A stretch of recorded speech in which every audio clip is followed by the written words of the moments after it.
Tune in to nostalgia. Tune in to now. Golden Radio Hour.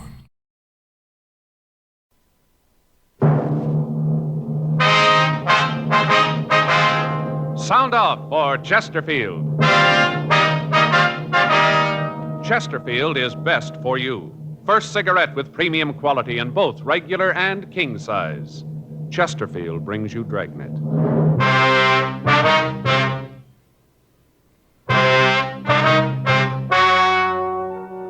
Ladies and gentlemen, the story you're about to hear is true. The names have been changed to protect the innocent.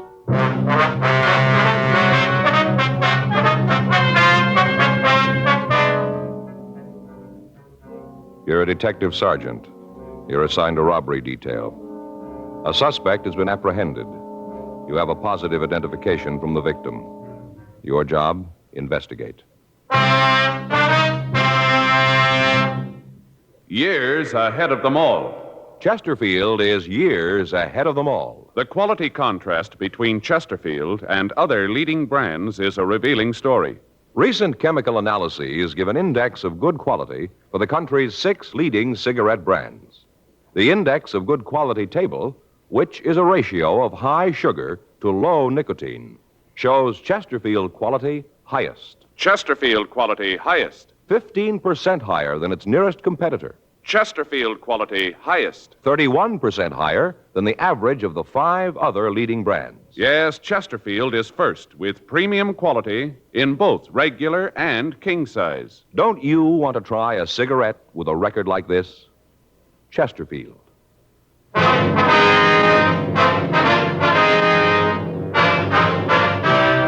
Dragnet, the documented drama of an actual crime. For the next 30 minutes, in cooperation with the Los Angeles Police Department, you will travel step by step on the side of the law through an actual case transcribed from official police files. From beginning to end, from crime to punishment, Dragnet is the story of your police force in action. It was Wednesday, June 3rd. It was hot in Los Angeles. We were working the day watch out of robbery detail. My partner's Frank Smith. The boss is Captain Didion. My name's Friday. I was on my way into the office, and it was 7:46 a.m. when I got to room 27A. Robbery. Joe? Yeah? You're early. Yeah. I got to run over to Georgia Street Receiving Hospital.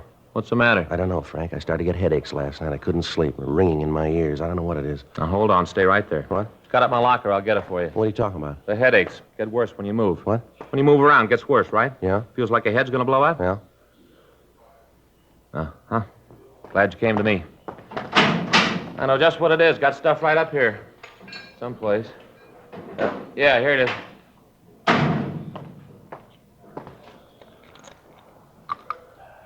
There you are, Joe. Take 2. Fix you right up. What is it? Salt. Salt? Salt. That's your trouble. You don't get enough salt. Same thing happened to me last summer. Ever since then, I always keep a bottle of salt tablets right in my locker. Always ready. Take 2. Fix you right up. Well, I don't know. You got a penny? What for, a cup? Now, wait a minute, Joe. We're not going to drink that water anymore. No? Just a minute.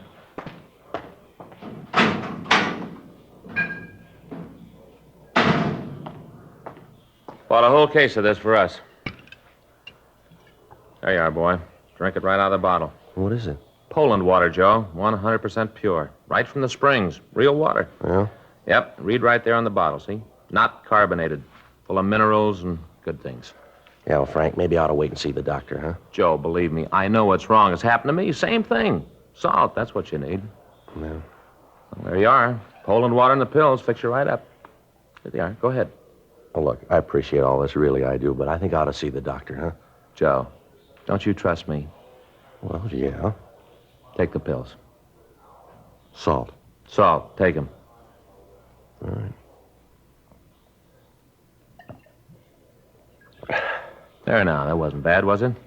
If the headaches don't go away, we can drop by Georgia Street and see the doc. Oh, you want to give me the bottle? I'll put the cap back on. Keep it fresh for all us. right. Anything in the box? Yeah, in the arrest report, we're supposed to check the guy out. Anything on it?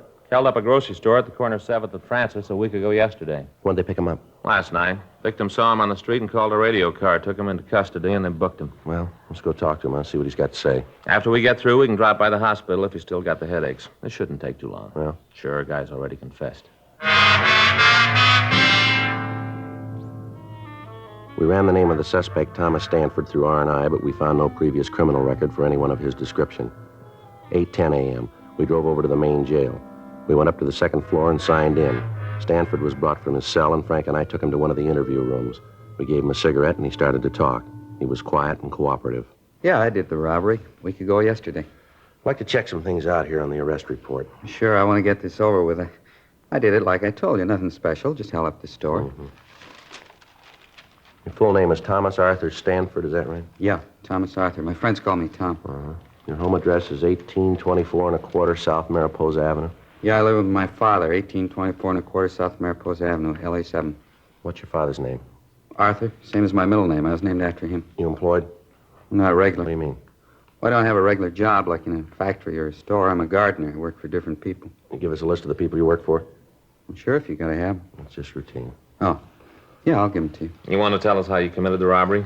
Yeah, I'll tell you. Isn't much to tell, though. It's pretty simple. I went in and held the place up, took the money. That's about all there is to it. Were you armed when you went into that grocery store? Yeah, I had a gun. What kind of a gun? .32 automatic. Had 8 bullets in it. Where's the gun now? Threw it away. Where? In one of the ponds up in Ferndale. You mean up in Griffith Park? Yeah, just a little up the canyon there. You want to show us where it is? Sure. All right. If you start right at the beginning, tell us all about the robbery, what you did. Well, why do you have to know all that? I told you I did it. There's nothing more you have to know. We got to have it for the record. It's just routine, like I told you. You guys do a lot of things. It's routine, don't you? Yeah, we do, quite a bit. Was there anybody in the store when you went in? Just the woman that owned the place. I guess she owned it. The way she carried on, you'd have thought it was her own money I was taking. Well, I took out the gun, and I told her it was a stick-up. I said for her not to cause any trouble. What'd she say to that? Well, that's when she got hacked at me, started to yell. And what'd you do? I guess she figured I meant what I said when I told her to shut up. Anyway, she quieted down, then I told her to get into the back room. They got this little room where they keep the empty Coke and the beer bottles. I told her to get in there. Did she? Yeah, she went into the room, and I locked the door from the outside. And I went to the cash register and punched the no-sale button and took the money. After that, I left the store. You didn't have the money on you when they picked you up last night. Where is it? It's gone. I spent it. You spent it all? Yeah, every last nickel. I had myself a ball. You remember where you spent it? All around, different places. I bought myself some clothes, spent some of it in clubs. Just went. None of it left. You drive a car, Stanford? Yeah. Isn't mine, though. It belongs to my father. It's a big Chrysler sedan. Did you drive that when you held up the grocery store? Yeah, I had it parked down the street on 7th. Mm-hmm. Remember the time when you went into the store? Yeah. It was just after 12. 12 noon. What were you doing in the neighborhood last night? You mean when they picked me up? That's right. Just looking around. You ever been arrested before? No. Never been mixed up with the cops. You ever been to the hospital, mental institution? What do you ask a question like that for? Routine. Oh. Well, when I was a kid, I had my tonsils out. I was in a hospital then. A couple of days. I don't remember it too well. It was a long time ago. Mm-hmm. How old are you, Stanford? 28. All these questions you're asking me. I told the 2 cops that picked me up the same things. Why you got to ask them again? Can't you just send me to the penitentiary and get it over with? Got to double-check the story, Stanford. I suppose so. Just seems that you're going to a lot of trouble you don't have to. I told you I did it. I'm not giving you any trouble. I confess. Yeah. My father know about this yet? Yeah, he was called. He's going to be pretty sore about it. All right. Sure, he doesn't know I used his car. 9:15 a.m. We checked the suspect out of the main jail and took him over to the store that had been robbed. While Frank waited in the car, I went in and talked to the victim, a Mrs. Alice Kenwood. I told her that we'd bring the suspect into the store and ask him several questions about the robbery. During that time, I told her that we wanted her to observe the suspect so that she could give us a positive identification. I told her that it would be better if she didn't talk to him and that if she had any questions, she could ask them through us. She agreed and said that she would do anything she could to help us in the investigation. I went out to the car, and Frank and I brought the suspect into the store. Come on back here, Stanford. What are you bringing me here for? What are you trying to prove? I'd like to have you explain a few things for us. Well, I told you all I could. I told you I committed the robbery. Isn't that enough? Just a couple of things we'd like to have you clear up for us. Well, what things? I told you how I did it. Well, she'll tell you. That's the woman I held up. She'll tell you it was me. She should know. She's the one who turned me in. How about it, Miss Kenwood? He's the one, all right. I'd know him any place. There, isn't that enough? What more do you want? I'd like to have you show us just how you came into the store, what you did while you were in here. You mean the whole thing? Yeah, from the time he came in through the door. All right. Take these handcuffs off, and I'll show you. You can show us with them on. It's got to be that way. It's going to make it tougher. Go ahead. Yeah. Well, I came in the door. I came in, and she was standing behind that counter. You mean Miss Kenwood? Yeah, her. She was standing behind the counter. I walked over to her. And I showed her the gun. Told her it was a stick-up. Told her I wanted the money. That's right. He pointed the gun at me. I thought he was going to shoot. All right, go ahead, Stanford. Well, she started to yell, told me to get out of the store. Certainly I yelled at him. You think I want anybody coming in here and waving a gun around? Oh, if my husband was here, he'd show you good. See what I mean? I never saw a woman that could yell so much. Go ahead, Stanford. What'd you do then? Well, I told her if she didn't keep quiet, I'd have to shoot her, and then I told her to get in the room Now, and back. just hold on a minute. He's not only a thief, but he's a liar, too. Ma'am? That's not what he did at all. What do you mean, Mrs. Kenwood? He didn't tell me to get into the back room. There ain't any back room. How about that, Stanford? You're going to listen to her? I'm the one that robbed the place. She didn't. I guess I know what I did. All right, let's take a look back here. Come on. What's behind this curtain here, Miss Kenwood? Just a little space where I keep my empty bottles. Goes right out onto the alley. There, see, that's where I put her. That's where I told her to stay. Mm-hmm. And you said you locked the door. There's no door there. I got confused. It doesn't make any difference. I told her to get back there and stay there until I was out of the store. That's a lie. You did no such thing. You told me to get down on the floor and cover my face. Then you went over to the cash register and you took the money. I didn't move. Didn't want to give you any trouble the way you were waving that gun around. It's a wonder you didn't try to kill me. The way you're yakking that up, I should have done it. All right, that's enough. Frank? Yeah. You want to take Stanford out to the car? I'll be right with you. Yeah, okay. Come on, Stanford, let's go. I know what you got to go through all this for. I told you I did it. I never saw anything like it before. You can't even confess around here. Nobody believes you. Miss Kenwood? Yes, officer. Are you sure that's the man that held you up here? I said it before. I'm positive. There isn't any doubt in my mind. Uh-huh. Now, you heard what he said, how he said he robbed you. Is that the way it happened? Well, everything was the same except where he said that he put me in back there. That wasn't true. He made me lie down on the floor right there. Told me to stay still for 5 minutes, not to move. Said that if I caused any trouble, he'd come back and shoot me. Mm-hmm. I think he's crazy. Anybody who'd wave a gun around like that, it's terrible. I wish my husband was here. He'd show that snip. He's in the Army, you know, my husband. Yes, ma'am. Awful thing. Him overseas getting shot at and young punks like that roaming around the streets with guns, threatening people. It's a terrible thing. Now, this is pretty important, ma'am. I want to ask you once more. You're sure that's the man who held you up? How many times do I have to say it? I told you that it is. He admits it himself. What more do you need? Well, I don't know, ma'am. There's just something here that isn't right about the whole thing. Doesn't make any difference. He's the man. There's no mistake about that. Oh, you just let me know when you want me in court. I'll be there. I want to see him get what's coming to him, every bit of it. Yes, ma'am. So do we, if he's the right man.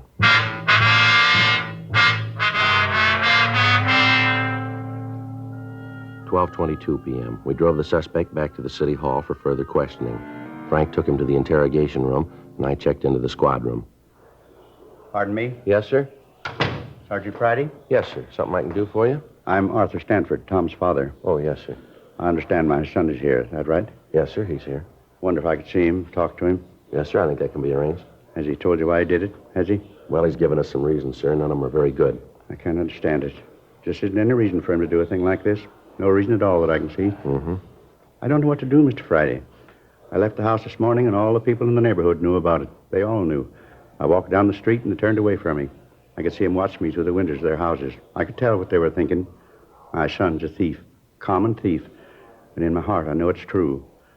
I don't know what to do about it, Mr. Friday. Can you tell me? No, sir. I'm afraid I can't. Well, maybe he can. May I see him? Yes, sir. He's across the hall. This way. Right over here, sir. I wonder if I could have a cigarette? Yes, sir. Here you are. Here's a match. Thank you. I'm not sure what I'm going to say to him when I see him. Wish I had some time to think. Well, you don't have to go in now if you don't want to, sir. Oh, it wouldn't help any to put it off. Won't get any easier with time. I might as well get it over with. All right, sir.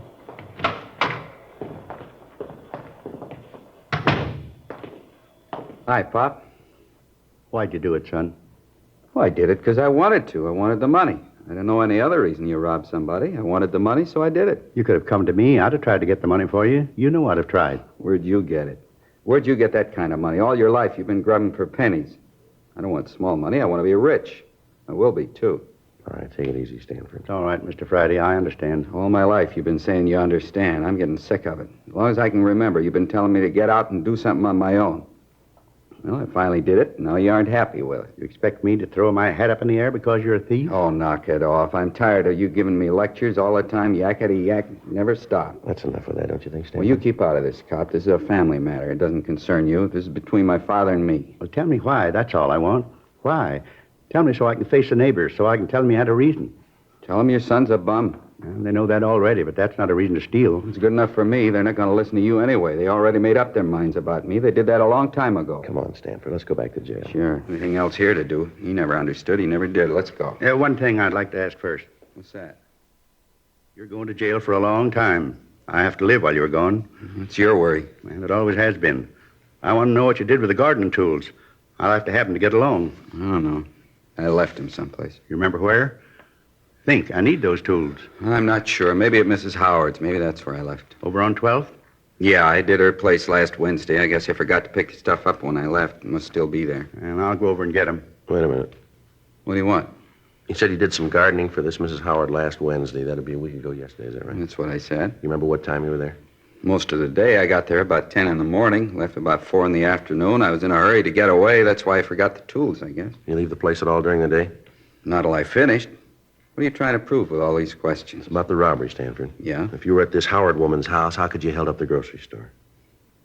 Don't make no difference how I did it. I don't have to explain it to you. No, you're wrong about that, Stanford. Is that right? Too many things here don't add up. The way you confessed, the difference in your story about the robbery. Now, this thing about you being at the Howard house.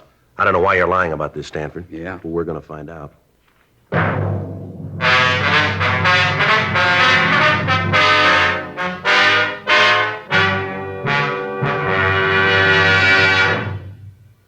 You are listening to Dragnet, the authentic story of your police force in action. Chesterfield is best for you.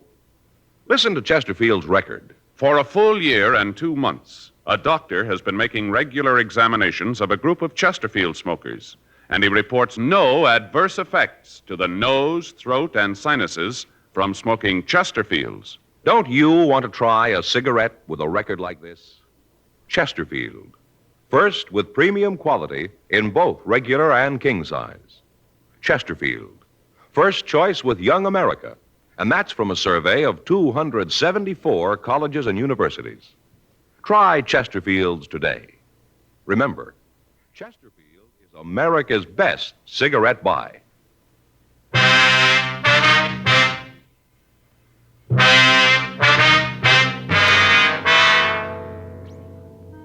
We continued to talk to the suspect, Thomas Stanford, for another hour.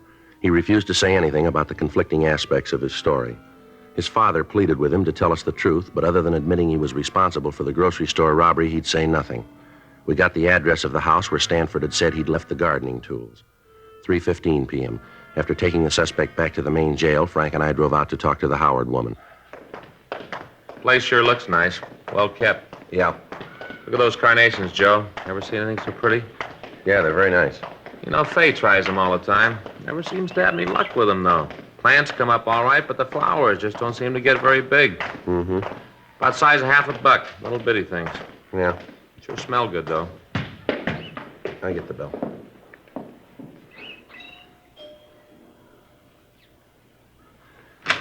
Yes? Miss Howard? That's right. Is there something you want? Police officers, ma'am. We'd like to talk to you. Policeman? What do you want to see me for? Well, it's about a man who did some work for you, Thomas Stanford. Oh. Yes, come in, won't you? Thank you very much. My name's Friday, Mrs. Howard. This is my partner, Frank Smith. Well, how do you do? How do you do, ma'am? Just sit down there. I'm having a late lunch. Can I get you anything? No, thank you. No, thank you, ma'am. Sure you wouldn't have a glass of iced tea or something like that? No, thanks, Miss Howard. How about this man, Stanford? Oh, yes, Tom. He's a good gardener. Does a beautiful job on the place. You should take a walk around the grounds. He keeps it just beautifully. Yes, ma'am. Could you tell us when he was here last? Oh, well, I'd have to think about that. Let's see. Well, I think it was a week ago yesterday. Yes, that's right, last Wednesday. He comes once a week. He should have been here yesterday. Called his house when he didn't show up. No answer. Probably forgot. He's very forgetful, you know. Is that right? Oh, yes. But take the last time he was here. He walked off and forgot all of his tools. Lawnmower, clippers, everything. Had to take it back to the garage. Just left it on the lawn right out in the front of the place. Mm-hmm. You ever had any trouble with him? What do you mean by trouble? Well, any arguments, disagreements? Well, on a couple of occasions, we've had words about what flowers to put in. He's wanted to plant one thing, I've wanted something else. They've never been serious, though. Yes, ma'am. I suppose I shouldn't say this. What's that, Miss Howard? Well, frankly, I've never thought that Tom was real bright. He seemed sort of backwards. How do you mean, backward? Well, when it came to thinking out something for himself, he just couldn't handle it. If you told him to do a thing a certain way, he'd do it, never vary from the way you told him. Mm-hmm. You'd ask him to figure something out, and he was dead. Seemed like the motor was turning over all right, but he just couldn't get the clutch out. Gears just wouldn't work. Yes, ma'am. That's why I say I don't think he's very bright. He just can't seem to think for himself. No initiative. Do you remember what time he was here on Wednesday? Well, now, let's see. He got here about 10 in the morning. It was right after that radio show about the Friends. I'd just finished listening to that when he got here. That goes off the air at 10. Have you ever heard it? No, ma'am. Oh, you should listen sometime. These people tell why they need a friend to help them out of trouble. Well, I listen to it every morning. Makes me feel pretty lucky, those poor people. I sure appreciate what I've got when I hear what they have to say. Uh-huh. Was Stanford here all day, ma'am? Yes, all day. He didn't leave until, let's see. Well, I guess it was about 5, someplace around in there. It seems to me it was just before the 5 o'clock news, just before that when he left. And you say he got here at 10, and then he left just before 5 o'clock, is that right? That's right. Any chance that he might have been away without you knowing it? No, I'd have known it if he had. He was out in the backyard most of the morning, and then he took care of the front later in the day. And what's he do about lunch, Miss Howard? What do you mean? Well, does he bring his lunch with him? Once in a while he does, yes. Well, he didn't on Wednesday, though. I'm sure about that. How do you mean, Mrs. Howard? Well, along about lunchtime, it was right after the noon news, I made up a little plate for him. A couple of sandwiches, potato chips, and some pickles, little tiny sweet gherkins. I made it up and I took it out to him. Yes, ma'am. I took this nice plate out to him, and where do you suppose I found him? Where? Out behind the garage, sitting next to the compost box. What do you suppose he was doing? What, ma'am? Reading a comic book. All about cops and robbers. One of those with a picture on the cover of the crooks trying to shoot their way out of the bank. Mm-hmm. I told him that he'd better get on the ball, let the clutch out, and get to work. I told him that I wanted the yard finished up by 5, and that I didn't want any funny business about it. What'd he say to that? Well, he just looked at me for a long time, and then he said, "Okay, Warden." Just like that. "Okay, Warden." But he got to work right away, and he finished up on time. You see, my son and daughter-in-law were coming over. It was his birthday, and we'd planned a little party. I wanted the place to be nice for them. Yes, ma'am, we understand. Is it possible that Stanford could have gotten away from the yard at all between 10 and 5? No, I'm sure of that. He was here all the time. All right, ma'am. Thank you very much. What's this all about? Is Tom in some sort of trouble? No, it's just a routine investigation, Miss Howard. I'm going to give you our card in case you think of anything else. Here you are. Oh, thank you. Michigan 5211, is that right? Yes, ma'am. Ask for robbery division. That's extension 2511. It's right on the card. Oh, yes. Poor Tom, all this trouble. It's too bad. Yes, ma'am. I just wish this was New York.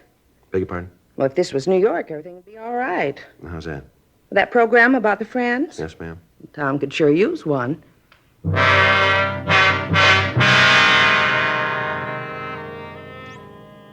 We left Mrs. Howard's home and talked to some of the people in the neighborhood.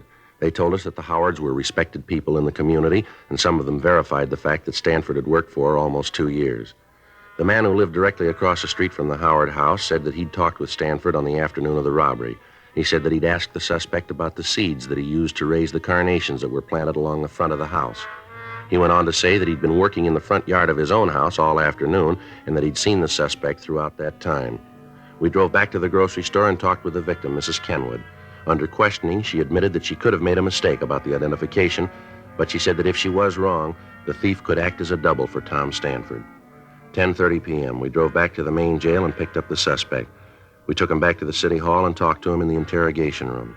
He was sullen and refused to answer our questions. Stanford? Yeah, I'd like to have you tell us the truth this time. I told you it isn't my fault. If you don't believe me, it isn't my fault. Now, look, Stanford, we talked with this Mrs. Howard. She told us that you were working for her all day a week ago Wednesday.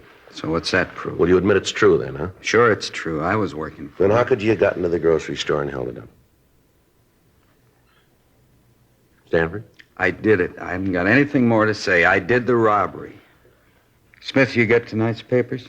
Yeah, I picked them up earlier. Anything in them about me? I didn't see anything. There must have been something. Some story about me with my name. Well, if there was, I didn't see it. Well, maybe it didn't look good. Maybe. There's got to be something, a picture or something. No. Well, let me look. Where'd you leave the papers, Frank? Squad room. Would you get them and let me look? Sure.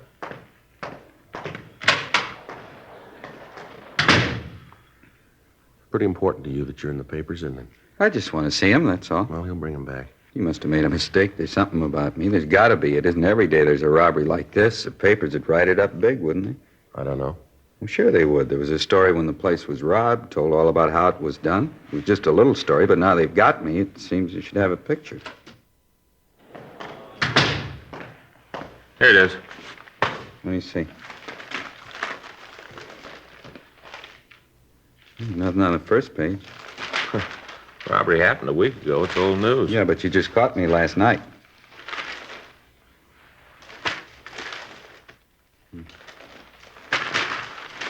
Nothing. Not one lousy word, nothing at all. That makes a difference, doesn't it? Sure it does, sure. If there isn't anything in the papers, how are people going to know I did it? How are they going to know? They won't. But they gotta. Don't you see that? If they don't know that I did the robbery, there ain't no reason for it. No reason at all. What do you mean, Stanford? Well, there won't be no pictures, no nothing.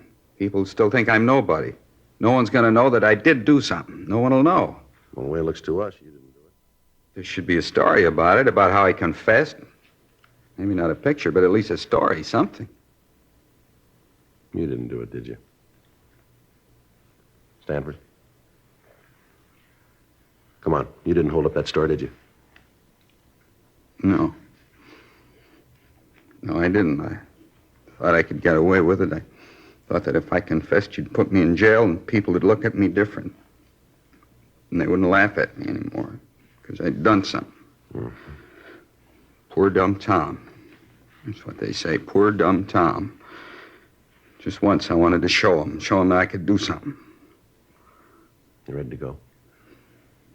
Back to the jail? That's right. You think we could stop on the way over? I'd like to pick up something. Yeah, what's that? Other papers. Might be something in them.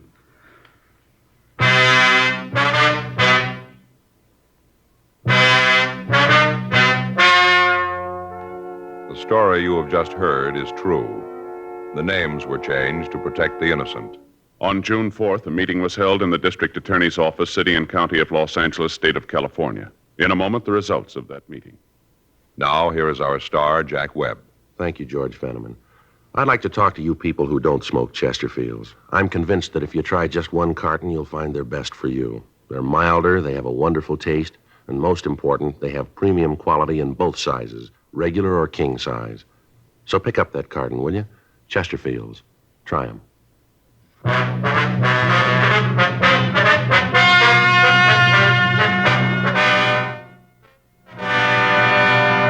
A 5.10 report was filed on Thomas Arthur Stanford, and he was released from custody.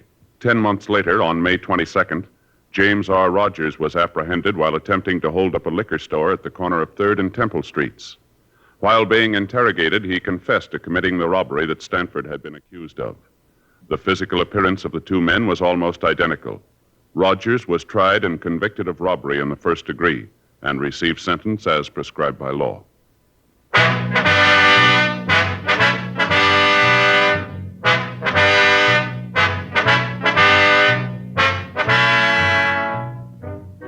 You have just heard Dragnet, a series of authentic cases from official files. Technical advice comes from the Office of Chief of Police W.H. Parker, Los Angeles Police Department. Technical advisors, Captain Jack Donahoe, Sergeant Marty Wynn, Sergeant Vance Brasher. Heard tonight were Ben Alexander, Virginia Gregg, Vic Perrin. Script by John Robinson. Music by Walter Schumann. Hal Gibney speaking. For a million laughs, tune in Chesterfield's Martin and Lewis show Tuesday on this same NBC station. And sound off for Chesterfields. Either regular or king size, you'll find premium quality Chesterfields much milder. Chesterfield is best for you.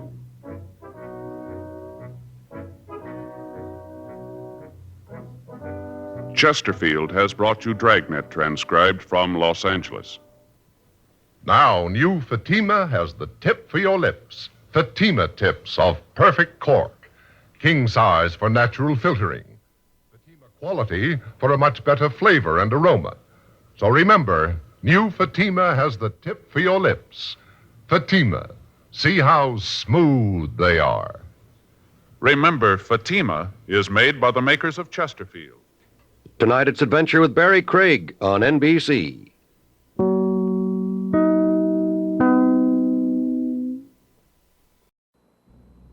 Ladies and gentlemen, the story you are about to hear is true.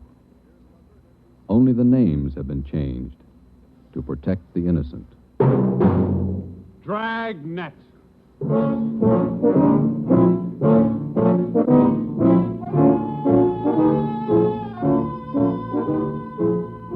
Dragnet, the documented drama of an actual crime, investigated and solved by the men who unrelentingly stand watch on the security of your home, your family, and your life. For the next 30 minutes, in cooperation with the Los Angeles Police Department, you will travel step by step on the side of the law through an actual case from official police files, from beginning to end, from crime to punishment. This is the story of your police force in action. Dragnet.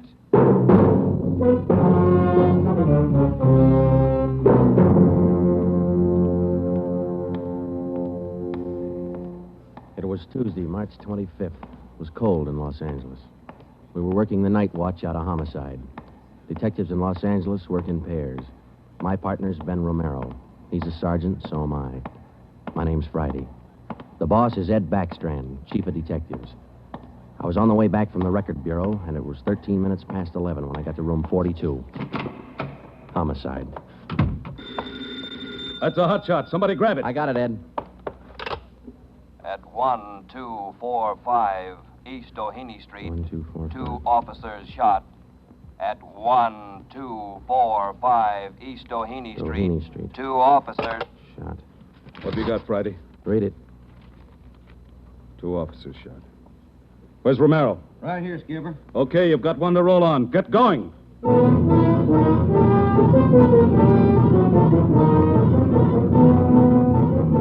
Both Ben and I knew where we were heading. We'd recognized the address. It was the Trapdoor Cafe, a joint in the south end of town that did business with a pretty rough crowd. 13 minutes later, we pulled up in front. 2 patrolmen had the crowd pretty well pushed back. There was a cruiser car in front of the cafe. The car door was open, and an officer was sprawled across the seat. He was conscious but weak, and one of his pant legs was pretty red. Hello, Sarge. Hi, how you doing? I've done better. Yeah, well, what happened? Williams and I were cruising. We've been keeping an eye on this cafe lately. Tonight we decided to take a look. And just as we went in, 2 guys left in a hurry, the back door. We followed them out into the alley. It was dark out there, and I called to them. I said, "Hey, fellas, just a minute, I want to talk to you." They stopped? I'll say. One of them whirled. He had a gun in his left hand. He shot both of us. Left hand, huh? Williams went down and out. I went down, but I took a shot at them. No effect. And I started crawling out here to the car so I could call in. You started crawling? Yeah. Wait a minute, Emerson. Weren't there any people around by that time? Oh, yeah, quite a few ran out after the shots. You mean nobody would help you to the car? That's right. Did you get a good look at either of the gunmen? Well, one of them was tall. I think he was a redhead. There was something funny about his nose. That's all I saw. It's too dark out there. Williams was closer. I think he got a good look. Joe, the other officer, Williams. He's in pretty bad shape. Is he breathing? He's still alive, Emerson. I don't know how much time he's got. Ambulance? On the way. Okay, let's round up all the men who are in the cafe. We're taking them in.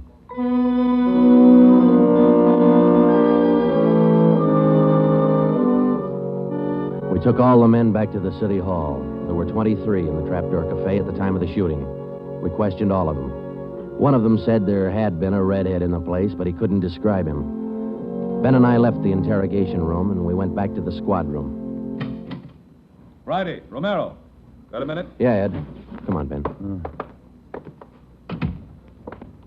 Sit down. Okay. You get anything from those people you questioned? Nothing we could use. How's Williams? It's pretty bad. When do they operate? As soon as he comes out of shock.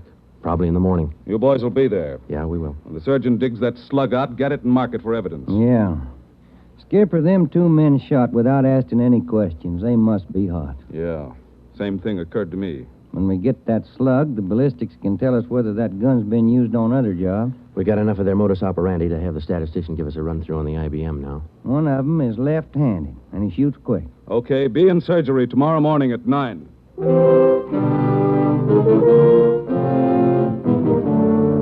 Neither Ben or I said much on the way home, but we were both thinking the same thing. I knew the chief was thinking it, too. Here were two men who'd shot a couple of police officers without asking any questions. Now, I suppose you've heard a lot of stories about what the force thinks of cop killers. Sure, we don't like to lose our friends and partners any better than anybody else would. Why not figure it this way? If these two guys would gun a couple of armed police officers, do you think they'd hesitate to shoot you, the unarmed citizen?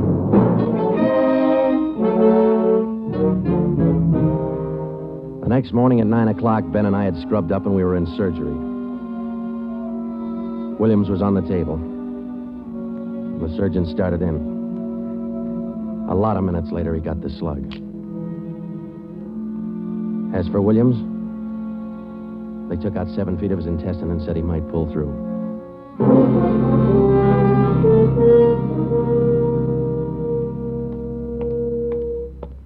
Joe, here's a report from ballistics. The slug they took out of Williams come from a .44 Smith & Wesson. The same gun was used in a liquor store killing about a month ago. You call the statistician? Yeah, She's running all the cards on previous shooting through the IBM machine. She ought to be through about now. Let's take a look. Okay, come on. Hi, Helen. Just a second. Okay.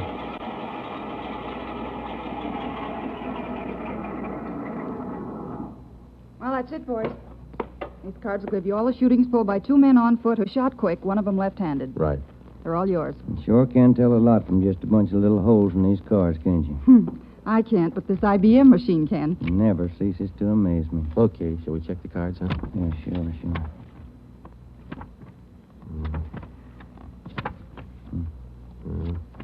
Wait a minute, Ben. Here we are.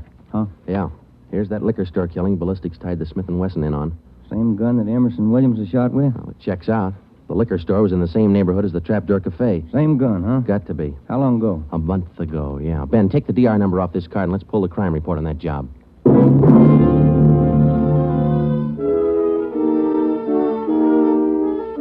We pulled the crime report out of the files. It said that there was only one witness to that liquor store killing a month ago.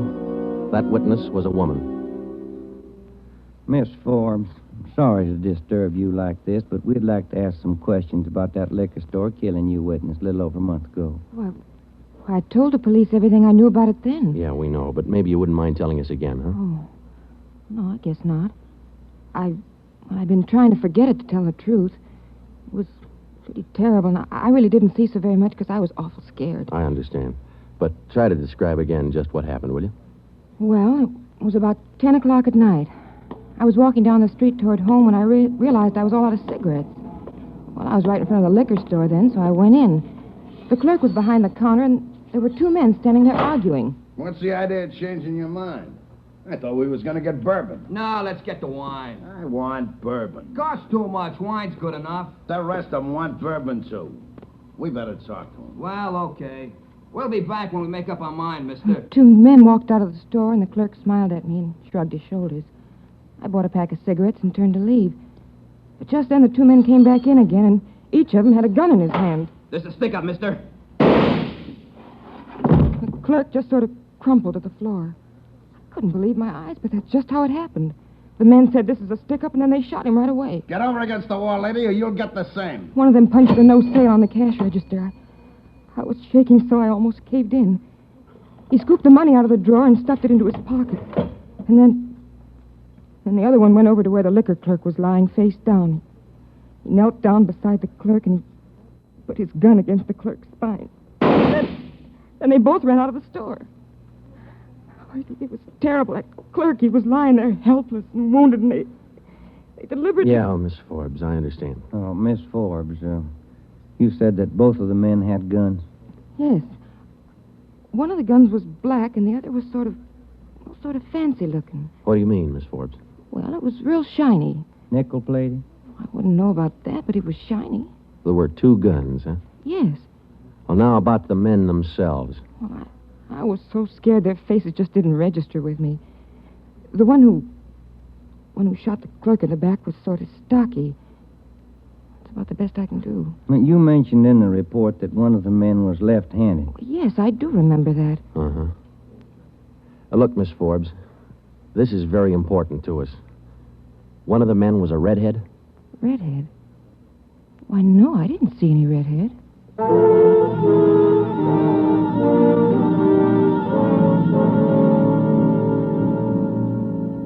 Skipper, me and Joe's run right smack into a stone wall on this thing. What's the complication? Well, there's more than one, Ed. In the first place, we know that the .44 Smith & Wesson was used in both shootings, but the descriptions of the men involved don't check. Police officer Emerson said he thought the man that shot him and Williams outside the Trapdoor Cafe was a tall, left-handed redhead. Said there's something funny about his nose. You think Williams got a better look at him? Well, probably did, but Williams isn't strong enough to talk yet. And a girl that witnessed the liquor store killing a month ago said that one of those men was left-handed. But she said neither of them was a redhead. And on top of all that, now we've got 2 guns to worry about. The girl mentioned 2 guns, so we checked the autopsy report on that liquor clerk. And, Ed, the bullet that actually killed him came from a .32-20, not a .44 Smith & Wesson. That fact didn't get any publicity at the time, did it? No, it didn't. Okay. We won't give it any publicity now, either. With a lowdown, it's just the .44 Smith & Wesson we're after. Because if whoever owns the .32-20 finds out it's hot, we'll never get it. Anything else? Well, we sent teletypes to all outlying stations in neighboring cities. Told them that if they get any red-headed suspects, no matter what charge they got them on, to hold them for questioning. Yeah. Now, how about this .32-20, the actual murder weapon? Any leads on it?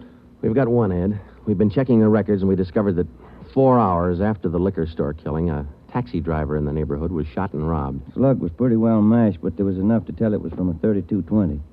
So we're going over to question the taxi driver now. Good. Well, I think you boys are on the right trail. So far, what we've got is mostly unrelated facts, but sooner or later, those facts have all got to tie in at some point along the line. Find that point. Yeah,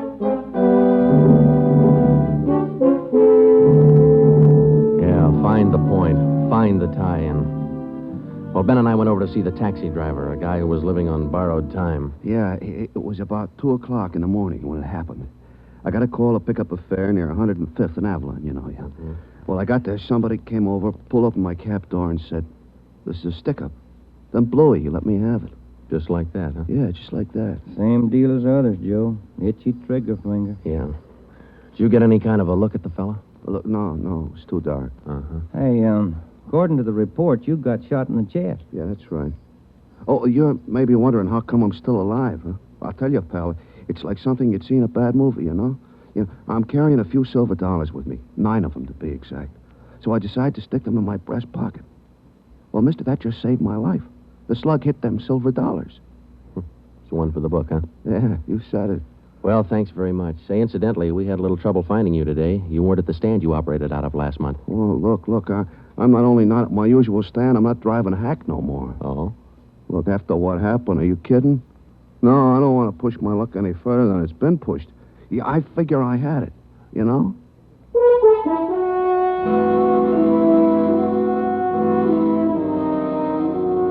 And about that time, Ben and I were beginning to figure we'd had it. We were getting nowhere fast. We had a few informants nosing around, but so far they hadn't come up with any leads. Well, Ben and I followed up all the teletypes that poured in. We just got back from Santa Ana, where we'd been questioning a red-headed suspect, and we'd flopped in the squad room when Chief Backstrand's door opened. Friday. Romero. Got a minute? Yes, Skipper. Any luck with the Santa Ana Redheads? No, none at all. I guess you haven't heard the latest. We just now got back in town, Skipper. Early this morning, another cab driver got shot. What? Yeah. Man came up to his taxi, opened the door, said, "This is a stick-up," and shot him. Bullet went through one leg and into the other, but the driver managed to start his cab and drove over to a cafe. He called in from there. Boys recovered the slug? Yeah. It came from the same .44 Smith & Wesson that was used in the other 2 jobs. The cab driver get a look at the gunman? Yeah, briefly. Was it the redhead? No. Oh, the stocky guy. He wasn't redheaded and he wasn't stocky. That's all the driver knows. Well, that's great. Skipper, this is beginning to sound like a Gun of the Month club. You reckon somebody's renting them guns out? Well, they're passing the guns around all right, but I think they're working together. The way they operate indicates that. Yeah, the trigger-happy routine. Killing is apparently more than a business to them. It's pleasure, too. That's why we've got to get to them fast. Come over here. All right. Come on, Ben. Here. Take a look at this map. Uh-huh. Here's the Trapdoor Cafe, and over here's the liquor store. And down here is where the first cab driver got shot. Mm-hmm. Right here's where the second one got it. All of the shootings have taken place within an area of 10 square blocks. Okay. Tonight we're going to throw a blockade around that whole area. Good. It'll go into effect at 10 p.m.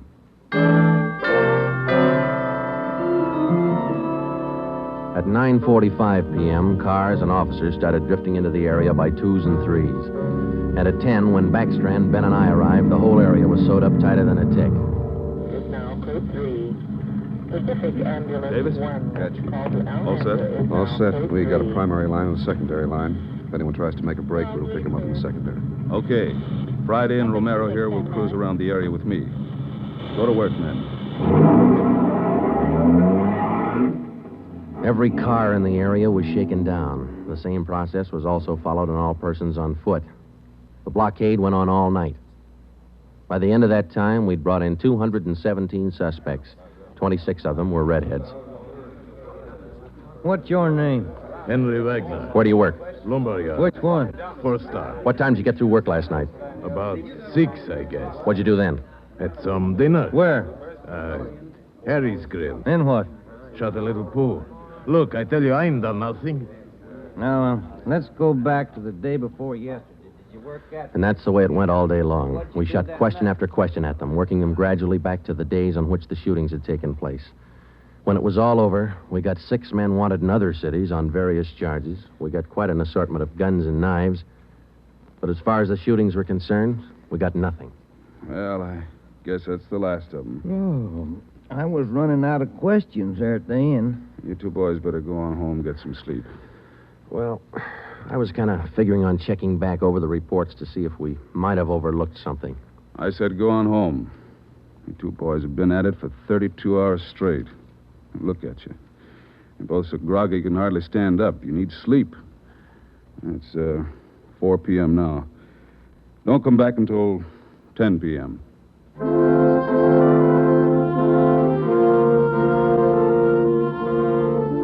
When I walked into the squad room at 10, Ben was already there. An informant had just phoned in a new lead. He told Ben he'd heard about a gang that had been hanging out down around the DeVere bungalow court in the south end of town. We knew that the DeVere was close to the Trapdoor Cafe, so we went over to talk to the manager. Joe, I've been meaning to ask you. You checked on how Williams is getting along? Yeah, I did. I called the hospital this afternoon. It's going to be all right. Oh, that's fine. Well, here we are. Yeah, manager's office. Still got a light on.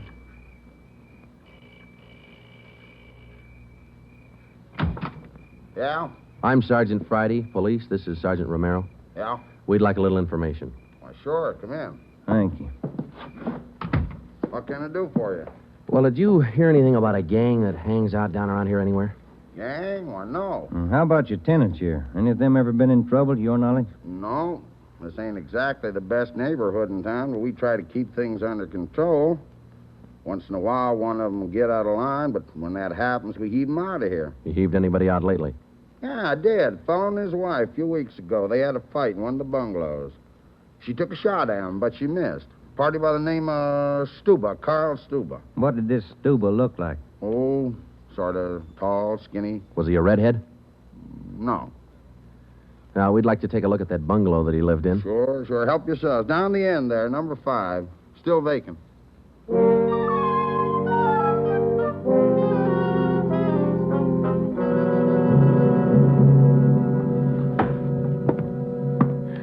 Well, I guess that does it. Stuba didn't leave a thing behind. Matter of fact, we don't have anything to prove that this Stuba's tied in at all. We're only working on a hunch. Hey, Joe, look. Where? Up on the wall there, just by the window. Oh, yeah. Yeah, that plaster there, it's newer than the rest. You got a knife? I sure have, boy, and I'm carving. That manager'd be awful unhappy with me if he was here. Yeah, he would. Yeah, it might. Hey, Joe, here it is. A slug. They plastered right over it. Okay, dig it out, and let's hope it matches.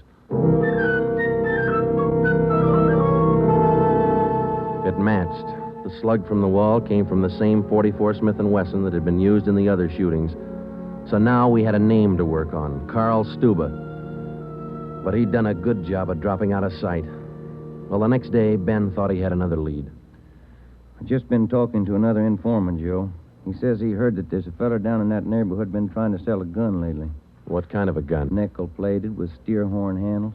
Nickel-plated? Well, maybe that's our .44 Smith & Wesson. Maybe. Did the informant know who this man was? Said the feller's name was Alonzo. Yeah. Alonzo who? Just Alonzo. That's all he knew.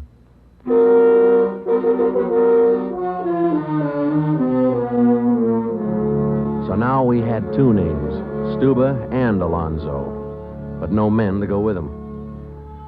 So we went back to making the rounds of the substations, interviewing red-headed suspects.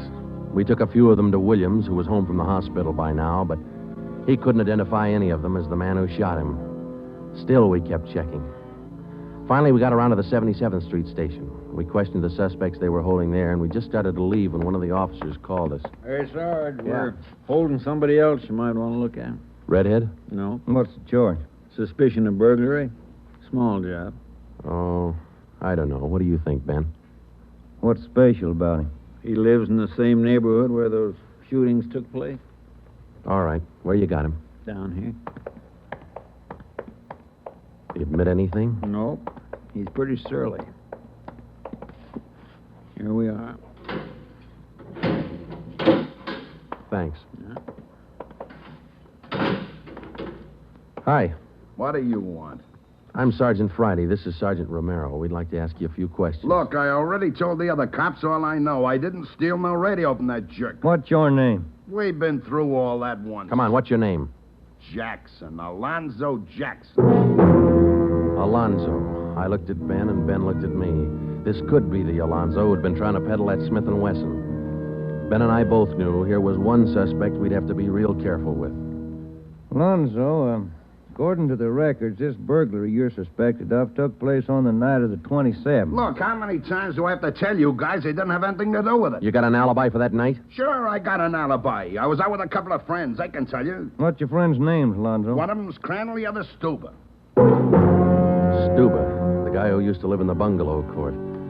Well, we told Alonzo he'd have to produce his two friends to give him an alibi for the burglary charge, and he bit.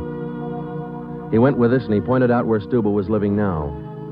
No wonder we hadn't been able to find him. It was a little shack at the back of a lot behind two houses. We thought it was a chicken coop at first. We took Alonzo back to the station, then we picked up Stuba. He was surprised to see us and not very happy. We took him in. Next, Alonzo gave us Crandall's address.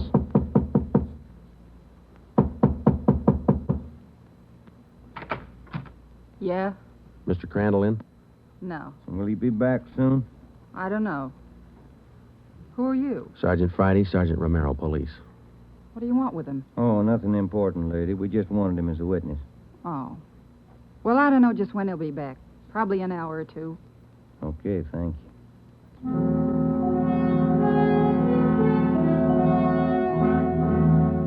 We went down the street away, and we staked out in the car. We sat there for about 5 hours, and then Ben nudged me in the ribs. Hey, Joe. Huh? Joe, take a look. Coming along the sidewalk. Yeah, and he's got red hair. Come on.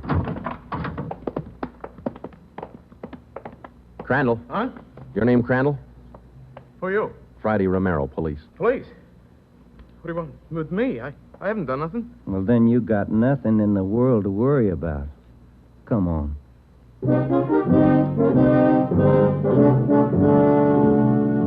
We questioned Crandall for an hour, but he wouldn't give an inch. Denied everything. Then we put him in a car, and we drove over to Officer Williams' house. I left Ben in the living room with Crandall, while I went in Williams' bedroom. Hello, Sarge. Hi, Williams. How you doing? A little better, I think. That's fine. Look, we've got another redhead outside. Bring him in. Okay. All right, Crandall, come on in here. Who's in there? Why'd you bring me over here? Come on in here.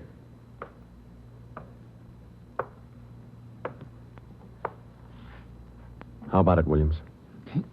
That's the guy. No, I'm That's not. the guy that shot me. Well, Crandall? No. Yeah. It was an accident. I didn't mean to shoot him. It was an accident.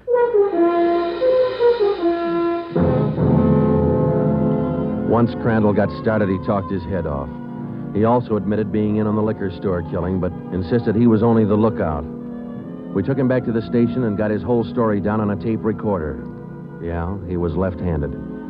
Then we went back to Alonzo, who didn't know we had Crandall's confession. We met the chief in the hall outside the room where they were holding Alonzo. About ready to tie the knot? Oh, hope so, Chief. But Alonzo hasn't given any yet, and we still haven't found those guns. We've got one of them. Which one? The Smith & Wesson. Stuba popped about that one 10 minutes ago. Said he left it with his girl. A couple of the boys are on their way over to get it now. That's good, Ed. That leaves just the 32-20. You haven't mentioned the 32-20 to Alonzo, have you? No. He still thinks we're after that Smith & Wesson, and that's the way we're going to play it right now. Go ahead. Look, how much longer are you guys going to hold me here?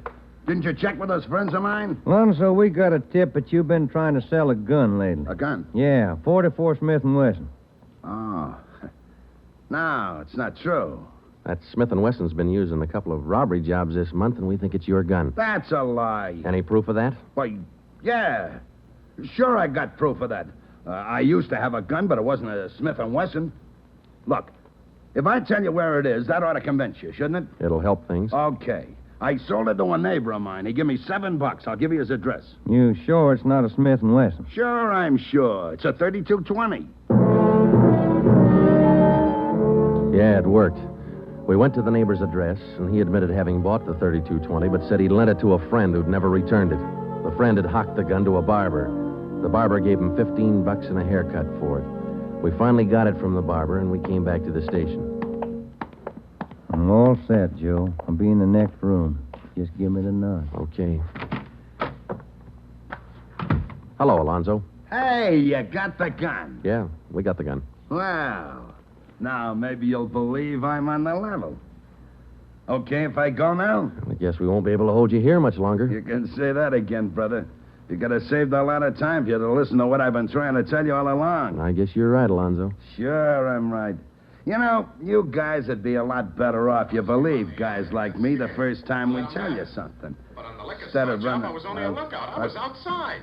It was the other two who pulled that one. Stuba and Alonzo. Alonzo killed the clerk. Hold it, Alonzo. Dirty, All right, Alonzo, that's enough. Now, come on, how about it?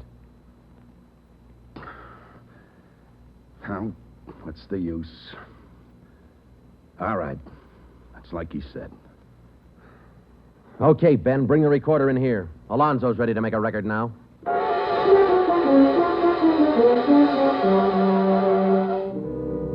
By playing back Crandall's statement that we'd recorded earlier, we got a full confession from Alonzo.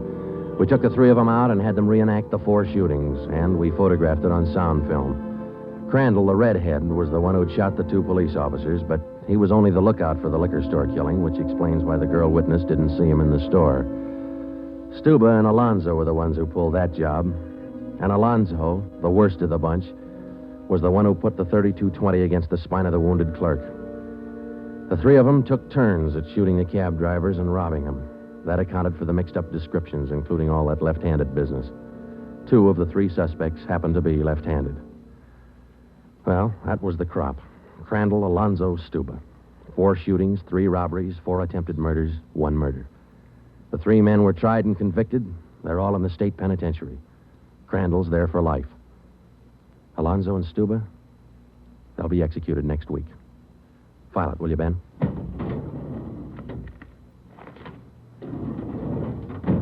Case closed.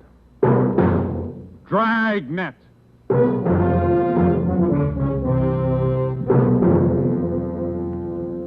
The story you have just heard was true. Only the names were changed to protect the innocent.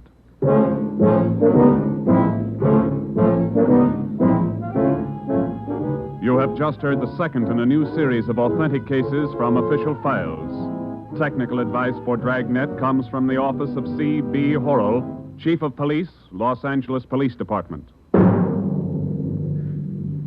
Tonight's program is dedicated to Radio Officer Delmer E. Cook of the Los Angeles Police Department, who, on the afternoon of December 6, 1948, gave his life so that yours might be more secure.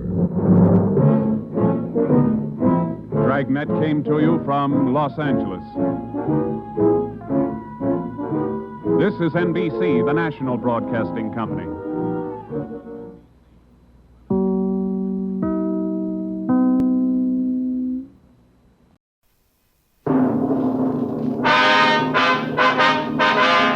Sound off for Chesterfield. Chesterfield is best for you. First cigarette with premium quality in both regular and king size. Chesterfield brings you Dragnet.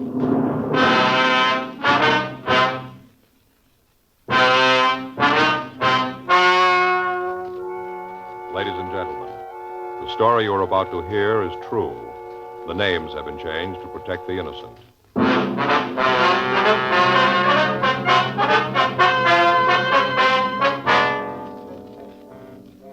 You're a detective sergeant. You're assigned to burglary detail. For the past 2 months, a gang of safe burglars have been operating in your city. In that time, they've hit a dozen places. You've got no lead to their identity. Your job? Get them. Here's a report never before made about a cigarette. Smoked day after day by a group of people smoking from 10 to 40 cigarettes a day for a full year. Here's Chesterfield's record. A medical specialist giving this group thorough examinations every 2 months for a full year reports no adverse effects to their nose, throat, and sinuses from smoking Chesterfields. Don't you want to try a cigarette with a record like that? You'll find Chesterfield's best for you. They're much milder, with an extraordinarily good taste. And for your pocketbook, Chesterfield is America's best cigarette buy.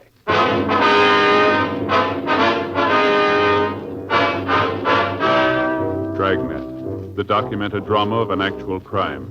For the next 30 minutes, in cooperation with the Los Angeles Police Department, you will travel step by step on the side of the law through an actual case transcribed from official police files. From beginning to end, from crime to punishment, Dragnet is the story of your police force in action.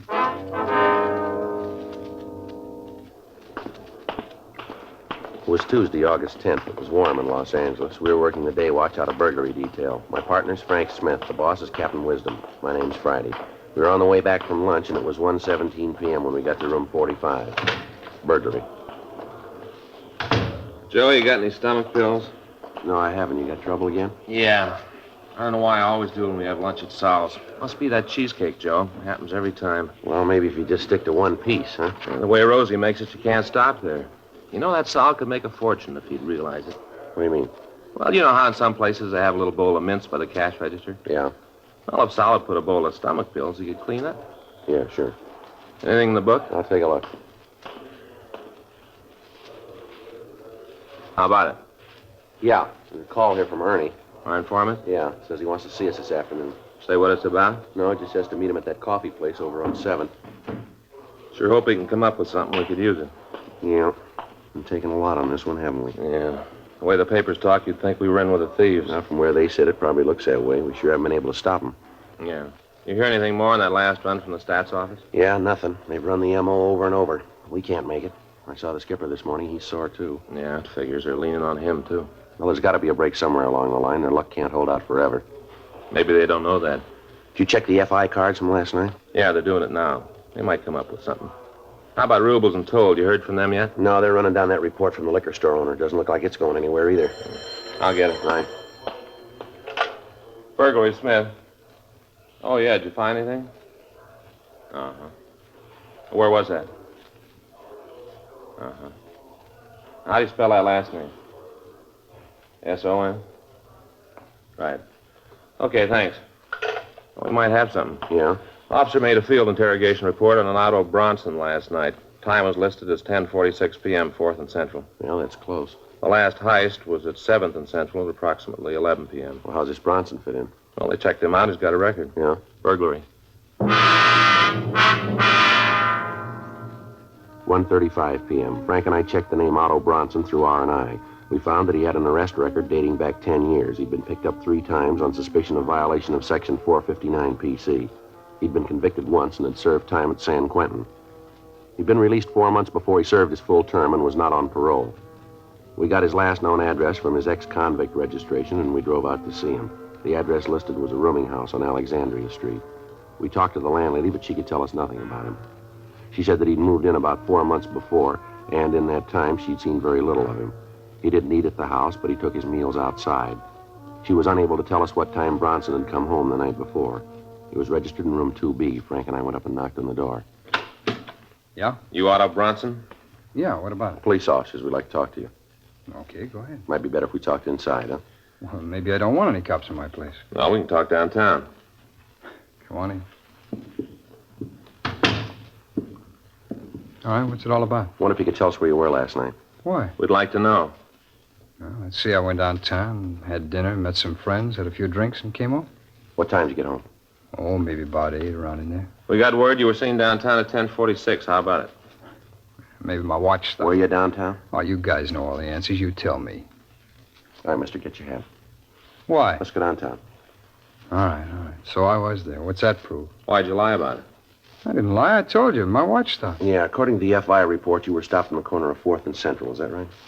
I don't know. I guess so. Why? What were you doing there? I was on my way home. From where? Like I told you, I had a couple of drinks with some friends of mine. I came right home. Mm-hmm. Where'd you meet these friends of yours? Bar down in Central. Which bar? I don't know the address. I can show you if you gotta know. Who were the friends? Look, I don't like any of this. You guys coming here and asking all these questions. What's it all about? A liquor store safe was burglarized near 7th and Central last night. You look good for the job. Boy, it's sure true. What's that? Old saying up at the joint. Do a little time, and you'll have every cop in the world on your back at one time or another. How long you lived here, Bronson? Couple of months. That's the closet over here? You stay away from there. There isn't anything in there that matters to you. Then you shouldn't mind if we take a look. Now, just keep your hands off of my stuff, huh? If you haven't done anything, you got nothing to worry about, have you? It isn't what I've done. It's what you guys are going to say I did. How about this, Bronson? That's mine. Hey, now, look, you got no right to go... See what's in it, Frank. Yeah.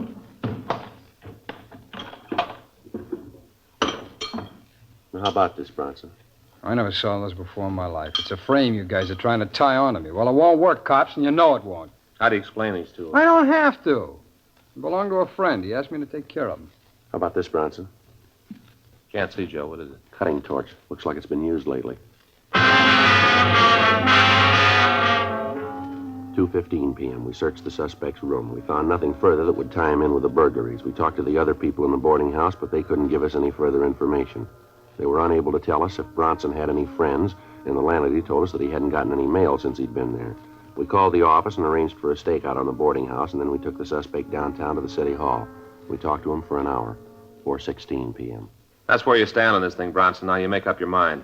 You want to take the beef by yourself? You're going to tell us where you got the tools. I've been telling you. I didn't know anything about the tools. I got them from a friend. He asked me to keep the suitcase for him as a favor. He asked me to keep them for him, and that's all I know. Well, what's the friend's name? Like I told you, it's a fellow named Shorty. What's his last name? I don't know. If I knew, I'd tell you. I got no reason to hold back on it. I didn't have nothing to do with the jobs. Otto, we were talking to you about one burglary. What do you mean by jobs? Well, just the way you guys talk, I figured there was more than one. You know what we're talking about. I don't. I'm telling you the truth. I don't. When'd you last see this Shorty? When he gave me the suitcase. When was that? A week, maybe 10 days ago. Where'd you see him? In a bar down on 7th. And he just gave you the suitcase, asked you to take care of it for him? Is that what you expect us to believe? That's the truth. Well, that's kind of hard to buy. I can't help that. That's the way it happened. Well, your friend sure left you in a good fix, didn't he? What do you mean? Well, it looks like you're going to have to go this route by yourself. How do you figure that? You got the tools, you got a record. You were in the vicinity just before the safe was burned. You look real good for it. Well, I ain't going to take it alone. Well, you haven't got much choice. Well, what happens if I help you get the rest of them? It'll be marked down that way. Is that all you can do? That's all.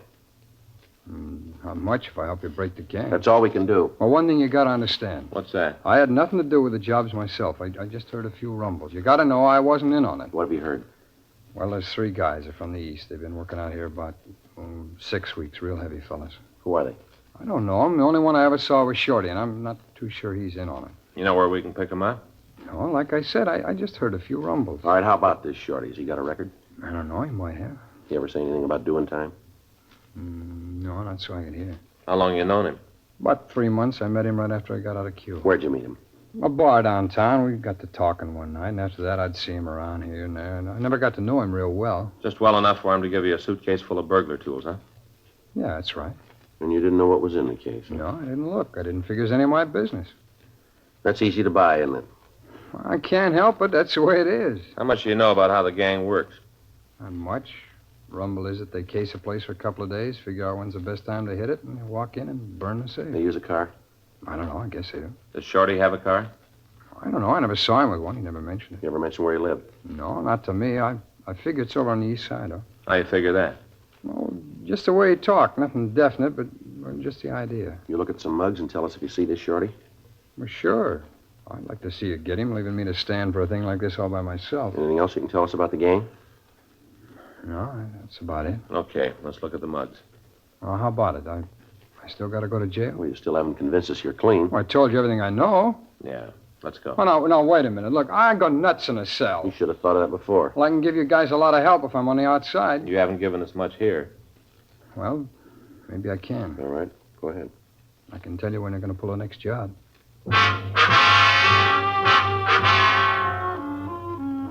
We continued to talk to Otto Bronson. He told us that he'd heard the gang was planning to rob the safe of a large chain grocery store in the southern part of the city.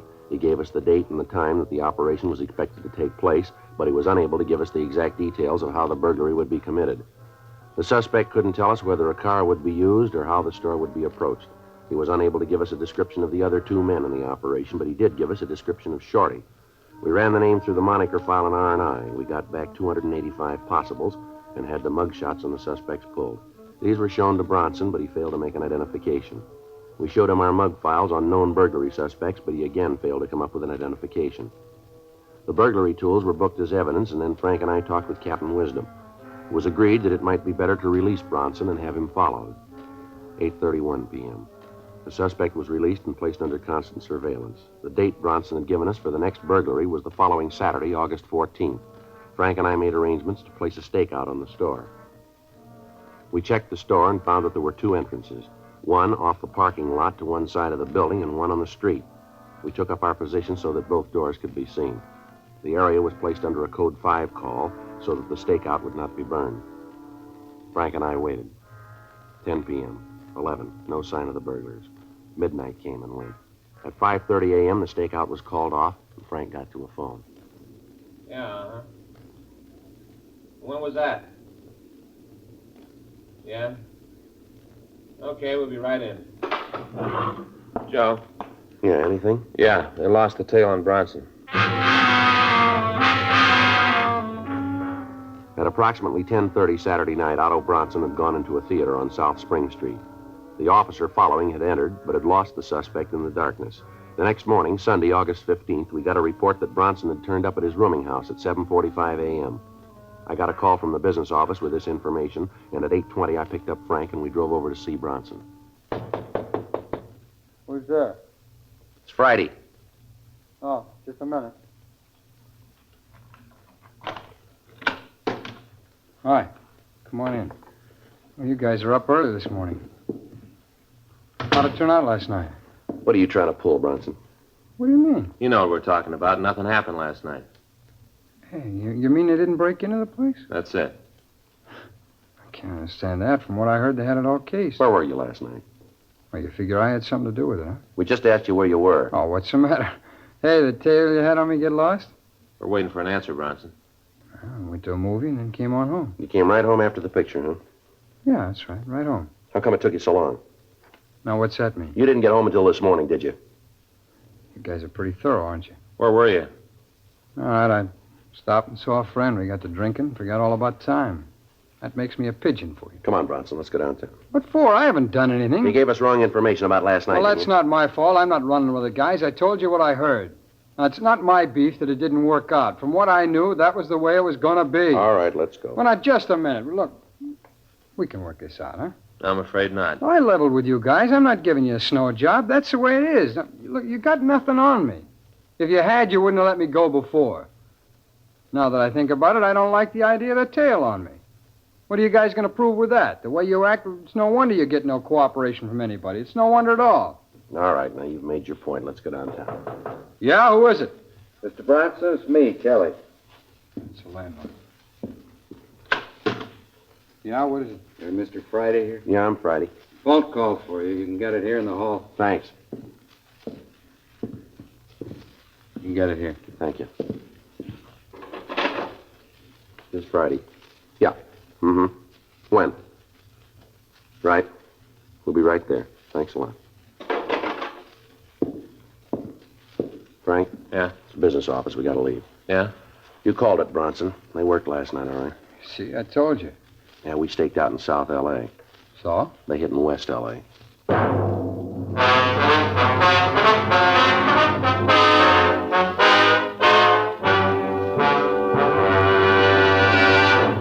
You are listening to Dragnet, the authentic story of your police force in action.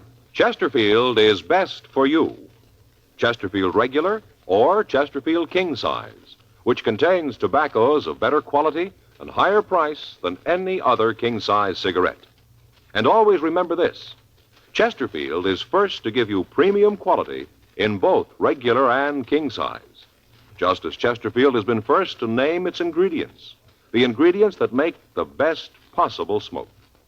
Enjoy your smoking. Change to Chesterfield.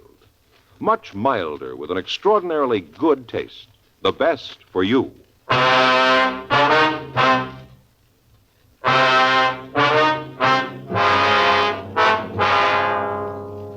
9:15 a.m. Frank and I contacted the West Los Angeles detectives and drove out to the scene of the latest burglary. It was a large chain grocery store. The thieves had burned into the safe, and the M.O. was the same as in the other burglaries. All the contents of the safe worth anything had been removed. The crews from the crime lab and latent prints had already finished their investigation and had gone back to go over their findings. Frank and I talked to the manager of the store, Mr. Charles Gleason. Well, let me see, Sergeant. The first I knew about it was when they called me to say that the safe had been robbed. Mm-hmm. Any idea how much was taken? Well, I'd just be guessing with the officers working around here. I didn't get a chance to check it yet, but I'd say about $5,000 or $6,000. The weekend and all, we'd done a pretty good business, and I didn't get a chance to get to the bank. I had all that money in the safe. Of course, I'll have to check the books to tell you exactly how much they took, but like I said, it was probably $5,000 or $6,000. Do you have a burglar alarm system in the store, Mr. Gleason? I beg your pardon? I said, do you have a burglar alarm system in the store? Yes, and that's a funny thing. I can't understand why it didn't work. The officers who were here from your crime lab, is that it? Yeah, that's right, sir. Well, they said that evidently it had been turned off somehow. I don't understand it, but that's what they said. I see. I wonder if you could give us a list of your employees. Well, yes, certainly, but you don't think that any of them had anything to do with this, do you? Well, they've all got to be checked out, sir. Can you give us the list? Oh. Well, yes, I can. I guess that's right, but I'm sure that none of them were involved. Well, Mr. Gleason, have you noticed anyone hanging around the store, anyone that might have looked suspicious to you that you can remember?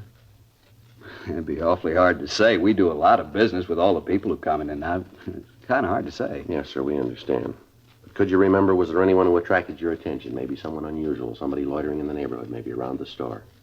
No, sir, not that I can think of. Mm-hmm. Was there anything that was taken from the safe that might give us a lead, something that might not ordinarily be in there, something that you could identify easily? No, I don't think so, just the money. Of course, there were several checks. Checks that we cashed for the customers. They might have totaled $500. I can give you a list of them. We have them photographed if you want copies of them. Yes, sir, that'd be a big help. Oh, officers, there was one more thing. Yes, sir, what was that? Well, you know how people lose things. Yes, sir.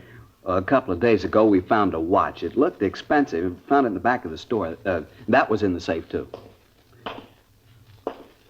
Everything's gone. Must have taken that, too. It isn't there now.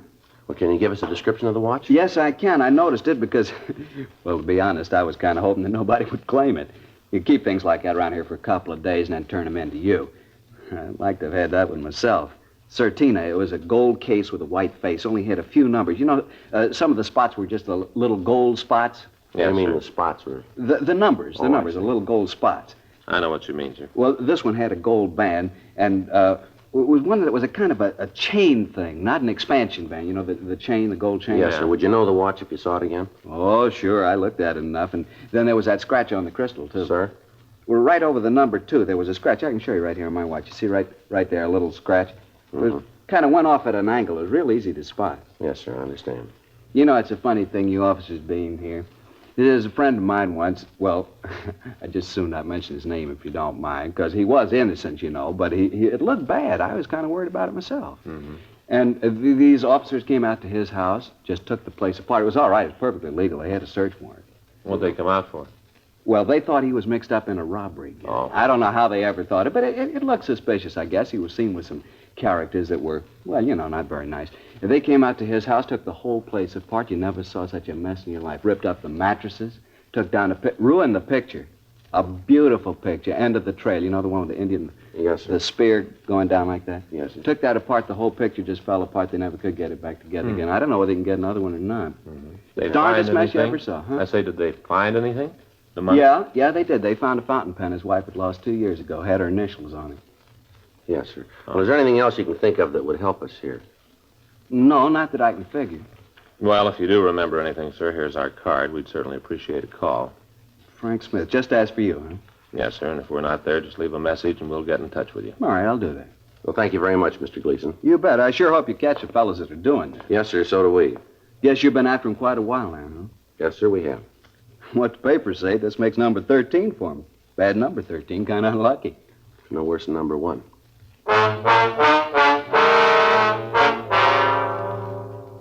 Frank and I went back to the city hall and completed our crime report. We contacted the crime lab and latent prints and found that they'd come up with no physical evidence at the scene. From the M.O., it could be definitely established that they were the same suspects we were after. We obtained a list of the employees of the store and checked them out. We came up with no new leads. A list of the checks that had been taken from the safe were given to forgery detail. Frank and I went to Otto Bronson's rooming house and brought him down to the city hall for questioning. You know, maybe if you guys had spent a little more time doing your job and less time bothering me, you'd end up catching those fellas. Don't worry about it, Bronson. We'll get them. We'd like to go over what you did last night again. I told you Well, once. tell us again, will you? All right. Like I said, I had dinner around 8, maybe 8:30. Where'd you eat? A place over on Spring. See anybody you knew? No, I don't think I did. Where'd you go then? I went to a movie, a place on 7th. See anybody you knew there? No. Well, then you'd have a tough time proving where you were, wouldn't Not all the way. You had a tail on me. Most of this you know already. All right. You What'd you do after you left the movie? I told you that. I went over to see a friend. Yeah, where's he live? A hotel on 5th. What's his name? Oh, look, I don't want to see him dragged into this. If he's clean, he's got nothing to worry about, huh? Yeah, sure, but you guys go over and talk to him. It's a lot of embarrassment for him, and I just don't want it. All right, let's go. Oh, no. You gonna book me? That's it. I told you what being in a cell does to me. You should have thought about that before. All right, I'll tell you who he is. Well, go ahead. All right, his name's Anderson, Mark Anderson. You ever fallen? No, he's clean. Sure about that? Yeah. Now, I suppose you want to go over and talk to him, huh? Yeah, we'll get to it. You still gonna book me? We haven't any choice. Look, I told you what I know, Sergeant. I told you everything. I can't help it if I was wrong. Look, it's no crime to make a mistake, is it? I never read about no law that says you can't make a mistake. Well, why don't you tell us the truth about what you know about these burglaries, then? I told you. What you told us we can't buy. Well, that's tough, fella, but that's the way it is. Now, I told you what I know. There isn't any more. Now, if you want, go on. Check with Mark Anderson. He'll tell you I was with him all night. He'll tell you. I don't want no trouble, you guys. He'll tell you, and that's the truth. Really, I'm telling you the truth. Yeah, we've heard that before. 6:40 p.m. We booked Otto Bronson at the main jail on suspicion of burglary. Before he was put in his cell, we got the address of Mark Anderson. After we'd finished with the booking, Frank and I drove over to the hotel on 5th Street. Anderson was registered in room 812. The desk clerk told us that Anderson was in his room. He was unable to tell us much about Anderson because, as he explained, he'd only worked at the hotel for a week and hadn't seen much of him. We went upstairs and knocked at the door. Yeah? You Mark Anderson? That's right. Who are you? Police officers. I'd like to talk to you. Sure, come on in. This is my partner, Frank Smith. Anderson. What do you want to see me about? You know a fellow named Bronson, Otto Bronson? Yeah, sure. I know Otto. When'd you see him last? Hey, what's this all about anyway? Otto done something? Just a routine investigation, Anderson. When was the last time you saw Bronson? Routine, huh? That's right. I saw him last night. Where'd you see him? Here. He came up, sat around, killed a bottle, talked it up. Mm-hmm. What time did you leave here? Must have been about 7:30 this morning, something like that.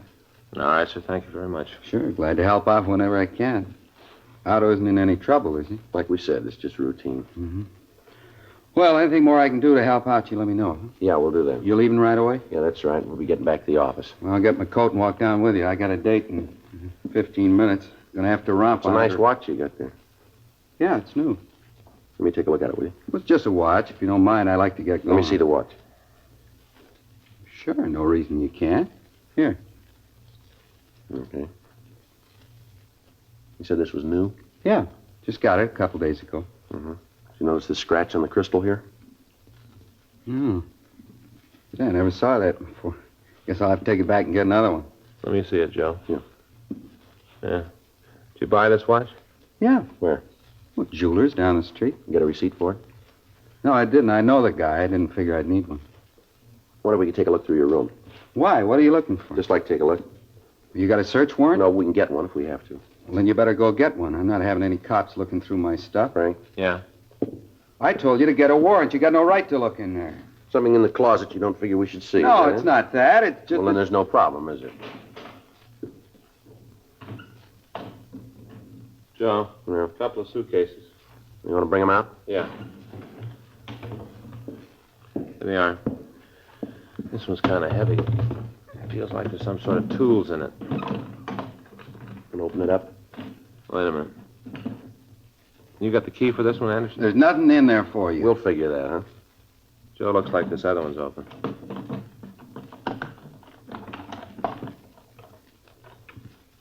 Now, about this, Anderson. Money here and these checks. Watch it, Joe. All right, Anderson. All right, come on, get up. Get up. I'll shake him, Joe. Yeah, he's clean. Stand still. All right, Anderson, let's go. Otto told you, didn't he? A lousy little sneak. He told you. I never did trust him. I kept telling Shorty. I kept telling him we shouldn't trust him. Who's Shorty? Shorty Miller. Want to tell us where we can find him? Sure, I got nothing to lose. Lousy little Otto. Just the three of you in on the job? Yeah, that's all. Otto, Shorty, and me, just the three of us. Him and his big ideas. How he had it all fixed up when you tagged him. How he was going to get us in the clear. Don't worry, he said. He'd take care of everything. Lousy liar. He'd fix it for us. That's real funny. Shouldn't be. What? He fixed it.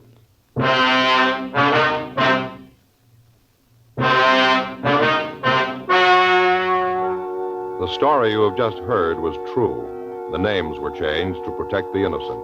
On December 14th, trial was held in Department 87, Superior Court of the State of California, in and for the County of Los Angeles. In a moment, the results of that trial. Now, here is our star, Jack Webb. Thank you, George Fenneman. I've been pleased to see how many of you king-size smokers have been changing to Chesterfield. It's just as I've been telling you, king-size Chesterfields contain tobaccos of better quality than any other king-size cigarette. Now, either way you like them, regular or king-size, Chesterfields have a better taste, and they're really milder.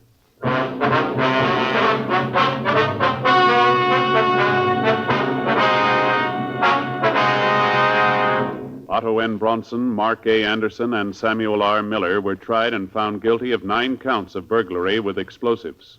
They received sentence as prescribed by law. Burglary with explosives is punishable by imprisonment in the state penitentiary for a period of not less than 10 nor more than 40 years.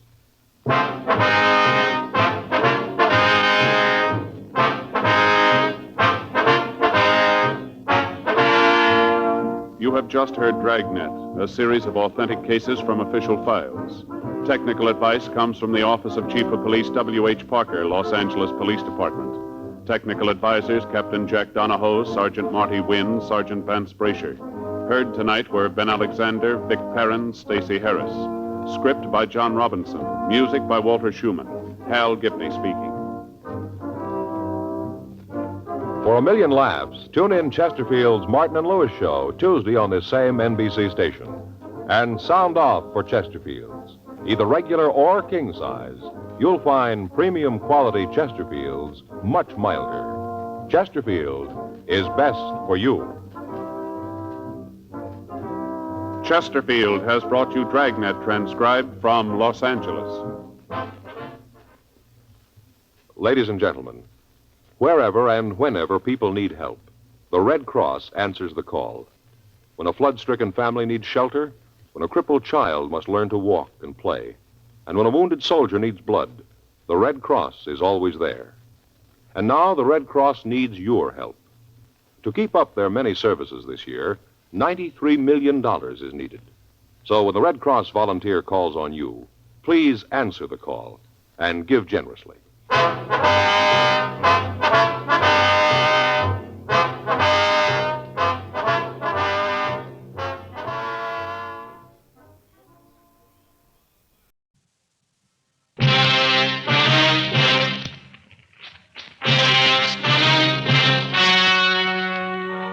The story you are about to hear is true. Only the names have been changed to protect the innocent. Fatima Cigarettes, best of all long cigarettes, brings you Dragnet.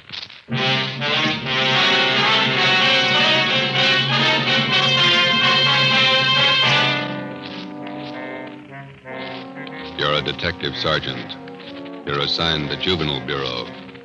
The high schools in your city have been flooded with obscene literature. You stamp out one source, and a dozen more spring up. Your job, stop them. If you want a long cigarette, smoke the best of all long cigarettes. Smoke king-size Fatima. Fatima is the long cigarette which contains the finest Turkish and domestic tobaccos superbly blended to make Fatima extra mild. And that's why Fatima has a much different, much better flavor and aroma than any other long cigarette. That's why Fatima has more than doubled its smokers coast to coast. So enjoy Fatima, the best of all long cigarettes. It's wise to smoke extra mild Fatima. It's wise to smoke extra mild Fatima.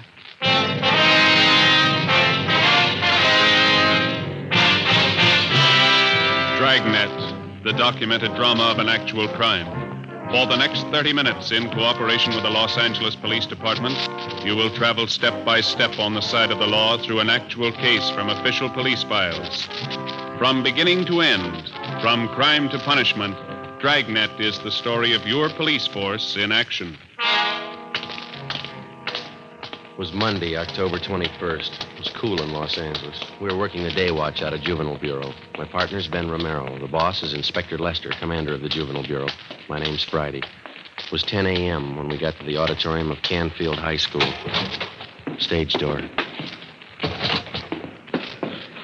Guess we go right out onto the stage. Yeah, we better wait till we're called, though, huh? You're the men from the police department? Yes, sir. This is Sergeant Romero. My name's Friday. How do you do? How do you do? I'm Paul Fisher, the principal here. Come right out onto the stage and we'll get the meeting started. Yeah, all right. Yes, sir. Just have a chair there. Thank you. Is the microphone on? Ladies and gentlemen of the Coordinating Council, members of the Parent Teachers Association. As you know, this meeting has been called for the purpose of discussing ways and means to bring about an end to the distribution of the filthy and obscene books and pamphlets that have been littering every high school campus in the city of Los Angeles. We've tried every means at our disposal to clean this matter up, and they all seem to fail. On the advice of the Coordinating Council and Mrs. Randall to the PTA, we've called in the authorities. Here to discuss the matter with us this morning are two officers connected with the Juvenile Bureau of our police department. Sergeant Romero and Sergeant Friday. And now, may I turn the meeting over to Sergeant Friday of the Los Angeles Police Department. Thank you. Ladies and gentlemen, the only way we're going to get to the bottom of this thing and put a stop to it is to get all the information we can on where this lascivious material is coming from. You people, as parents and teachers of the children who are buying and reading this stuff, might be able to give us some help. So, if it's all right with you, Mr. Fisher, I'd like to hear from some of the people sitting out there, if I may. Certainly. Go right ahead. Thank you. Well, if any of you people have anything to say or any information, any questions, why, we'd be glad to listen to you and do our best to answer your questions. Yes, the lady out there, go right ahead. I'm Mrs. Stein. I know of a place in our neighborhood that has dirty books. I feel sure that that's one of the places where the children are getting this trash. Complaints have been made to the police department, but the man who runs the place has never been arrested. Can you tell me why? Well, ma'am, I think I better make it clear now that there's only one way a police officer can arrest anyone for possession of lewd literature. The officer has to prove that the party who possesses this literature does so for the purpose of selling it. Sometimes that's difficult to prove. Well, I told you I can prove it. You mean you can go to this place and buy a book from him? Well, maybe I couldn't. If I were known. Yes, ma'am, that's just the point. Now, I don't know offhand about the one in your neighborhood, but I can assure you that we've cracked down on hundreds of such peddlers in the past few months. And you can see for yourselves that this doesn't put a stop to it. We've got to get to the source. I have a question for you. Yes, sir? My name's Fred Scott. I'm director of the Square Shooters Boys Club. Yes, sir. The point I'm trying to make is, I know the young boys pretty well. With the exception of my boys, 49 in number, I'll wager just about every boy in this high school has one of those books. Or at least he's seen one. Yes, sir, we're aware of that. point I'm trying to make is, somewhere in the municipal code, there's got to be a law to forbid such things. Yes, sir, there is such a law. Then why isn't it enforced? It is. What does the law say? Well, how do you mean, sir? Well, I mean, what happens when somebody's found guilty of selling these books? What's the penalty? Oh, well, the law states that an offender is liable to fines, a jail term of 6 months, or both. That's not much of a law, is it? Why isn't there a stronger law? Well, I wouldn't know that, sir. The point I'm trying to make is, we need laws with some teeth in them. We have good laws in the state of California for the most part. It's true that we're weak in some cases, but you can say that about most states, I think. Well, you may be satisfied with the laws, but I'm not. I'd say stronger laws. That's the answer. No, I don't think it is, Mr. Scott. Passing a set of new laws isn't going to make this city a cleaner or a safer place for your boys to grow up in. Laws don't decide how moral a city's going to be. People do. Laws don't mold character in young boys either. The parents and teachers do that. I don't think I know what you're getting at. What do you mean? Well, just this, Mr. Scott. It's our job on the police department to keep filthy junk like these books from falling into youngsters' hands. Yes? Now, on the other side of the fence, the youngster has to be taught to recognize this obscene material for what it is, filth and garbage. And the youngsters have to be taught that in the home, in the school, and the church. Now, if they can be made to understand that the kind of dirt and filth that these books represent, well, that'd be worth more than any new set of laws, wouldn't it? But what about these men who put out the books? The men who sell them? How do you reach them? Through the youngsters. They seem to know the way. The next morning at 8 a.m., after meeting with Inspector Lester of Juvenile Bureau, Ben and I went on stakeout at Canfield High School. From past experience, we knew there was little hope of a quick end to the case. It was going to be a long haul, tracing the source all the way up the line from the high school kids who bought the filthy books to the small fry pushers, the wholesalers, and finally, we hoped, to the top, the man who printed the books. We had no illusions on that score. Generally, with the arrest of his pushers and other small-timers who work for him, the top man gets the alarm and clears out before the police officer can apprehend him with evidence that will stand up in court. During the first 2 days at Canfield High, Ben and I found out nothing. The obscene literature was being bartered and exchanged between students, but the main source of supply was still a mystery. We had one slim lead to go on.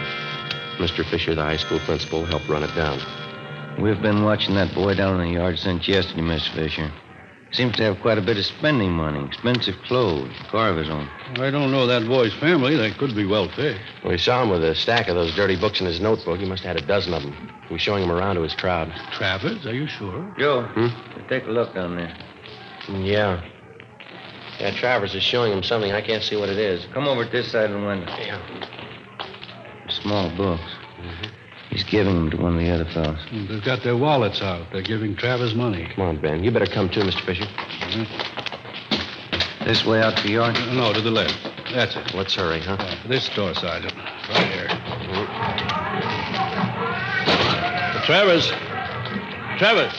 Hello, Mr. Fisher. They'd like to talk to you. Yeah? Now, these men here are from the police department. They want to ask you some questions. Can we go inside? Sure, it's okay. Come on. Oh. What's the matter, Mr. Fisher? I haven't done anything. Oh, we'll see. Come on. What is it? What's it all about? Sergeant? It'll be a lot easier if we have the truth now, son. Did you just sell those boys out there some dirty books? No, I mean, it's only a gag. They're funny books. Have you got any more of them on you? Yes, sir. Can we see them, please? I didn't steal them. Only books. Funny books. Here. Thanks.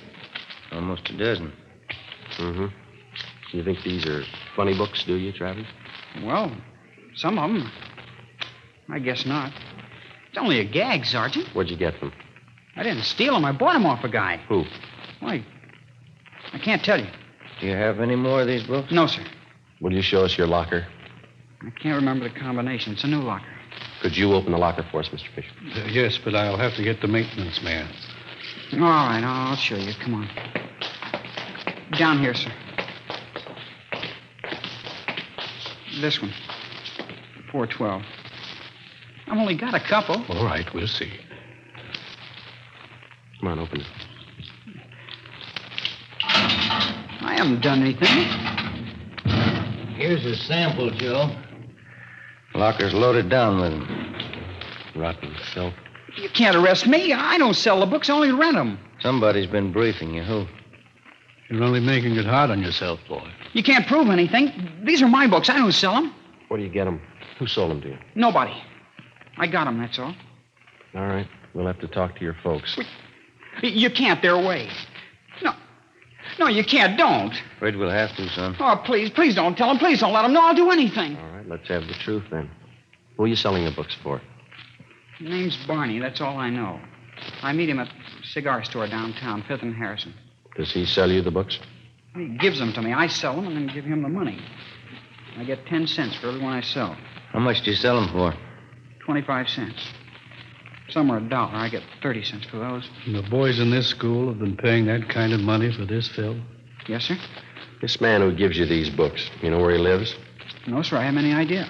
When are you going to see him? Well, this is Wednesday. I was going to meet him downtown this afternoon. The cigar store? Yes, sir. But I don't want to get Barney in trouble. He's been okay to me. Sure. He's done a lot for you. 4 p.m. Wednesday. Ben and I drove downtown with 16-year-old Eddie Travers. We parked the car near the corner of 5th and Harrison and kept an eye on the cigar store. We waited. No sign yet, Travers? No, sir. Barney usually waits by the newsstand there. I haven't seen him yet. How long you been selling for this man, son? About 3 months, maybe 4. Any idea where he gets the books? Well, Oh, just a minute, Sergeant. Yeah? I think... Yeah, that's Barney, the one going up to the cigar counter. The man in the gray suit there? Yeah, that's him. He's going into Juanita's cafe. Is that where you usually go after you meet him? Yes, sir. You better take the boy back to the office, Ben. I'll tail this guy and see what I can find out. Okay, you want me to pick you up later? I'll call you at the office. Oh, you got any matches? No, I'm out. I'll pick some up at the cigar stand. Right. See you later. Yeah.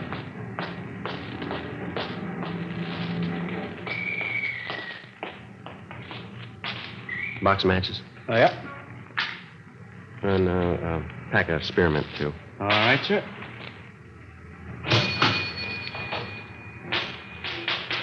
Much obliged. Got a special on Old Typical New Bourbon today. $2.69 a fifth. No, thanks.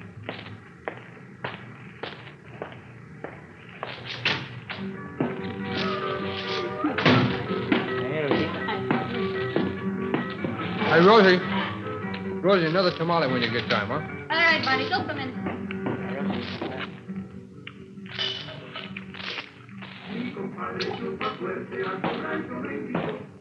Yes, sir. Let me have chicken tacos, side order of fried beans, and a cup of coffee, huh? Chicken tacos on one, side of beans. Another tamale. Anything else, Barney? Yeah, some more coffee, huh, Rosie? Tamale on one. Hey. Slide the ketchup down here, will you? Yeah, here you go. Thanks. They got good tacos in there. Lots of meat of them. It's fresh stuff. Yeah. There's the sugar. Oh, thank you. Hey, Rosie. Here, Rosie. Yeah. I got some new ones in just today. Whole stack of them. What are you talking about? You know, the picture books. Good ones. You can make some money on the side. They'd sell good around here. Listen, Barney, I told you once, no. Oh, come on, here. Look them over. These are good ones. I said no, that lousy junk. The next time you bring that stuff in here, I tell the boss, understand? Now eat and get out. Well, that's a real funny thing. Looks great, but boy, what a cold potato. Yeah? Come on, eat and get out and take that junk with you. Cold potato. I don't like the chow in here anyway. Well, coffee's certainly cold. Yeah. Yep. You probably get a big boot out of these. Take a look. Yeah, that's pretty good. Yeah, it's good quality stuff. Yeah. Give me that little book there. Let me show you one. Wait a minute. Yeah. Wouldn't I kill you? Yeah. How about sell me one of them? Okay. 4 bits for the small ones, $1 for the big ones. Wait a minute. Let's see, I got 14 of them out there. Tell you what I'll do. I'll make you a deal. You can have the whole works for $10. Okay. You got any more? You going in business for yourself? No, I got a newsstand out in Riverside. Books, I guess, ought to go fast. I think I can probably handle another $25 worth. Ah. I got the rest of them back at the hotel. Some of them are in color. Huh? You want to meet me there tonight? Around 7? Where's the hotel? Well, you go straight up 6th Street from here. It's just one block on your left. Call the Denver House. I'm in room 337. You going up there now? Well, I was supposed to meet some guy, but... Yeah, we can go now. How about a check, Rosie, huh? Yes. Hey, you'll probably be wanting more of these. I can put you on my mailing list. Okay. The prices are right. I don't want to pay retail. Nah, we can work out a deal. Come on, let's go. Okay. Hey, that Rosie, huh? She's really put together. Yeah? Too bad. A real cold potato, though. Some are like that. Yeah. No sense of humor.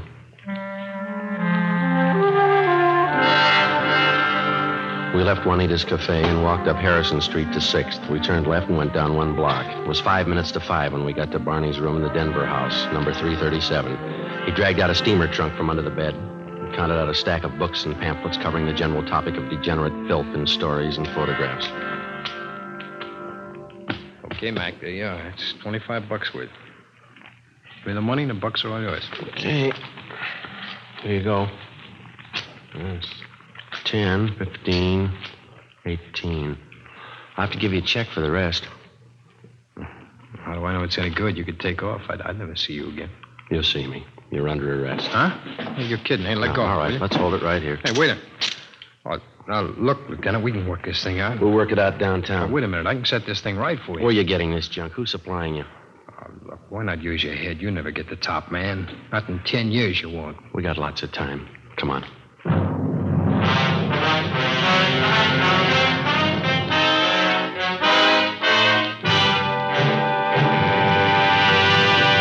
You are listening to Dragnet, the case history of a police investigation presented in the public interest by Fatima Cigarettes. If you smoke a long cigarette, it will be in your interest to listen to a typical case history of a Fatima smoker. It's the case of Mr. Joseph G. Hertzberg, city editor of one of New York's great newspapers, and this is his actual signed statement. I recommend Fatimas to anyone who likes a king-size cigarette. In my business, the long hours really put smoking to the test. Working overtime means smoking overtime, and that has sold me on Fatimas. No matter how often I light up, Fatima gives me an extra mild smoke. And Fatima flavor, it's much better every time. I found out it's wise to smoke extra mild Fatima. And more smokers are discovering this every day. Actual figures show Fatima has more than doubled its smokers coast to coast. So enjoy Fatima yourself. The long cigarette, which contains the finest Turkish and domestic tobaccos, superbly blended to make it extra mild. You will prefer Fatima's much different, much better flavor. You will agree. It's wise to smoke extra mild. Fatima. It's wise to smoke extra mild Fatima. The best of all long cigarettes. The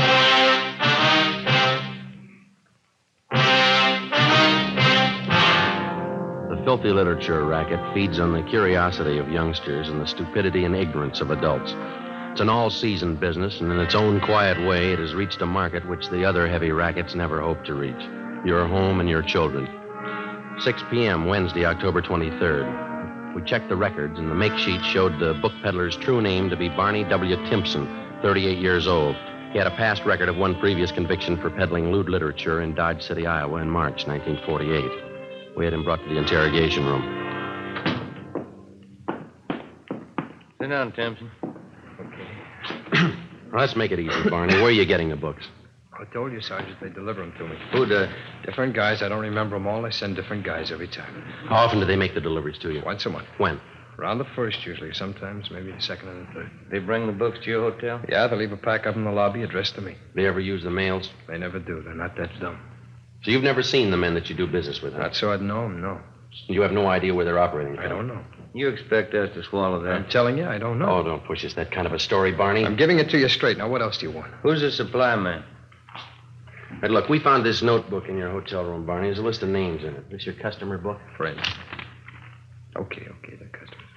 That gives us enough to land on you. I know that. I've told you everything. You still don't know who you're working for? No. Look, there's a phone number in this notebook. No name to go with it. Yeah? Now, look at it. This one right here. I don't know. Must be another customer. Yeah. Does it belong to the boss? I don't know the boss. He don't know me. Then who do you buy the books from? Who says I bought him? He must owe somebody a lot of money. Don't worry. I don't owe him nothing. He don't owe me nothing. He does now. What? You're going to jail for him. Barney Timpson was booked into Central Jail for violation of the Penal Code, Section 311.3. We contacted the telephone company, and they traced the extra phone number in Timpson's notebook to a private residence on Wonderview Drive in Laurel Canyon. A detail of men was assigned to stake out on the place. During the next week, mainly from information obtained from Barney Timpson's customers, 7 other peddlers of obscene books and pamphlets were taken into custody and questioned. 5 of the 7 told us they picked up their supply of books from the Laurel Canyon address. We moved in on the place and found thousands of loot books and pamphlets stored in the garage. 3 men on the premises were taken into custody. They identified themselves as John Alexander, George Kelleher, and Raymond Kester. We brought them downtown and interrogated them for 2 hours. They refused to admit anything. They were booked in, but by noon their lawyers arrived and they were released on writs of habeas corpus. 2 p.m. Ben and I met with Inspector Lester of Juvenile Bureau. Just had a call from the men on stakeout at the Laurel Canyon place. They've just been over the garage where the books are stored. They get anything, Skip? A couple of things. Might be fair leads. What's that? 3 stacks of books they found were wrapped in proof letterheads from the Havenbrook Hotel. Yeah? We checked with the hotel. They get all their printing done at Rudolph Brothers, place out in West L.A. That name's not familiar to me. It's a big layout. Their specialty is religious books, Bible, things like that. That doesn't add. Not so sure. How do you mean? Be a perfect cover for the racket. Printing the Bible one day and a flock of filthy books the next. Could be the setup. What kind of a name does this Rudolph's place have around town? They've been here long? 50 years. Good reputation. Well, we could give it a look. Where's the place? On West 3rd, just below Athens Street. All right. Check the place over, but don't make them suspicious. If there's anything wrong, no use tipping until we're ready to move. Right, Skipper. They got to reach the presses turning out this junk and choke off the supply where it starts. Do that and we got it beat. Right. Just a minute. Juvenile Bureau, let's do. Yes, Helen. Down where? Okay, they'll be right out. Gross and Pacelli, they spotted one of the delivery cars. Where? Downtown. They followed it out to West L.A. Yeah? Rudolph's printing shop. 4 p.m. Ben and I, together with 2 other men from Juvenile Bureau, drove out Beverly Boulevard to Athens Street and then down 1 block to the corner of West 3rd, where we picked up Gross and Pacelli on stakeout. The Rudolph Brothers Printing Company covered almost half a square block on the corner of West 3rd and Athens. The front of the plant had display windows featuring expensive leather-bound Bibles and other religious literature. While the other men remained on stakeout, Ben and I crossed the street and entered the plant. We introduced ourselves to the clerk in charge as potential wholesale customers, and we asked to be shown around the shop. It was more than obliging. I'd be happy to show you our plant, gentlemen. The most modern religious publication company in the West. That's our claim. Oh, would you step this way, please? Thank you.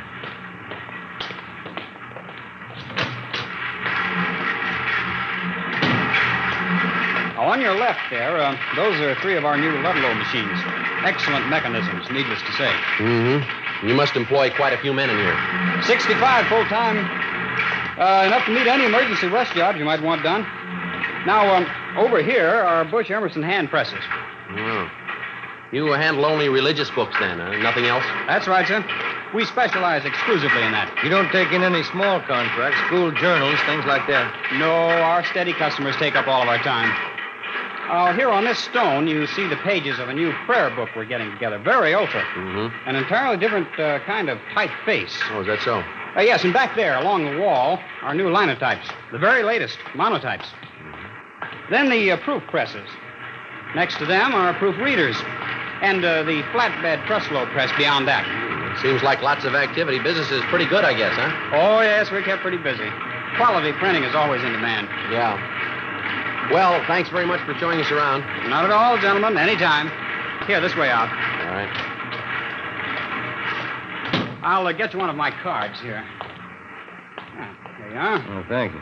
And when you're ready to do business, why, just give me a call. I'd be glad to take care of you. All right, sir, thanks. We'll do that. Good afternoon, gentlemen. Goodbye. All right. What do you think? You got me. Nothing out of place. Yeah, whatever system they're using, they got it down pat. Bibles, prayer books, church announcements, that's all I saw. Hey, Ben, look. Hmm? That man getting out of that car going into Rudolph's there? Alexander, the guy we picked up this morning out in Laurel Canyon. Yeah. Printing plant continued. 6 p.m. The lights in the display windows went out. The shades were drawn. We watched the employees leave. 6:30 p.m. The lights in the plant were still burning. Gross went down to the corner and picked up some hot dogs and coffee for our dinner. We ate in the car. 7:30 p.m. A black Cadillac convertible pulled up across the street. 2 men got out and let themselves in through the front door. We waited. Between 7:30 and 8 p.m., we counted 21 men entering the plant. That printing press.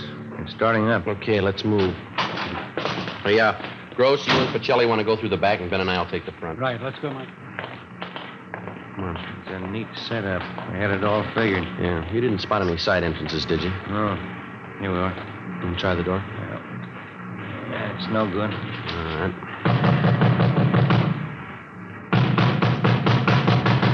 Who is it? Police officers, open up. All right, come on, open up. The press is stopped. All right, let's hit it quick. Come on, again. There we go. There they are, Joe. They're trying to smash the plates. Come on. Pacelli! Pacelli, save those plates! Watch it, Ben. All right, come on. All right, you, all right, hold it. Hold it against the wall. Hey, Gross, get those plates off the press, will you? All right, hold it, you two. Look out, Joe, look out! All right, Get the plates, Joe! I round up those men and keep the doors covered. Get away from those tables. Come on over by the wall. That's about most of them, Joe. Those 2 men going out the door. Come on, head them off, will you? Come on, you. Come on, back inside. Get out, wait, get your hands off her. Hold it up, mister. Come on, over there with the rest. You'll pay for this. I'll sue you down your last nickel. Yeah, come on, simmer down. Hey, Joe, we got Rudolph going out the back. Right. Call the office, will you? We're going to need transportation. Okay. Take those 2 with you, huh? Right, come on. Well, we got enough evidence against them. Yeah, we're going to need it. 2 full pages of the junk right here. Yeah. Look. Right next to it. Yeah. Page from the Bible.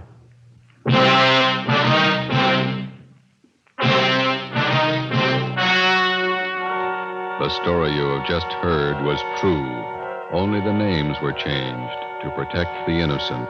On January 9th, trial was held in Superior Court, Department 94, City and County of Los Angeles, State of California. In a moment, the results of that trial. It's amazing how many long cigarette smokers are changing to Fatima. Here is the actual report. From coast to coast, king-size Fatima has more than doubled its smokers. Yes, more and more smokers every day are discovering that Fatima is the best of all long cigarettes. Long cigarette smokers find Fatima has a much different, much better flavor and aroma. Long cigarette smokers find that Fatima is extra mild because it's the long cigarette which contains the finest Turkish and domestic tobaccos superbly blended to make it extra mild. So enjoy extra mild Fatima. Best of all long cigarettes. It's wise to smoke extra mild Fatima. It's wise to smoke extra mild Fatima.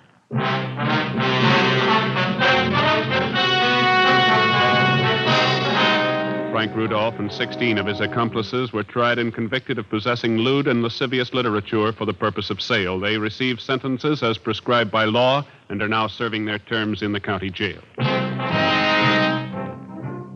Remember this Saturday, because that means Dimension X on NBC.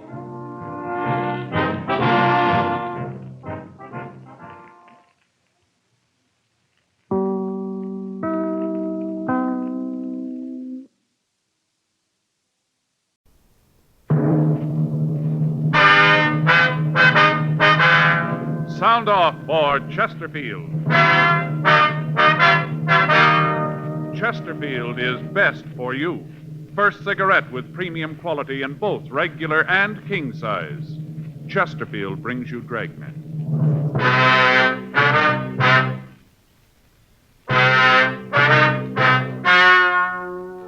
Ladies and gentlemen, the story you're about to hear is true. The names have been changed to protect the innocent.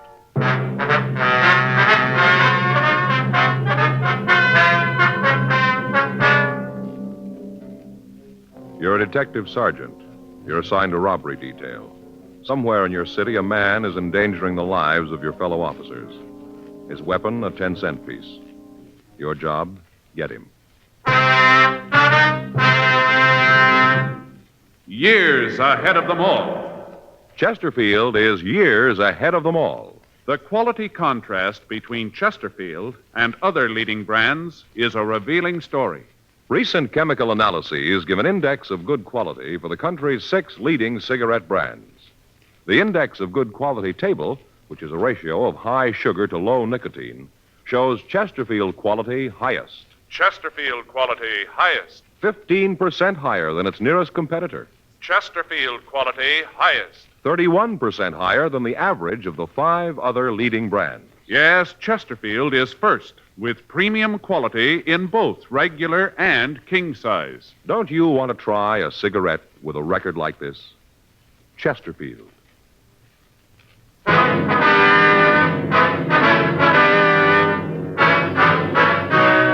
Dragnet, the documented drama of an actual crime. For the next 30 minutes, in cooperation with the Los Angeles Police Department, you will travel step by step on the side of the law through an actual case transcribed from official police files. From beginning to end, from crime to punishment, Dragnet is the story of your police force in action.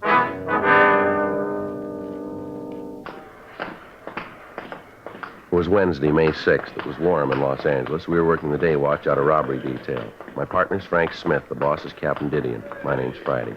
We were on our way back from the drunk tank, and it was 8:34 a.m. when we got to the first floor, the interview room. Okay, you want to sit down, Harris? Yeah. What a head. Either one of you got an aspirin? No, I'm sorry. How about a cigarette? Yeah, here you go.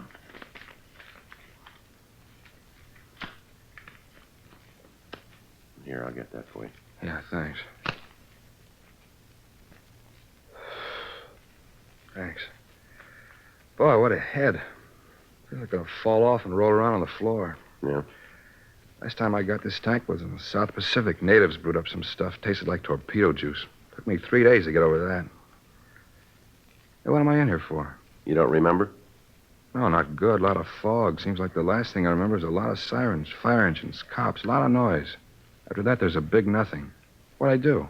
Well, he called the police department, told them an officer had been shot trying to stop a holdup. Then he called the fire department, told them the Times building was on fire. You're kidding. No, he's not.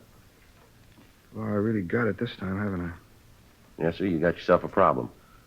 Why'd you do it? Gee, I'm trying to think. Seems like the girl I was with made some remark about L.A. being a dull town. I told her she just didn't know the place. I think that's when I started calling. Hey, this in the morning papers? I don't think so. Why? I really got trouble if it is. You arrest the girl? No. Thanks for small favors. What? Either you married? Yeah, he is. Oh, he'll know what I mean. I don't think my wife would be crazy about who I was out with last night. No? Yeah. Wife thinks I was at a sales meeting. Hope she doesn't find out. Hey, where was I when you picked me up? Well, according to the arrest report, you were in a phone booth trying to have the National Guard called out. I gotta join something. This is the worst one I've ever pulled. Where do you live, Harris? Apartment over on 9th. Didn't they get that last night? No. All you tell the arresting officers was your name. I didn't give anybody any trouble, did I? I mean, I didn't start a fight, nothing like that, huh? No. You didn't cause any trouble until they got you down here. Down here? I didn't hit anybody, did I? Well, you tried, but you didn't make it. You guys are detectives, aren't you? That's right. How come they send you fellas down here? I caused that much trouble? How long you been in town, Harris? Since I got out of the service. Make it about 6 years. You said you were a salesman. Who do you work for? Coddington and Michaels. How long you been with them? Since I got out, went to work for them right after I was discharged. Ever been arrested before? No. Oh, a couple of traffic tickets, nothing serious. Hey, what's all this about anyway? Well, you guys act you're trying to prove something more than just a drunk rap. What's the pitch? Well, there's been some fellow around town who's been making calls like you made last night. He's been making a lot of them. They all been phony, but we got to send out equipment. Oh, you figure maybe it was me, huh? Looked like it might have been. We have to check it out. No, I guess I made the ones last night. You say I did, but that's it. Hey, you mind if I take another cigarette? Yeah, here. Help yourself. Thanks. Here's a match. Thanks. Thanks. No, I'm sorry. You guys got the wrong fellow. No. You can check me. You'll find out you got the wrong man. Uh-huh. How come this is so important? You must get a lot of phony calls. How come this is so big? A lot of reasons make it that way. Yeah? Don't see it myself. Lots of times I see fire engines go out in false alarms. Doesn't look like it does any harm. Do you remember how many units were with you last night? No. Must have been a lot of them. Well, 15 police cars answered the officer's need help call before they could get a code 4 out on it. There were 5 units of fire department equipment there. I suppose that equipment had been needed someplace else on a real call. Yeah, see what you mean. It's not just the equipment being out of service. Every time a unit rolls on a call, there's the chance that somebody's going to get hurt. That's what you built last night. Look, I said I was sorry. There's anything more I can tell you. Any chance of me getting an aspirin around here? There's a doctor here. All he had to do was ask for it. We'll check on our way out. All right, come on, Harris. You can go back now. Yeah. Now, just a minute. What's the name of the friend you were out with last night? You're going to have to drag her into this? We got to check your story. I hate to have you do that. The story will stand. It isn't that. What is it, then? I told you I was married. Yeah. This gets in the papers. I'm going to have a bigger headache. Is that right? Yeah, my wife won't understand about last night. Well, that's too bad, Harris. She just won't understand, that's all. Well, how's that? Well, she's president of the Neighborhood Temperance Club.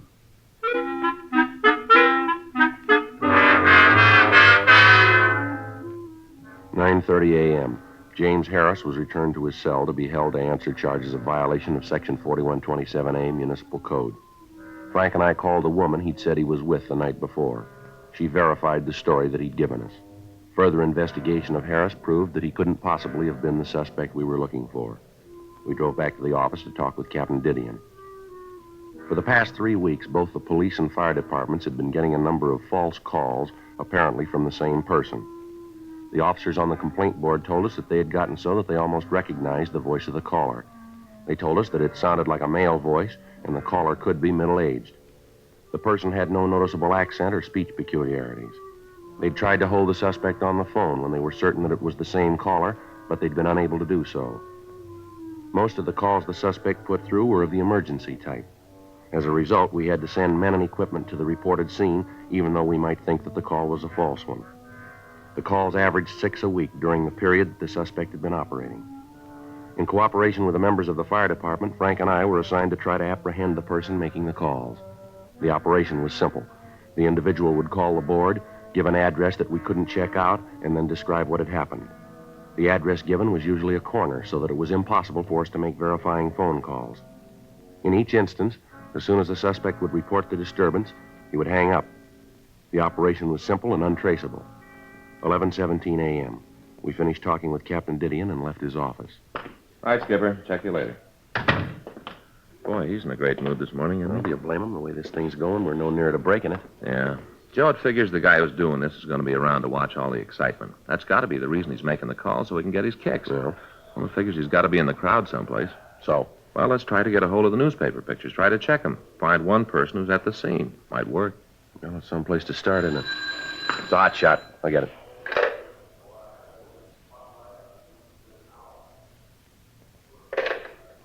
Gonna have to wait. Bank robbery in progress.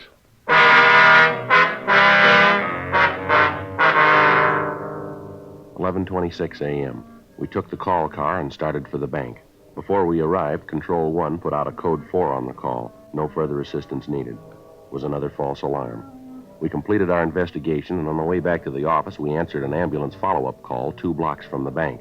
A squad car had been on the way to answer the robbery call at the bank. It had been traveling north on Spring Street. An ambulance had been making an emergency trip to Georgia Street Receiving Hospital. It had been traveling west on 7th Street. Both had been rolling code 3.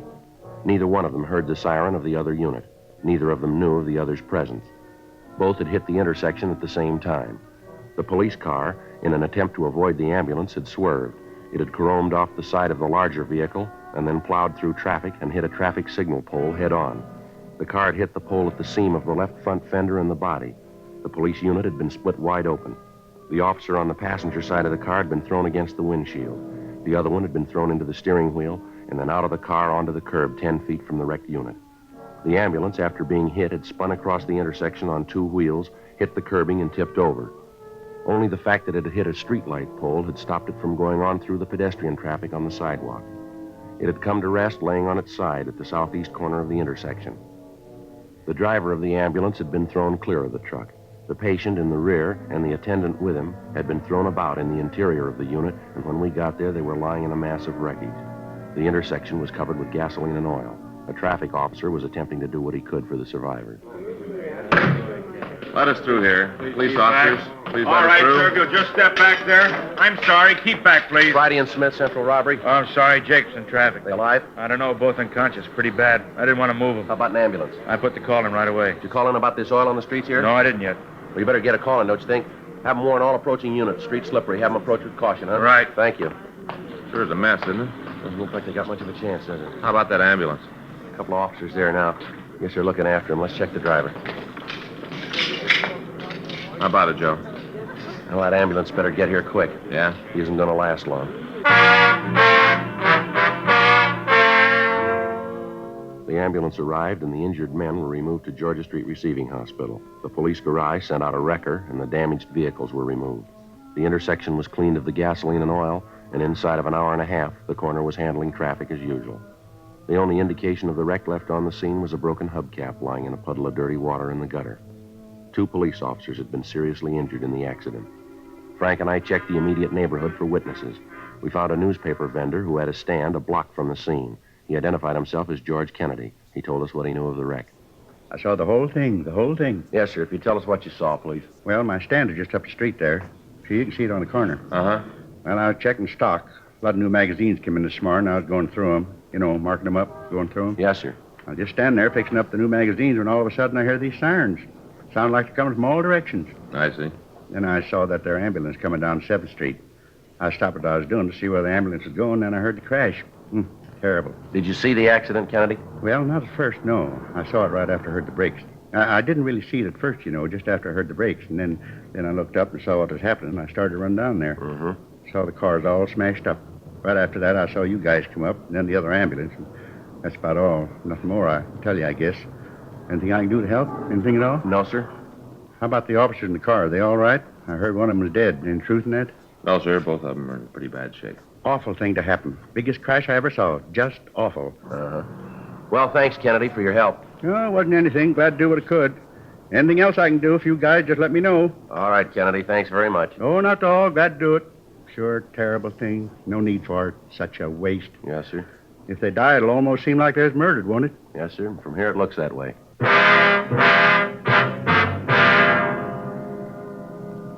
Frank and I drove back to the office. We checked with the doctor at the P&F ward at Georgia Street Receiving Hospital. The doctor told us that the injured officers were still in critical condition and as yet had not regained consciousness. We checked with the complaint board, and the officer who'd answered the call about the supposed bank robbery told us that he thought that the caller was the same suspect we were looking for. With Captain Didion and Captain Hagenbaugh in communications, we worked out a plan to attempt to apprehend the caller. The next time he put in a call, the officer answering the complaint would attempt to keep him on the line with questions regarding the complaint until we could get to the vicinity and start a search for him. We would be notified by a hotshot call immediately. 2 days passed without the caller making a move. On Saturday, May 8th, we got a call from Georgia Street Receiving Hospital. Yeah, Doc. Uh-huh. Well, how about the families? They been told yet? Uh-huh. Well, I imagine they're pretty happy about it, huh? Yeah, well, thanks for letting us know. Right, Doc. Bye. Doc Hall? Yeah, both officers are going to be okay. They're doing what they can for him. Hot shot.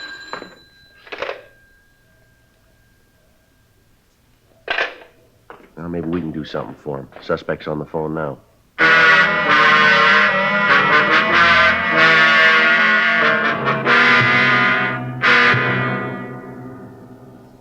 The caller had told the officer on the complaint board that he wanted to report an attempted robbery at the corner of 6th and Spring Streets. He said there was a shooting as the operator of the store involved had tried to stop the holdup man. The man on the phone had requested police assistance and the dispatching of an ambulance to the scene. The officer, so far, had managed to keep the caller on the phone while he let us know of the call. Another officer had called the store and verified that there was no holdup as reported. Frank and I left the office and proceeded to the area code 2. We felt that if the suspect heard the siren of a unit, it might alarm him and we'd lose him. We arrived at the corner 4 minutes after we'd gotten the hot shot. Frank took one side of the street and I took the other. We worked our way down 6th Street, spotting all of the stores with public telephones. It took us a little over 3 minutes to cover the street for 1 block east. We met back at the corner and started down Spring Street. As time went on, our chances of the suspect staying on the phone dwindled. 12 minutes had passed since the suspect had placed the call. I was covering the east side of Spring Street, and I was almost to the corner of 7th when I walked into a store to check the phone booth just inside the door. The voice was familiar. It was George Kennedy, the proprietor of the corner newsstand. Sure, I can see you. No, my name don't matter. All that counts is you get an ambulance here right away. You don't, this poor man's going to bleed to death. Well, certainly, he's right here, right in the same room. All right, come on out of there. Hey, what's this all about? Come on out of that phone booth. What right you got to tell me what to do? No, don't hang up that phone, Kennedy. You got no business breaking into my phone call. All right, you come out of that booth, will you, right now? Now, stand right there. Hello. Yeah, no, this is Friday. Yeah, we got him. Uh-huh. Yeah, well, as soon as I pick up Smith, we'll be right in. Hold it up, Kennedy! Stop that man! Hey, stop him! Hey, mister, what's the car? You all right, mister? Yeah, did you see where that old man went? No. Sorry, mister. He ran in the crowd over there. I wasn't watching him. I thought sure you were going to get hit by that car. Hey, Joe. What are you doing out in the middle of the street? Well, I had him. It's George Kennedy, the guy with the newsstand. You mean the guy we talked to the other day? That's right. Well, at least we know who we're after. That's a help. Yeah, maybe. We got to get him fast now. Yeah? He knows we're after him. We went back to our unit and got out a broadcast on George Kennedy. After that, we checked the immediate neighborhood, but we were unable to find the suspect. We checked at his newsstand, but the people in the surrounding stores were unable to give us the exact address where he lived. We arranged for a stakeout on the newsstand, then we went back to the city hall and called the city clerk. We asked him to check the records for the license issued to Kennedy. The clerk's office told us they would check their files immediately and call us back. We ran the name George Kennedy through R&I, but he had no previous criminal record. We checked with Captain Didion while we waited for the call back from the city clerk's office. I get it. Robbery Friday. Yeah? Who? Oh, wait a minute. Wait a minute. Hello. Well, that's all we need. What is it? That was Kennedy. Says he knows we want him, and he said we better forget all about it, that we'll never get him. Yeah? Says we might as well give up.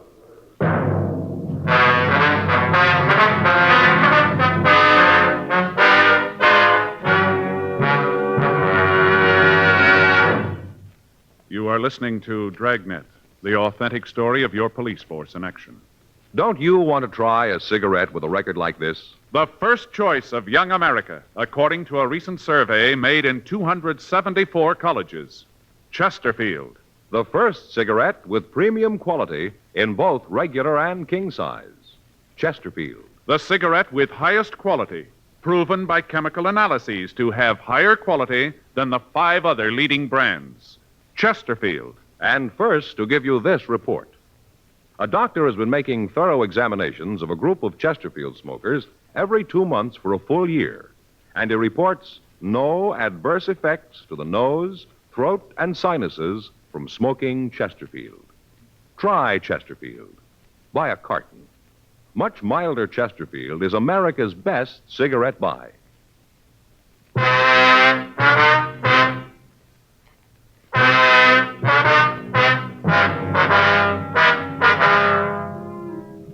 A local broadcast was gotten out on Kennedy. The city clerk called back and gave us the home address listed on his application for a vendor's license. We checked out the address, a rooming house on 9th Street, and the landlady told us that Kennedy was not at home, that she hadn't seen him all day. She was able to give us the address of his sister, and after Frank and I arranged for a stakeout on the rooming house, we drove over to see the sister. She lived in a small frame house in the Hollywood area.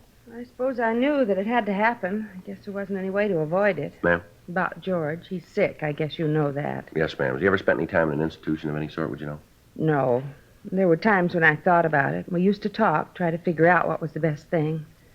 Somehow we just couldn't bring ourselves to do it, to commit him. You say we, ma'am. Who do you mean? Oh, me and Harold. Harold's my brother. He's the baby of the family.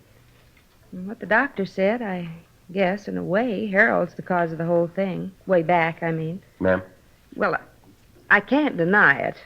We talked to doctors about George, you know, psychologists. Yes, ma'am. He said that George had a compulsion complex. Came from when he was a little boy. That he resented the attention that the folks showed Harold. It's unfortunate. Harold was sickly when he was little, and he needed more attention. Guess George didn't understand. Mm-hmm. You any idea where he might be now, ma'am? No? You tried the place over on 9th? That's where he lives. Yes, Miss Carroll. We checked the place. Landlady said she hadn't seen your brother all day. Oh. Well, if he's not there, I don't know where he could be. No. I wouldn't have the slightest idea. Could you tell us if your brother had any close friends in the city, anyone he might go to? None at all. I'm sorry I can't be of more help. Well, do you have a recent picture of your brother, ma'am? Well, yes, I think I can find one for you. Why do you want it? We needed to find him, Miss Carroll. Oh. Well, I have one that was taken this year at George's birthday party. I took it with one of those cameras that develop right away, you know. Yes, ma'am. What if you'd be kind enough to get it for us? Surely, I think it's in the desk. I'll get it for you. Thank you. Oh, excuse me a minute. Surely. Hello? Oh, yes. What? Uh-huh, they're here now. I don't know what to think. Yes. Yes, I know, but it's too late for that now. The important thing is to find him before he does something more. Yeah. Well, I'll call you back. I don't want to keep the officers waiting. All right, bye. That was Harold. He heard about George. Mm-hmm. It's possible your brother might go over to his place. No, that's the last place he'd go. What if you could give us his address, please? Well, sure, I can give it to you. I know that George wouldn't go there, though. Why are you so sure, ma'am? I told you about the birthday party. Well, George and Harold were there, just a family sort of thing. At least it started out that way. The way it finished was awful. George and Harold got into a big fight. They were always arguing. What if you get that picture for us now, Miss Carroll? Oh, yes, right away. It's here someplace. Harold just said that we should have put George in an institution a long time ago. We should have had him helped. I guess he's right. I guess it's all my fault. Why do you say that, ma'am? Well, it was me that didn't want George committed. I was the one who fought against it. I was so sure that everything would work out all right. Oh, here it is. Yes, ma'am. That's George. He got a paper hat on. He come out of one of those little snapper things. George liked things like that, kid things. I guess he never grew up. Yes, ma'am. Always lived in a dream world. Made it up himself. Thought that everybody was persecuting him, that people were after him. It's so silly. It wasn't true. I'm afraid it is, ma'am. What? We're after him.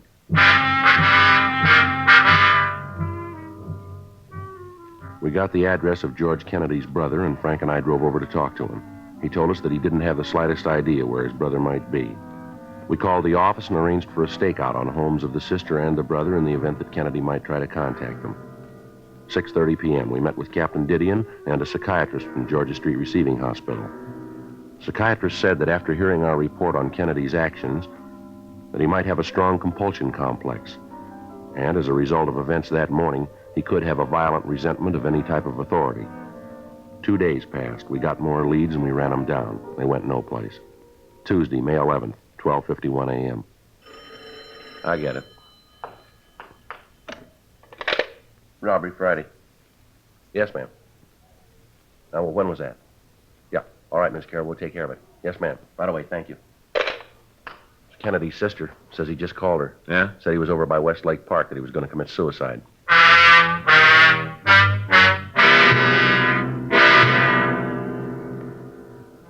(1:02 a.m.) We called the complaint board and told them what had happened. They contacted all available units and asked them to proceed to Westlake Park, Code 2. Frank and I drove to the area. By the time we got there, several units had responded to the call. As yet, none of them had seen Kennedy. From the bridge on Wilshire, 2 men had been watching the lake, and up to the time we got there, they'd seen no activity on the surface of the water. 1:30 a.m., Frank and I started to go through the park. A heavy fog had risen from the lake, and visibility was dropping fast.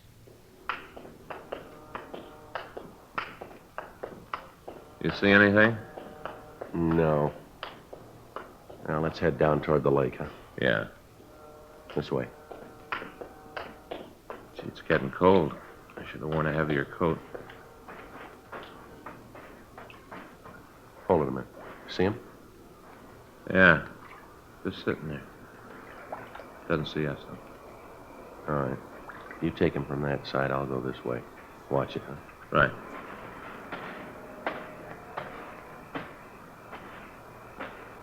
Who's there? Who is it?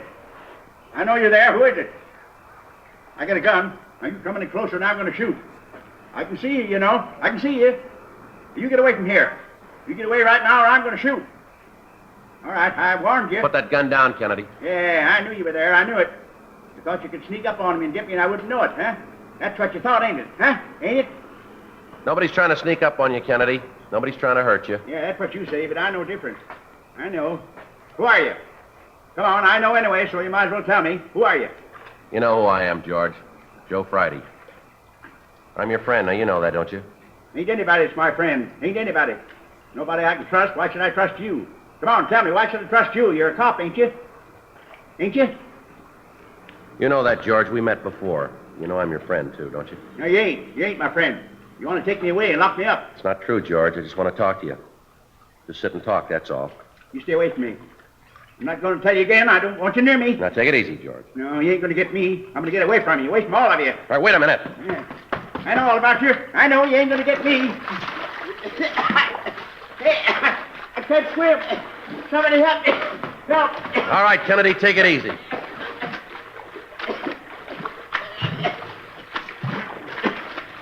All right, come on now. You're all right. You're all right. Come on. Come on, get up here. Now, you're all right now. Ain't anybody to understand. Ain't anybody. You okay, Joe? Yeah. I'll shake him. He's clean. I couldn't even get a gun. Couldn't even get a gun. Never could do anything right. Just nothing never went right. Wasn't anybody that understood. Nobody that knew what I wanted. Nobody cared about me. Nobody cared. You're wrong about that. Huh? We do.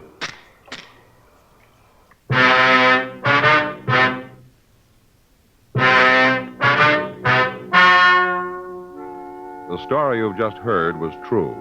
The names were changed to protect the innocent. On September 21st, trial was held in Department 97, Superior Court of the State of California, in and for the County of Los Angeles. In a moment, the results of that trial. Now, here is our star, Jack Webb. Thank you, George Fenneman. I sure hope you were listening real close to what George Fenneman had to say tonight, because it proves what I always tell you. You can't beat the premium quality you get in Chesterfield, regular or king size. I'd like you to try Chesterfields. They're much milder, and they have a wonderful taste.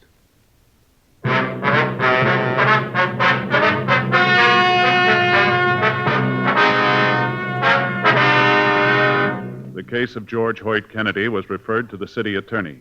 Due to the mental condition of the suspect, the case was then referred to the psychopathic detail at Georgia Street Receiving Hospital. After due process in Superior Court, the suspect was committed to a mental institution for treatment. Ladies and gentlemen, we wish to thank the editors and readers of TV Radio Mirror magazine for their awards to Dragnet, their 6th annual award issue, now on sale at your newsstand.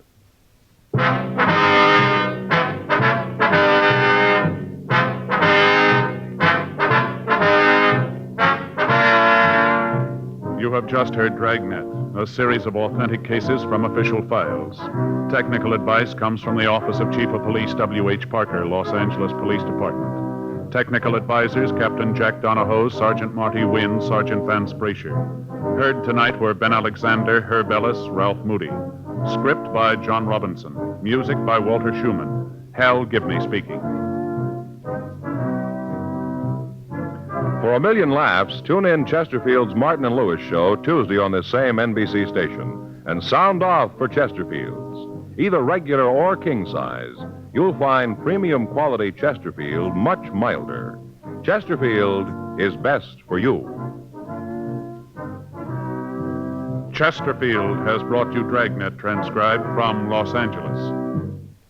Now, new Fatima has the tip for your lips. Fatima tips of perfect cork. King size for natural filtering. Fatima quality for a much better flavor and aroma. So remember, new Fatima has the tip for your lips. Fatima. See how smooth they are. Remember, Fatima is made by the makers of Chesterfield, Liggett and Myers, one of tobacco's most respected names.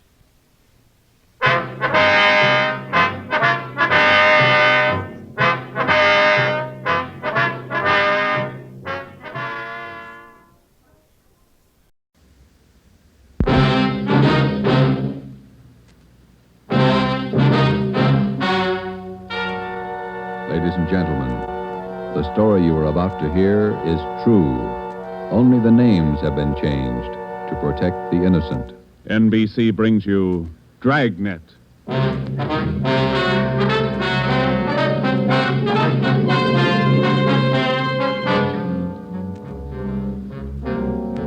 You're a detective sergeant. You've been off duty 2 hours. You receive an emergency call from the chief of detectives.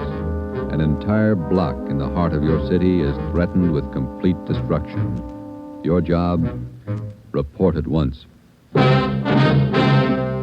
Dragnet, the documented drama of an actual crime, investigated and solved by the men who unrelentingly stand watch on the security of your home, your family, and your life. For the next 30 minutes, in cooperation with the Los Angeles Police Department, you will travel step by step on the side of the law through an actual case from official police files. From beginning to end, from crime to punishment, Dragnet is the story of your police force in action.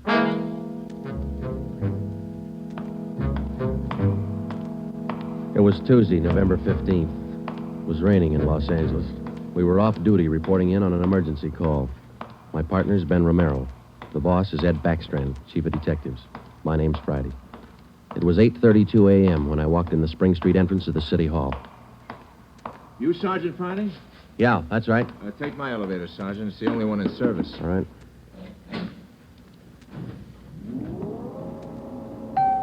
I'll run you up to 16. The chief's waiting for you up there. What's the pitch? Only one elevator in service out of 10? The place looks deserted. What's going on? Nobody in the building.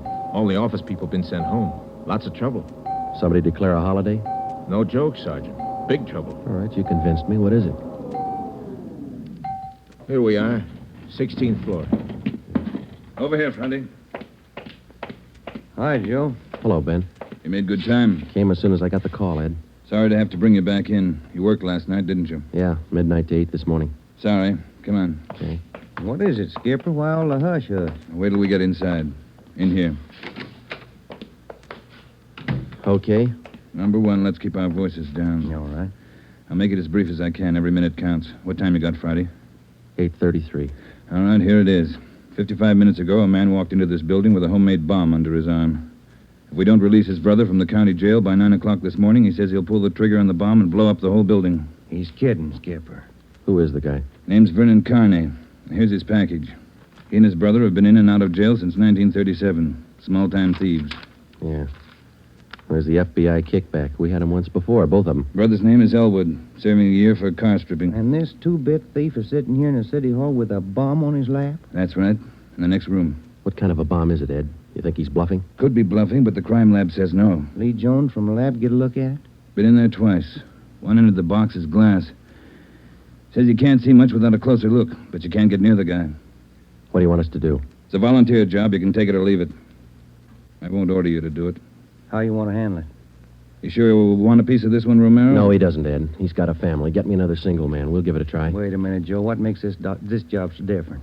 Anytime we kick a door in, we never know what's on the other side. That's what makes it different. This time we do. No, you're not going to cut me out. Not the only time I know what I'm getting into. All right. Chandler's tried. Hannon, Davis, Watson, they've all tried. This guy Carney knows what he's doing. He's no pushover. But somebody's got to get that bomb away from him. Friday, Romero, it's your baby now. I looked at my watch. It was 8:36. We left Backstrand and started down the hall. If Carney was going to make good his threat to blow up the building by 9 o'clock, we had exactly 24 minutes to talk him out of it. Ben and I figured we'd better look him over first and then work out some kind of a plan. Maybe just talking to him would do it. Vernon Carney was sitting in a straight-back chair against the far wall facing the door. He was seated between two windows that looked out over the city. Along the left wall was a row of 6 wooden chairs. In the center of the right wall was a connecting door leading to the office where Backstrand had briefed us. The door was locked on both sides. Just off-center and favoring the left of the room was a small filing table. The other furniture in the office was a desk just forward of the connecting door on the right. There was a dictaphone on the desk. In the near left corner, shielded by a white screen, was a small wash basin. The faucet leaked. Vernon Carney was middle-aged. He sat erect, holding a black box on his lap. He held his right hand inside one end of the box. Ben and I stood there for a minute and looked at him. Then we walked in the room. What do you say to a man with a bomb? That's close enough. Cigarette, Carney? I'm not smoking right now. What are you trying to prove? You know what I want? We're not going to let your brother out of jail. You got until 9 o'clock to change your mind. According to that clock on the wall, you got 24 minutes. If we go, you're going with us, Carney. Don't take much of a brain to figure that, copper. What made you think you could get away with this? Haven't yet. It ain't 9 o'clock. Unless that clock's slow. Haven't checked it against my pocket watch lately. That's the one that's running this show. Have you given any thought to all the innocent people that are going to go up with that thing of yours there? My brother's innocent. I want him out of jail. The court says he's guilty. He'll get out when he serves his time. That's where you're wrong, Copper. He gets out at 9 o'clock this morning.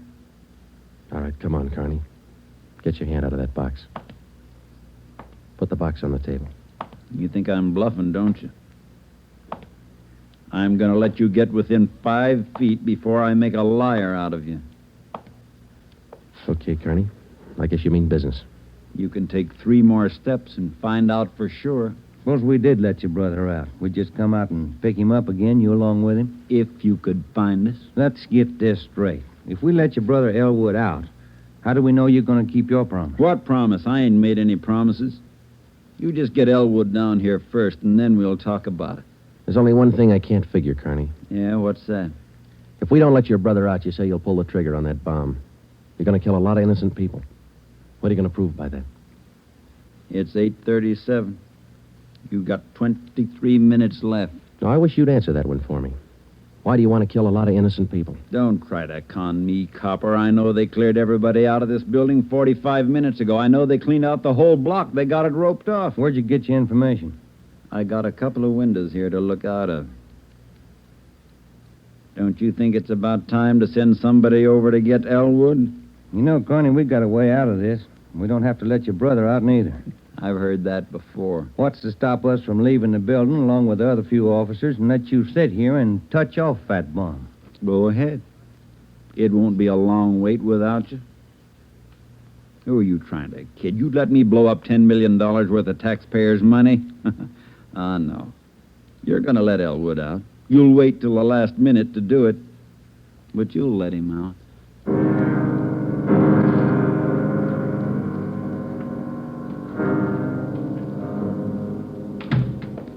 Ed, I'm still not convinced Carney can back up what he says. Then why didn't you take the box away from him? Yeah. We're in a spot, let's face it. How about an eye for an eye, Skipper? What do you mean? If he pulls the trigger on that machine, he kills us. How about us getting him first? All right, Romero. How you going to handle it? Well, I'm not top man on the pistol range, but I could wing him. And then he hands the box to you? Or maybe he falls and his reflex action pulls the trigger. Okay, I don't wing him. I stop him for keeps. You just can't walk in there and shoot him down. Why not? You do the same thing with an armed criminal. Yeah, but you warn him first. I'll warn him. Yeah, and after you shoot him, you find out it's a harmless gadget. Couldn't have gone off in a million years. No, a gun's not the answer. We can't shoot him until we're positive. We'll be positive by 9 o'clock, and there might not be anybody around to shoot him. We've located Carney's apartment. There's a detail out there checking it now. Pacelli and Morris. Ed, have you got any ideas at all? Anything we could try? That's why I called you in. None of us have gotten any further than you did just now. There's just one thing I want to know for sure. Yeah, Friday. Is it or isn't it? We all want to know. Either way, we've got to get that box away from him. Backstrand. Yeah. You did? Yeah. No, stay out there till I call you. All right, here's half the answer. That was Pacelli. They found 28 sticks of dynamite in Carney's apartment. We knew Carney wasn't kidding now. We could see into the bomb through that glass window in one end. It looked like dynamite inside, and there was dynamite in Carney's room. We didn't know if he had the nerve to pull the trigger. We didn't know if it would go off when he did. But with only minutes remaining, nobody wanted to take the chance. From here on in, all of us agreed that Vernon Carney sat in the next room, holding in his 2 hands a force powerful enough to destroy us all. We had to get that box away from him, and to get that box, we had to have a plan. I looked at my watch. It was 8:40. 20 minutes till 9 o'clock. How do we get it away from him? I got an idea. It might work. Let's have it. Carney's sitting against the far wall between 2 windows. They're both open. Yeah, that's right. All right, if we could get a man through one of those windows, we might get Carney from behind. How are you going to get him? Whoever gets through the window could slug him. What do you do then? Somebody grabs the box. The crime lab can tell us what to do with it. How do we get a man through one of those windows? We're on the 16th floor. Well, there's some kind of a ledge that runs around the building on each story. Wide enough for a man to walk on? And let's take a look. All right. Looks pretty narrow, Joe. That's a good 18 inches. Could be done. Oh, too risky. It's raining out. That ledge is slippery. Strong wind out there, Joe. Tear a man right off the building. Yeah, I guess you're right. Well, there's still a way. How about a ladder? 16 floors, Skipper. There might be a way. The fire department would know that. I'll get Battalion Chief Erickson. Is Lee Jones in the building? No, he's over in the crime lab. I'll get him up here, too. I don't know, Friday. Maybe it'll work. It's got to, Ed. All right, now look. It's going to take a couple of minutes to set this up. We've got to know what Carney's doing every second of that time. Well, how about the dictaphone in there on the desk? Good. Get it on without him seeing you. We'll try. The Dictaphone in there is connected to this one in here. This room is 1614. You got that? Yeah. All right, push down key 1614 on that machine in there and leave it down. Get the receiver off the hook and leave it off. Leave the receiver off. That's right. You know, if it isn't off the hook, we won't be able to hear a thing in here. Right. Come on, Ben. This is Backstrand. Give me Chief Erickson. Where's my brother? Still in his cell? You coppers are long on talk, but short on time. Yeah, we know. I'm telling you, for your own good, you'd better get Elwood over here. Carney, I'll bet if we get your brother on the phone here, he'll tell you he doesn't want any part of this. You mean Elwood don't want out? Since when? Sure he wants out, but not your way. He's only got a year to serve. Why don't you leave him alone? I told him I'd get him out. He didn't think I could do it. But I'm doing it. I'll make you a bet, Carney. Let us get your brother on the phone. He won't walk out of here with you. All right, get him on the pipe. Where you going? The phone's over here. Have to use the dictaphone. Got to get an okay from the chief. Elwood's still a prisoner. What's the matter with the phone? No operators. You know the building's been cleared. Oh, yeah. That's right. Almost forgot. Okay, you can use the dictaphone. This Friday, Ed. Carney wants to talk to his brother. Yeah, I know you'll have to send somebody over. Have them put the call on extension... wait a minute. What's that extension number, Ben? 2351. 2351, Ed. Right. It'll take a minute. Yeah. I'd kind of like to talk to El. Been a couple of months since I seen him. We've always been together, me and El, most of the time. Joe, let's go in and see if we can hurry that call. Good idea, boy. 16 minutes to 9. Hey, cop. Yeah. Forgot to hang up the dictaphone, didn't you? I put the receiver back on the dictaphone. Ben and I had failed to make good on the first step of the plan. When we got outside the door, we briefed Davis and Watson. They went in to sit with Carney. It would be their job to keep us posted on Carney's movements. The dictaphone was out. We went back into the office next door. Chief Sam Erickson of the fire department and Lieutenant Lee Jones from the crime lab were already there. We told Backstrand what happened. Would have been a help. We haven't got time to cry over it. Carney's wide awake, Skipper. He doesn't miss a thing. Backstrand told us the plan Friday. We can't run a ladder up from the street. Too high, Chief? Best we got is a 100-foot aerial.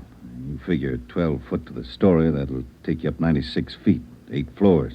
And we've got the latest equipment. What's the idea you had, Jones? Sam, can you get hold of a pump here in a hurry? Sure, we got a lot of scaling ladders, but you got nothing up there to hook 'em on. You figure on dropping down from the floor above? That's right, and I figure a pump here would do it. Sure it would. You could make it fast to the windowsill up there, but you got a 1.5 ledge in the way. No, what you want is a lifeline. You mean lower a man on a rope, Chief? Yeah, Romero. That's the quickest and the quietest. Could you rig it so one of my boys could do it? Sure, Ed. What's the risk?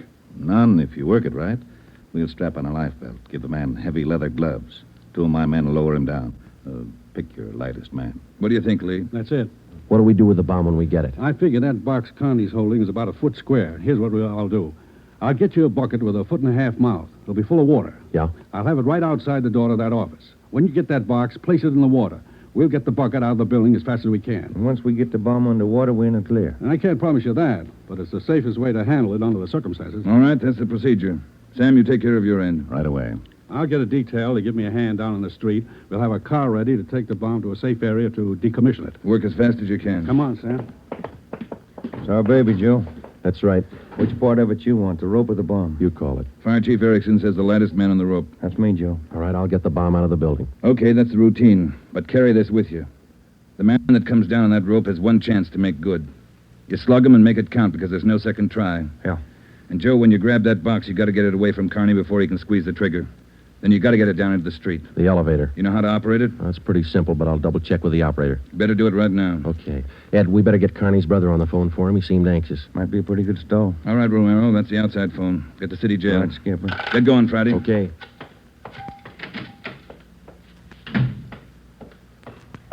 Hey, you. Elevator man. Yeah, Sergeant. Let me see if I know how to work that thing. You taking over the elevator? Well, in a couple of minutes. You want to check me out? Nothing to it, Sergeant. All right. Now, here's the controls, see? You push this lever right to go up, left to go down. You see this little trigger on the underside of the handle? Yeah. That's the safety lock. Be sure you squeeze it or you can't move the lever. Let me try it, huh? That's it. Right to go up, left to go down. Right to go up, Left to go down. How do you operate the doors? Automatic. They work off the control lever. When the control lever is locked in the up or down position, the doors will close. I get it. Now, in case they jam, this red emergency button up here? Yeah. Push it. If that doesn't close them, we call the repairman. Okay, I think I got it. You sure now? I've had my orders to get out of the building. I'll just leave the elevator right here and take the stairs down. All right. Thanks a lot. Sergeant, just curious. You going to take the bomb down in this car? We're going to try. You won't have any trouble. We haven't had an elevator failure in 18 months. The elevator man turned and went down the stairs. Outside of a handful of volunteers and a man with a bomb, the city hall was now cleared. I started down the corridor and met Ben outside the office. He told me that Lee Jones and Chief Erickson were on their way up in the freight elevator at the rear of the building with the necessary equipment. The 2 fire department volunteers were with them. The phone call had been put through to the city jail, and in a moment, Elwood Carney would be ready at the other end of the line. We went in to tell Carney. I told him over at the jail to put the call through on extension 2351. Yeah. When's it coming through? Right now. You got Elwood with you? No. Look, Carney, we told you we'd get him on the phone for you. The call will be through in a minute. Minute's a long time, cop. You only got 12 of them left. Elwood's going to talk you out of this. Oh, sure. Sure, everybody's going to talk me out of this.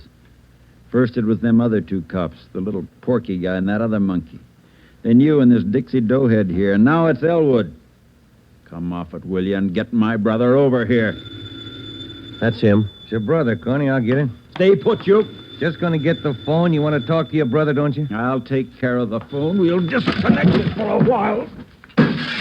Now get it straight, copper. I'm through with your stinking, rotten lying. I want Elwood here. And I want him now. Bring him here before I blow you all to pieces. What's going on? Who threw that phone out in the hall? I did. You want me to go out and pick it up? Carney, that's not going to get you anyplace. You the big boss around here? Maybe. Are you or aren't you? I answered you. All right, big boy. I've got a piece of advice for you. Take your rookie cops here and get it through their heads I mean what I say. I want my brother over here in this room. And you've got just 11 minutes to get it done. Tell them that, will you, boy? All right, Carney. It's your show.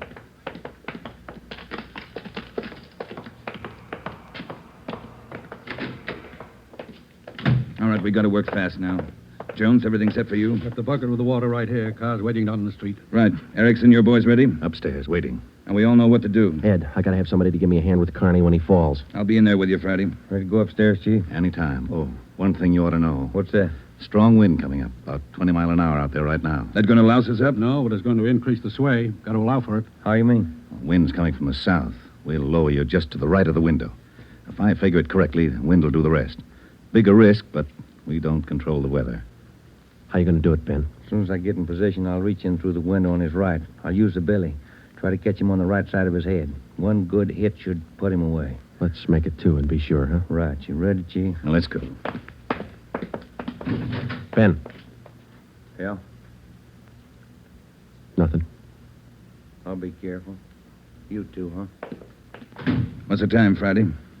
8:50. Shouldn't take more than a couple of minutes for Myra to get down to that window, lest the wind gives them trouble. Jones, no use you sticking around. I'll give Friday a hand. That's my job. We've got to keep you alive to decommission the bomb. Bum joke. See you downstairs.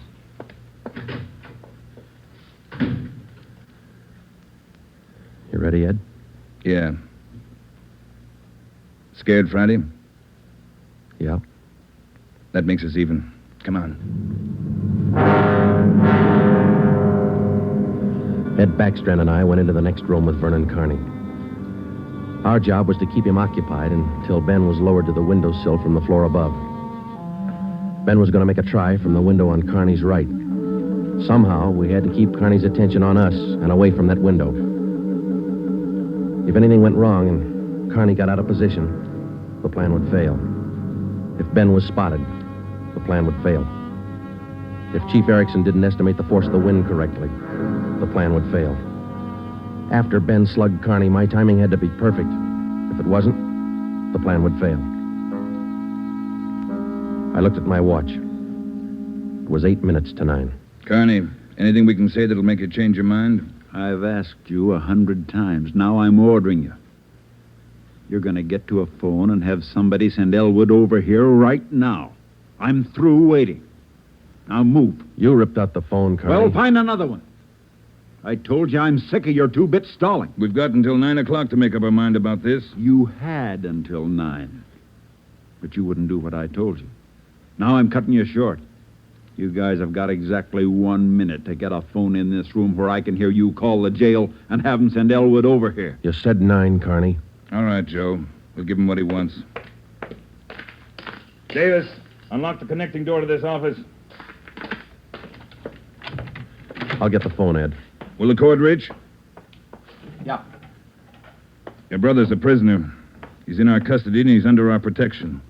We can't place his life in jeopardy. Why not leave it up to Al? Here's the phone, Ed. Yeah. Kenworthy, this is Backstrand. We want Elwood Carney over here at City Hall. His brother wants to see him. Explain the situation. If he wants to come, get him over here. Leave it up to him. Room 1614. You'll have to use the freight elevator. And tell him to hurry. Yeah. Tell him to hurry. That's the only smart thing you've done today. Now, why don't you go next door and figure out another angle? We'll wait for Elwood, too. You don't think I'd let you get out now, do you? We're all going to wait right here for my brother. In case he don't show up, you're going to see me pull the plug. Just sit down. Not so close. Right where you are, sit down.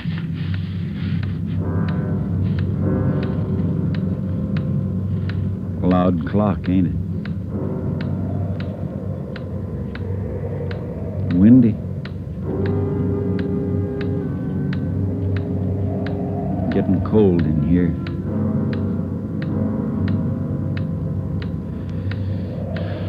Sure a loud clock. Real windy. Maybe I ought to close the windows. Don't want to catch me a cold. I can turn on the heat. Stay put, cop. Hey, what's that? What's going on? It's just the wind, Shut Carney. up! There's somebody out there. I can see his feet. You stupid cops. Pull him up! Get back there, you! Pull him up! Friday told him to pull him up. Right.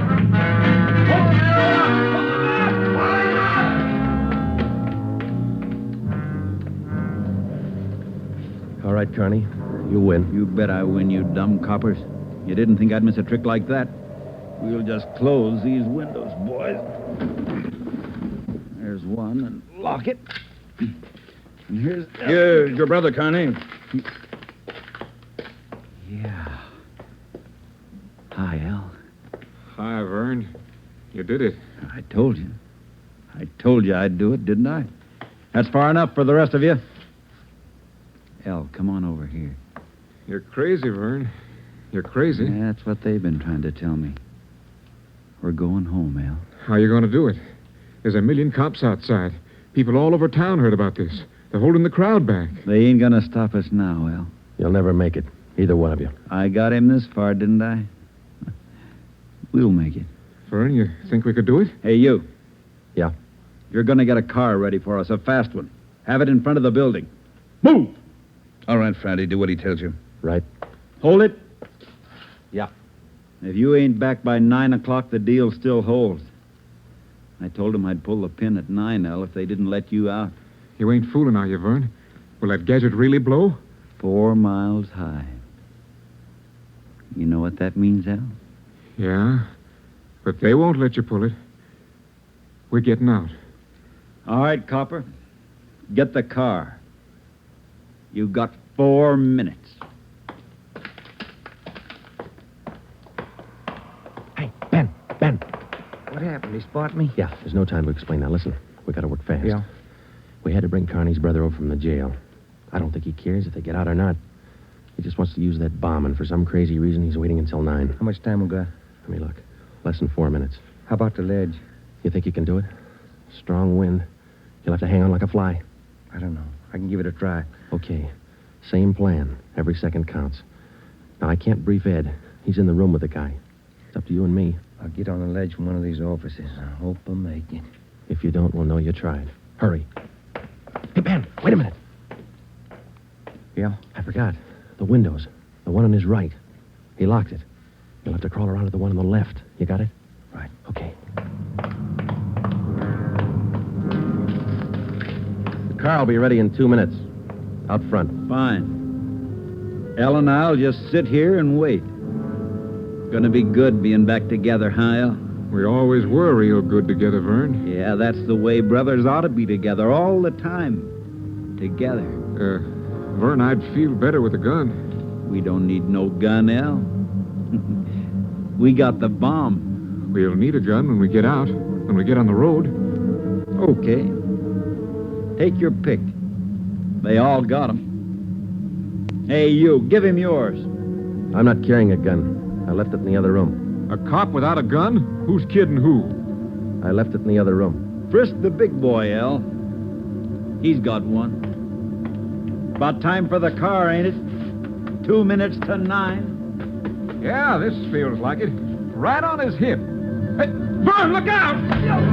Grab him, Joe. I got him. Get the box. Leave that gun alone. I got him, Ben. I gotta get his hand out of it. Run, Joe. Get it in the water. Run!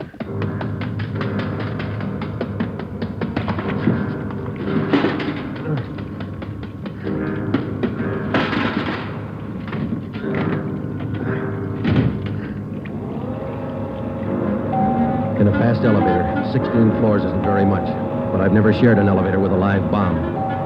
It seemed like minutes between floors. I kept watching the bucket. The bomb was completely underwater. A small stream of bubbles was hissing to the surface. I waited.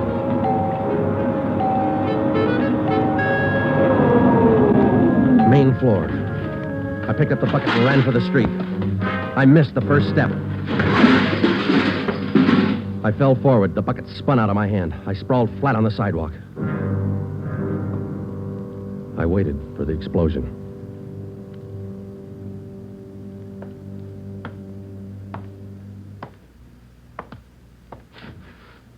It didn't go off Friday.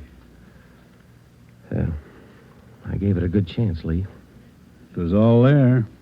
Look, at least a dozen sticks of dynamite. Snyder, bring that over here. Here you are, Lieutenant. Thanks. Here's why it didn't go off. Had it rigged for a hard trigger pull. Would have taken a good yank to set this one off. Yeah.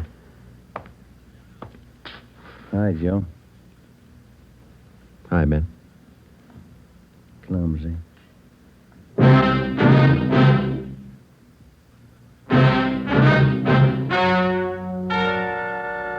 The story you have just heard is true. Only the names were changed to protect the innocent. Vernon Carney was examined by 5 different psychiatrists appointed by the Superior Court and was found to be incompetent. He is now confined in the state mental institution for the criminally insane. Elwood Carney is now serving the balance of his sentence with no time off for good behavior.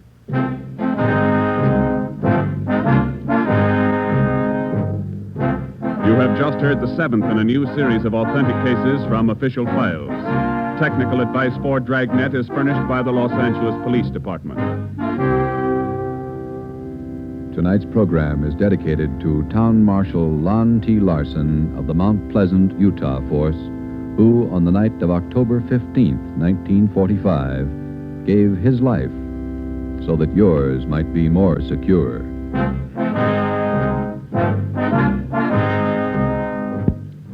Dragnet came to you from Los Angeles. This is NBC, the national broadcasting company.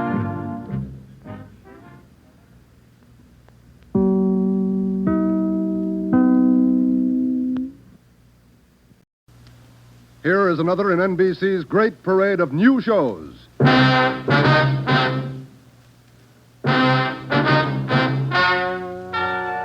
Ladies and gentlemen, the story you are about to hear is true. Only the names have been changed to protect the innocent. NBC brings you Dragnet.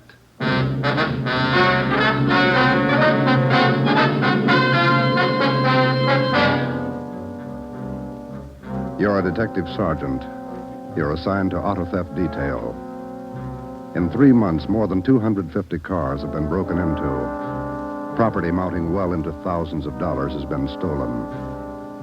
2 youthful members of the gang have been apprehended.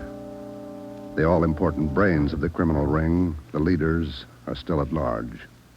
Your job, get them. Dragnet, the documented drama of an actual crime, investigated and solved by the men who unrelentingly stand watch on the security of your home, your family, and your life. For the next 30 minutes, in cooperation with the Los Angeles Police Department, you will travel step by step on the side of the law through an actual case from official police files. From beginning to end, from crime to punishment, Dragnet is the story of your police force in action. It was Monday, March 2nd. It was cold in Los Angeles. We were working the night shift out of auto theft. My partner's Ben Romero. The boss is Ed Backstrand, chief of detectives. My name's Friday. I was on the way back from the interrogation room, and it was 10:58 p.m. when I got to room 26, chief of detectives' office. Real tough kids, aren't they? Yeah, they won't admit a thing. Now, sit down. Thanks. When'd you pick him up? About 8:30 tonight in the parking lot behind the Star Theater out on Sunset. He was lifting the radio out of a 48 convertible. He's had lots of experience. The report says you picked up a 19-year-old girl with him. She was waiting for the guy in a parked car across the street from the theater. Car was full of loot. The first real break we've had on those auto burglaries in 3 months, and it's no good to us. Neither one of them will talk. They won't even admit they know each other. You run makes on them? Just did. We've been questioning the boy for an hour, getting nowhere. What's his name again? Freeman, Stanley Freeman. Oh, yeah. Age 20. Address? Butte, Montana. Down here for a vacation. He doesn't lie very well, Ed. He's never been to Butte, Montana in his life. Knows less about the town than I do. Well, get to him. Right, Ed. Where'd you put the girl? We had a policewoman take her to our office. We can talk to her when we finish with the boy. Well, what's her story? Hasn't any. She won't even open her mouth. 19 years old, probably needs a good spanking. Now get him to talk. Right.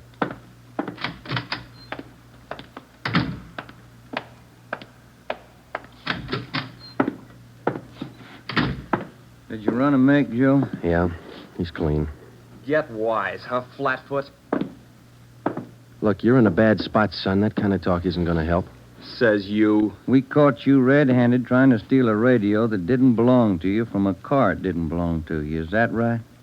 That's enough to send you to San Quentin, boy. You better give us the story. Shut up. We got all the evidence we need for him. Maybe you don't realize how serious this is. We've had more than 250 car burglaries in this city in the past 3 months. Over $200,000 worth of property's been stolen. That's a lot of money. So what? So you're the number one suspect, young fella. Your method of operation in breaking into that car tonight is the same used in most of the other burglaries. That means you're not going to be tried just for this job tonight. What are you getting at, Flatfoot? Listen, son. In the state of California, breaking into a locked car is a felony. You can go to state penitentiary for that. And we're going to file a complaint of burglary with the district attorney in the morning. You say you're from Butte, Montana. All right, I don't believe you, but we'll make sure. Ben, go down to our office and call the news photographers. Stanley here is going to have his picture on the front page of every newspaper in Los Angeles tomorrow. Right, Joe? No. You can't. I won't let you. I got my rights. What's the matter, youngster? Everybody wants his picture in the paper. Yeah, well, I don't. I won't let him. We got your picture already for him, remember? They took it when they fingerprinted you. You can't use it. You can't. I'll get a lawyer. Reporters will be over in a couple of minutes. We have to give them your story and your picture, too. This one. You won't. You won't. Give it to me. All right. Give it to me. All right, Freeman, get your hands off him. Now, sit down. All right. Now let's have it straight. Don't let him use the picture. Don't let him. You can't. You can't. We got to have the truth, son. Now, look, you're 20 years old. You know right from wrong. You'll have to take your medicine. If you cooperate, we'll do all we can to help. I live out in the Wilshire district. All I wanted was a little extra money. We didn't take much. We didn't think it was so wrong. It was stealing, Freeman. You know that's wrong. Where do you live out there? Piper Avenue. 821 Piper. You won't give him my picture. You live there with your family? Yeah, my mother. Father's dead.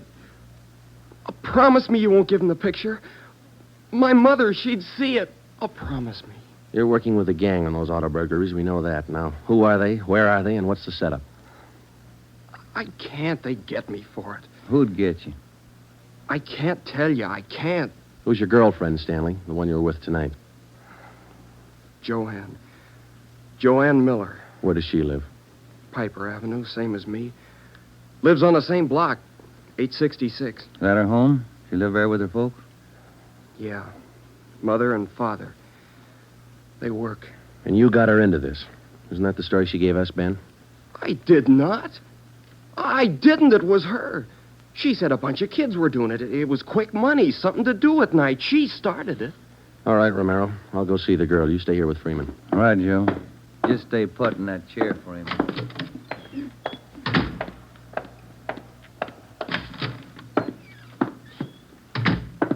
Hi, Marge. Hello, Joe. You and Romero handling this case? Yeah. I'd like to talk to the girl a few minutes, Marge. Will you stand by? Right, I'll sit over here. Thanks. All right, miss. What's your name, age, and address? I told this lady cop 15 minutes ago I'm not saying anything. All right, then we'll tell you. Your name's Joanne Miller. You live at 866 Piper Avenue. You live with your father and mother. Both of them work.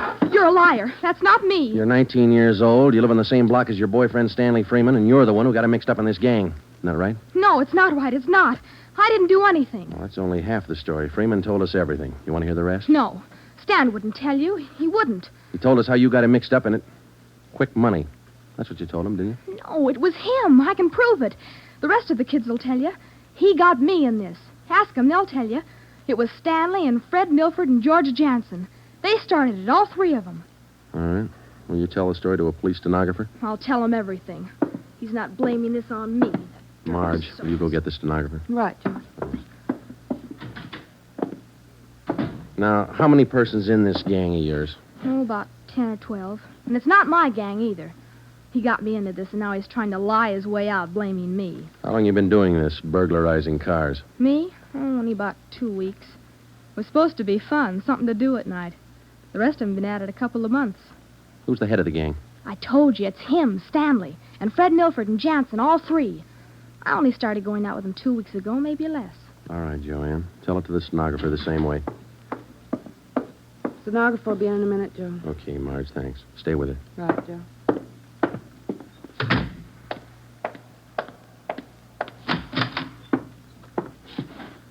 Just about a closed case, Ben. Girl gave us a full confession. She didn't. Oh, you're not tricking me again. She didn't. She told us you're one of the leaders of the gang, Stanley. Said you got her into all this. The other two are George Jansen and Fred Milford. About a dozen kids in the gang, all of them about your age. Isn't that right? She's lying, can't you tell? She's lying. She got me into the gang. Well, she did. She's Milford's girlfriend. Ask her. Oh, she can't lie out of that one. She got me into it. I can prove it. Who's the real leader of the gang? Milford. He started it. He organized the whole thing. He collects the stuff we get, and he delivers it. Jansen helps him do it. What do you mean he delivers the stuff? Where does he deliver it? Somewhere in Dogtown, I think. Down around South Main, near the railroad yards. Who's it delivered to? Oh, I don't know exactly. I heard Jansen mention the name once. Myra, he said. It's supposed to be a big secret. Myra, that's all I remember. Where does Jansen and Milford live? Well, Jansen rooms down on East Flower. 1042, I think. It's a rooming house. And Milford lives 2 blocks over from me on Quincy. 234 Quincy. He lives with his grandmother. Got that, Ben? Right. All right, let's pick up Milford and Jansen. It was 10 minutes past 1 when Ben and I returned to headquarters with George Jansen and Fred Milford in our custody. In Jansen's room at 1042 East Flower Street, we found 2 fur coats, a box full of new car accessories, an S&W 38 revolver, and a .45 automatic. When we picked up Fred Milford at his home, we discovered 5 deluxe car radios hidden in the garage, plus a valuable assortment of cameras, cigarette lighters, and clothing. Both Jansen and Milford refused to talk, but when we got them to headquarters and showed them the signed statements of Stanley Freeman and the girl, Joanne Miller, they broke. Milford, where else did you and your gang operate besides the Wilshire district? No place, only out there, that's all. Same type of car burglaries have been committed all over the city.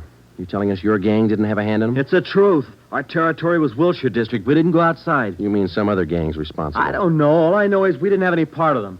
Is there another gang, Milford? Maybe, I don't know. You find out. It's none of my business. It is your business, Milford. You admit you and your gang committed 55 jobs in the past 3.5 months. That leaves about 200 jobs to be accounted for. That's right. You figure it out. We have figured it out. I think you and your gang of young thieves pulled every one of those 250 jobs. There isn't any other gang. That's the story the district attorney's going to get. You're crazy. There is. I know there is. Then give us the information and save yourself a lot of trouble. Well, we're not the only ones. That's all I know. Milford, do you know how many years you get for auto burglary? I told you, we're not the only ones. There must be a couple of others besides us. Vince Mahoney, he's got a gang. Where does Mahoney operate? West Hollywood and Beverly. Where's he live? I don't know. Honest, I only met him a couple of times. Where'd you meet him? I don't remember. Where'd you meet him, Milford? Delivery.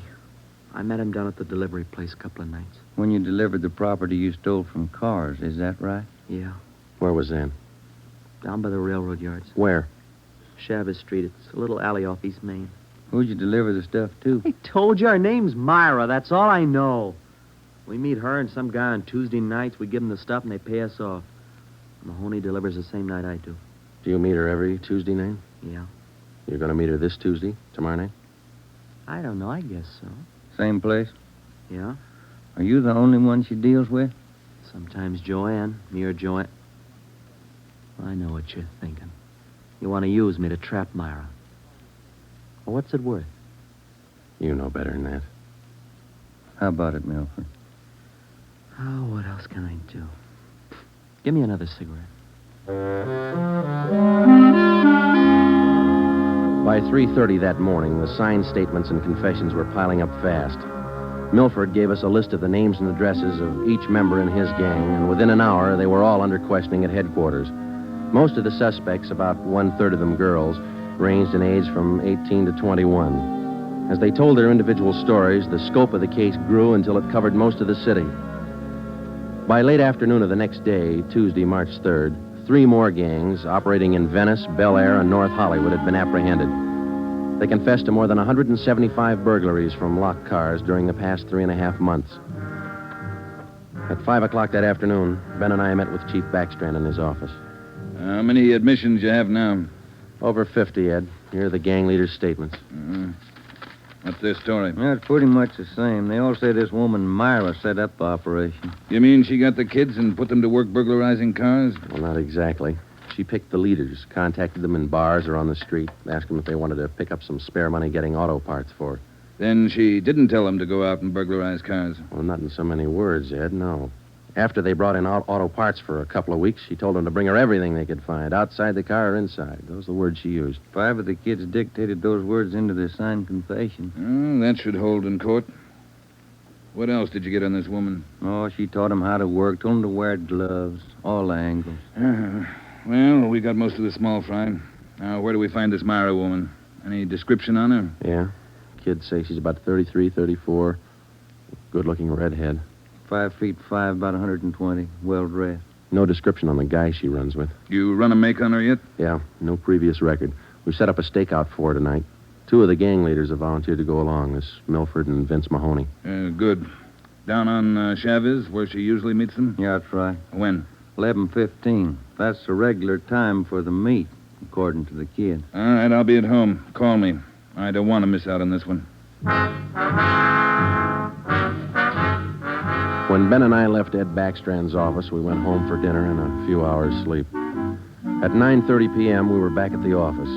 We met the men in the special detail which Backstrand had assigned for the stakeout that night.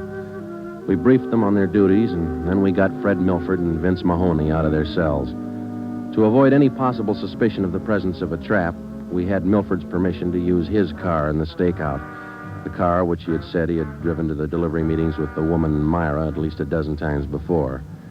We arrived at the stakeout area, Chavez Alley in East Main, at 9:58.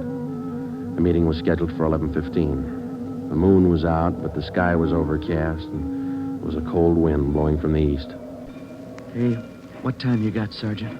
About 10. Why, Milford? Getting nervous? No, just wondering. How you cops gonna rig this thing? In just a couple of minutes, we're going to plant you 2 in Milford's car parked up there in the alley.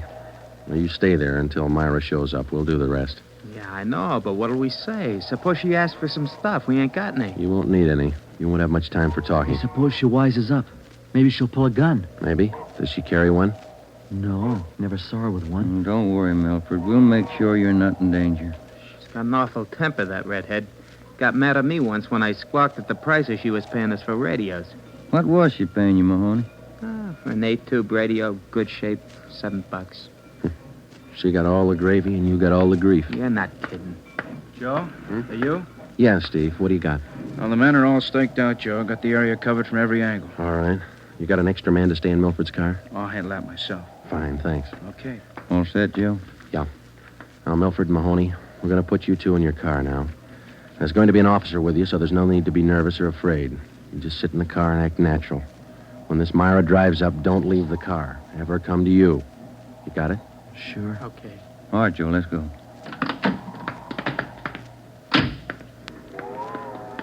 Sure is cold out. I don't even have a heater in my car. You stole enough of them. Okay, Steve, here they are. All right, boys. Milford, get in first behind the wheel. Okay. Mahoney in the middle. I'll sit in the back. We'll be parked in that garage across the street, Steve. Got a perfect view of the alley. Okay, Ben. Check with you later. All right. Mean night, Joe. Yeah, come on.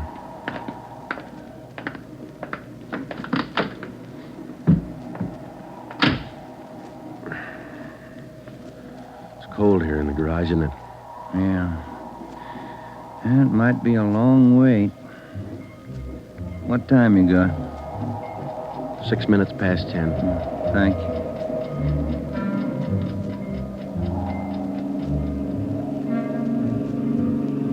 Hey, Joe. What is it? It's nothing.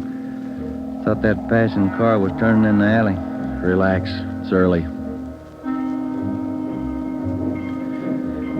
Lonely place. It's dark. Gets on your nerves.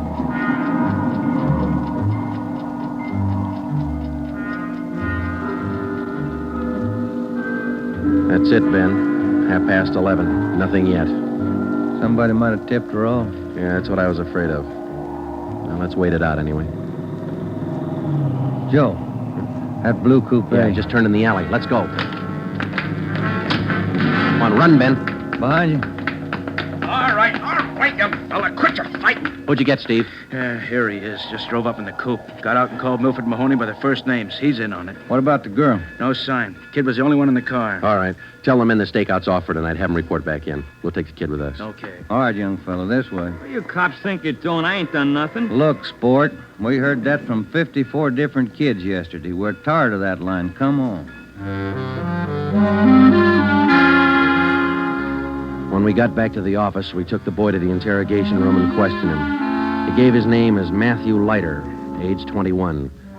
He wouldn't break until Vince Mahoney definitely identified him as a member of his car burglary gang and the special favorite of the red-headed woman they called Myra. Then Leiter copped out and told Ben and I that he had talked with Myra as late as 10 o'clock tonight. He told us that she had heard that the police had picked up some of the gang members, and she asked Leiter to drive down to the Chavez Alley meeting place. He was supposed to tell Milford and Mahoney that the weekly delivery date was off until further notice. We questioned Matthew Leiter for an hour and a half. You told us a little while ago that you talked with this woman, Myra, late tonight. Yeah.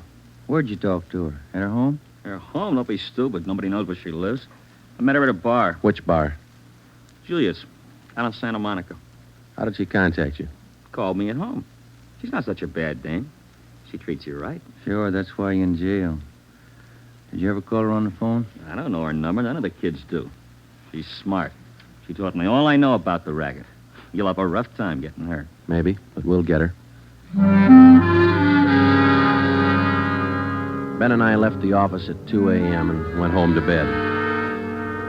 We reported in at 8 that morning to head Backstrand. The three of us went down the street to Koken's restaurant for a cup of coffee. Nobody was in a good mood. We had most or all the small fry in the citywide burglary ring, but it seemed we were still a long way from cracking the inner circle. The latter kid said that none of them knows where she lives, what her phone number is, nothing. Pass the sugar, Ed. I think we still have a few angles to study on that score. Right now, I've got some more bad news for you. What's that? You been through your mail this morning? No, not yet. We haven't had a chance. I saw the overnight reports. There were 32 car burglaries last night. 32. All the way from Wilmington to North Hollywood. How you figure it? I can't. This girl Myra must have an army of kids working for her. How much did they get, Ed? Any idea? Rough estimate, about $3,000. Usual stuff people are foolish enough to leave in their cars. Watches, cameras, furs, expensive clothes. M.O.'s the same? And like the others. If the car happens to have a rigid handle lock, they slip a piece of pipe over the handle for a lever and break it. If that doesn't work, they pry open the wing window. Some of the windows were smashed out. Sounds like you're in an awful hurry, Joe. Yeah, maybe this Myra wants a few big nights before she peddles the stuff and gets out. If we're going to get her, we can't waste time. Any suspects picked up last night, Skipper? None. Well, where did they hit most of the cars? Outside the Pan Pacific. The parking lot. Hockey game going on. Must have been 4,000 cars for them to pick over. They picked the best. As usual. Well, you better get on it. There's one way to handle it. What's that? She works fast. You work a little faster. We got back to the office and we went over the reports one by one. Then we called the young gang members to the interrogation room and questioned them separately and re-questioned them. We got nowhere. Many of them had met Myra on the street, in a bar, but not one of them had any idea where she lived. At least that's what they told us. Ben had a hunch that Matthew Leiter knew more than he was telling. We had him brought to the interrogation room, and all that afternoon until 10 o'clock that night, with interruptions for his meal periods, we talked with Leiter. He would admit nothing more than what he'd already told us. Yeah, it's got me beat, Joe. Yeah. Well, let's check with Ed. Good morning, Joe. Ben? Hi, Mike. Skipper in? Just went down the hall for a minute. Be right back. Hold it a minute, will you? Yeah. Chief of Detectives Office, Hannon. Yeah. For you, Joe. Oh, thanks. Oh? Yeah. He does? We'll be right over. That was Sergeant Hopkins over at the jail. Oh, yeah? Matthew Leiter's got something to tell us. Says it's important.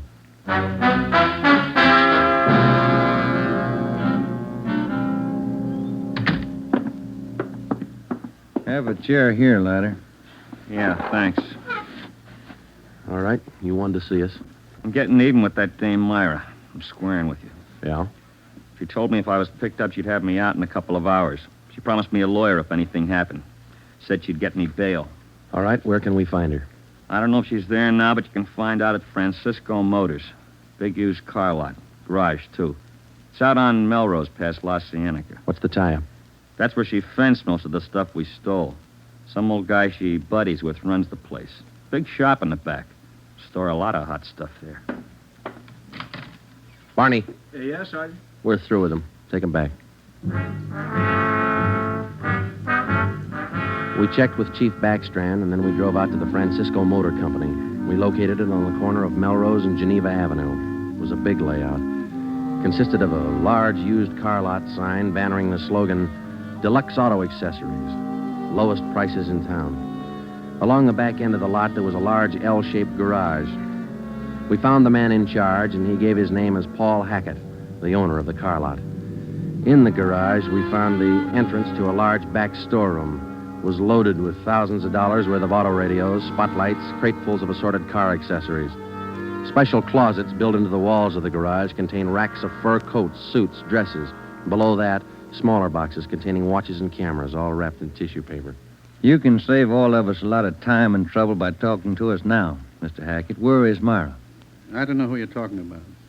I don't know what you're talking about. Can you explain what we just found in your garage? I didn't know it was there. I didn't know it was stolen. Well, which is it, Mr. Hackett? Make up your mind. I bought it, but I didn't know it was stolen. You can't prove I did know. I think we can prove it, Mr. Hackett. Some of those stolen car radios stored back there, the serial numbers are filed off, and this workbench here is full of filings. I didn't know. You'll have to do better than that. How does Myra figure in? I don't know. I don't know what you're talking about. It's all right with us, Hackett. We found the stuff and we got you. If we don't find Myra, you'll be doing time for two people. Stand still. You can't. You can't do this to me. I don't know anything about it. Come on, Hackett. We're taking you in.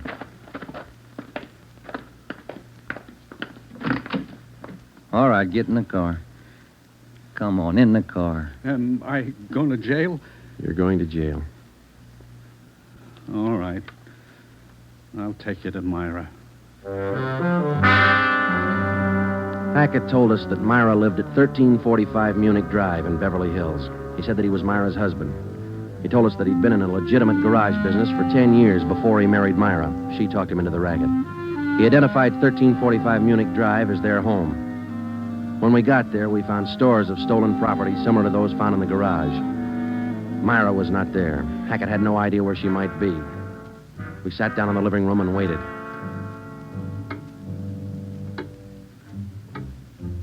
One hour, 2 hours, 3 hours. After 5 hours of waiting, the monotony started to wear on everybody's nerves, especially Hackett's. Yeah, the whole thing, it was her idea. I should have known, all hers. She did this to me. I won't take it alone. Where is she? You tell us, Hackett. Told you, I don't know. She couldn't have gone. She didn't know. I'm not going to take All right, this quiet alone. down, quiet down. That you, Paul? Thought I heard you talking to some. Who's he? The police, Myra. The police. Your smart kids told them the whole story. What are you talking about, my smart kids? What are these cops doing here in the that's living... enough. Get your dirty hands off me. Get away. Kid's right, Joe. She got a Get away temper. from me. Who do you think you're... There, that ought to hold you for a while. All right, come on, you two. Let's go. All right, copper. You win. Stupid husbands. How many times did I tell you? Don't trust those kids. Don't store the stuff in the garage. Don't open it for anybody. Get a lawyer. No, you knew better. Dumb jerk. The idea of having those cops camping in the living room waiting for me. Why didn't you warn me? I'm going to divorce you. That's what I'm going to do. I'll stick you for plenty. Jerk. All right, inside, you two.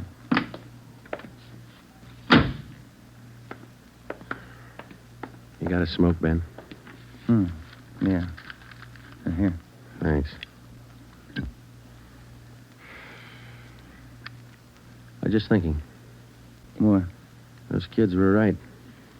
She's a pretty nice-looking woman. Yeah. Nice face. Beautiful figure. Mm-hmm. Sure talks a lot, though, doesn't she? Yeah. Hey, Joe, remind me to take home some flowers to my wife tonight, will you?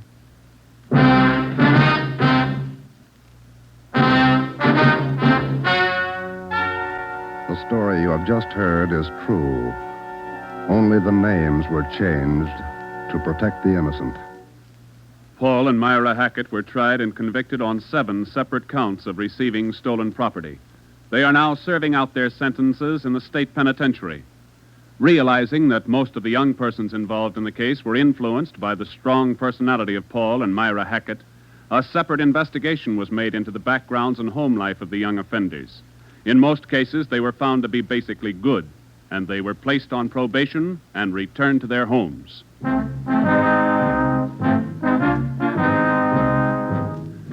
You have just heard the 13th in a new series of authentic cases from official files.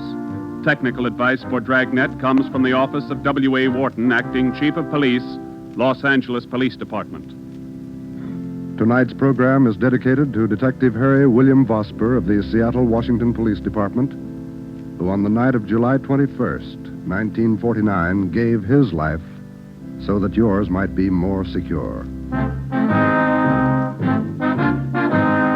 Dragnet came to you from Los Angeles. And now, an important announcement. Starting this Saturday, September 3rd, Dragnet will be heard at a new time over your NBC station. Consult your local newspaper for the new listening time.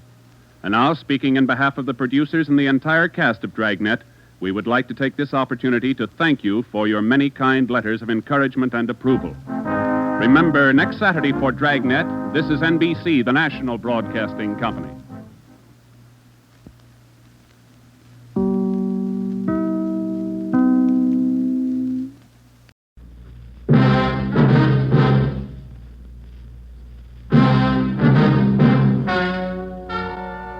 Ladies and gentlemen, the story you are about to hear is true. Only the names have been changed to protect the innocent. NBC brings you Dragnet.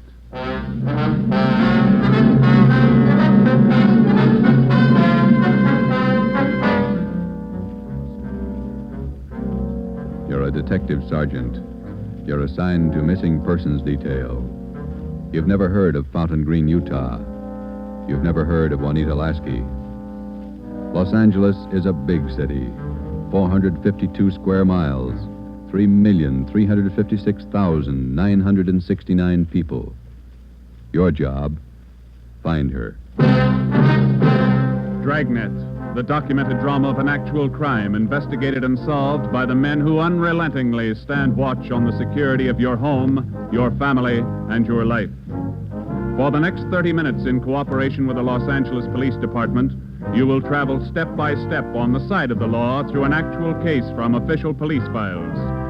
From beginning to end, from crime to punishment, Dragnet is the story of your police force in action. It was Monday, December 12th. It was cold in Los Angeles. We were working the day watch out of missing persons detail. My partner's Ben Romero. The boss is Ed Backstrand, chief of detectives. My name's Friday. I was on my way back from lunch, and it was 12:47 p.m. when I got to room 67A. Missing persons detail.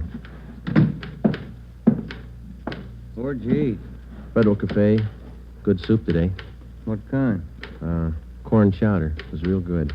The place is jammed with Christmas shoppers. I had to wait. Haven't even started my shopping yet. You? Oh, I gotta pick up something for my mother. Prices are high. I'll send a lot of cards. Wait till you get married, Joe. Ever try to sell a Christmas card to a kid? They got to have something with wheels on it. Yeah, I guess you're right. Missing persons, Friday. Fountain Green, Utah, calling the Los Angeles Police Department. Bureau of Missing Persons. My party will speak with anyone in charge. This is missing persons, Sergeant Friday. Just a moment, please. Mrs. Lasky, ready with your call to Los Angeles. Hello? Hello? Hello? Here's your party. Go ahead, please. Operator? Yes, madam. Could you please give me the charges for this call? I'm using my neighbor's phone. All right, madam. Please signal when your call is completed. Oh, yes, I'll do that. Go ahead, please. Hello? Hello? Are you missing persons? Yes, ma'am. Sergeant Friday. This is Mrs. Hannah Lasky. I'm calling you from Fountain Green, Utah. Yes, ma'am. This is in regard to my daughter, Juanita Lasky. I haven't heard from her in well over a month, and I'm terribly worried. Where was she staying in Los Angeles, Ms. Lasky? At the Chelsea Hotel for Women. I have the address. 941 South Melrose Street. I can't understand it. Ever since Juanita's been away from home, she's written twice a week regularly. When's the last time you heard from her? The last letter I have is postmarked November 2nd. You know how it is, Sergeant. We have no relatives in Los Angeles, and she's trying to find work down there, living all alone. I just don't know what to do. All right, Ms. Lasky. I'll take her description over the phone and make out a preliminary report. You'll have to send us a photograph of your daughter and a letter to the effect that you want us to trace her. I'll get the letter and the snapshot off today.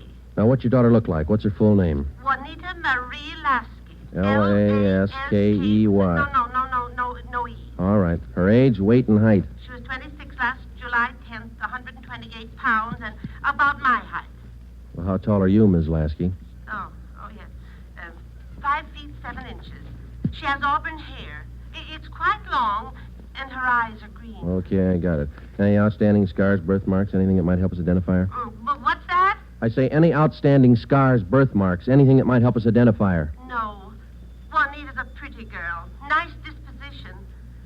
Oh, that's about all, Sergeant. Where can we contact you, Ms. Lasky? 122 Brigham Young Street, Fountain Green, Utah. When you find Juanita, I wish you'd have her call me right away. I'll pay for the call. We'll do that, Ms. Lasky. What's your number up there? This is the neighbor's phone, but they'll call me. It's Fountain Green 14R2. Yeah. You will try to find her as fast as you can. We'll go to work on it. Well, Juanita always comes home for the Christmas holidays. Do you think she's all right? I wouldn't worry about it, Ms. Lasky. We'll call you just as soon as we get any kind of a lead on her. Thank you so much, Sergeant. And if there's any charge, I'll be glad to pay it. No charge. If your daughter's in Los Angeles, I think we can find her. Oh, if there's anything wrong, you'll let me know right away? Yes, ma'am. You're very kind. Goodbye. Bye.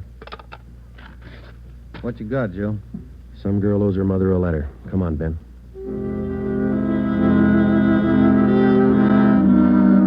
Just a routine call. We made the usual check, the morgue, all the hospitals, the county jail. And then we went through the repeater file. We found a Juanita Lasky in the files, but the age and description didn't match. We put that lead in the discard. After the usual paperwork, the next step was to check her last known residence, the Chelsea Hotel for Women. Here it is, Joe. Chelsea Hotel. Yeah. 55 rooms, all outside. You're home away from home. Now let's go in.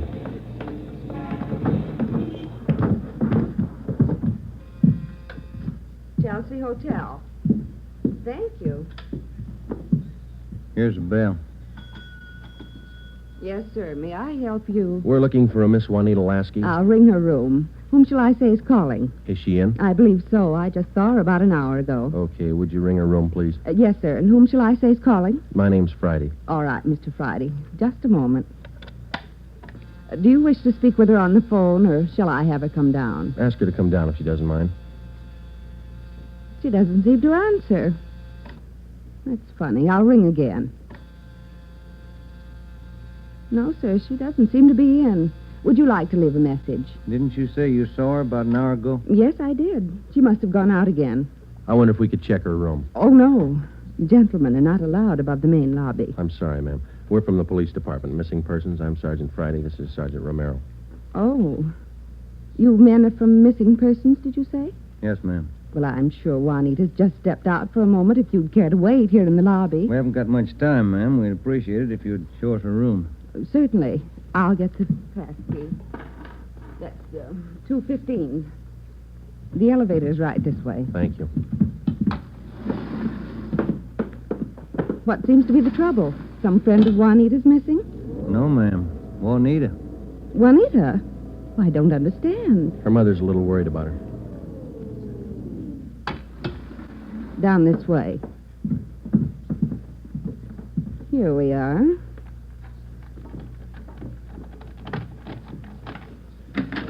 No wonder she didn't hear the phone. She's in the shower. Yes, ma'am. Would you rap on the bathroom door and tell her we'd like to talk to her as soon as she's through? We'll wait out here in the hall. Certainly. Juanita? Juanita, there are two gentlemen here to see you. Juanita? Juanita? I'm coming in. It's Miss Waters. Sergeant? Yeah? There's no one in the shower. Well, it's running, isn't it? Yes, and I see a robe and towel all laid out. We better take a look around. Turn off the shower, will you, Ben? Yeah. She must have left in a hurry. Say, here's a fresh change of clothing on the bed. Where's the closet, ma'am? This door? Yes, that's right. Closet's full of clothes. There's a couple of pieces of luggage in there. This isn't like Juanita. Funny, isn't it? You say you saw her about an hour ago. Yes, I did. Coming in or going out? Oh, coming in, I thought. You have room service here? Yes, we have a coffee shop downstairs. Uh-huh. The tray of food here on the table hasn't been touched. Coffee's still warm. Shut that radio off, will you, Ben? Yeah. Could she have gotten out of the building without you seeing her? No, we don't have a rear entrance. You sure you didn't see her go out the front door just before we got here? No. No, I did not.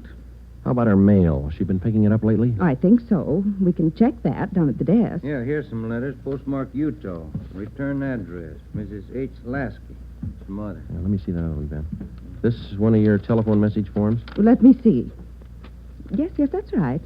Says long distance call operator 2, Fountain Green, Utah. According to this slip, this call was received at 1:25 today. May I see that, Certainly. Sergeant? There you are. Yes, that's Edna's writing. Mrs. Tollefson took that call. She relieves me for lunch. Well, do you know whether she returned this call? Well, if she did, there'll be a record down at the desk. Uh-huh.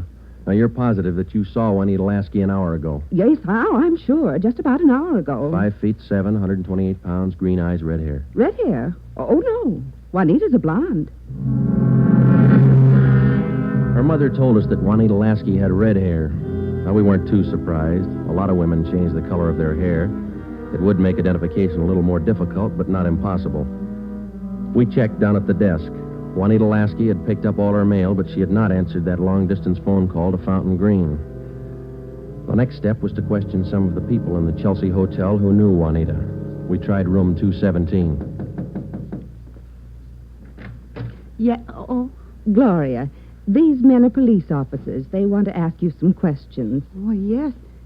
Is it all right for them to... Yes. Yes, of course. This is an exception. Won't you come in? Thank you. What's your name, miss? Gloria Edgerton. You know Juanita Lasky? Yes, I know her. She has the room right next door to me. Have you seen her today? No, I haven't. I've been out doing my Christmas shopping. Why? We were trying to locate her, Miss Edgington. Well, isn't she in her room? I thought I heard her shower going. Yes, she did, but she wasn't in there. When was the last time you saw her? Last night at dinner. We always eat dinner together. Well, did she say anything that might lead you to believe that she was going anywhere today? No, she said she might do some Christmas shopping today, so I suggested she go with me, and she agreed. She said she'd let me know this morning. Did she? No, she didn't. I just assumed that maybe she was sleeping in, so I went on alone. Are you sure she hasn't just stepped out? We don't know. If you're just going down to the corner, it's a little unusual to leave the shower running, the radio on, and let your lunch get cold. Did she do that? How long has Juanita had blonde hair? Well, ever since I've known her, about 6 months. We moved in here together. We work at the same place. Where's that, Miss Edgerton? At the Claggett building. We're elevator operators. I see. Who's your immediate superior down there? Darlene Camp. She's chief starter. Mm-hmm. You got that, Ben? Mm-hmm. She have many dates? No, not too many. Juanita likes to go steady. Who was her steady boyfriend? Paul Matthews. He works in the Claggett building, too. He's in the dental lab for Dr. Welty, 6th floor. Well, is there anything else that you'd like to add that might help us find her? Well, are you sure she's lost? The Claggett building is in the heart of downtown Los Angeles. It's a business and professional building. The cornerstone says erected in 1924, and it stands 12 stories high. The main entrance is on Hill Street. Going up. That's all in this car, please. All right, Marion. Going up. Get back in the car, please. Are you Darlene Camp? Yes. Just a moment, please. Going up. All right, Dora. Can I help you? I'm Sergeant Friday, Police Department. This is Sergeant Romero. Yes, sir. Juanita Lasky work for you? Yes, she does. She's one of my operators. When's the last time you saw her? Anything wrong? No, we're just trying to locate her. Well, you just missed her by 45 minutes. All right, Sylvia. She was in to pick up a check. Do you know where she cashes her check? Most of the girls cash them down at the bank on the corner. There's only one around here over on 8th. You say about 45 minutes ago? Yes, that's right. Thanks very much, Miss Camp. Come on, Ben. Going up. All right, Marion. Yeah, bank's not far from here. It is kind of funny, isn't it? What's that? Her room, the shower, the radio, that lunch. Sure pulled out in a hurry. What do you think? I don't know what to figure. It's a new one on me. She's alive, we know that. Well, she was 45 minutes ago, anyway. Christmas is here. Santa Claus in his chimney. Yeah. No. I beg your pardon, sir. Yeah, that's all right. Merry Christmas. Same to you.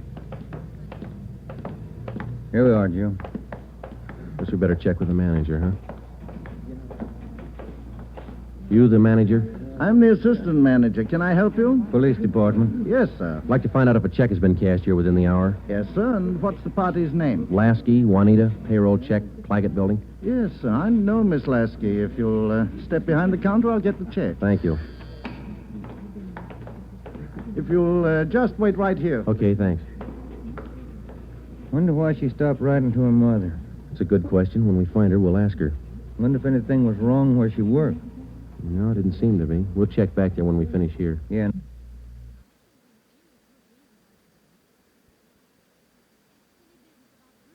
That boyfriend, Paul Matthews, too. Yeah. Oh, here's our man. Yes, sir. Here's the canceled check. I okayed it. You sure it's the same girl? The blonde girl, elevator operator in the Claggett building. Was she alone? Oh, I think so. Did she appear normal? No, she didn't seem to be as friendly as she usually is. Does she have an account here? She did have a small savings account here, but she closed it out about a month ago. I see. Well, here's our card. If you should happen to see her again, give us a call. I'll do that. Thank you very much. Entirely welcome. Merry Christmas. Merry Christmas. We went back to the Claggett building. Ben called the Chelsea Hotel from the phone booth in the lobby of the building.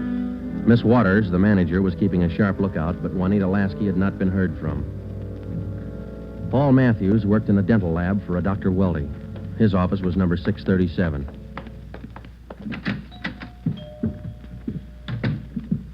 Yes, gentlemen, may I help you? We'd like to see Paul Matthews. I'm Paul Matthews. We're from Missing Persons Police Department. Sergeant Friday. I'm Sergeant Merrill. Yes, sir. Do you know a Juanita Lasky? Yes, sir. When's the last time you saw her? Saturday night. We went to a show. Is there something wrong? We're trying to locate her.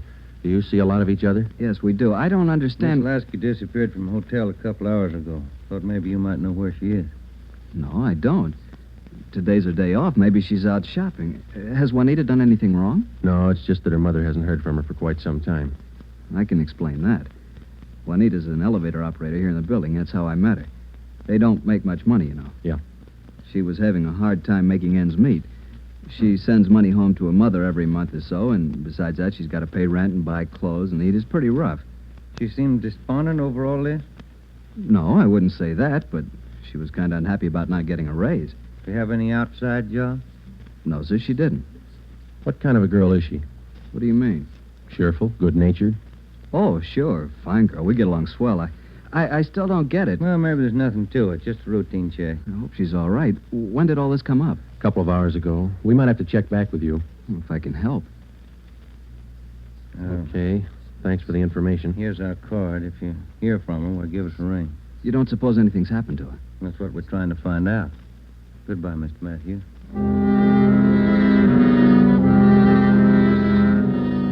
When we got back to Central Division, we had a full description of Juanita Lasky teletyped to all outlying stations in the metropolitan area of Los Angeles.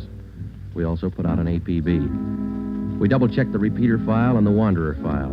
We made out a full report on our findings to date. During the next 8 days, we located a missing husband for a wife in Memphis, Tennessee. We picked up a runaway boy missing from his home in Reno, Nevada, and a 79-year-old veteran of the Spanish-American War who left his home in Bakersfield, California because he didn't like his daughter-in-law's cooking. But Juanita Lasky was still a mystery. For 8 days, we checked and rechecked all her known friends and habits. We went back over the course a dozen times, but no trace. It was almost as if she had ceased to exist that day in the Chelsea Hotel. The letter and photograph from her mother had arrived, and we circulated it to cities all over the country. Her mother wrote that during the war, Juanita was a whack corporal. We put a tracer through to the War Department. That way, we'd have another photo and a full set of fingerprints. Well, where do you want to start today? I'll get it. Missing persons, Friday. Joe, this is Spencer over in the morgue. Yeah, Archie. You still looking for that girl? What's her name? Ramona Lasky? Juanita, yeah. Just had one brought in. Looks like your girl to me. The city morgue is located in the basement of the Hall of Justice on West Temple Street, across the street from the City Hall. A lot of missing persons cases end right here. Archie Spencer met us at the door. Hi, Joe. How's the wife been? Oh, fine, Archie. Over here, Joe. Cooler 23. Give me a hand, huh? You bet. That's her, isn't it? When's she going to be posted? As soon as your fingerprint man gets here. Yeah. That's Ramona Lasky, isn't it? Juanita. Juanita, I mean. No. No, that's not her, Archie. You sure? Yeah. Oh, I was almost positive. Sure looks like this picture in your bulletin. Yeah, she looks a lot like the picture, but it's not Juanita Lasky. 5'7", green eyes, blonde hair, about 130. How close can you get? And look at the face. You sure that's not her? Yeah, I'm sure. Look at her hair, the roots. Yeah. They're blonde all the way down. They ought to be dark. Our girl's a bleached blonde. Yeah, I see what you mean. Look at her right hand, index and middle fingers. Heavy nicotine stains. Our girl didn't smoke, Archie. Yeah, I see what you mean. Well, guess I was wrong. That's not Ramona. Juanita. Come on, Ben.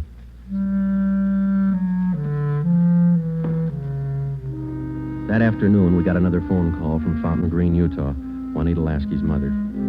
We told her we hadn't found any trace of her daughter. It was a hard job. We had answered calls like this before, but maybe it was just the season of the year.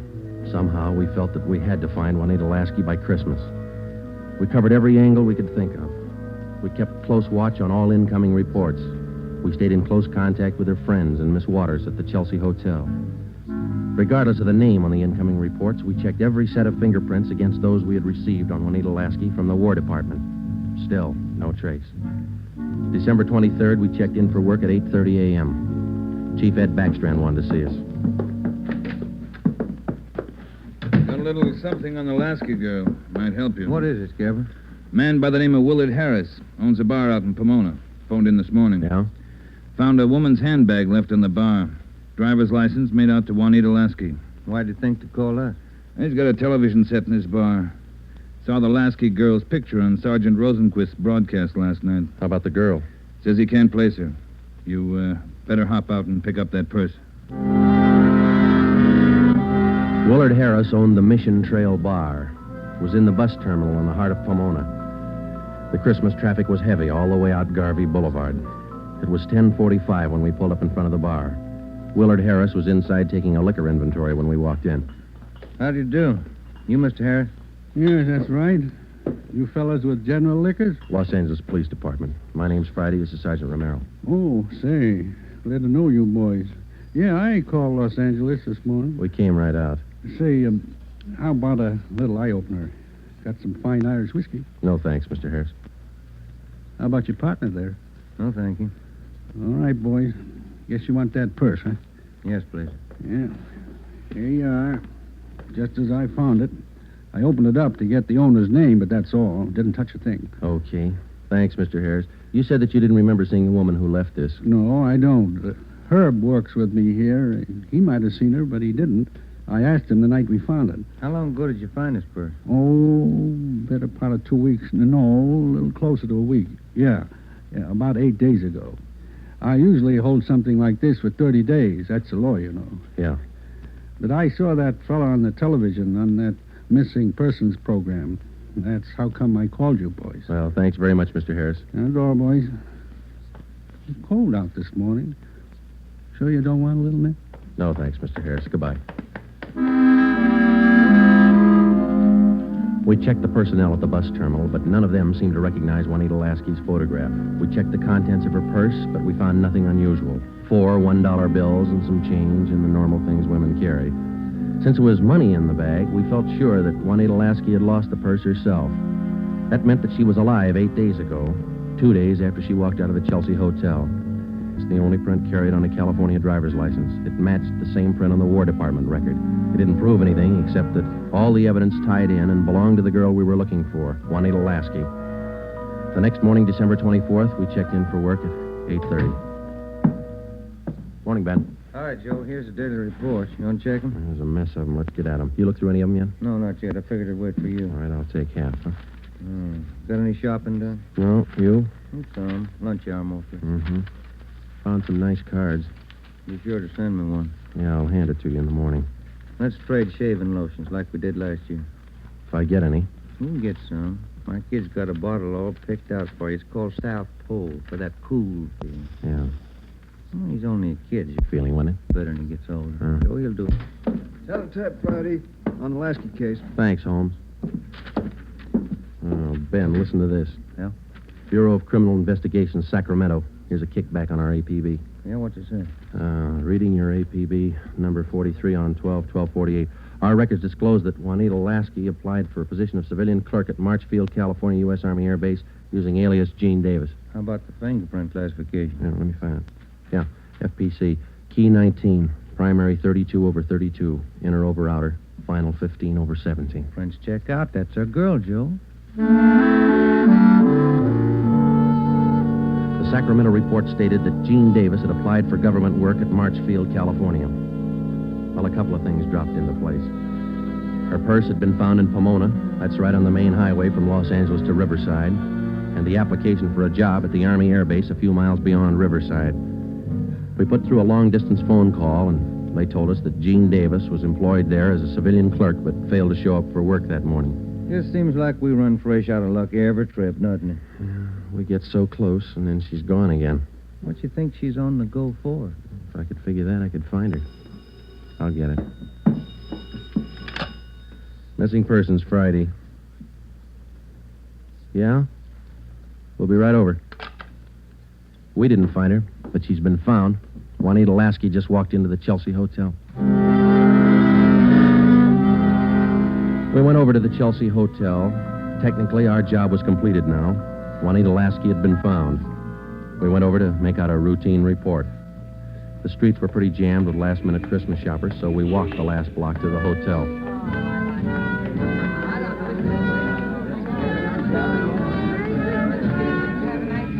What's your guess, Joe? Let's ask her. Come on, let's go in. That looks like her over by the desk there. Yeah, pretty well memorized that face. Sergeant, this is Juanita Lasky, Sergeant Friday and Sergeant Romero, Juanita. How do you do, Miss Lasky? How do you do? I'm sorry. I'm terribly sorry. Miss Waters told me. You mind telling us? Where have you been? Sergeant, I don't know. These last 12 days have been a complete loss to me. Miss Waters told me what happened. I went over to see my doctor. He said I had temporary amnesia. I have to have treatment. I see. What's your doctor's name, Miss Lasky? Dr. Rudner over on Crenshaw. Well, we're glad you're okay. Kind of had us going there for a while. Oh, I'm sorry. Can I use your phone, Miss Waters? Oh, certainly. Help yourself. Thank you.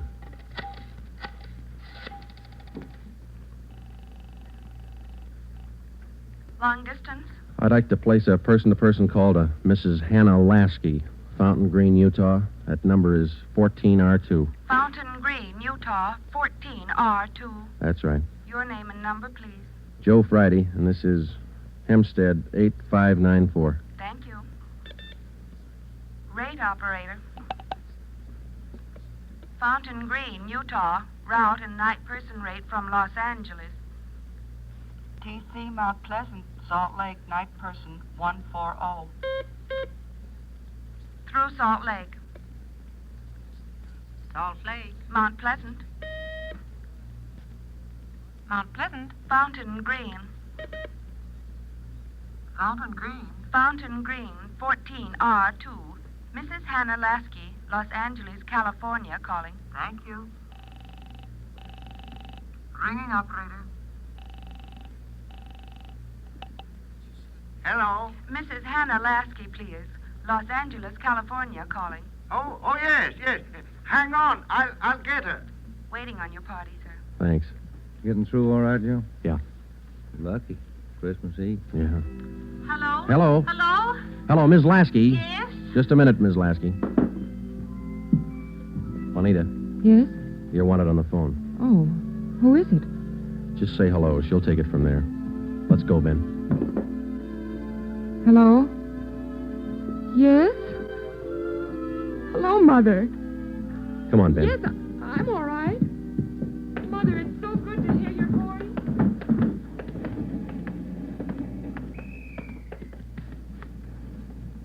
See you tomorrow, Joe. Merry Christmas. Yeah, it is, isn't it?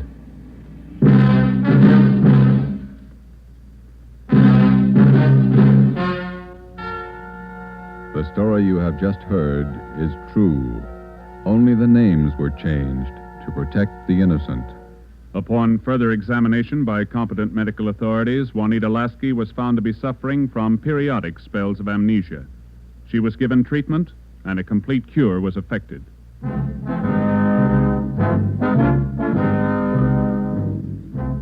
You have just heard the 8th in a new series of authentic cases from official files. Technical advice for Dragnet is furnished by the Los Angeles Police Department. Tonight's program is dedicated to Corporal Grady A. Beecham of the 9th Precinct Metropolitan Police Force, Washington, D.C., who, on the night of December 2nd, 1948, gave his life so that yours might be more secure.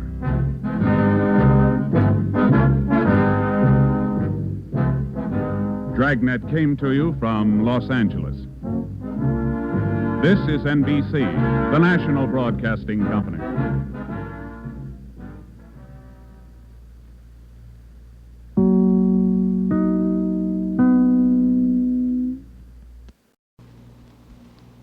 Here's another in NBC's great parade of new shows.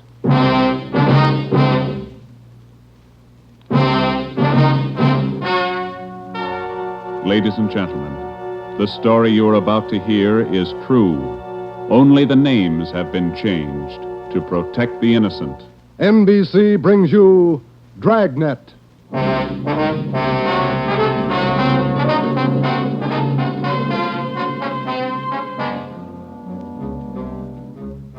You're a detective sergeant. You're assigned to homicide. There's a mad killer at large in your city. A woman has been brutally slain. the body mutilated.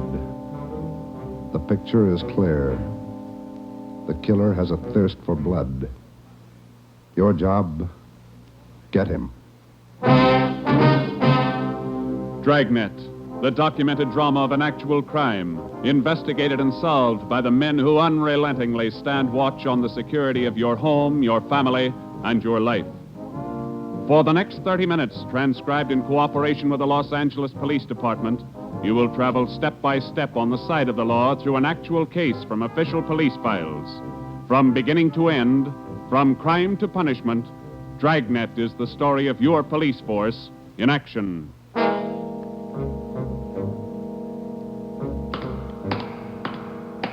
It was Wednesday, January 12th. It was raining in Los Angeles. We were working the night watch out of homicide. My partner's Ben Romero. The boss is Ed Backstrand, chief of detectives. My name's Friday. I was on the way back from the morgue, and it was 11:23 p.m. when I got to room 42. Homicide. Hi, Joe. Chief wants to see you. He's in there with Romero. Thanks, Chandler. How's the wife? Fine. How about your mother? Better, thanks.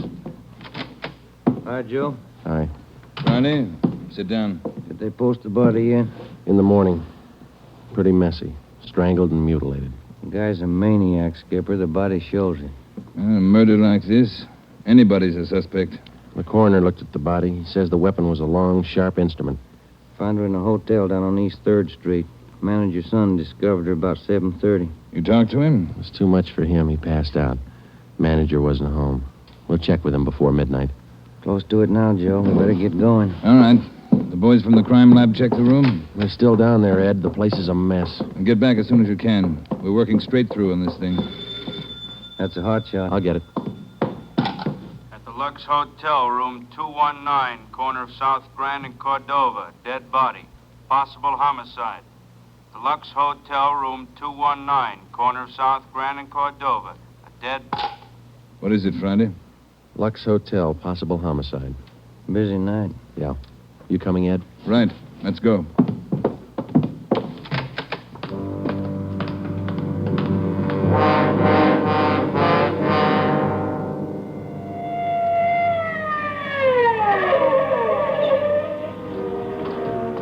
Six minutes later, Ed Backstrand, Ben, and I pulled up in front of the Lux Hotel. The manager met us at the door and led the way up a narrow stairway to the second floor. The room number was 219. We were prepared for the worst. We got it. You're right, Romero. The guy must be a maniac.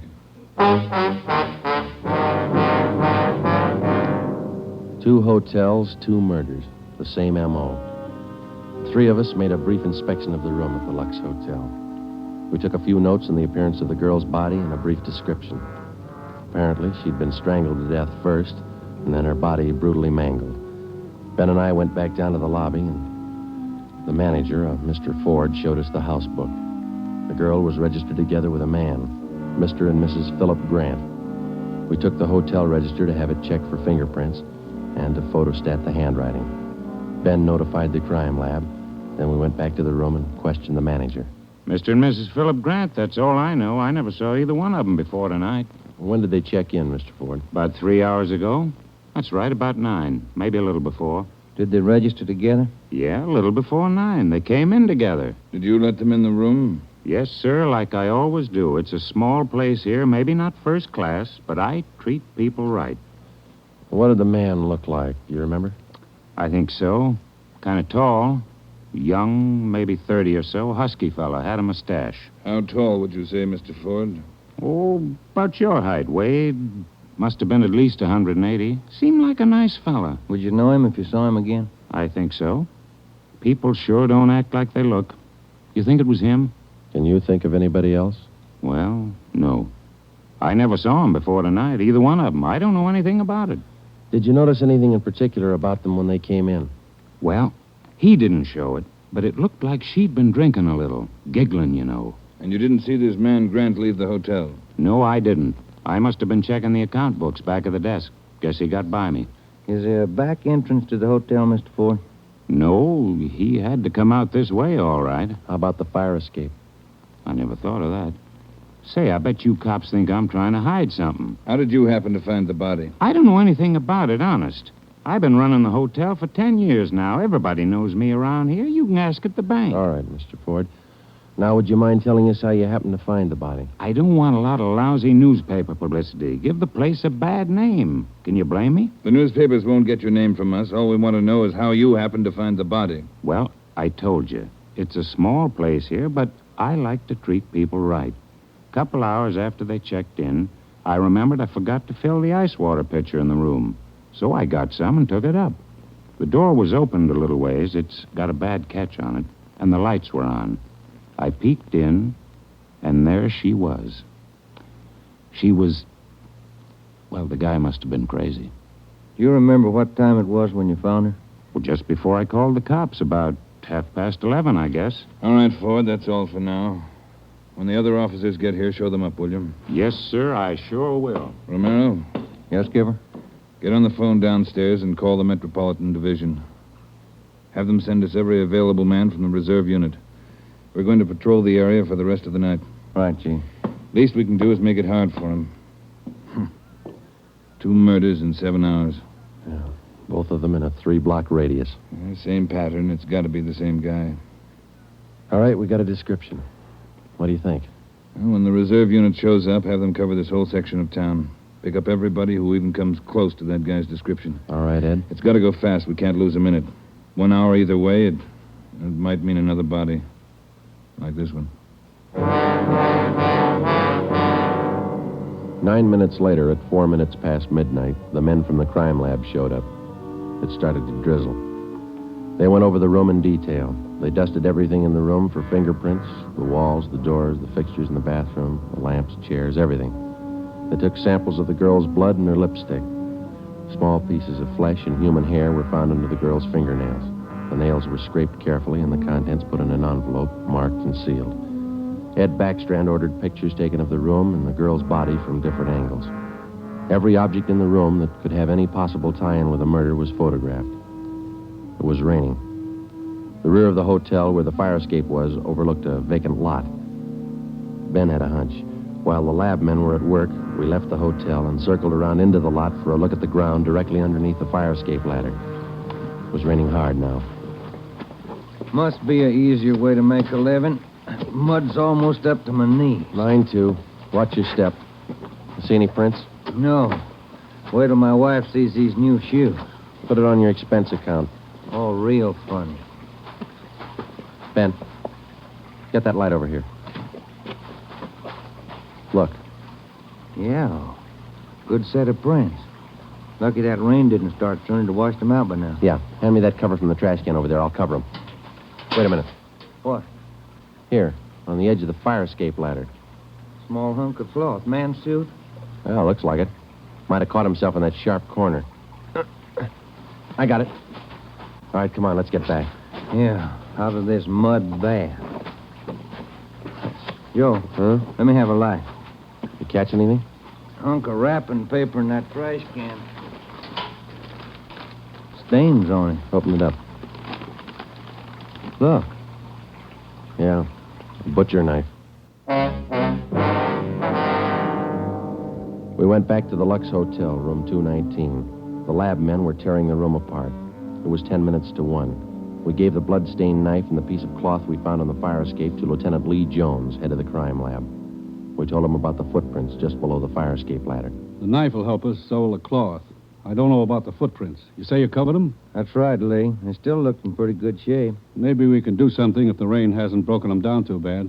Bracken. Yeah, Lieutenant? You and Sloan get downstairs and take a look at those prints. If they're good enough, get a torch, dry them out, and make a cast, right? Okay, Lieutenant. Come on, Sloan. That's about all I can do for you now, Ed. I think we got everything there is to get. All right, Jones. I'll follow you back to the lab in a couple of minutes. Okay, Ed. Good luck, fellas. Thanks, Lee. We're going to need it. All right, Friday. Romero, it's your baby for the rest of the night. Lee, get anything? A few prints, a woman's purse under the bed. Don't know if it's hers or not. No identification. You going to be at the crime lab, Ed? All night. As soon as we find anything, I'll let you know. Yeah? A gang of cops just came in the lobby. They asked for you. Must be the reserve men from Metropolitan. Tell them we'll be right down, Ford. Okay. You want us to handle it, Ed? That's right. Do just as I told you. Spread them out over the whole area. Cover the streets, the alleys, the flop houses, restaurants, bars, everything. You got a description to go on. Find the man that fits it. Right, Skipper. Don't forget, the guy's a killer twice over. I don't think he'd hesitate on you. Be careful.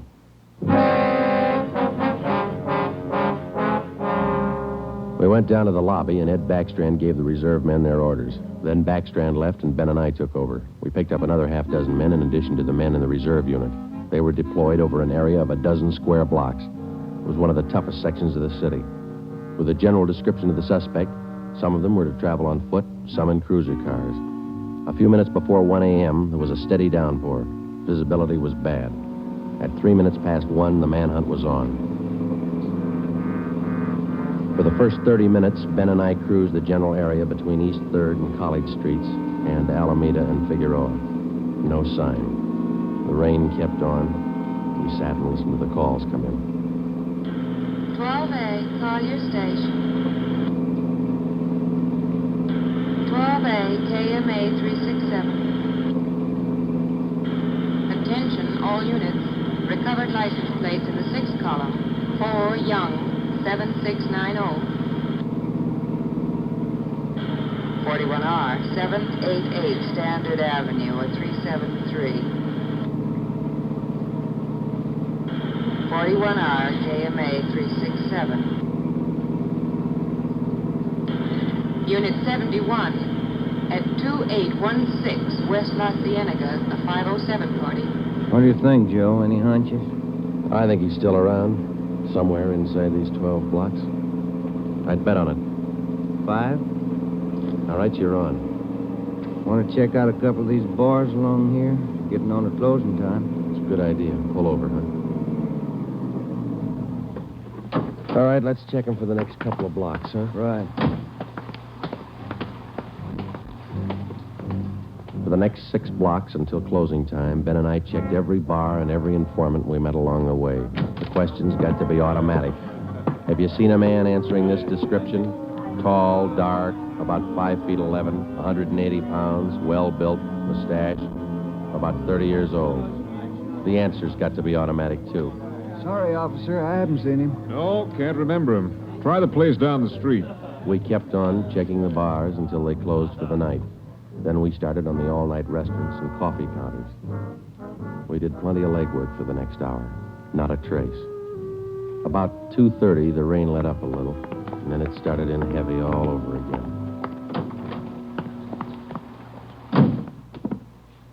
That finishes that block. Yeah, I better get the radio on. Yeah. Beautiful weather. By the bucketful. You want to smoke? Thank you. Control 4 to Unit 80K. Is Your that a match? location, please. Yeah. 80K, your location. KMA 367. That's us, Joe. You want to take it? Yeah, I got it. 80K to Control 4. 80K to Control 4. Our location, corner of Alameda and Commercial. KMA 367. 80K, stand by. Something doing. Maybe. No, hold on a minute. Control 4 to 80K. Go to the crime lab, code 2. 80K to Control 4, KMA 367. Crime lab. Maybe those prints paid off. Well, I hope so. Let's go. That killer sure picked fine weather to work in. Feels like I'd just been swimming in these clothes. Yeah. I hope those guys in the crime lab have the heater on. A hot bath and a warm bed lead me on. Attention, all units. Hold it. Let's get the radio. All units. At 420 St. John's Place, a woman screaming. At 420 St. John's Place, a woman... All right, double around, Ben. Hit the siren. I'll get the light. Right, hold on. Left turn on to Market, is that right? Yeah, watch out for those car tracks. They're wet. Hold on again. The alley up ahead to your right, huh? All right, pull up, Ben. Put the street light over there. There you are. All right, come on. Let's go. Officer, over here. All right, what happened? Let's have it. This girl, Rita, she was coming home up the street. A man, he tried to grab her. He slashed her coat. Look at her. I saw him as he ran under the streetlight. Where'd he go? Down that way, down the alley, over that fence there. A big man. Davis, you there? Yeah, Joe. All right, Ben, go with Davis. Circle behind the alley. See what you can find. I'll call in. All right, come on, Dave. Yeah. Officer, look at her face. What's wrong with her? Severe state of shock, it looks like. Get her in the house, huh? I'll call an ambulance.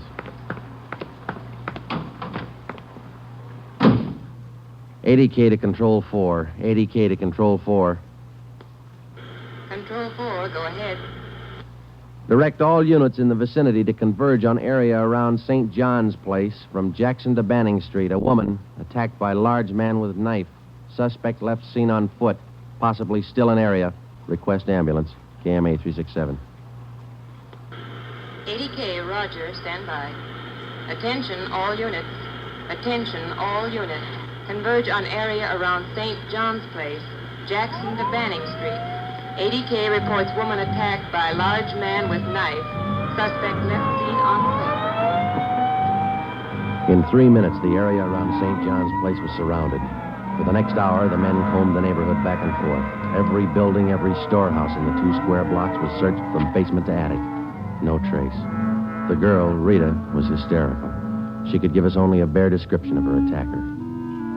At 3:45 a.m., a detail was assigned to patrol the area and the rest of the cars, and men were deployed again in the general area from Figueroa to Alameda Street and East 3rd to College Street.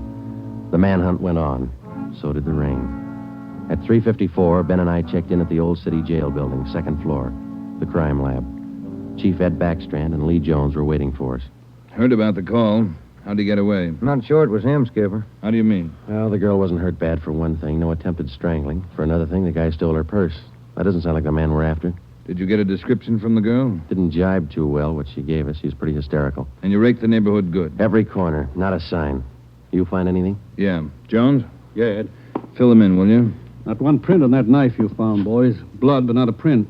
Your killer's crazy like a fox. And how about the scrapings from the girl's fingernails, Lee? Didn't help too much. Rarely do. Not enough to go on. Gotta have a fair-sized bit of flesh to run it for papal ridges. All we found under the girl's fingernails were small bits of skin. Yeah? She probably scratched the guy up some. Might have drawn blood. We had more luck with the footprints. You get an impression? Dried out the ground with torches and cast them. About size 10B. That's fine, Lee. But how about the prints? Only good one was a thumb. Real good. Got it off the wall near the light switch in the bathroom. Did you classify it yet? Yep. Found it in our single fingerprint file. The print belongs to a man by the name of Long. Robert Long. You got a record, Ed? Yeah. Misdemeanor. 2 arrests for drunkenness last October. Petty theft in December. The mama sheet shows a dishonorable discharge from the United States Coast Guard in 1946. Age 29, 192 pounds, 5 feet 10 inches, dark hair, dark eyes. That's close enough. We got even closer, Joe. Long works as a counterman at the Cottage Cafe down on South Flower. Started there last week on the early morning shift, but he didn't show up for work last night. Good. Where'd you get the tip? The knife you boys found. It didn't have any prints, but it had a brand on it. We ran it down. It was taken from the Cottage Cafe. Mm-hmm.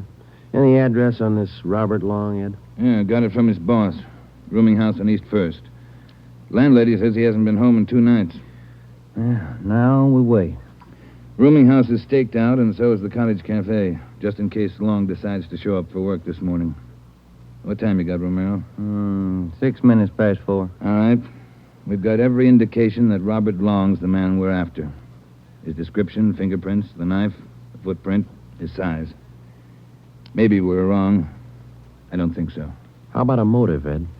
I think Robert Long likes to kill. He's thirsty for it. None of the victims were criminally attacked. They were strangled. Bodies mutilated. How about robbery? No. 2 of the women he killed had money in their purses. He didn't touch it. Well, what's next, Skipper? Back on the street? Figueroa to Alameda, East 3rd to College Street. Keep a net around that area and work it back and forth until we're positive he's not inside. I think he is.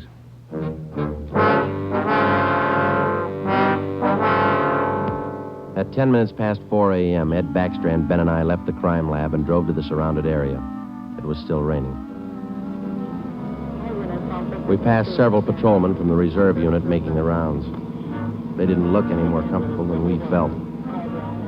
At Broadway and Alpine Street, Ben and I got out and started patrolling on foot again. Backstrand followed in the car to maintain a radio check. We must have covered 24 blocks and a half a dozen coffee counters before we got to the Criterion Restaurant and Donut Shop, a few blocks up the street from the Cottage Cafe. Hey, Skipper, you want to take a minute for some hot coffee? I'll keep an ear on the radio. You two go ahead. You look drenched. Yeah, we are. Can we bring you some back in a paper carton? Fine, thanks. Cream. No sugar. All right, Ed. Come on, Ben.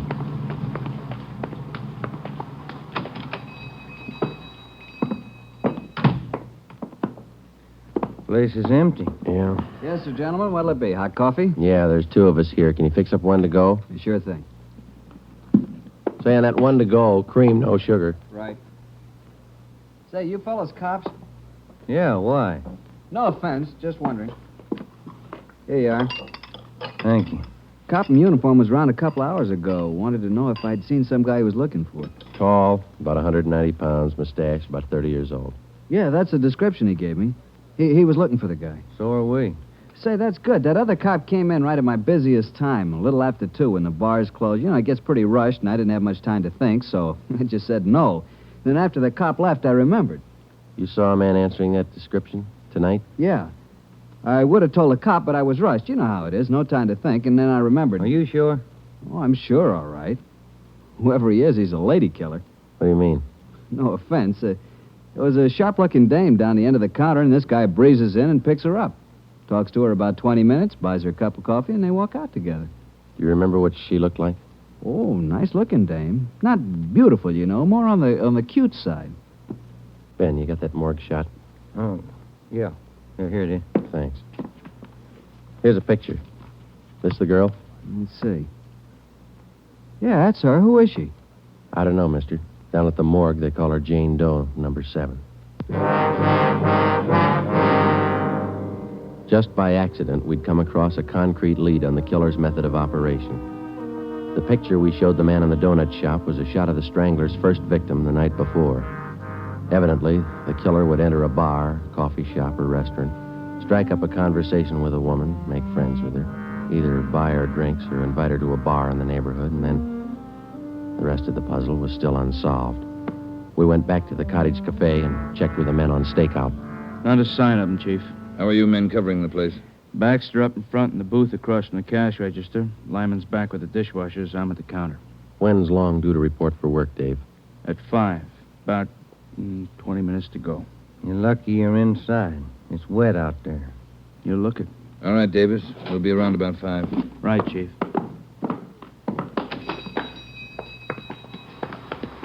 Let's get back in the car.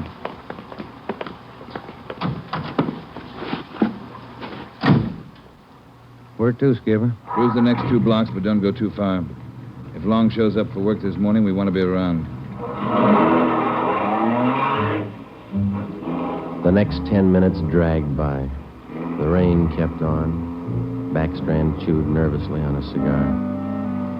At South Flower and First Street, the sewers were clogged with street refuse. The rain backed up and filled the intersection. A group of aircraft workers huddled together in a doorway on one corner, waiting for the bus. It was cold and damp. I opened one of the back windows in the car to get some fresh air in. Off in the distance and close by, we could hear the sounds of a big city waking up slow to a rainy January morning. It was 8 minutes to 5. Attention all units. Attention all units. At 780 East Main, a restaurant. Man answering description of murder suspect. All right, Romero, step on it. Right, Skipper. About 10 blocks away, Ed. Who's going to cover the men at the Cottage Cafe? If this is a blind lead, it won't take us long to find out. They can handle it alone if they have to. Well, hang on. Look out. We're skidding. That was a close one, Ben. Yeah. If this is the guy, I owe you $5, right? Yeah. Attention all units. Additional information on your call to 780 East Main. Officers in pursuit of suspect. Suspect is on foot. Step on it, Romero. Attention all 2 more blocks, Skipper. Watch it, Ben. Next one to the left. Got it. That's the joint up ahead there. All right, watch your step and don't take chances. Don't play with him. Right. Here we go.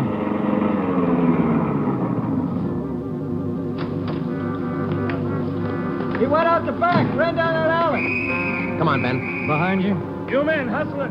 Circle around the block and choke off the alley. Fast. Emerson, Holmes, go with them. Right. All right, over the fence, Ben. Ben, look out, look out. You all right? He's not that good. Come on, Joe. All right. There he goes. between the buildings. Stop or I'll shoot. The next house. He ducked into the basement. All right, cover me. Right. Come on, he broke through the garage doors. There's Davis. Dave, he slipped through. Get down to the next corner and ring the block. Yeah. Ben, did you follow him? Yeah, right on his tail. That warehouse, a couple of lots over. He went through the back. There it is, Joe. All right, don't go in blind. Watch out. All right, you haven't got a chance. Come out with your hands up. He's not stopping, Joe. All right, let's fan out. All right, Ben, cover me. I'm going for the door.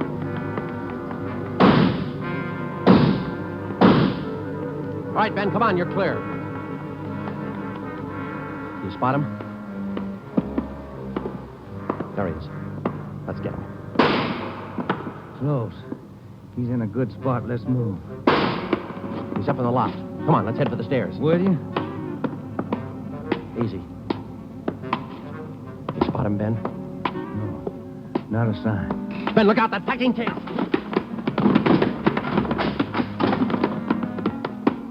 Kind of close, huh, Joe? Yeah.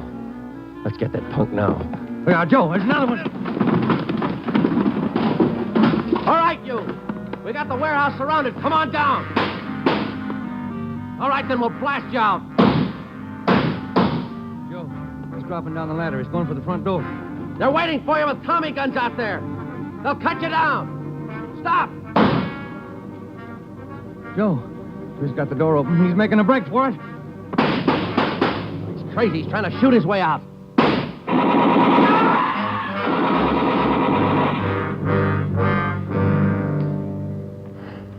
Well, he asked for it. Yeah. Let's take a look.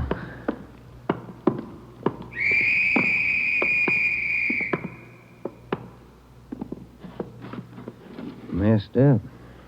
Well, like his girlfriends. Yeah. Maybe he just didn't like women. Maybe. Hi, Ed. You all right? Tired. This is him, huh? Even the scratches that girl made on his face. Description match? 5 feet 10, 192 pounds, dark hair, dark eyes, age 29. Robert Long, killer. The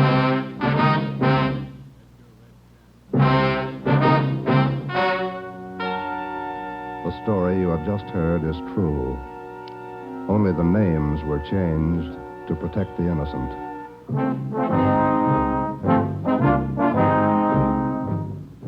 You have just heard the 10th in a new series of authentic cases transcribed from official files.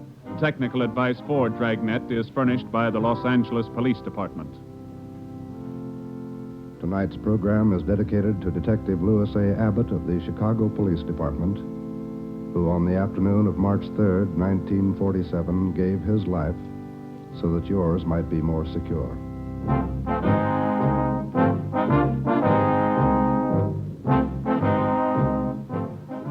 Dragnet came to you from Los Angeles. If you enjoyed tonight's production of Dragnet, you'll probably want to listen this Saturday evening to a pair of adventure shows featuring two well-known Hollywood personalities. You'll enjoy Brian Donlevy, star of Dangerous Assignment. Also on Saturday's schedule is Richard Diamond, private detective, as played by the screen's romantic tough guy, Dick Powell. Listen to both of these exciting programs this Saturday over most of these NBC stations. This is NBC, the national broadcasting company.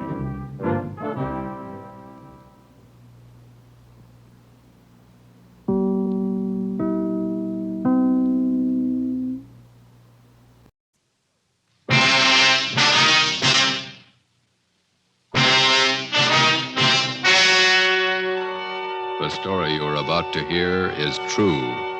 Only the names have been changed to protect the innocent. Fatima Cigarettes, best of all long cigarettes, brings you Dragnet.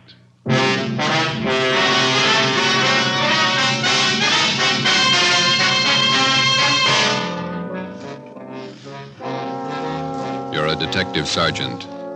You're assigned to homicide detail.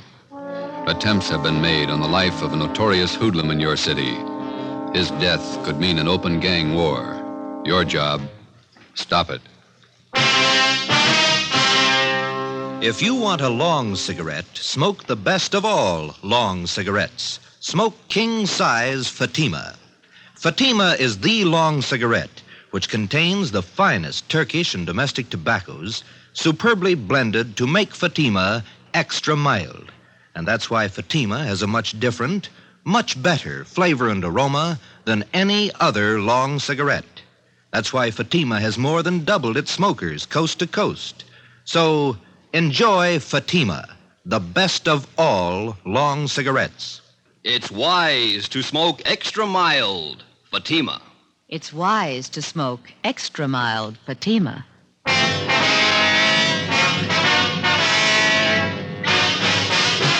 Dragnet, the documented drama of an actual crime.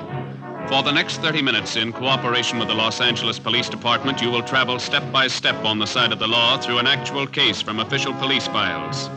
From beginning to end, from crime to punishment, Dragnet is the story of your police force in action. It was Tuesday, July 18th. It was hot in Los Angeles. We were working the night watch out of homicide detail. My partner's Ben Romero. The boss is Thad Brown, chief of detectives. My name's Friday. It was 5:35 p.m. when we got out of the car at Sunset Boulevard and Paris Avenue and walked down the street to the scene of the machine gunning, Lupo's Cafe.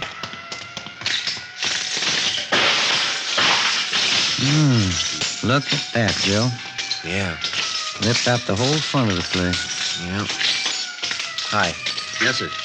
Romero and Friday, homicide. Oh, I'm Sheldon from Hollywood Division. Taylor and I picked up the call in our car. Nobody hurt. What's the story? Just a second. It's Captain Elliott. Hold it a minute, will you, Sheldon? Hi. Hi, Captain. Not much of it left. Sheldon here was in the cruiser car. He'll fill us in. All right. The intended victim was Gus Valentine. He's over there with Taylor, my partner. Yeah. Mm-hmm. According to Valentine, he stopped in the restaurant here for a drink. He was in there about 15 minutes, came out to hail a cab, and this car came around the corner. Down there, Sunset and Clayton. They whipped by close to the curb and opened up. Mm-hmm. I've got the laundry there on one side of the place and a dry cleaning joint on the other side. Yes, sir. Miracle, but nobody was hit. You get anything on the car? Nothing so far. Happened so fast, nobody got a good look at it. How about Valentine? Does he have any ideas? I don't know. Taylor's getting the information. Nobody saw anything? Any witnesses? Yes, sir. A couple. Newsboy Tim Benson, the lady in the dry cleaning place, Agnes Rebard. Mm-hmm. Neither of them got a license number. Okay. Like to talk to Valentine. Sheldon, keep the area clear, will you? Lab men are on their way out. Yes, sir. Come on.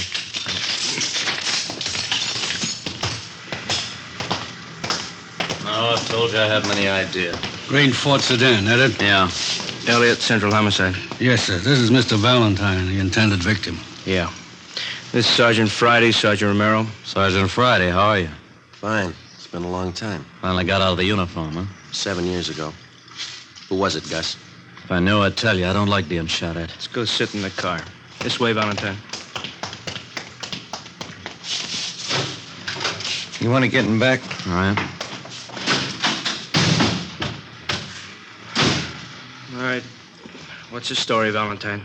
How do you mean? Let's not play it cozy. Who's after you? You suppose this would have happened if I knew? Who's carrying the beef? Somebody's unhappy with you. You must know who. I don't. You know what kind of a car it was? I told the other cop over there. Sedan, green Ford. We're not going to press you, Valentine, but you might as well know how we peg this kind of thing. Yeah? We got your number, had it for a long time. You're all up and down the blotter from Lincoln Heights to the county jail. You got a record everybody in this town knows about. Aren't you a little mixed up? I'm the guy that got shot at. We know that. I pay my taxes for protection, not a lecture on my past. Let me give you the word, Valentine. I've known you for a long time, and I've read about you in the newspapers. I've watched your so-called climb from two-bit penny ante rackets all the way up. Now, you've been told more than once about keeping your nose clean. This is a switch, isn't it? Man gets shot at, cops read riot act, innocent victim. Look, we know you and we know that crowd you run with. If you want to start a war, run a battlefield. Don't pick the streets of Los Angeles to fight it out. I think I asked for it the way you men talk. You did somewhere up and down the line. We know your operation. You walk the sideline marker all the way. Always got 1 foot inside the law. When you make yourself a target for some punk's machine gun, that's where you step outside. Well, what are you going to do, eat me out and let the man with a machine gun get away? We'll get him, whether you want to help us or not. We just don't have the time to run around jamming a cork in the barrel of every gun in town. Before you get out of this car, let this sink in. There's not going to be any innocent people cut down by bullets that were meant for you. Oh, I get it. My tax money's no good, huh? I pay a bigger chunk than most of the clouds in this town. You haven't got a clear title to the city yet, and until you do, don't set up a shooting gallery. Now, what do I do, dig a foxhole till you get ready to tab whoever's taking pot shots at me? You can tell us who it is. You got all I know. Don't you think I'd want him picked up? I think you're a liar. I think you better square your beef and knock off this gangster stuff. There's not going to be any more of this kind of thing, understand? That's the trouble with civil service. It makes a big man out of you $200 a month. I've never passed an exam, but I keep in step. You missed the first one, from the gutter to the sidewalk. Almost without exception, every city in the United States has its Gus Valentine. These men remain out of custody, not because of any lack of law enforcement, but because of their ability to hide behind the laws which are designed to protect the innocent and use them to their own advantage. They operate allowing only the thinnest margin possible between themselves and the state penitentiary. We drove back to Central Division. At 6:18 p.m., we were called to the chief of detective's office. He wouldn't give you anything, huh? Not a thing. Usual line of smart talk. Who's ever after him meant business. Those storefronts were a mess. Yeah, they won't quit now. Just a minute. What's that intelligence number? 2821. Oh, yeah.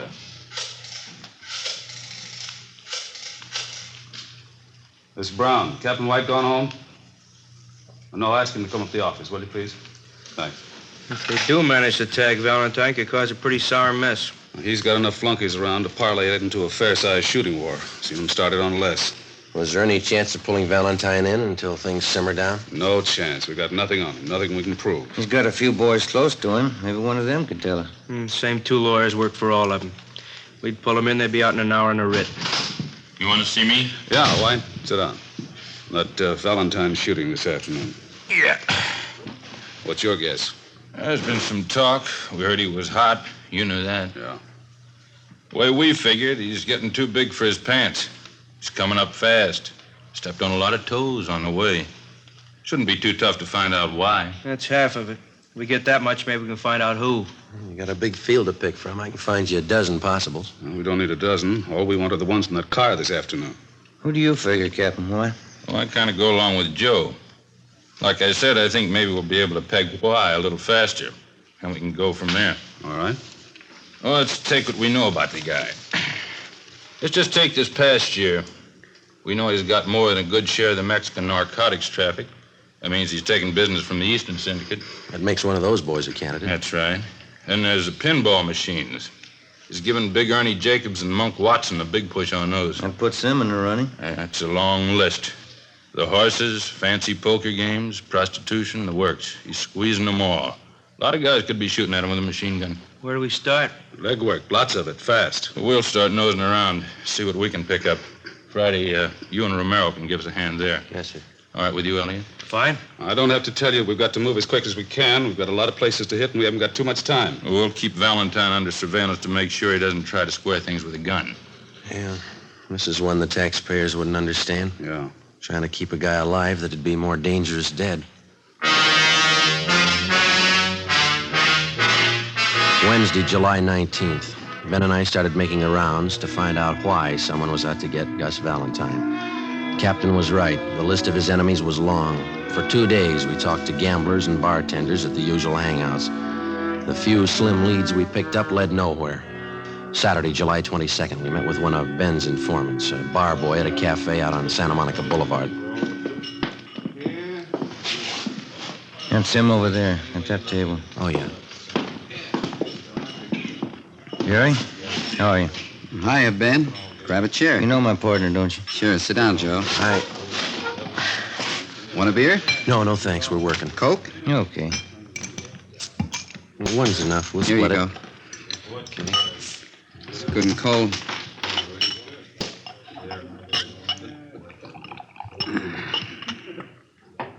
Doctor cut me down 1 beer a day. It's a spot on a hot day, don't it? Yeah. What about Valentine? What about him?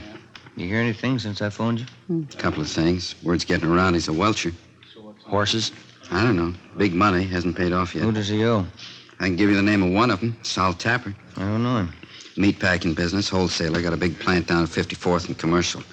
Owns a little neighborhood bar. That's where he spends most of his time. Where's that? Gardena. Calls it the Mile High. And what about this Salt Tapper? What do you mean? How close is he to Valentine? You mean one of his boys? Yeah. Nah. Valentine's his book, that's all. Supposing Valentine owed him a wad of dough, would he push his point? How do you mean? Would he use pressure to collect? Maybe a meat cleaver, not a machine gun. I don't figure him in on that Tuesday caper. Sure you don't want this other Coke? No, thank you. What time you go to work? Plenty of time. One bottle of beer ain't hardly enough. Any rumbles about the shooting? How do you mean? Anything worth repeating? Oh, everybody says the same thing. He's got it coming. Who is everybody? The homeowners, neighborhood Joes. They got it all pegged. What's the popular guess? A dame. Well, that's about it, huh, Jerry? That's about it. What's your guess? Fresh out, I don't know. How come you guys are so worried about Gus Valentine? I didn't think you cared whether he lived or died. Either way, we're in trouble. We left the cafe on Santa Monica Boulevard and drove out to Gardena to the Mile High Bar. It was a typical neighborhood tavern with the windows painted in black except for 2 small ovals in the center of each window.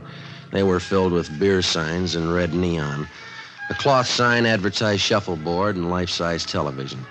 Inside, the walls were covered with alpine mountain climbers trying to fight their way up a mountain that looked twice as steep as the Matterhorn. Give me 10 nickels, will you, Leonard? Can you tell us where we can find Sal Tapper? Yeah, I'm him. Thanks, Lynn. What do you want? Police officers. I'd like to talk to you. Sure, what about? Gus Valentine. Yeah? He owes me money. Is that all you've got against him? As much as he owes me, that's enough. It's a real tough machine to beat. How much money does he owe you? Enough. How long's he been booking for you? I didn't say he was booking for me. No, we did. About 2 years.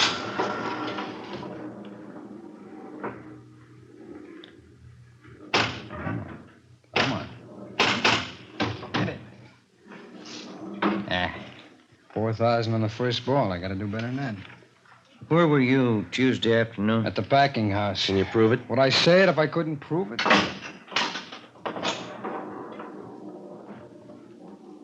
When that little gate up there turns green and you go through it, you get an extra ball. If it's red, it doubles your score, but it's real tough to get in there. How long has Valentine owed you money? Oh, a little over a week. When did he say he'd pay you? He didn't say. Said he was trying to raise the dog. You're the only one he owes? No.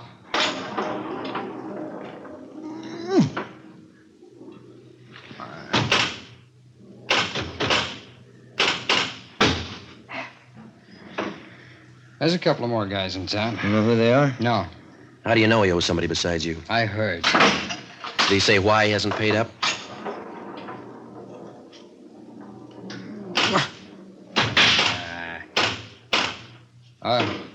What'd you say? Did he say why he hasn't paid up? I told you. He said he was trying to raise the money. You sure you haven't tried to put the bite on him? Sure I have. I want the dog. But I didn't gun him. Somebody did. Yeah, I know. It wasn't me. You had a reason. So a lot of people. Yeah, we're looking for the one with the machine gun. Well, I can't help you there. Come on. Oh. Get in there. Hey, look at that. Free ball. 26,000. That's a real tough machine to beat. Where did you say you worked Tuesday? At my packing plant, 54th and Commercial. Okay. How long have you known Gus Valentine? About 4 years. I met him at a party out in Hollywood. It's the first time I've ever known him to welch. Mm-hmm.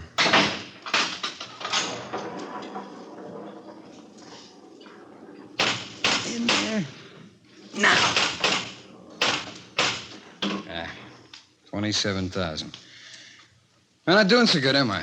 I don't know. It depends on where you were Tuesday. 12:30 p.m. We talked with the superintendent of Tapper's meatpacking house. He told us that Sal Tapper had been there all day when Gus Valentine was shot at. We talked to several employees of the plant. They corroborated his story.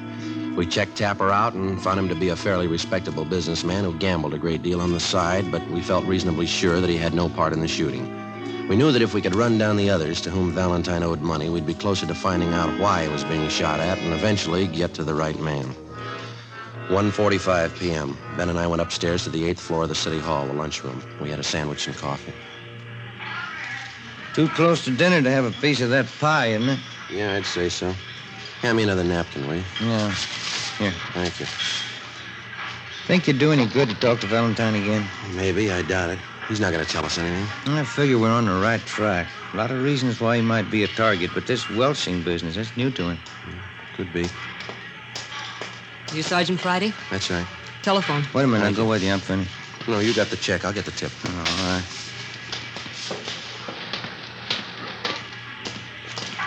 Slide that phone over, will you? Oh, yeah. Thank you. Friday. Elliot, come down to Chief Brown's office right away. Yes, sir. Let's go.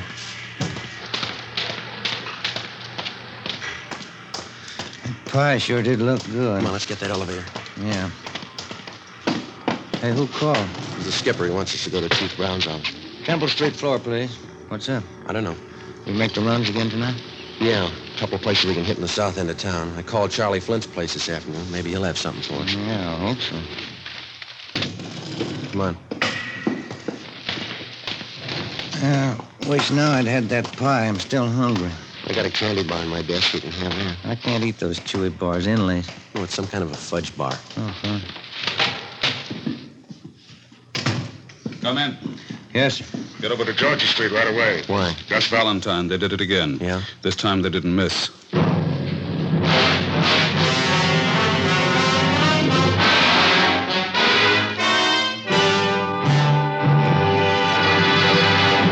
Here's step by step all the reasons why Fatima has more than doubled its smokers from coast to coast. Step 1. The name Fatima has always stood for the best in cigarette quality. Step 2. Long cigarette smokers discover Fatima has a much different, much better flavor and aroma. Step 3. Long cigarette smokers find Fatima extra mild. Fatima is the long cigarette which contains the finest Turkish and domestic tobaccos superbly blended to make Fatima extra mild. And that's why more and more smokers every day agree It's wise to smoke extra mild Fatima. It's wise to smoke extra mild Fatima. Yes, the name Fatima on that golden yellow package is your insurance of an extra mild smoke. So enjoy king-size Fatima, the best of all long cigarettes.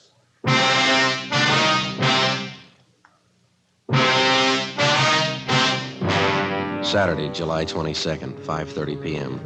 We drove to the Georgia Street Receiving Hospital and went up to the third floor. We talked to the doctor in charge, who told us that 2 slugs had been taken from Gus Valentine's right leg and 1 from his right shoulder. They had been marked for identification. He was in fair condition. We talked with the patrolman who made the ambulance follow-up. They told us Valentine had been shot as he entered his apartment house garage. There were no eyewitnesses. We went in and talked to Valentine. You told the officers that the guy who shot you was on foot. Yeah, Who was it? couldn't tell. You haven't any idea who it could have been? No, You don't expect us to swallow that again, do you? I don't care either way. Why don't you pay up what you owe? What do you mean? You owe some big money you haven't paid off. Where'd you get that? That's the word going around. Looks to us like you either pay up or get shot up. Did I ask for advice? No, and here's something else you didn't ask for. Twice in 1 week you've been mixed up in shooting scrapes. We told you this city doesn't belong to you. I don't claim ownership. Now listen, we've been over this before, and this is the last time. Don't push us any courage. We know you talk big and you haven't got the guts to go along with it. Yeah, sure. Now come on, who's shooting at you? I know your phone number. I'll call you if I need help. I'll take care of this myself. Valentine, the first time you pull a cap gun, we're going to sit on you. If there's any retaliating, we'll do it. I'm tired of sitting like a duck on a pond. Then tell us who's gunning for you. That's between me and them. I'll meet them when I'm ready. All right. We're through talking. When we get to the bottom of this and find out who's been doing all the shooting, we'll have an answer. And if we find out you've been withholding evidence, it's going to go hard for you, understand? Yeah, sure. Now leave me alone. Come on, Jim. Yeah. I better call the office.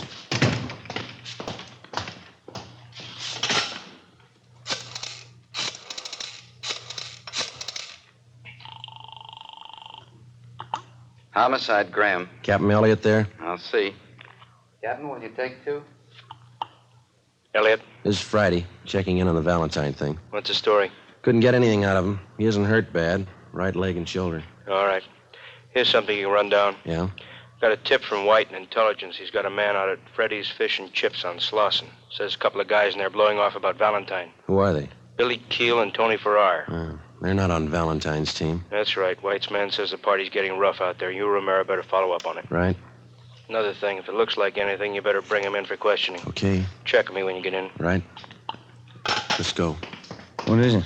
Keel and Farrar. Skipper wants us to pick him up and bring him in for questioning. What do they know about the shooting? They know enough to talk about it. 7 p.m. We located Freddy's Fish and Chips place on Slauson near Montgomery Street. A dozen or so tables at the back of the restaurant were already taken with the overflow lined up 2 deep at the bar. The man from intelligence detail was down at the far end of the steam table nursing a cheese sandwich. He motioned us over and pointed out Billy Keel and Tony Farrar. They were sitting at one of the tables along with 4 other men drinking Boilermakers and eating French fried potatoes. Ben and I made our way through the crowd toward the back tables. Sorry. Sorry? Pardon me. Can I get through here, please? All right. So it figures. Don't it? You, Billy Keel? That's right. Which one's Tony Farrar?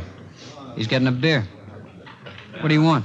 Police officers want to talk to you and Farrar downtown. What's the matter? I'd like to ask you a few questions. You want to get your hat?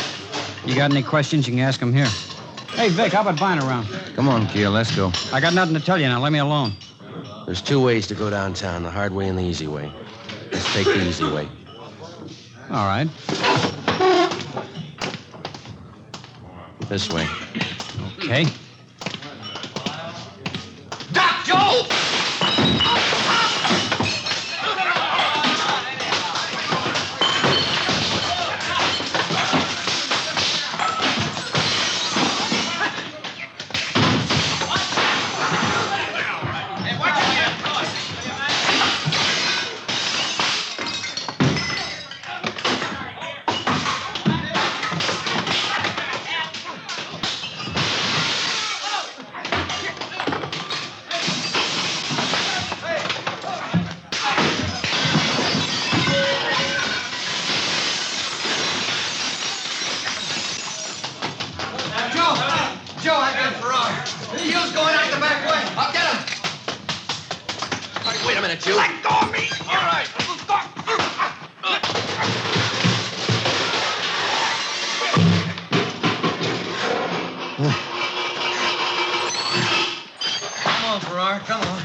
Joe? Yeah. You're bleeding pretty bad. Yeah, I know. Let's get him to the car. Look at your suit. It's ripped to pieces. My wife's gonna kill me.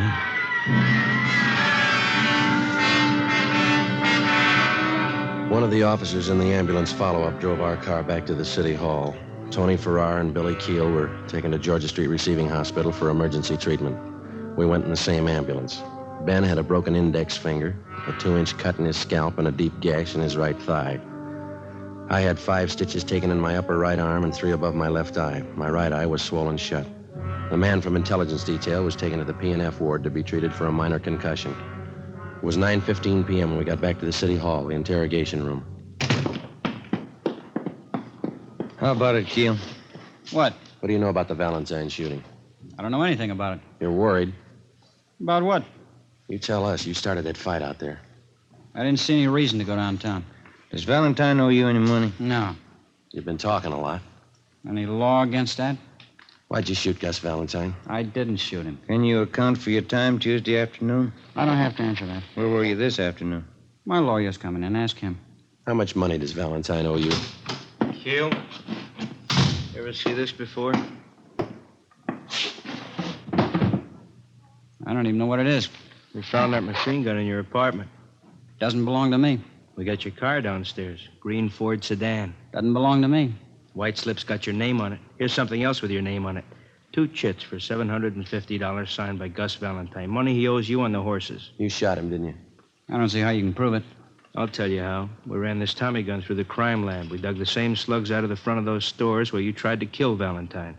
Your prints are all over the gun. How much more do you want? It's not my gun. All we gotta do is find the .45 you used this afternoon and match it up with the slugs we dug out of Valentine's leg, and mister, you'll be away for a long time. All right. We used the Tommy gun. We didn't hit him. Didn't try. Only wanted to scare him. I got tired of waiting for my dough. I got no use for a welcher. What about this afternoon? No, sir.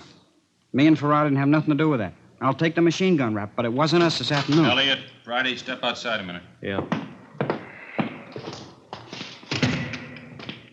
Valentine. Yeah?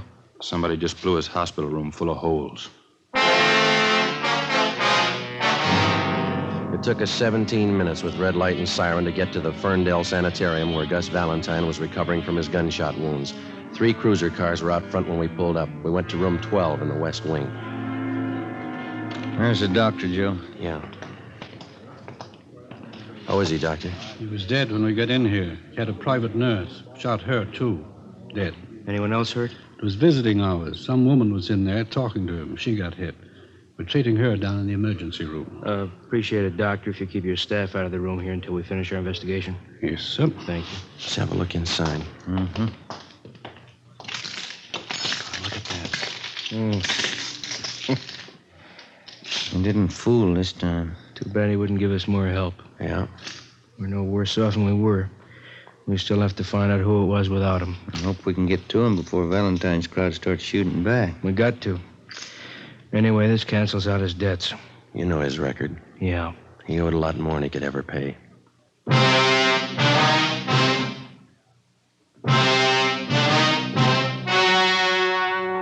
The story you have just heard was true. Only the names were changed to protect the innocent. On October 26th, trial was held in Superior Court, Department 97, City and County of Los Angeles, State of California. In a moment, the results of that trial. It's amazing how many long cigarette smokers are changing to Fatima. Here is the actual report. From coast to coast, king-size Fatima has more than doubled its smokers. Yes, more and more smokers every day are discovering that Fatima is the best of all long cigarettes. Long cigarette smokers find Fatima has a much different, much better flavor and aroma. Long cigarette smokers find that Fatima is extra mild because it's the long cigarette which contains the finest Turkish and domestic tobaccos superbly blended to make it extra mild. So enjoy extra mild Fatima. Best of all long cigarettes. It's wise to smoke extra mild Fatima. It's wise to smoke extra mild Fatima.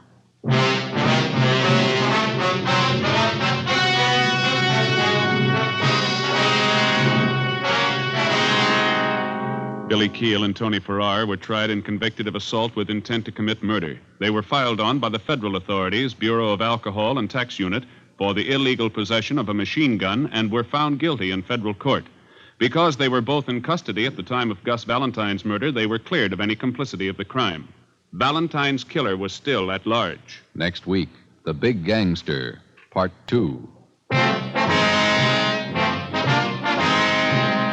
You have just heard Dragnet, authentic cases from official files. Technical advice for Dragnet comes from the Office of Chief of Police W.A. Wharton, Los Angeles Police Department. Today, the American Red Cross is carrying on a campaign to finance one of the greatest programs in peacetime history. Give now to the Red Cross.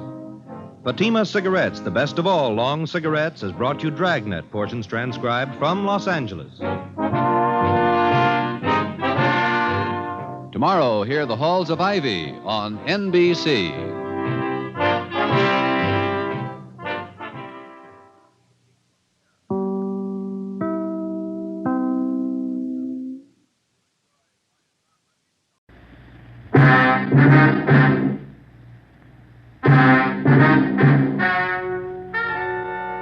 Ladies and gentlemen, the story you are about to hear is true.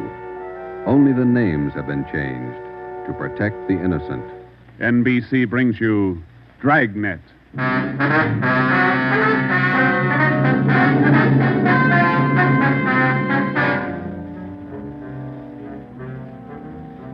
You're a detective sergeant.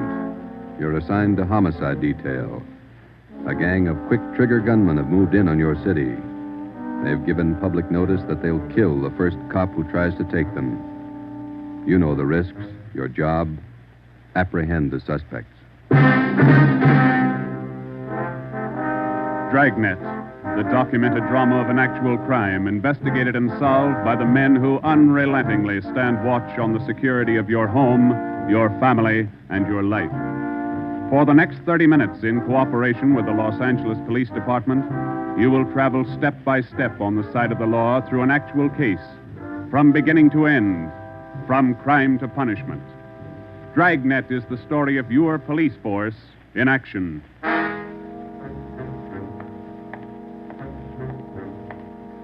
was Wednesday, April 17th. It was warm in Los Angeles.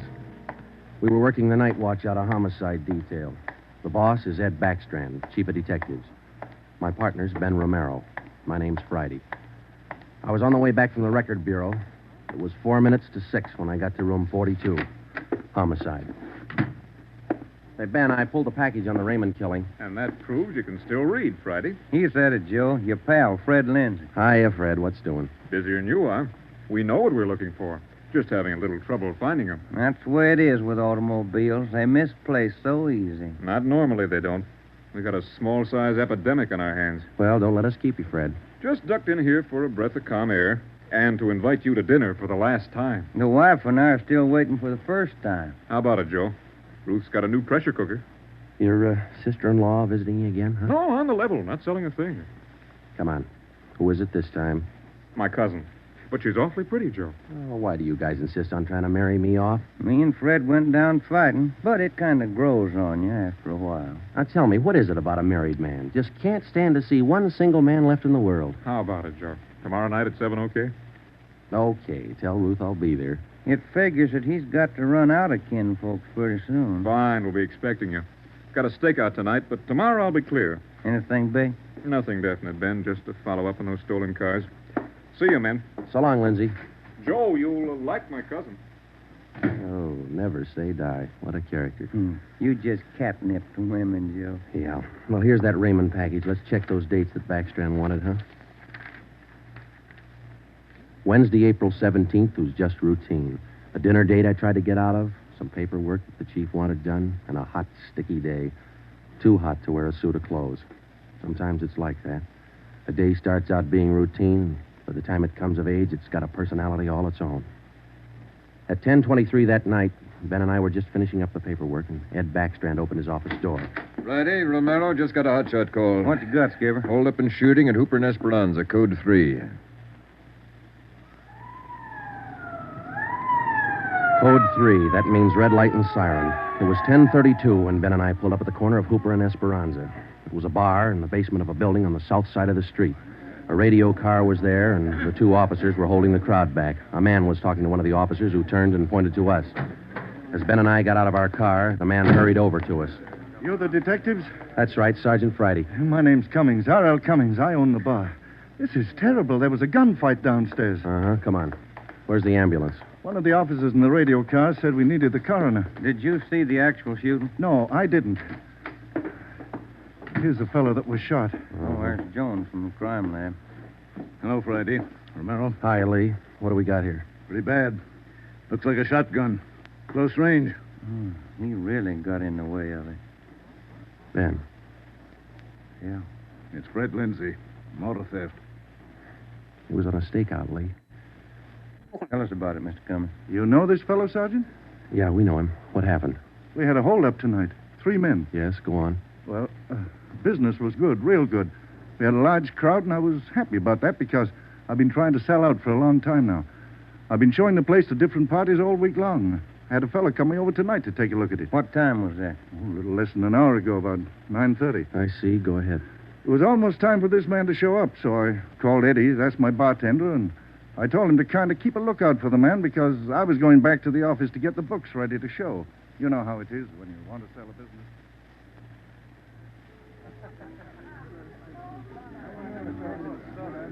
You'll watch for him, Eddie? You bet I will. If you want me, I'll be back in the office.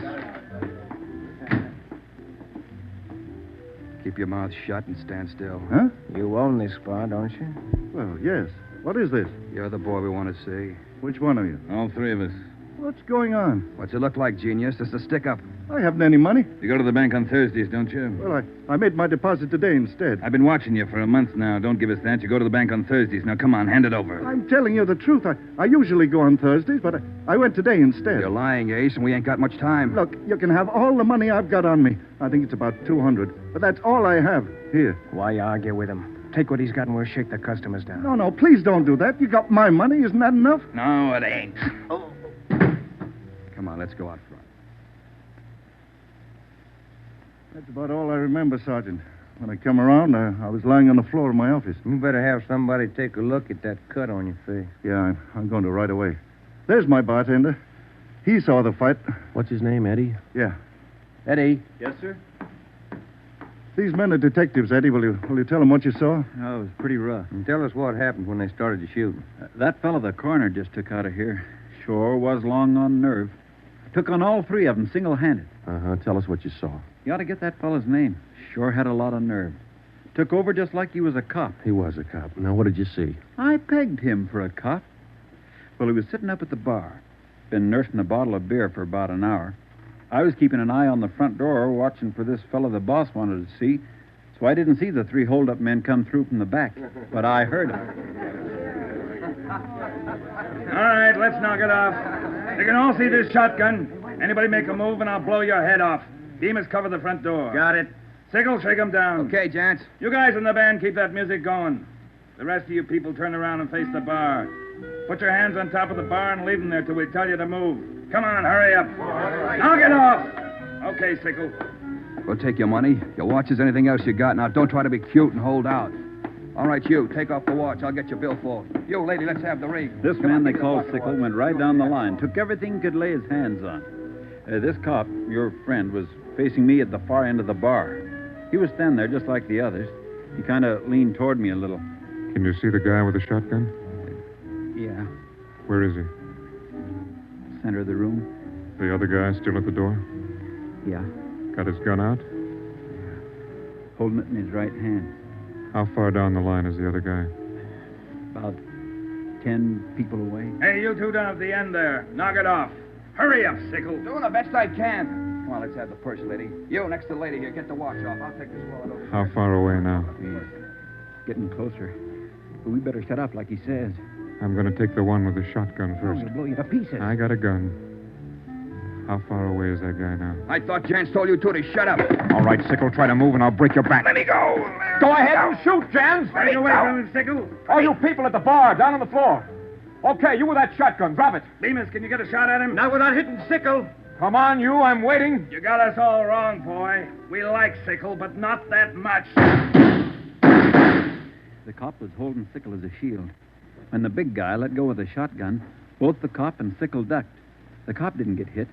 But this man Sickle fell over on his face, grabbed at his arm.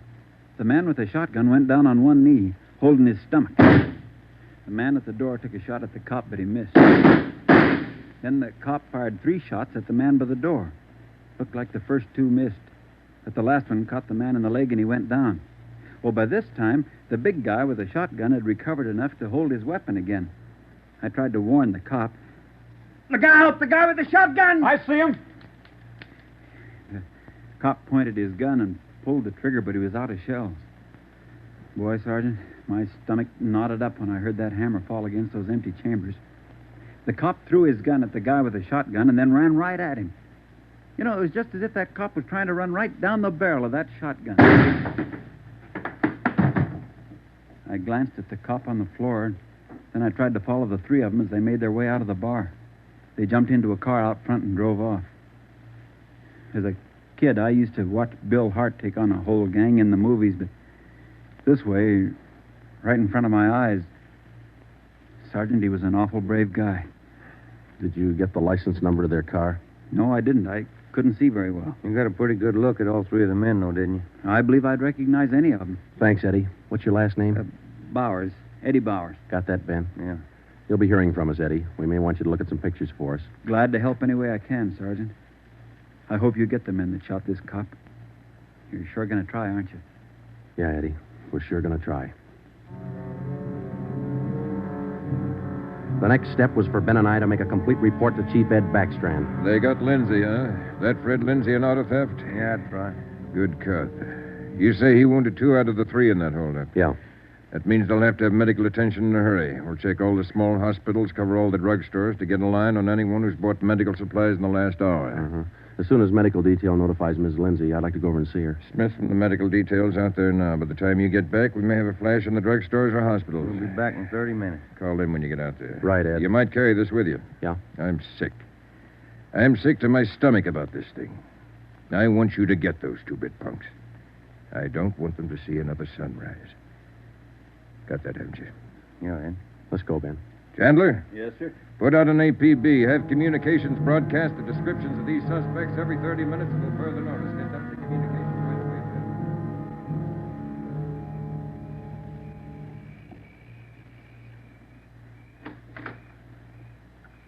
Hello, Joe. Come in. Thanks, Ruth. Sit down.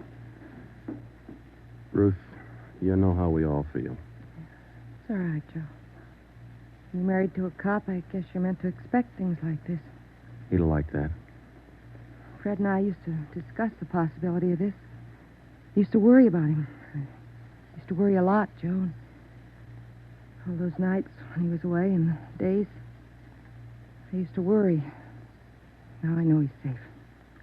Anything you want or you need? Thanks, no, Joe. Anything at all that I can do? Yes, Joe. I think there's something you can do. You and Ben are assigned to this case, aren't you? That's right. Then be careful. Just thinking that you and Ben will have to face those killers. Ben's wife. Be careful, Joe. Yeah, Ruth, we will. Sure. I want to see you get the men that did this to Fred. More than anything, I want that. No more heartaches. Yeah. Thanks for coming by, Joe.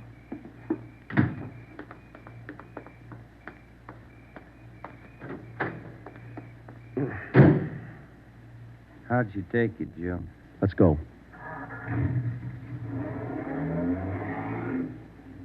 Joe, how'd she take it? You're married, Ben. You figure it. It was 11:30 when we got back to Central Division. As we walked into the squad room, Backstrand was waiting for us. Friday, we just got our first lead. We've located a druggist who said he sold some medical supplies to a man about 45 minutes ago. There's the address. Pretty close to the scene of the shooting. Hop out and see him right away. The Rex Pharmacy was exactly 14 blocks from the Red Feather Bar where the shooting took place. Rex Pharmacy was like your corner drugstore, complete with apothecary jars and shower curtains. The druggist was the same little man who's been prescribing sulfur and molasses since you were a kid in school. I'm just about ready to close. What can I do for you, gentlemen? We're from the police department. I've been halfway expecting you fellows. We got a report that you sold some medical supplies to a man about an hour ago. Yes, sir, that's right. It's like I was telling those other officers that were here a while ago. There was something funny about that little fellow. How you mean?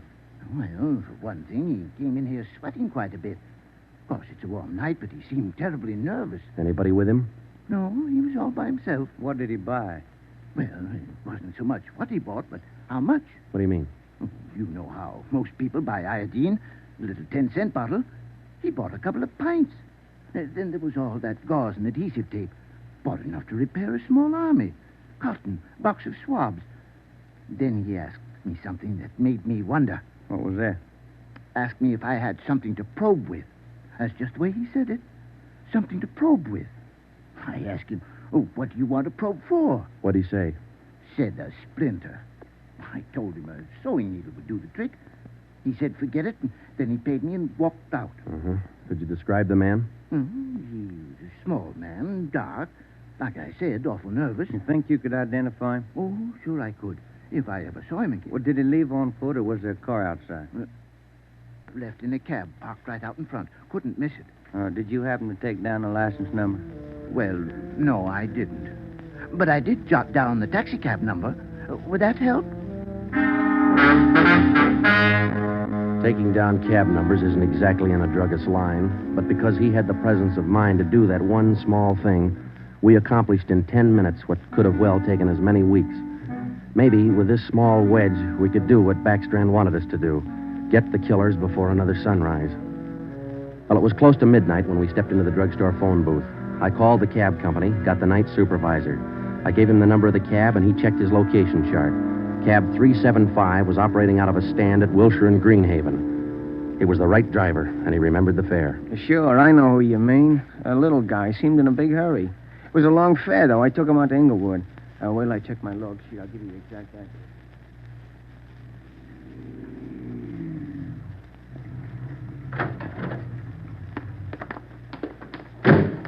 Here it is, Joe. 1523 Imperial. It's the room and half. Yeah, come on. We'll check with the landlady. kind of late, Joe. Yeah, let's stand away from the door, huh? Might not be the landlady who answers. Yes, what do you want? Police department. Oh, now, just a minute. Let me see your badge. There you are, ma'am. I'm Sergeant Friday. This is Romero. Homicide. All right. Now, what do you want? I run a good, clean rooming house It's here. not the house, lady. It's one of your tenants. Which one? That's what we want you to help us on. Look, do you men know what time it is? Come back here in the morning. Sorry, this can't wait till morning. Well, I'm not going to invite you in. We'll talk right here on the porch and keep your voices down. My tenants work during the day. Whatever you say, ma'am. Now, what is it you want to know? We're looking for a small, dark man. Well, I got 3 here. Could fit that description. No, he came in late tonight, about 45 minutes ago. I wouldn't know about that. I don't spy on my people. This is very important. You'll have to keep your voices down. Sorry. He's dark and he's small. Oh, I didn't just say he was dark.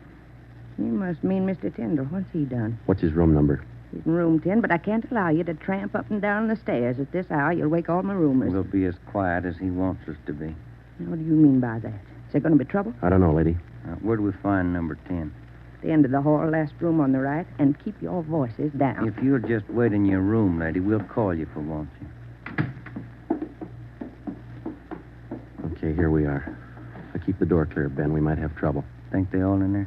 We'll know in a minute.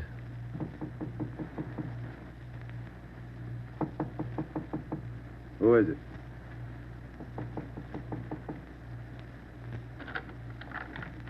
What do you want? Police department. I'll try this closet, Joe. What do you want with me? What are you looking for? Closet's empty. What'd you say your name was? Tyndall, Bob Tyndall. New name, but same face, huh, Joe? Yeah, how long you been out of jail, Tenny? My name ain't Tenney, it's Tyndall. Your name's not Tyndall, it's Sam Tenney. We sent you up on a robbery charge 4 years ago. Now, isn't that right, Tenny? No, it's not right. You got the wrong man. I never been in jail. Yes, you have, because we sent you there. Now, come on. Who'd you buy the medical supplies for? I don't know what you're talking about. Look, Tenny, it's a hot night and it's late, so let's cut out the smart talk, huh? Who'd you buy those medical supplies for? Tenny, look, you're a 2-time loser right now. Who are you shielding? You got nothing on me. I ain't done a thing. We can prove that you bought those supplies tonight, and it can go kind of hard on you. So let's open up. I've been out of this room all night long. We got a druggist and a cab driver who will make a liar out of you. I still don't know a thing. That cab driver hauled you home here 45 minutes ago. Where were you? I was out on a date. Is that who you bought the medicine for? Ben, call the druggist and get that cab driver. We'll take Tenny downtown. All right, all right. All I did was buy the bandages and stuff. I got nothing else to do with this. Who'd you buy the stuff for? Now, you know everything else. You figure it. Oh, now, look, punk. We know there were 3 of them. One of them killed a cop. We're going to get to him, and Tenny, you're not going to stand in our way. They killed somebody. They didn't tell me that. Who didn't tell you? I don't want any part of murder. I'm going to tell you who it was, but I'm clean. I got nothing to do with it. I was trying to help him out of a jam. Who were you trying to help? It was Roy Bemis, Charlie Sickle, and Red Jans. They didn't tell me nothing about murder. Well, why'd you help? They offered me a pretty good piece of change to run an errand for them. You know I got paid for. That's all I had to do with it. Where did you deliver those medical supplies? Do I have to tell you that? I'm afraid of Jans. He's awful free with that shotgun. We'll give you protection. Now, where are they? Can I go to jail till you get them? You'll get protection. Give us the address. It's an apartment house. Just around the corner from here. The Blue Eagle. We took Sam Tenney down to Central Division with us. On the way downtown, he told us that Red Jantz and the other 2 had their room at the Blue Eagle barricaded. Tenney said that they told him that they'd kill the first cop who tried to take them. But we knew they were wounded. He told us that Sickle had an arm wound, Bemis got it in the leg, and Jantz had a slug in his side. We figured they'd be weak from the loss of blood, and we could take them easy. You'll never take those guys easy. Sure, they lost a little blood, but they had enough fight left to stack that room. And they got enough left to kill you if you try to take them. On the way to headquarters, we stopped at an all-night drive-in and called Ed Backstrand. We told him we had a radio car watching the Blue Eagle. We gave him the whole story and told him we were on our way in. By the time we checked into homicide, Ed had the plan all mapped out. It was 2:25 a.m. Here's the map from the city engineers. It's one city block bounded on the north by Hawthorne Street, on the south Lawndale Avenue, on the east 16th Street, and to the west 17th. The Blue Eagle apartment house is right here, on 16th and Hawthorne. West of the Blue Eagle is a private residence. South of the Blue Eagle on 16th is a vacant lot. There are 12 apartments in the building. The men we want are on the second floor, number 11. And that apartment faces east on 16th. How do you want to handle it, Ed? Now, Baker and Moorheim will evacuate the private residence. Friday and Romero clean out the apartment building. Right, Skipper. All traffic is being diverted. The entire block is completely isolated. We'll throw up a cordon. As soon as we clear the residence, nobody goes in, nobody goes out. Will you brief us again when we get there, Ed? I'll give you all the briefing you need right now. Get this. These guys have already killed a cop. I don't want to lose any more. You know they're heavily armed and they're desperate. Have the men draw shotguns, tear gas, and Tommy guns. I'll take care of that, Skipper. All right. Now, we're not going in after these punks like tin horn heroes. We're going after them, and we're coming out alive. All of us. What time is it, Friday? 2:37. Not much time till sunup, is it? It was a code 2. That means red light and move fast. Backstrand figured we needed 6 squad cars, 4 men to a car, the police public address truck, ambulance, and floodlights. Ben checked out the weapons to the men, and by 2:46, we pulled out of the Central Division garage. We slid into the area at 3:20 a.m. The 6 squad cars and the public address truck took up their positions. The floodlights were rigged and ready to turn on at Backstrand's command. The machinery was set to roll as soon as we got the neighborhood cleared. Ben and I evacuated the Blue Eagle apartment house. How many does that make, Joe? Well, we've cleared 9, 2 to go. Here's apartment 10. The killers are right next door. Joe, I'd like to kick that door in right now. Take your time, Ben. We'll get to him. Quiet now.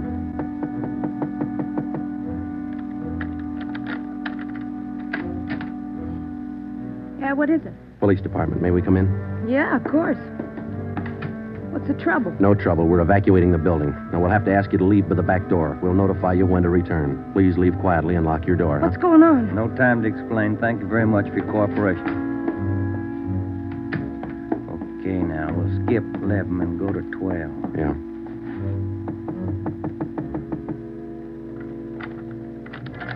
Yeah? Who are you? Police department. Can we come in? Sorry to disturb you at this hour. We're evacuating the building. Please hurry and leave quietly by the back door. You'll be notified when to return. Lock your door when you leave, thank you. It was 4:10 a.m. Everything was set now. The neighborhood was completely cleared. The entire block was empty except for apartment 11 on the second floor of the Blue Eagle. I left Ben to watch the door of apartment 11. I went downstairs and across the street to join the rest of the men. It was Ed Backstrand's show from here on. That's it, Ed. All set. Baker, Morheim, all clear? All clear, Chief. Baker, you and Morheim take 3 men and cover the rear of the building. Right. Is that detail covered Hawthorne Street? They're all set, Ed. How about the vacant lot? Taken care of. The rest of you men? Yeah. Friday and I are going into the building. We'll try to get him to come out now. Johnson. Yes, sir? Come with us and keep us covered. Let's go.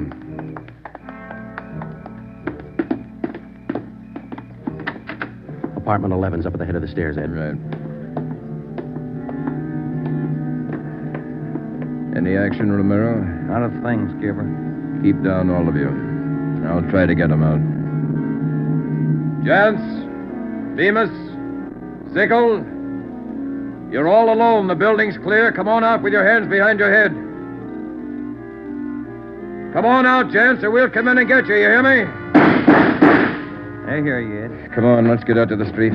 Johnson, cover that door and be careful. Keep down. Right, Chief. Friday, Romero, come with me. We left Sergeant Johnson to watch the door, and we ran out into 16th Street and ducked down behind the police sound truck. The floodlights hit the side of the building. Backstrand grabbed the microphone. Gents, Bemis, Sickle, you've got 30 seconds to come down out of that room. Walk out backwards with your hands behind your head. Stay together. Don't fan out. 30 seconds, gents. They're making it tough, Ed. Romero, lob some tear gas through that window. Right, Skipper. Come on out, Bemis. We're giving you a chance. That's more than you gave that cop in the bar. Come on out. That's Jance, Ed. He isn't coming out.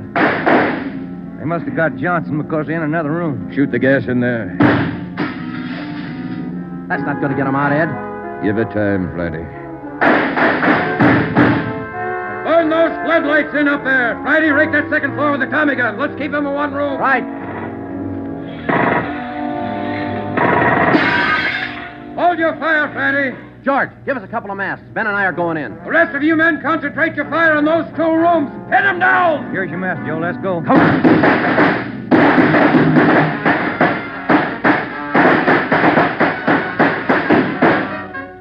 Put that mask on, Ben, and keep down. Yeah, wait a minute. Somebody coming down the inside stairs. Duck, Ben, he's got a gun. I got one, copper! Get out of my way! Stop it, you haven't got a chance. I'm coming through, copper! Think I stopped him, Joe. Can you see Johnson? No, it's too much gas in there. All right, you 2 up there. We got one of you. The other 2, come on out.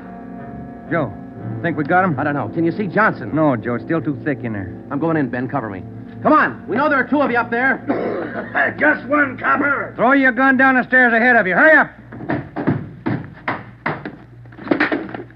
Shotgun, Joe. Gents. I see him. I'll take him at the foot of the stairs. All right, I got my hands up. I found Johnson, Ben. All right, Jance, outside. Come on. Move.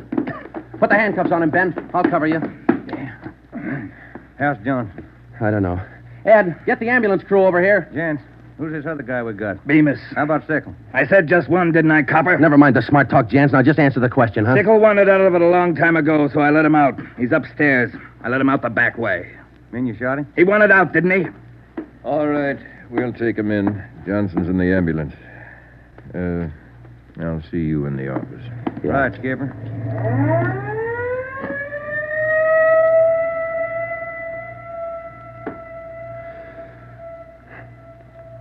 How about a smoke, huh? No. Yeah. Here you go. Backstrand said he didn't want those men to see another sunrise. Yeah. 5 minutes to 5, Joe. Sun ought to be up. Yeah. But look, Ben. It's cloudy. Guess we'll never know, huh?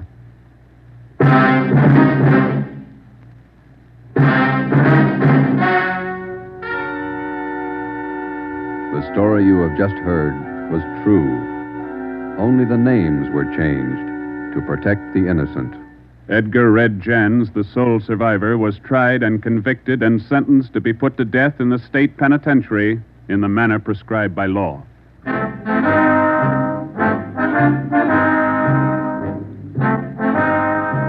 You have just heard the 4th in a new series of authentic cases from official files. Technical advice for Dragnet comes from the office of C.B. Horrell, Chief of Police, Los Angeles Police Department. Tonight's program is dedicated to radio car patrolman Forrest E. Sawyer of the Denver, Colorado Police Department, who on the evening of March 8, 1937, gave his life so that yours might be more secure.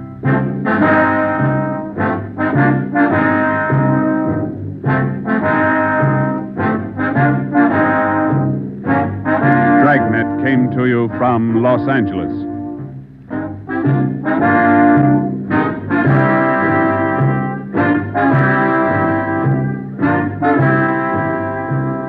This is NBC, the national broadcasting company.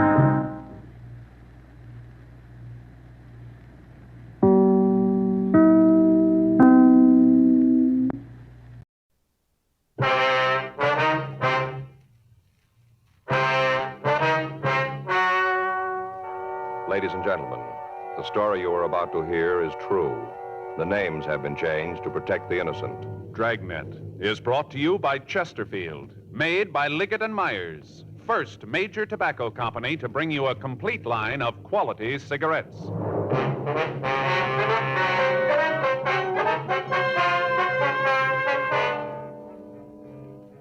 You're a detective sergeant. You're assigned to hit-and-run felony detail. A young woman has been run down and seriously injured. The driver of the car has fled from the scene. Your job, find him. Today, friends, you hear these 3 words everywhere. Chesterfield's for me. The Chesterfield you smoke today is the best cigarette ever made. Best for you, because Chesterfield gives you proof of highest quality, low nicotine, the taste you want, the mildness you want. Chesterfield is best for you because it's tested and approved by 30 years of scientific tobacco research. Chesterfield is best for you because it has an established good record with smokers, proven by test after test. Yes, friends, the Chesterfield you smoke today is the best cigarette ever made for the taste you want, the mildness you want. Join the thousands now changing to Chesterfield. Always say, Chesterfield's for me.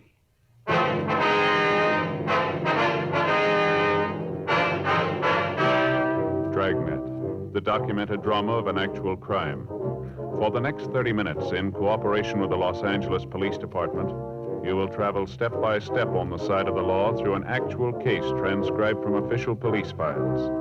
From beginning to end, from crime to punishment, Dragnet is the story of your police force in action. It was Tuesday, April 7th. It was cold in Los Angeles. We were working the day watch out of Traffic Bureau, hit-and-run felony detail. My partner's Frank Smith. The boss is Captain Calfee. My name's Friday. We were on our way out from the office, and it was 8:40 a.m. when we got to 1784 Byram Street. Front door. Better try it again, huh? Yeah. Wait a minute. Sounds like somebody coming. Yeah? Something you want? Miss Hunter? That's right. What do you want? Police officers. We'd like to talk to you. Oh, about the thing last night, huh? Yes, ma'am, that's right. Well, come on in. I can't stand around for long. I'm going to be late for work as it is. Come on. Thank you. This is my partner, Frank Smith. My name's Friday. How do you do? Hi. Sit down there. I got to get ready to leave. There's some coffee there in the carafe if you want some. No, thank you. No, ma'am, thank you. Would you mind pouring me a cup? You'll find everything right there on the table. 2 sugars. All right. What do you want to know about last night? I told the officers who were there all I know. Yes, ma'am, we know. We read their report. We'd like to go over it with you if it's all right. Seems like a waste of time to me. Spend a little more of it trying to catch the kid that hit the girl. It'd be better all the way around. Yes, ma'am. There's your coffee. Oh, thank you. Ooh, still warm. Either one of you got a cigarette? Yes, ma'am. Here you are. Here's light. Thanks. What do you want to go over? Well, according to what you said to the officers last night, you saw the accident. Is that right? I saw it, yeah. I don't think it was an accident. If you ask me, I think the kid deliberately hit the girl, deliberately. Now, why do you say that? Well, just the way it looked, that's all. Kind of feeling. Way he came barreling around the corner. He must have seen her. She was right under the light, didn't even make an attempt to stop, none at all. Mm-hmm. I saw her, the girl, step off the curb. Right under the light. He had to see her, had to. Anyway, she stepped off the curb and started to cross the street. Harry and me saw her. She started to cross, and then all of a sudden, this kid in the hot rod was coming right at her. Was there anything she could do? Yes, ma'am. She kind of looked up at the car and then, well, like she was going to run. But she didn't have time. The car hit her and knocked her down. Did you get a good look at the car? You mean the one that hit her? Yes, ma'am. You bet I did. Passed right under the light. Got a real good look at it. Mm-hmm. I wonder if you describe it for us. I told the cops all about it last night. Seems like that'd be enough. Why do I have to go through it again? Well, it might be something you didn't think of last night, Miss Hunter. Something you might have forgotten. Isn't likely, but if you gotta have it, I guess that's the way it's gotta be. Hope we can get it over with fast enough. I gotta get down to the corner so I won't miss my bus. Well, if it'd help, we can drive you to work. You can give us the information on the way. Well, that'll be fine. Wait a minute, I'll get my coat. Uh-huh. How'd it look when you came in? Ma'am? Did it look like it was gonna rain? No, it's pretty cold, though. Paper said it might rain today. Well, better take an umbrella. What kind of a car was it, Miss Hunter? A hot rod, you know the kind, real low, 2 exhaust pipes kind of beat up. Well, what kind of a car was it? The brand name? Well, I guess it was a Ford. Looked like one. Mm-hmm. Hard to tell. It was kind of banged up, you know. I don't know why the police allow cars like that on the streets anyway. It couldn't be very safe. Can you tell us what year the car was? Well, I'm not real good at that, but I'd say maybe a 1940. Might have been 1941. It was a pre-war car, though, huh? Oh, You yeah, sure I'm of that? sure of that. Mm-hmm. Would like to get in, ma'am? Okay, thanks.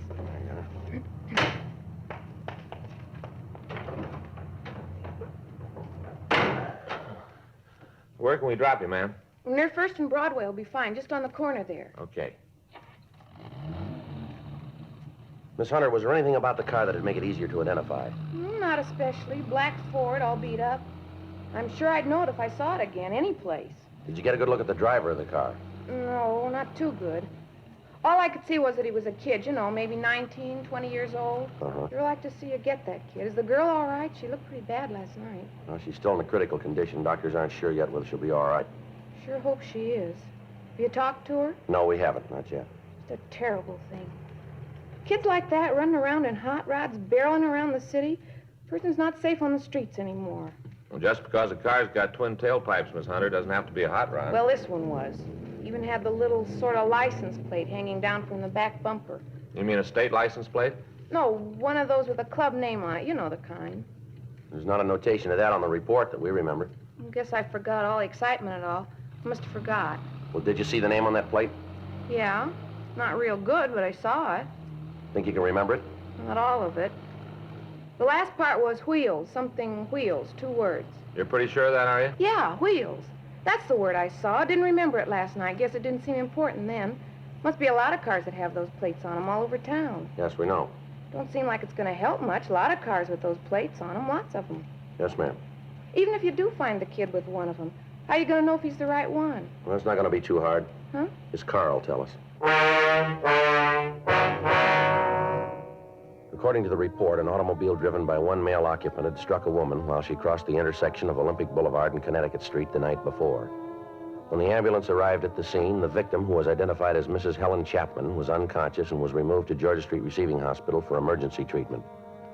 Members of the crime lab had arrived at the scene and gathered what physical evidence they could find. All citizens in the vicinity were interrogated and their statements were taken. Photographs of the coroner were made and held for evidence. Because of the hit-and-run aspect of the case, Frank and I had been assigned to investigate it. At 1:14 p.m., we drove over to Georgia Street Receiving Hospital to talk to the attending physician, Dr. Sebastian. He said the patient's condition was so critical that she couldn't be moved to her own hospital. He told us that the victim hadn't recovered consciousness to the point where she could be questioned. He went on to tell us that she'd been administered serum albumin to counteract shock. He listed her injuries for us. Compound fractures of the femur, rib fractures, and associated internal injuries, including a punctured lung and brain concussion. It was not expected that she'd live. Frank and I left the doctor and walked down the hall. In the waiting room, we met a tall, thin man who looked as if he hadn't slept in several days. On the floor in front of him was a small pile of half-smoked cigarettes. He identified himself as the victim's husband, Carl Chapman. I don't know. I came home from work. They told me about it. I didn't even know. Didn't they try to call you at work? No, I guess they called the house. There wasn't anybody home. I just walked up to the door, and there was a note telling me to call there. Didn't even know about Helen. I see. You like a cigarette, Chapman? Thanks.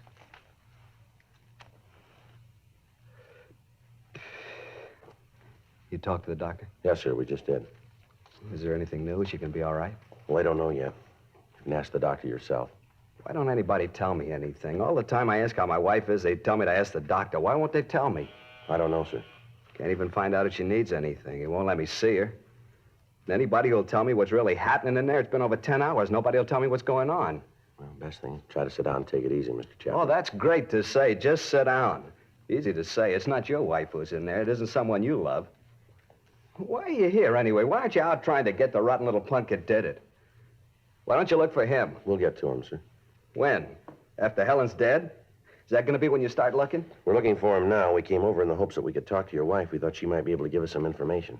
What in God's name do you want from her? The name and address of the kid who ran it down? Does she have to get out of bed and go find him for you? It's your job, yours. All this talk about the police department being so good, but what are you doing? You're standing around here with your toe in the dirt waiting for my wife to come to enough to point the kid out. All right, sir. Now, take it easy. Take it easy, nothing. You listen to me, both of you. You listen. If she dies, if that kid killed her, I'll find him. I don't know how, but I will. I'm going to do the same thing to him with my hands that he did with his car. I'll find him, I swear I'll find him, and I'm going to kill him. With my hands, I'm going to kill him. Mr. Chapman? Yeah. Can I see you for a moment? Yeah. Would you excuse us for a minute, Sergeant? Sure, Doctor. We'll wait out in the hall. It's a rough one, isn't it? Yeah. Wonder what's going on in there. I don't know. Better call the skipper. Tell him about that plate on the car. Get a broadcast out on it. Check the phone book for the address of the National Hot Rod Association. Better talk with them, huh? They might have something for us on the club. Right. You better start, cop. You better find him fast, because I'm looking, too. You ought to go home and get some sleep, Mr. Chapman. You're all worn out. I'm not going to get any sleep until I catch that kid. Until I catch that kid. How is the girl? She's dead. Both of them are. Both of them? Yeah. She was going to have a baby in a couple of months.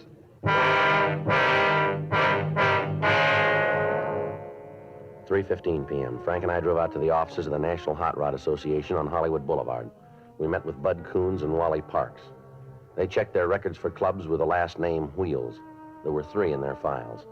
2 were in the eastern part of the United States, and 1 was listed as having headquarters in Alhambra, California. We obtained the name and address of the president of the club, and we drove out to see him. We found him in the garage behind the house working on a 1941 Ford. We introduced ourselves, and he asked us to sit down. What do you want to see me about? We understand that you're the president of the Square Wheel, is that right? Yeah, that's right. Why? How many members do you have in the club? 18. 18 actives. There's a couple of guys in the service. What's this all about, anyway? How come the questions? All your members have the metal plates with the club name on their car? Yeah. Get them when they pay the initiation fee. Why? Anybody else have them? Not legally. What do you mean? Well, a couple of them out, been stolen from members. Any of the fellows in the club drive a black pre-war Ford? Yeah, I guess we got about 5 of them. I got one myself, as a matter of fact. Listen, why can't you tell me what this is all about? Figure if I knew what you wanted, I could help you out. Well, a woman was run down by a hot rod last night. One of the witnesses saw a plate on the car that might have been from your club. No kidding. That's the way we get it. What did it look like? Well, they say it had twin pipes, pretty well beat up, white sidewall tires. It's not one of ours, then. You sound pretty sure. What about the plate? Well, I told you, we've had a couple of them stolen. Must have been one of them. Well, how come you're so sure it wasn't one of your members? Oh, I know the cars in the club. There isn't a yo-yo in the bunch. What's a yo-yo? Well, yeah, you know, a shot rod, junk heap. Oh, I see. I don't know. Seems like every time there's any trouble with a car over 5 years old, it's a hot rod. Sure not fair. That's so. Yeah. Hey, come here, I'll show you. Now, take a look at that. I've been working on it for 3 years. Got over $1,200 in it. Take a look at it. It's a lot of motor. Yeah, it's a good car, but what's it prove? The car that ran that woman down wasn't a hot rod. Well, how do you figure that? You said it was a wreck, didn't you? That's right. We haven't got a wreck that's allowed on the streets in this club. I don't know a legal club that has a yo-yo in it. We got a safety check every month. Any car that isn't safe has to be fixed or the guy's out. A lot of clubs operate that way. Yeah, we know. Our kids build rods for 2 reasons. Because they want the cars to run better, be more efficient, or else they want something a little different than you can buy in a showroom.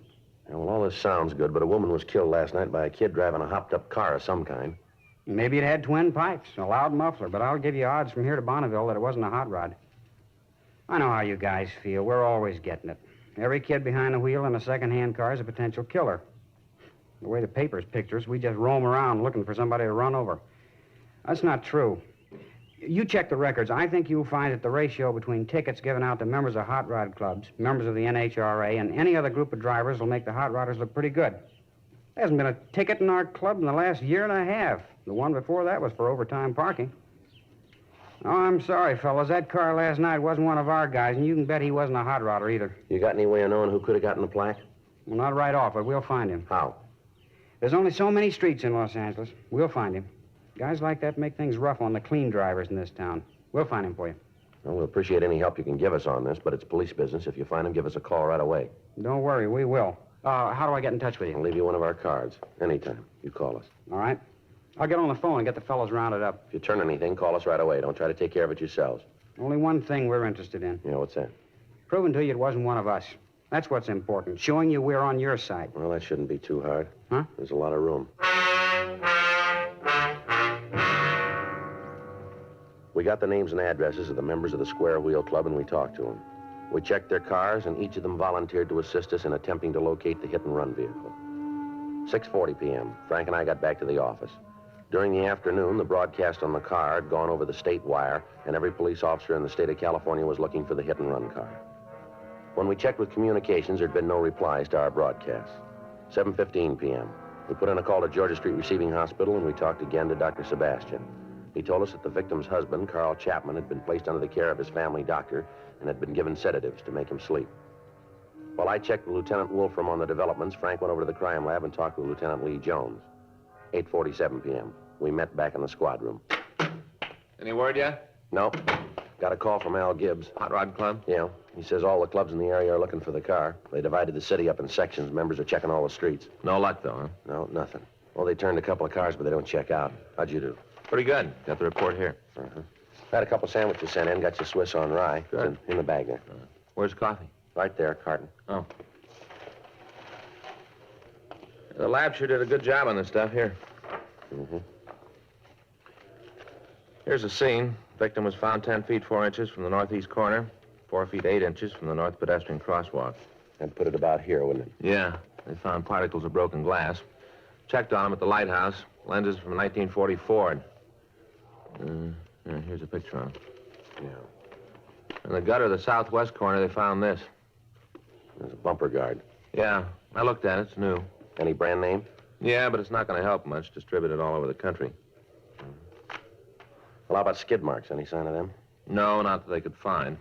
Either the kid didn't have time to use them or else he didn't want to. They came up with this, though. Yeah, what's that? Well, some marks from a tire. Lee says he thinks they were made when the kid dug out to get away, spun the back wheels. Sure indicate that he didn't mean to stop at any time, huh? Well, that's the way Lee's got it figured.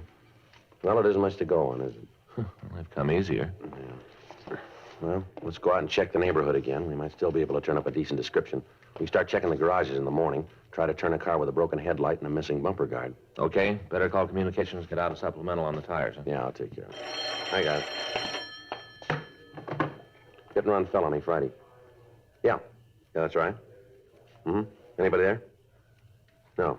No, keep it under surveillance. We'll be right out. Yeah. Don't burn it. Right. Bye. What do you got? Well, it's beginning to go our way, maybe. Huh? They found the car.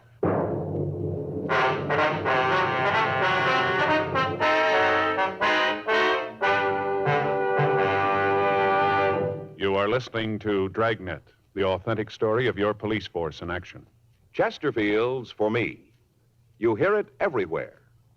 Tonight, we hear from America's #1 band leader, Ray Anthony, who, with his attractive wife, Dee, plays college dates from coast to coast. In cigarettes, the young crowd really goes for Chesterfields. I've noticed that wherever we've played. And I guess it's one of the reasons Chesterfield is America's most popular two-way cigarette. Of course, Dee and I are Chesterfield smokers, too. We know they're best for us. Chesterfield's For Me. You hear it everywhere. The Chesterfield you smoke today is the best cigarette ever made. For the taste you want, the mildness you want, join the thousands now changing to Chesterfield.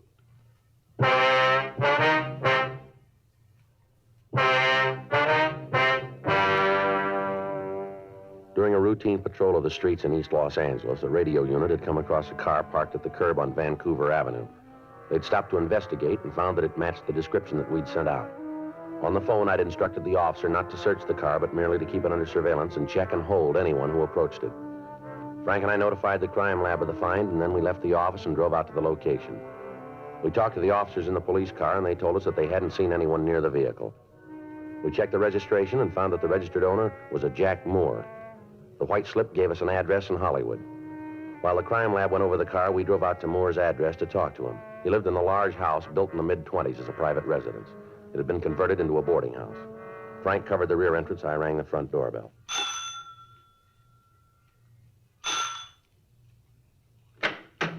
Yeah? What do you want waking me up this time of night? Police officers. You have a tenant here named Jack Moore? What about him? We'd like to talk to him. Too late, Mac. He ain't here. Where is he? I don't know. He moved out this afternoon. He didn't say where he was going. A thorough search was made of the suspect's room. The manager told us that Moore had come home that morning, packed his belongings, and left the house. We called the crime lab, and Lieutenant Lee Jones told us that they'd established that Moore's car was the one that had run down the Chapman girl. We talked to the other people in the rooming house. None of them could tell us where Moore might have gone. We put in a call to auto records, but the car was not listed as being stolen. Frank called his name into R&I, but we found that he had no felony record. From the occupants of the rooming house, we found that the suspect had no relatives in this state and no close friends that they could recall.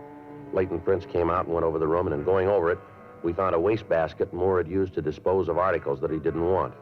In the basket, we found several match folders from a bar out on West 7th Street. We put in a call to the bar, but we found that it was closed. From the manager of the rooming house, we got a good description of the suspect, along with the information that he received no mail and that he was apparently unemployed. A stakeout was set up on the house, and at 3:36 a.m., Frank and I checked out of the office and went home for the night. The next day, Wednesday, April 8th, we contacted DMV and asked that they give us all information on the car. 9:15 a.m., we drove over to the bar on West 7th Street. Not open yet. Don't open till 10. Police officers like some information. License is back there on the wall in plain sight. There's nothing going on here. You have a customer in here named Jack Moore? We just open the doors. We got no say about who comes in. As long as they don't cause trouble, we don't either. This guy's about 20 or 21, 5'8" to 5'10", 165 pounds, blonde. Name's Moore, Jack Moore. What's he done? We want to talk to him. About what? Police business. Have you seen him? Nothing that's going to get the bar in trouble? Well, that's a simple question, mister. Have you seen him? Maybe, yeah. You tell me what it's all about, and I might be able to help you out. You're running out of time. Have you seen Jack Moore? Yeah. When? Last night. Here? Yeah, he was in, got liquored up. I tossed him out when we closed. Where's he now? You better ask him. I'm going to tell you once more. If you know where he is, you're going to save yourself a lot of time by cooperating with us. I run a clean place here. I don't want any trouble with the cops. My license is on the wall. I got no choice of the customers who come in here. I don't want to get mixed up in anything. We're not calling it that way. That's the way it is. This is a clean place. That's not what the book says. You've been tabbed a couple of times for serving minors. You run B-girls. You haven't served straight liquor in here for a couple of years. Now, if we have to get the information from you downtown, that's the way it's going to be. Get your coat. Oh, now, look, fellas, I was just trying to take care of myself. You did. Get your coat. Isn't there some way we can work this thing out? I don't want any trouble. Where's Jack Moore? I try to run a clean place. A couple of times I've been... We've been over all that before. Now, where is he? I got him up at my place. You there now? I guess so. He got pretty loaded last night. Told me he didn't have any place to pad down. I took him home. What's the address? 1862 and a half Woodworth Court, room 14. All right, let's go. Yeah. And don't try to call him. I got no phone in the room. If he's done anything, I had no part in it. Just trying to help a friend out, that's all. Just help a friend out. Yeah, sure.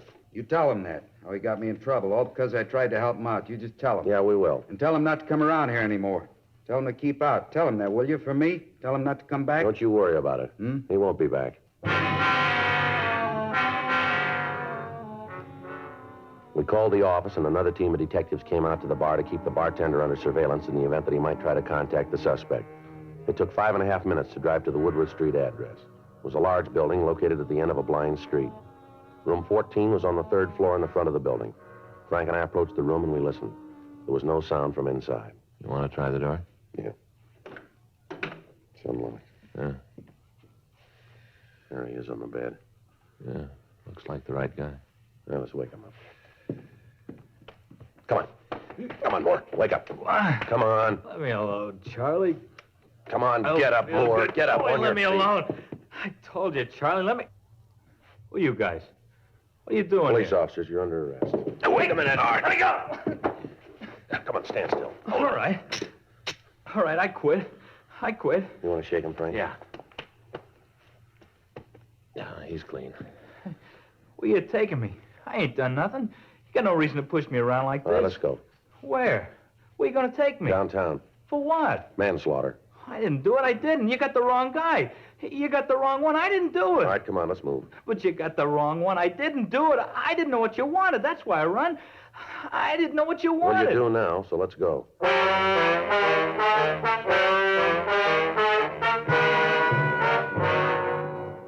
The suspect was taken to the squad room where he was questioned. He refused to admit any part in the crime. He was confronted with the physical evidence and with the ownership of the hit-run vehicle. The witness to the crime came to the office and said that Jack Moore was the man that she'd seen at the wheel of the car when Helen Chapman had been run down. Throughout the interrogation, the suspect refused to say anything. At 1:47 p.m., the door to the squad room opened and Carl Chapman came in. Where is he? I know he's here. I want to see him. All right, take it easy, I Chapman. heard you caught him. I want to see him. I want to tell him. Is that the kid? Are you the one? You the one who killed Helen? Well, answer me. All right, take it easy, Chapman. Is he the one? The evidence points that way, yeah. Please. I want you to do something for me. What's that? Go away. Out of here, please. We can't do that, Chapman. He's in custody. Please leave me alone with him. Come on, Chapman. You better wait outside. Now, just a minute. Listen to me, kid. When they put you in that cell, you get down on your knees and thank God that they found you before I did. You understand? You thank him, and every day you live, you thank him. You do that because I would have killed you. Take it easy, Chapman. My wife's dead because of him. You hear that? You killed her. They got laws to save people like you, but none for her. None for her and the baby. They didn't have any laws. None for them. All right, Chapman. Come on, take it easy. Frank, come on, sir. Yeah.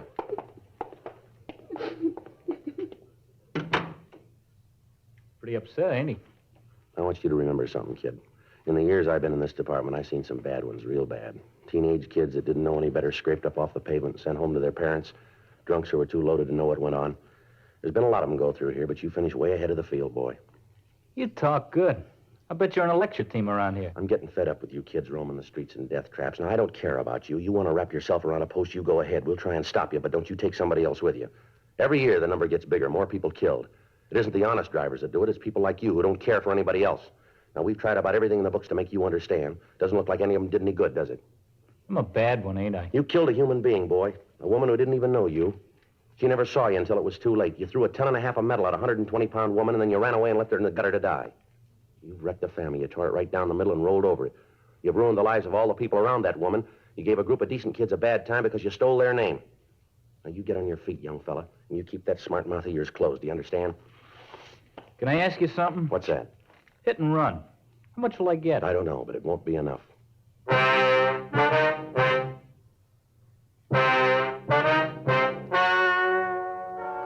The story you have just heard is true. The names were changed to protect the innocent. On October 14th, trial was held in Department 97, Superior Court of the State of California, in and for the County of Los Angeles. In a moment, the results of that trial. Now, here is our star, Jack Webb. Thank you, George Fenneman. Thousands of smokers all across the country are now changing to Chesterfield. We'd like you to give them a try, too. I know you'll like them because the Chesterfield you smoke today is the best cigarette ever made. For the taste you want and the mildness you want, smoke America's most popular two-way cigarette.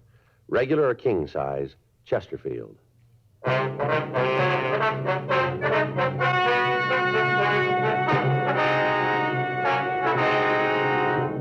Jack Carlisle Moore was tried and found guilty of manslaughter, 1 count, and received sentence as prescribed by law. Manslaughter is punishable by imprisonment in the state penitentiary for a period not to exceed 10 years.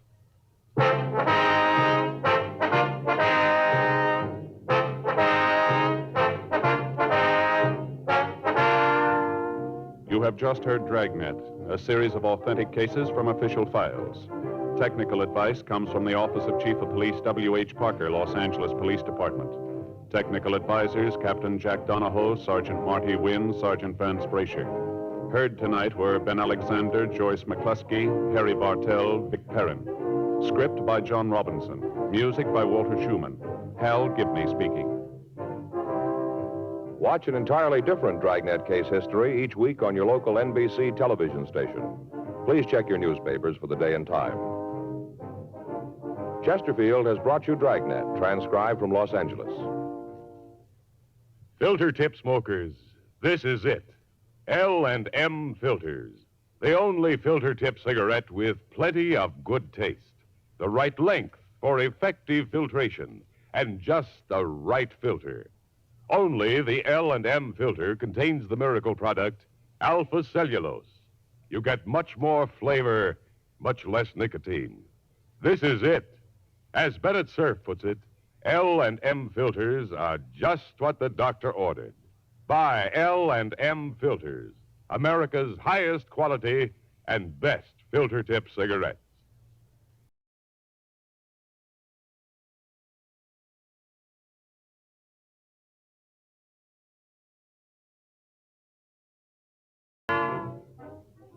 Hear Rocky Fortune following John Cameron Swayze and the news on the NBC Radio Network.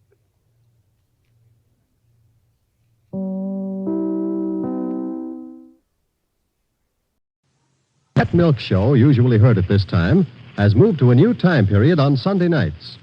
Be sure to hear Larry Douglas and Kay Arman on the new Pet Milk Show tomorrow night on NBC. And now, here's another in NBC's great parade of new shows.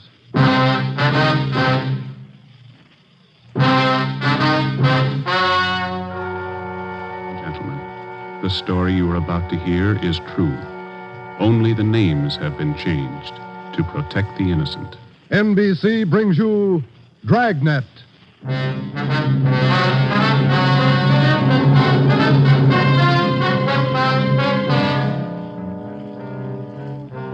You're a detective sergeant. You're assigned to a homicide detail. A man's wife has suddenly dropped from sight. On the surface, it appears only as a routine missing persons case. You start to investigate. Suspicion grows. There is evidence of possible foul play. Your job, find the woman or find her murderer. Dragnet, the documented drama of an actual crime, investigated and solved by the men who unrelentingly stand watch on the security of your home, your family, and your life. For the next 30 minutes, in cooperation with the Los Angeles Police Department, you will travel step by step on the side of the law through an actual case transcribed from official police files. From beginning to end, from crime to punishment, Dragnet is the story of your police force in action. It was Wednesday, September 15th. It was warm in Los Angeles. We were working the day watch out of homicide. My partner's Ben Romero. The boss is Ed Backstrand, chief of detectives. My name's Friday. I was on the way back from lunch, and it was 12:56 when I got to room 42. Homicide. Hi, Joe. Waiting for you. Hiya, Ben. Al. Hi. I hear you got something for us. Here's a report right here. Gardener by the name of Eric Kelby called in day before yesterday. Said his wife disappeared from their home out in the valley Sunday night. Says he thinks she left him. That happens every day, Barghetti. Not this way, it doesn't.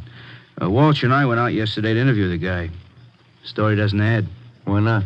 None of her clothes are missing. None of her luggage. She even left her pocketbook behind, full of money. Found out from the neighbors a missing woman is a 17-year-old boy by a former marriage. So what? An only child. Mother dotes on the kid. Shouldn't even say goodbye to him. How did this Eric Kelby impress you? Pretty grouchy with Walsh and me. No cooperation. Wants to find his wife, doesn't he? I don't know if he does or not. There's no help, I'll tell you that. Can I see that report a minute now? Oh, here you are. Agnes Trumbull Kelby, age 39. Kelby's her second husband. First one died a little after the boy was born. Mm-hmm. Disappeared Sunday night from her home, 546 Belasco Road, between 7 and 8 o'clock. When did Kelby call in? Monday afternoon. Said he thought his wife might be spending the night with her sister. When he found out she wasn't, he called us. Did you meet the boy while you were out there, Borghetti? Yeah, that's another thing. Kid came riding in on a bike while we were talking to one of the neighbors. Tried to talk to him, but the old man came out, hustled him inside the house. Then he starts eating us out. What'd he say?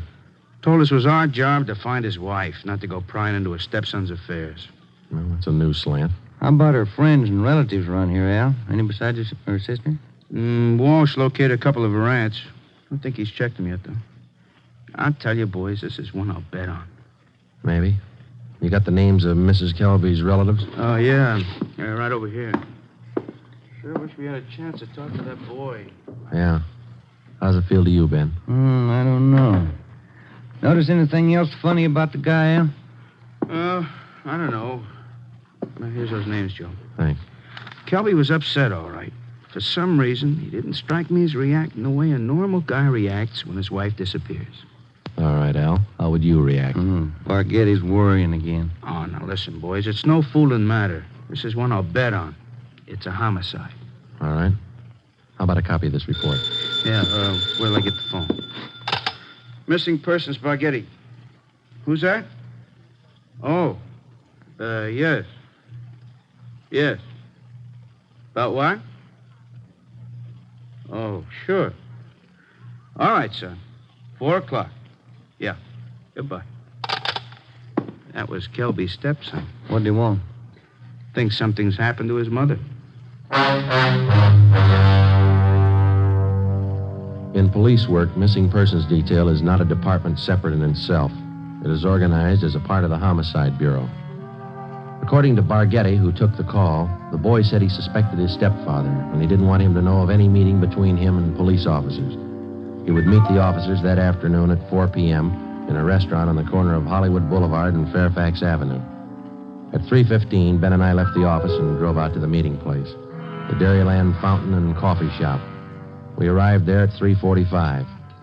At 8 minutes to 5, the Kelby boy still had not arrived. Youngster's not very prompt. Well, let's wait a little while longer. Yeah. Smoke? Yeah, thanks. Want some more coffee? No, thanks. Well, I guess the boy isn't going to show. Think something's happened? 15 minutes after we left the coffee shop, we drove up in front of the gate of the Kelby Nursery on Belasco Road. The house itself was set well back on the property, which covered about 4 acres. The entire nursery was surrounded by a 6-foot steel wire fence, and it looked like almost every available foot of ground inside was planted with some kind of a flower or shrub. Kelby met us at the gate. Yes? What do you men want? Police officers. Are you Mr. Kelby? Yes, what do you want? Well, if you'll shut those dogs up for a minute, we'd like to ask you a few questions. I'm busy now. Can't you come back tomorrow? It's pretty important, Mr. Kelby. I think we better talk right now. All right, if you have to. Red, Giant, down. You two, Jaime. Quiet. All right. Now, what do you want? Mind if we come inside? Well, these watchdogs of mine are pretty vicious. We can talk here at the gate. All right, Mr. Kelby. This is Sergeant Romero. My name's Friday. We've been assigned to look into your wife's disappearance. Oh. Did you find anything yet? Nothing definite. Maybe you can help us. Would you tell us exactly what happened the night your wife disappeared? What do you mean, what happened? Well, when did you last see her? When you first noticed she was gone? We finished up Sunday night dinner about 7 o'clock, and I laid down for a nap. Agnes went out on the front porch for some air. I woke up a little before 8 and went outside to look for her. She was gone. Nobody saw her leave, Mr. Kelby? Not that I know of. Maybe some of our nosy neighbors, I don't know. How about your stepson? Wasn't he around Sunday night? Bruce? No, went out to a show with some other kids. When did he get back from the show? About 10, I think. Why? Where's your stepson now? Who are you looking for, my wife or my stepson? Both, Mr. Kelby. Where's your stepson? Gone. I took him over to my sister's in Alhambra. Been feeling bad since his mother disappeared. Figured the change would do him good. When did you take him over to your sister's, Kelby? This afternoon. What's that got to do with it? We'd like to talk to Bruce. No, I can't allow it. The boy's too upset. I can't allow it. I'm afraid you're going to have to allow it. Listen, mister, you can get off this property right now. No cop's giving me sass. Nobody's giving you sass, Kelby. We want to talk to your stepson, that's all. He might give us a clue as to the whereabouts of your wife. And I say you can't see the boy. What's more, you cops couldn't find thorns on a rose patch. I'll get somebody else to look for Agnes. It's my business anyway, nobody else's. It's our business, too, if anything's happened to her. What are you talking about? You better get your coat, Mr. Kelby. We're taking you in for questioning. You come through that gate, and I'm going to let these dogs go accidentally. I'd hate to shoot the dogs. Now go on in the house and get your coat. Eric Kelby turned and made his way up the path and into the house. 5 minutes later, he came out. Without a word to either of us, he came down the path, closed the gate behind him, and got into our car. On the way back to headquarters, he chatted pleasantly about the weather, the nursery business, and his dogs. When we pulled up in front of the city hall, we met the reason for his sudden change in temperament. His lawyer was waiting for us at the door. We took Kelby to one of the interrogation rooms. His lawyer tagged along. We tried to question him, but the lawyer objected to 2 out of every 3 questions we asked. It was hopeless, and we knew it. So did the lawyer. We released Kelby, but we did get the name and address of his sister where the stepson Bruce was staying. After they left, Ben and I got back in the car and drove out to Alhambra to check on the boy. Forget he had this one pegged right, Joe. It's a real sleeper. Yeah. I'd like to know how the stepson missed that date with us this afternoon. Well, if the kid called us from the house, his stepfather could have overheard him. It's possible. Sister's house ought to be along this block, shouldn't it? Yeah, let's see. 1408, 1406. Right is, Joe. A gray cottage, 1402. Right. Well, it's a nice-looking little place, isn't it? Well kept. Yeah, it's a nice neighborhood. I wonder how the lot prices run out here.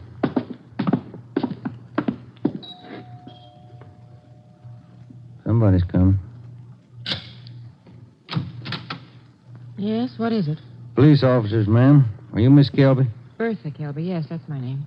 Why? We talked to your brother earlier today, Miss Kelby. He said that you brought his stepson Bruce here to stay for a while. We'd like to see him. Bruce? Yes, he was here till about, an hour and a half ago. I went to the store, and when I came back, he was gone. Have you any idea where he might be, Miss Kelby? Well, I telephoned my brother Eric's place just before you came to the door. He's not there. I don't know where he might be. I'm worried about him. He seems so upset. This business about his mother's disappearance, you know. Would you mind if we came in and looked around, Miss Kelby? Well, no, not at all. We went in and looked the house over from one end to the other. There wasn't a trace of the boy. We drove back to Kelby's nursery and satisfied ourselves the boy wasn't there. Then we came back to Alhambra and we kept an eye on Miss Bertha Kelby's home until midnight. No one came or went. At 5 minutes past midnight, the lights went off in the living room, and a few minutes later, in the back of the house. The next morning, when Ben and I checked in for work as usual at 8 o'clock, we met with Captain of Homicide, Frank Kearney. What makes you two so positive there has been any foul play in this Kelby thing? That's just it, Cap. We're not positive. It's a whole setup. It smells bad. For instance? That lawyer. If a man's innocent, he doesn't need a lawyer to sit with him in the interrogation room and tell him not to answer questions. Number 2, that kid's telephone call. Maybe he doesn't get along with his stepfather. It happens, you know. Maybe he's trying to get back at him for something or other. Maybe. Then why is Kelby hiding him out? You sure he's hiding him out? No other way to take it, Cap. The Kelby woman walked away from her home Sunday night. Nobody saw her. She took nothing with her. No clothes, no luggage, no money. You checked with the family doctor. Yesterday. He told us Mrs. Kelby was in perfect health. We double-checked the Wanderer's file and the Repeater's file in missing persons. Couldn't find her name in either one. How about her relatives in town? Haven't had a chance to talk to him yet, Cap. We'll check him this morning. Well, one thing's certain. The woman couldn't have gone very far. We checked the sheriff's office, the jails, the hospitals. Sent out a teletype and an APB. Every cop in the city has her description. She's been gone almost 4 days, but nobody's seen her. How does that add up to you? It doesn't. You better move on it. Check every one of Mrs. Kelby's friends and relatives. Right, Frank. Then try the neighbors. As long as I've been a cop, neighbors have been able to tell everything about anyone.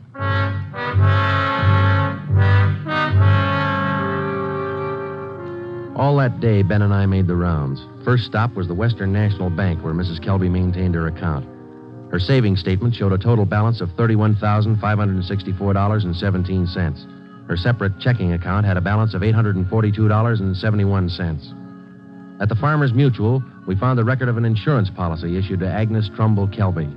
It was a 20-pay life policy covering the insured in the amount of $30,000. The beneficiary was listed as the insured son, Bruce Trumbull Kelby, if living upon the receipt of such due proof. If not, the insured's husband, Eric J. Kelby. By the time we finished checking her financial status, the odds were piling up fast. From only casual reports, we knew that Eric Kelby was a frugal man. If he was greedy as well, if he wanted or needed money badly enough to kill, then he had all the motives necessary to murder his wife. Maybe his stepson, too. Ben and I started to make the rounds of Mrs. Kelby's friends and relatives.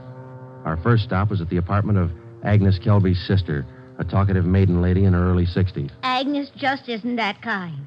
Oh, I'm worried sick about this. I really am. And Bruce, the poor lad, he must be heartsick. And Eric, what does Eric say about all this? He says he thinks his wife left him. Left him? Why, that's ridiculous. How strange. Can you think of any good reason why your sister would leave Mr. Kelby? Why, no. They had tiffs, of course, small ones. But, of course, there was that argument about Bruce. The two of them always seem to be arguing about Bruce. How do you mean, ma'am? Oh, well, raising the boy and all, you know. The last time I talked to them, they were tiffing about whether or not Bruce should be paid for working in the nursery for Eric. And the strangest thing, Eric seemed to be so upset about it all. Imagine. All on account of paying the boy a few dollars for good, honest work in that silly nursery. Well, you know, I'm the outspoken kind, and I just told Eric. Eric, I said, don't be an old meanie. Pay the boy. That was the extent of the information which Mrs. Kelby's sister had to offer. Next, we called on an aunt, Mrs. James D. Trumbull, 83 years old. She could hardly understand our questions, let alone answer them. She hadn't seen her niece, Agnes, in a year. After that, we paid a visit to one of Mrs. Kelby's friends, a Mrs. Lillian Humboldt. Well, I'm sorry, Sergeant, but I can't think of any good reason why she would leave him. Unless that silly business about Bruce got out of hand. You know, maybe Eric is just a little jealous of the boy. Next, we called on Daisy McLeod, who worked as a day maid for Mrs. Kelby. Officer, what Mr. and Mrs. Kelby thought, what they said, what they did, it's none of my business. I come in the morning, I do my work, I do it well. I'm not the nosy type, and I don't pry. I take half an hour for lunch, and when I'm through, I take my pay, and I don't expect tips, and I take the bus home. I'm not the peeking through the keyhole kind, sneaking around corners listening. But what I couldn't tell you about that man. Exactly what do you mean, Miss McLeod? Oh, he's a hard man, you know. They're always arguing about the boy. Bruce this, Bruce that. He's a nice boy, I think. He's never done anything to me. Oh, but the arguments. Him and her all the time. Should the boy be paid for working? Shouldn't he? Why? Why not all the time? It's just... When Ben and I finished with a list of Mrs. Kelby's friends, relatives, and employees, we started out on the neighbors. None of them saw Mrs. Kelby after 6 p.m. the night she disappeared. 2 of the neighbors said they saw the porch light burning after 7 p.m., but both said the porch was empty. Mrs. Kelby was not sitting in her chair at the usual time after dinner. According to them, that was one of her habits. It was 10 minutes to 6 by the time Ben and I got back to the office. The light was still burning in Captain Kearney's office. Full day, Joe. Lot of money. Yeah. Wonder what the captain's hanging around for. Let's find out. Get anything? Pretty good luck, Cap. Good. I've got some more for you. Just walked in 5 minutes ago. What do you mean, Frank? Who walked in? Bruce Kelby. He's waiting in the next room.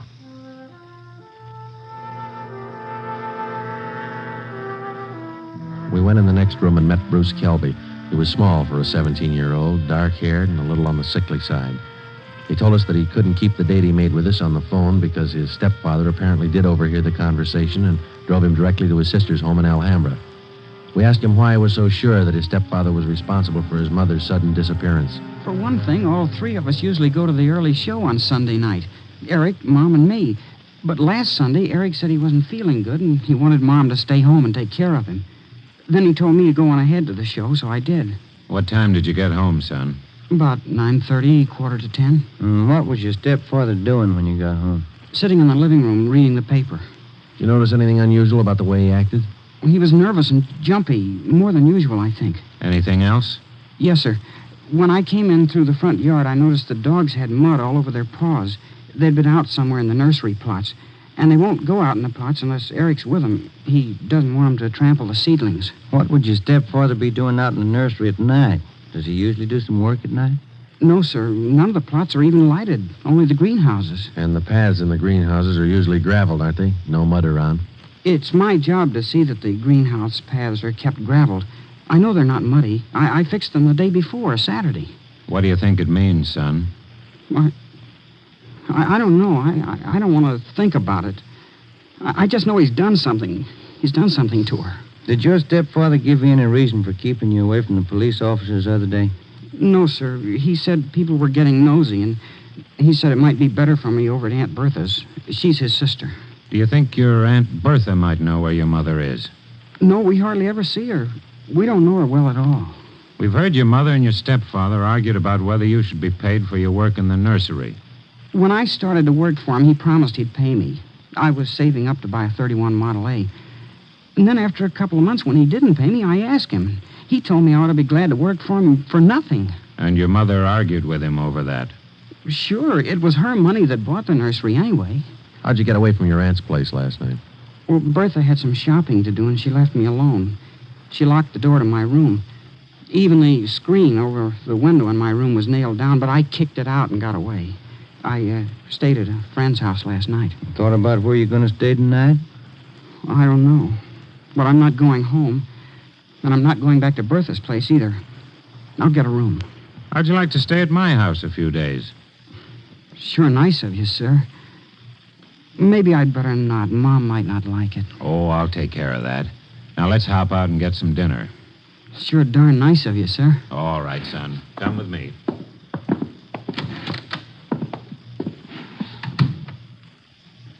What do you think, Joe? He could be lying. Yeah.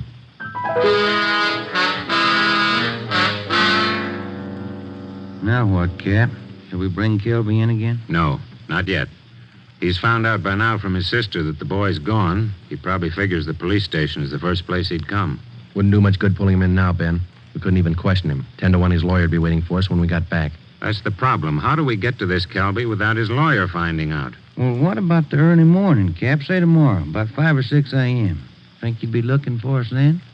Yeah, that might do it. If we can just get by that pack of hounds he owns without waking the whole neighborhood, might work.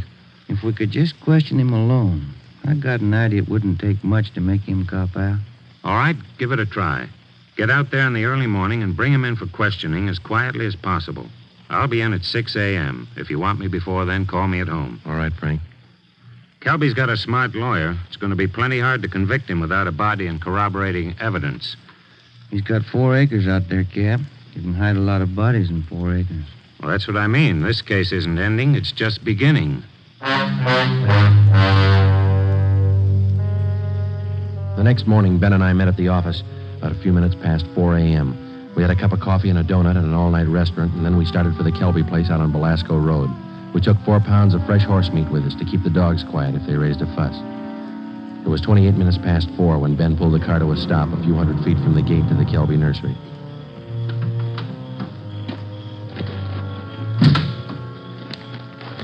We got out of the car and made our way down the road to the gate. I reached in and tried the latch. It was padlocked. The dogs started in. Okay, Ben, looks like we'll have to jump the fence. Toss some of that horse meat over to him. Yeah, here. That's it. Come on, let's climb. Keep an eye on those hounds. Looks like they could chew your leg off. Yeah. Here comes a third one, Ben. Toss some more meat. Yeah, there you are, boy. Go get it. Go get it, boy. Here. Look, Ben, lights going on in the house. Come on, let's make it fast. Who is it? Who's there? I'll set the dogs on you. Police officers, Mr. Kelby. What? What are you doing out here this time of night? You're under arrest, Kelby. Get your coat. You cops are asking for a peck of trouble. Get your coat. Where's my stepson? What you done with him? What have you done with your wife? You're going to pay for this. I'll have your jobs. That's not the first time we heard that, Kelby. Let's go.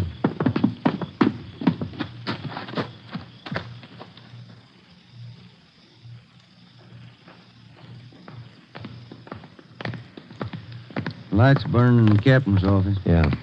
All right, Kelby, in here. You pay for this, mark my word. Ben, take him in the office here and stay with him. I'll see if Frank's in yet. Right, Joe. Come on, Kelby, inside.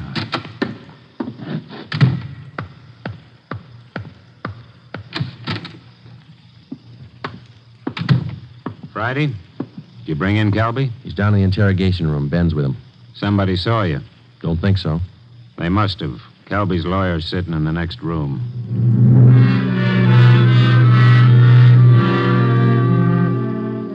Kelby again refused to answer any questions without the advice of his attorney. We released him. That day, Captain Kearney sent out 2 men to keep an eye on the nursery and report on all of Kelby's movements.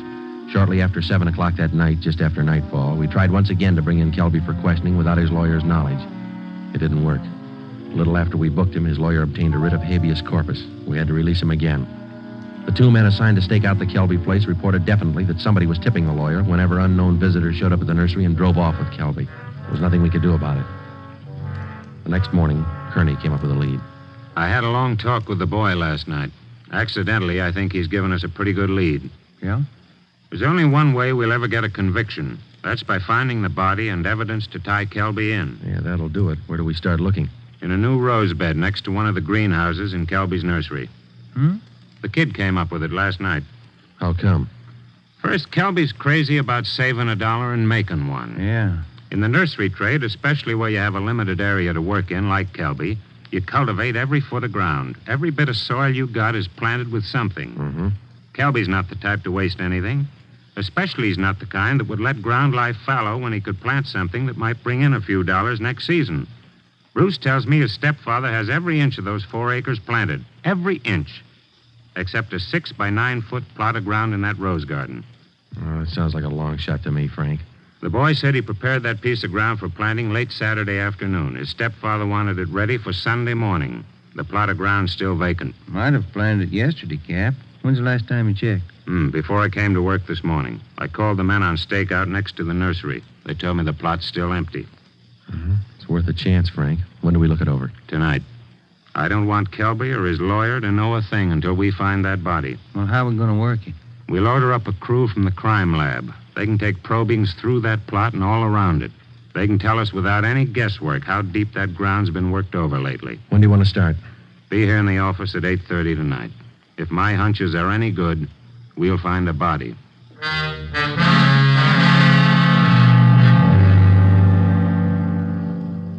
It was 10 minutes past 9 that night when we got to the Kelby place. Lieutenant Lee Jones and his assistants, Kearney, Ben, and 2 other men from Homicide. The men on stakeout told us that Kelby had left about 20 minutes before in a dark blue coupe. Ben brought along the usual supply of horse meat for the dogs, so we didn't have any trouble there. We found the empty plot of ground in the rose bed next to the greenhouse, exactly as Bruce described it to Kearney. Ground's been worked over all right, boys. At least 4 to 5 feet down. All right, Lee, let's start digging. Romero, take care of the dogs. Watson, grab one of these shovels. Right, Captain. Hey, Kelby said these dogs were vicious, didn't he? Yeah, why? Look at these hounds. They're no more vicious than a lively coal. Look. Higgins, get that light over here, will you? Thanks. What is it, Lee? Let me see. Teeth. Set of false teeth. Been in the ground long? Don't think so, judging from the shape they're in. How far down would you say you are, Lee? A couple of feet. Ground's real soft. Lee, come here a minute. What is it? Body. Here's a shoulder. All right, you men over here with Watson. Get the dirt off the face. Romero, you got a picture of the Kelby woman? Yeah, Cap. Let's see. Oh, here it is. Thanks. Get the light down here. Hunch paid off, Frank. That's her.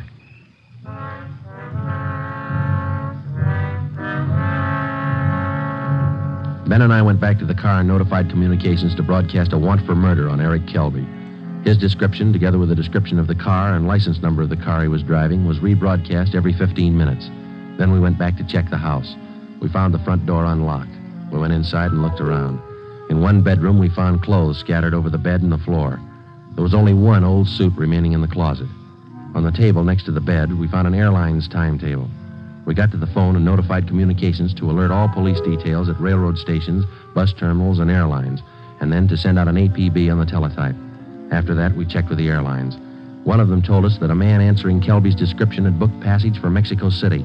The plane was scheduled to take off at 10:40 that night from Burbank Airport. Ben's watch said 4 minutes past 10. We called the detail at the airport and alerted them. Then we drove over to check in person. It was 10:35 p.m. when Ben and I took up our positions just inside Gate 3, where passengers were boarding Flight 72 for Mexico City. He's cutting it close, Joe. Got about 4 minutes more to make that plane. We waited. The crowd got thicker as departure time came closer. At 10:39, Eric Kelby came through the main entrance, across the terminal, through Gate 3, into a pair of handcuffs. I don't understand. What does this mean? We found your wife's body, Kelby. What? I don't know what you're talking about. In the rose patch next to the greenhouse. Your lawyer can't help this time. Mexico City. Would have been a nice trip. Expensive. I'll plead insanity.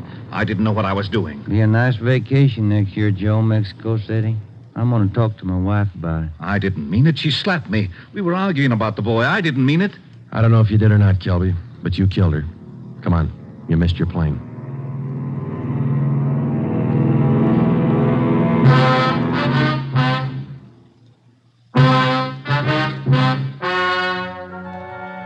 The story you have just heard is true. Only the names were changed to protect the innocent. Eric Kelby was tried and convicted of murder in the first degree. He is now awaiting execution in the lethal gas chamber at the state penitentiary.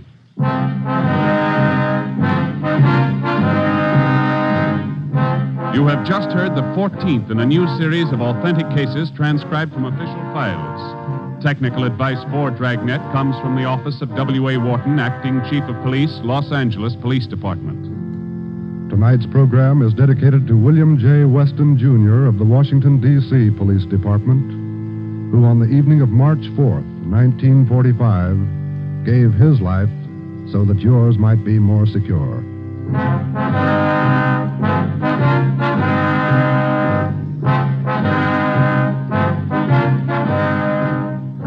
Dragnet came to you from Los Angeles. If you enjoyed tonight's production of Dragnet, you'll want to listen to Richard Diamond, private detective, as played by the screen's romantic tough guy, Dick Powell. The Pet Milk Show, usually heard at this time, has moved to a new time period on Sunday nights.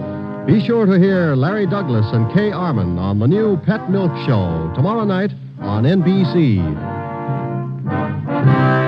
This is NBC, the national broadcasting company.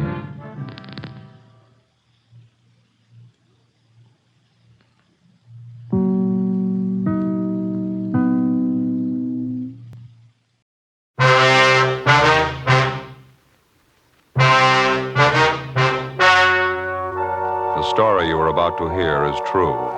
The names have been changed to protect the innocent. Fatima Cigarettes, best of all king-size cigarettes, brings you Dragnet on both radio and television.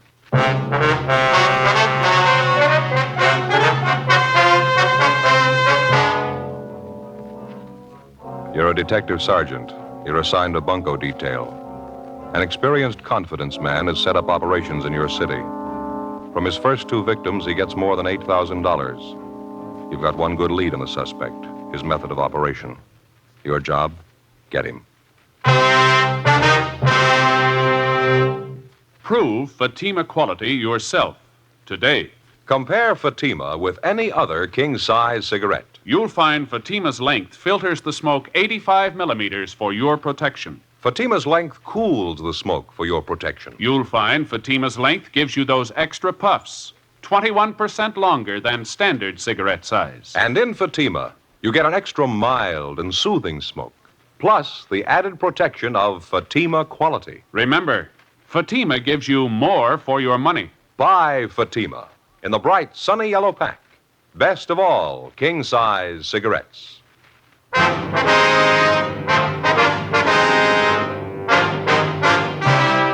Dragnet, the documented drama of an actual crime. For the next 30 minutes, in cooperation with the Los Angeles Police Department, you will travel step by step on the side of the law through an actual case transcribed from official police files.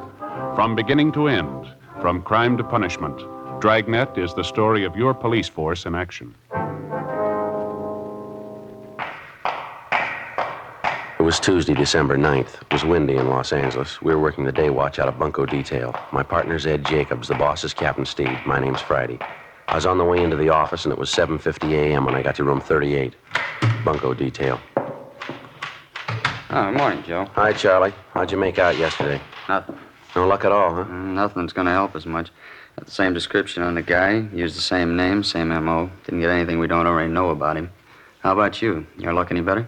No, about the same. Checked out the building where the suspect rented office space. He moved out 3 days ago. No forwarding address. Checked the hotel he was supposed to be stopping at. Didn't pan out. Give him time. He'll stick his neck out again. Well, it doesn't guarantee we'll reach him. Too late to start when the complaints come in. We're going to have to dig up a faster way of getting to him. Hey, you got a match? Yeah, sure, Charlie. Here you are. Thanks. You bet. Oh, by the way, what's this I hear about your partner? What? Ed Jacobs understands you're losing him. Oh, yeah, temporarily anyway. What's the deal? Well, he's going on a loan out up at the academy. Going to be an instructor up there 2 months anyway, maybe more. When does this happen? Tomorrow, the 10th. What are you going to do for a partner? You and Ken going to work together? No, the captain's bringing in a new man, young fella. He's been working in the business office. You mean the big Irish kid works the early morning? No, this boy's been working days. His name's Bill Lockwood. I asked for him as soon as I found out I was going to lose Ed. You know him? Well, a little bit, yeah. You remember Ben Romero? Yeah, sure. Well, Lockwood's a nephew of Ben's, sister's boy. Tall, red hair. Oh, yeah, I've seen him around. Seems to be a nice enough kid. A good record, has he? Well, the captain thinks so. Figures he ought to work in pretty well. Oh, by the way, have you seen Ben's wife lately? Yeah, I did a couple of weeks ago. Seems to be doing all right. Still misses Ben, of course. Yeah, I imagine. The little boy's sure getting big. Looks a lot like his dad, too. Miss him quite a bit yourself, huh? Yeah, Charlie, I guess I do. Well, I better get on my horse. I got some checking to do. I hope the Lockwood boy works out for you. Well, I think he'll do all right. Can't say I'd be crazy about the idea myself. Well, how do you mean? Breaking in a new man. No detective experience. When I go out to pick up a thief, I like to figure I've got some good backing. I mean, a partner I'm used to. Tough enough watching out for yourself, let alone a green youngster. Well, somebody had to do it for us. That's the way it goes. Yeah, I suppose. I remember when I first started. It didn't come much greener than me. Partner did all the work, took all the chances, helped me every foot of the way. He never mentioned it once. I never forgot that. He's a good cop. What was his name? Ben Romero.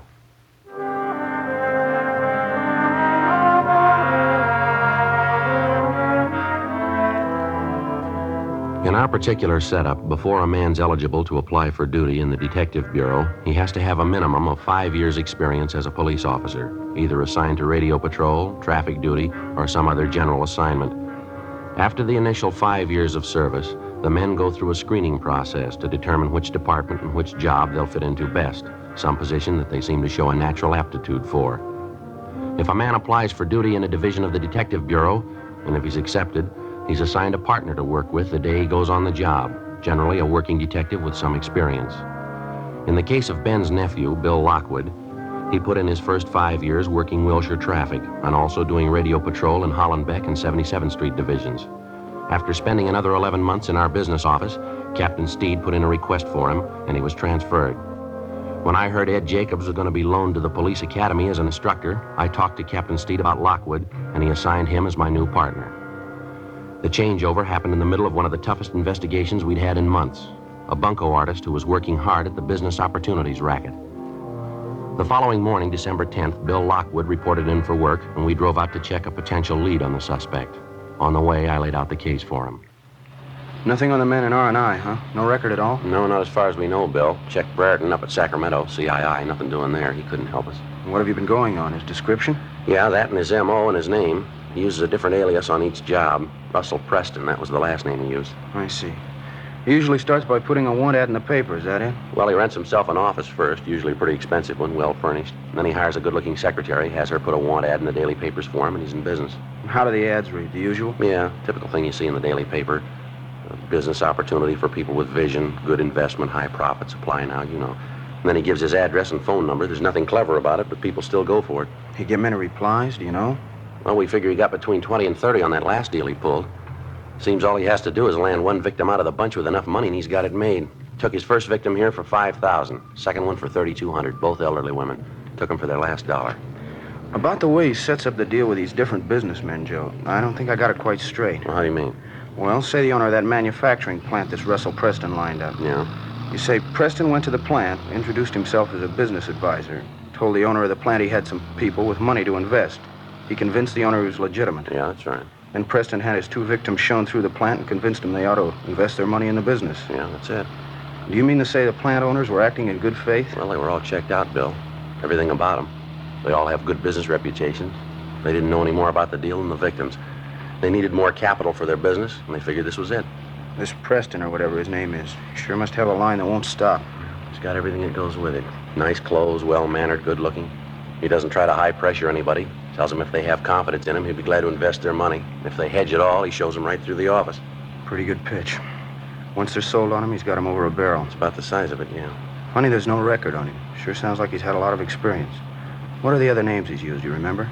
Well, just two of them we know of. Russell R. Preston and George A. Fairchild. I guess the newspapers have been checked out, huh? The ones he ran the what ads in? Yeah, they've all been talked to. All their personnel have been notified to watch for ads of that type. Be one way to get a lead on him if he tries again.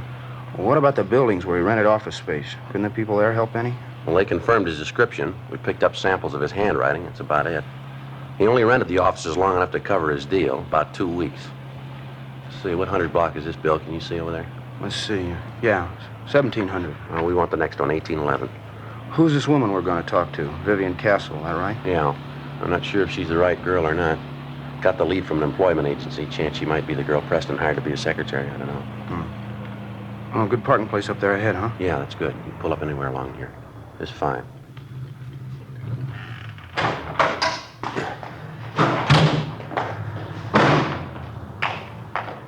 Two doors down, Joe. Real estate office, 1811. Yeah, I see it.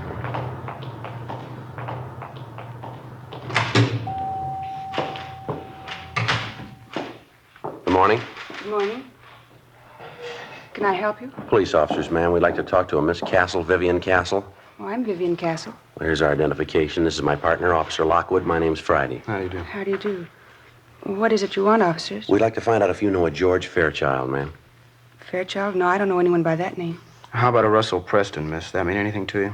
Well, I used to work for Mr. Preston, Russell Preston. About how long ago was that? A month and a half ago. Mm-hmm. Where does he have his offices? Well, he did have them on South Grand near 8th, the old Belmont Harris building. Why? Would you mind describing Mr. Preston for us, ma'am? Just a general description of him. He was about 40, 45 years old. Brown hair, a little gray. Nice build. Seemed to be a very nice man at first. Always dressed so nice. Always wore a dark blue suit. Seemed to be very nice. Checks out so far, Joe. Yeah. Would you mind telling me what it's about? We'd like to locate Mr. Preston, ma'am. You any idea where he is now? I wish I did. I'd call the State Labor Commission. He seemed like such a nice man. I've never been so disappointed in my life. How do you mean, Miss Castle? He owes me 2 weeks' pay, $65 a week. Hired me as a private secretary. Good jobs aren't hard to get now either. He can't say he was giving me a break when he hired me. Are you from the Labor Commission? No, ma'am, we're not. Could you tell us how long you worked for this Mr. Preston? Just the 3 weeks. He said I was going to get paid every Friday. Gave me the money for the first week, and that's all. Kept waiting for my pay, but he kept putting me off. Last week and a half, he didn't even show up at the office. I was there all alone, 8 hours a day. Finally, the building manager showed up and told me it was all over. Mr. Preston closed the office. Didn't even have the decency to come in and say thank you, goodbye.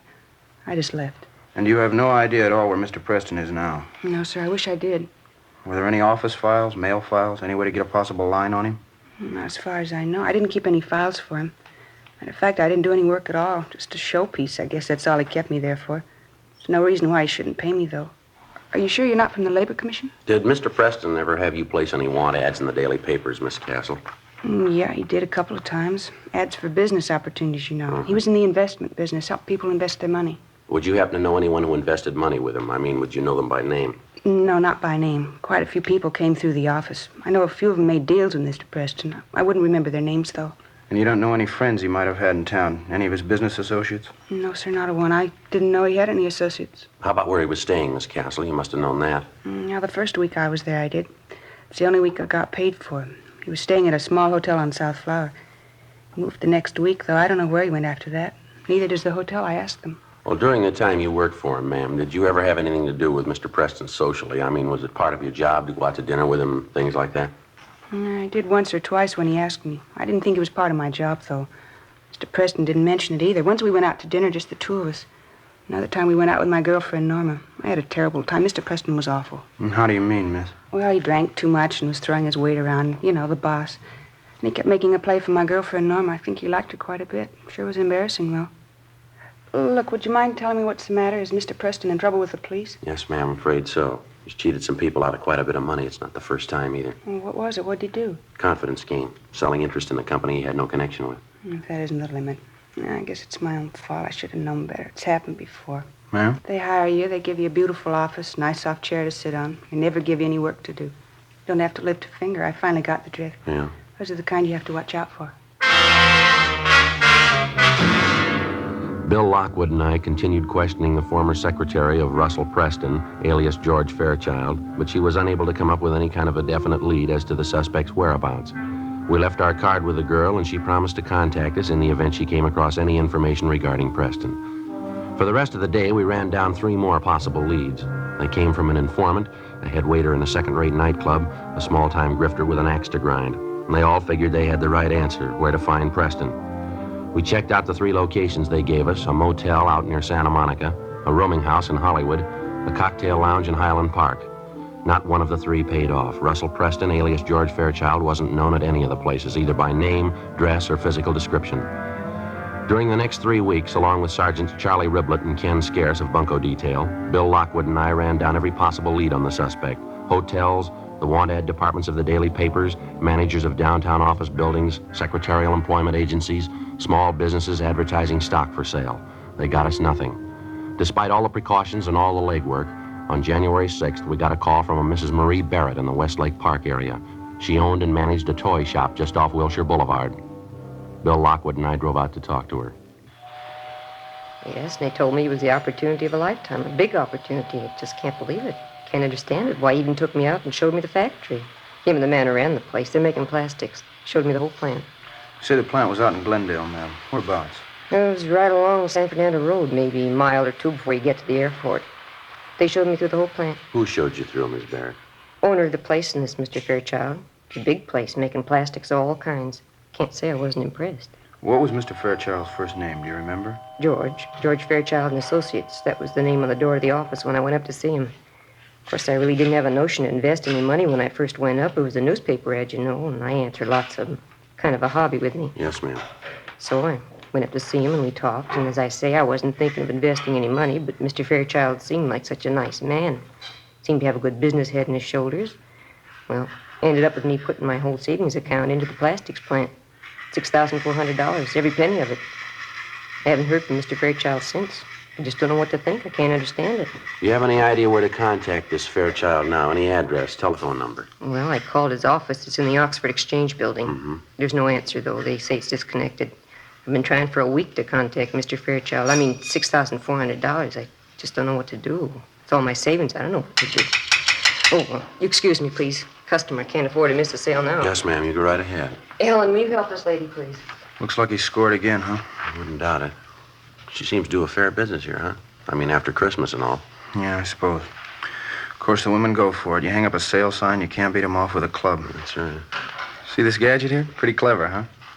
Yeah. Miniature Sherman tank. What's it do? Watch. Yeah, well, how about that? Pretty cute, isn't it? Cannons on the side, sparks coming out. My nephew got one for Christmas. It got a lot of power. Treads will climb over just about anything. Uh-huh. Sorry to keep you waiting, officers. Customers have to be attended to. Surely we understand. Now, about this money you gave Fairchild and Miss Barrett, the $6,400, how'd you work that? I mean, did you give him a check, or how'd you do it? Yes, I gave him a check. It was cashed the same day I gave it to him. I found that out from the bank. What was it you were supposed to get for your money, ma'am? Interest in the plastics company, 1/5 interest. Seemed like such a good idea at the time. Did you ever discuss the deal with the owners of the plastics company? I mean, when Mr. Fairchild wasn't around? No, I guess I never did. Mr. Fairchild didn't think it was a good idea. Said he wanted me to get the most for my money, and said he was afraid if the company owners talked to me alone, they might argue me into taking less profit. Didn't want me to talk to him at all if he wasn't around. And you weren't suspicious of him at all, huh? Mr. Fairchild? No. Very nice man. There are a few things he did that made me a little uncertain, but he always explained everything to me. He always had a good reason for everything he did. Nice man, clean-cut, well-dressed, beautiful manners. Never take him for anything but a gentleman. You'll see what I mean. Wait till you meet him. Yes, ma'am. Just a perfect gentleman. I don't know what to think. I can't call him a crook. He just isn't that kind. Well, he took your money, Miss Barrett. Yes. What else would you call him? 2:18 p.m. When we got through interviewing the latest victim, Marie Barrett, Bill Lockwood and I drove out to the plastics company on San Fernando Road where we talked to the owner and manager. The story was pretty much the same. The suspect, using the name of George Fairchild, had called on them 3 weeks before, introducing himself as an investment counselor. He told them he had clients with money to invest in a growing industry such as theirs, and they went for the story. They told us Fairchild had come back 2 or 3 times with different persons whom he introduced as his clients. They'd been shown through the plastics plant and given a sales talk. That's about all the company owners could tell us. When we got back to the office, we checked their names through the regular business channels and found out they were reputable businessmen. There was nothing to indicate that they had anything to do with the suspect's bunco operations. 4:30 p.m. Hey, Joe. Yeah, Bill. Girl out here to see us, the one who used to be Preston's secretary, Vivian Castle. Oh, yeah. She say what she wanted? No, seems a little anxious. Officer, I'm glad I found you in. How are you, Miss Castle? I'm all right. I was going to phone you, but I couldn't remember your number. Lost the card you gave me, so I decided to come down. You remember talking to me, don't you, about Mr. Preston, my old boss? Yes, ma'am. Have you heard from him? Well, no, I haven't, but you remember me telling you about my girlfriend, Norma? Mm-hmm. I mean, the time Mr. Preston took me out, Norma and her boyfriend were with us? Yes, ma'am. And the way Mr. Preston kept making a play for Norma. Well, I saw Norma at lunchtime today, first time in weeks. Mm-hmm. She told me she got a call from Mr. Preston. I told her I'd tell you all about it. She's got a date with him. When? For dinner Friday night.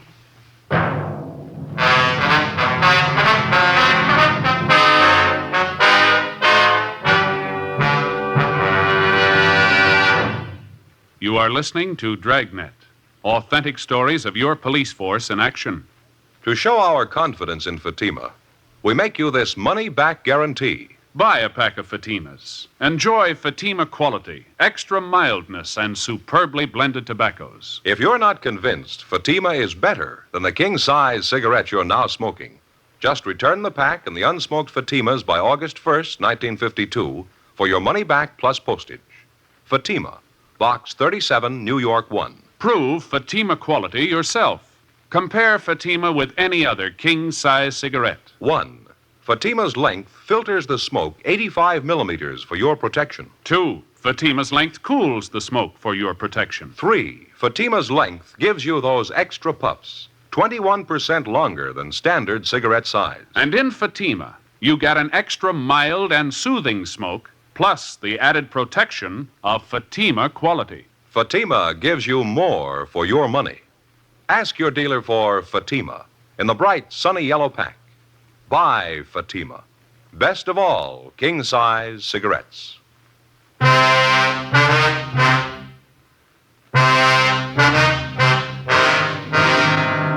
Wednesday, January 6th, 4:50 p.m. We called Vivian Castle's girlfriend, Norma Cummings, and then we drove out to talk to her. The Cummings girl told us that Russell Preston had telephoned that morning and made the date with her for Friday night at 7:30. He said they were to have dinner at a nightclub out in the Wilshire district. He also mentioned to her that he was staying in a hotel, but she didn't know the name of the location. We made arrangements for a stakeout at Norma Cummings' apartment. The girl agreed to cooperate with us. Thursday, January 7th. We checked with the personnel at the different restaurants, bars, and nightclubs which Preston and the Cummings girl were to visit. Some of them remembered Preston, but as far as they knew, he hadn't been back. We left our cards with each one of them, and we asked him to contact us if he should return.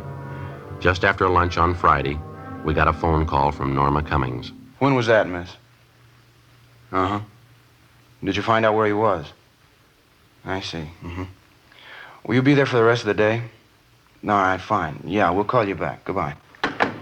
Yeah? Cummings girl. She's at work. She just had a phone call from Preston. She tried to find out where he was. No go. Well, what do you have to say? That dinner date he had with her tonight? Yeah. He called it off. Later that afternoon, we went out and talked to the Cummings girl. She told us Preston explained on the phone that he had to cancel a date that night because of some business deal that had come up. He told her he'd get in touch with her over the weekend. He didn't.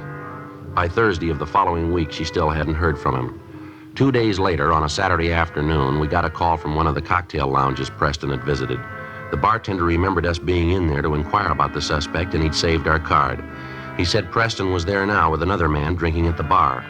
We asked the bartender to try and delay the suspect as long as possible. Then we got in the car and drove to the location. It was too late. The bartender explained that he tried to delay the man that he thought was Preston, but he didn't have much luck. The suspect had left a few minutes after the bartender had called us. He'd been drinking heavily. The man Preston had been with was still there. He was sitting at an old upright piano in the back of the place trying to pick out a tune with one finger. Bill and I went back and talked to him. He gave his name as Fred Sandell. Yeah, that's right. I was drinking with a fellow. Why? What's the matter, officer? Did you ever see the man before? Yeah, once or twice. In here? No, a place up the street, 780 Club. I had a couple of drinks with him in there. You know his name? Well, what's the angle? You want him for something? Oh, it's just a routine check. We'd like to talk to him. Well, I don't know. I might know his name. Yeah.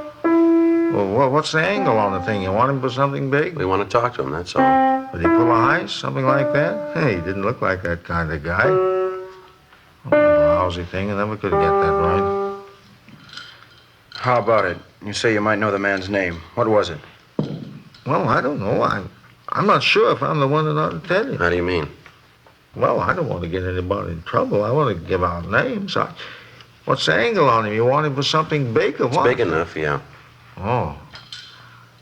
Well, his name's Preston, I think. That's the name he gave me, anyway. I see him around bars in the neighborhood every once in a while. How much do you know about him? Well, not much. I had a few drinks with him now and then, talked a little bit. That's about all.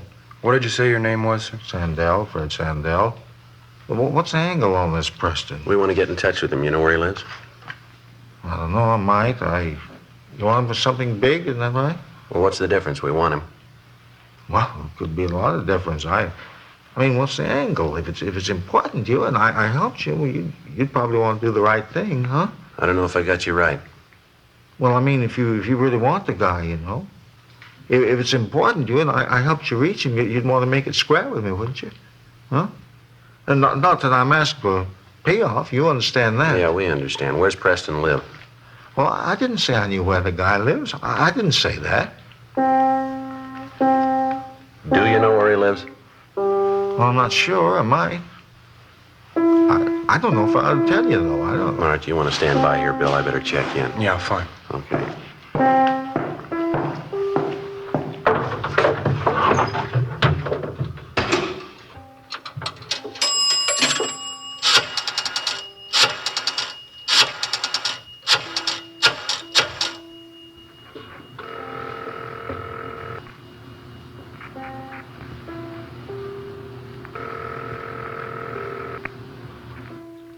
City Hall. 2625, please. 2625. Record Bureau, huh? Yeah, John, this is Joe Friday, Bunco. Yeah, Friday. I'd like to check on a suspect, John. He gives the name of Fred Sandell. He's a WMA, about 45, 5'10", 170 pounds, brown hair, brown eyes, ruddy complexion, small scar just below the left ear. Okay. Want me to call you back on that? Yeah, would you please? I'm at Dunkirk, 35016. Right, I'll call you. Thanks. Oh, say, John, could you switch me over to Bunco, please? I'm calling from outside. Yeah, sure. Hang on. Thank you. Yes? Would you switch? Switch this call over to Bunco detail, please? Bunco detail, surely.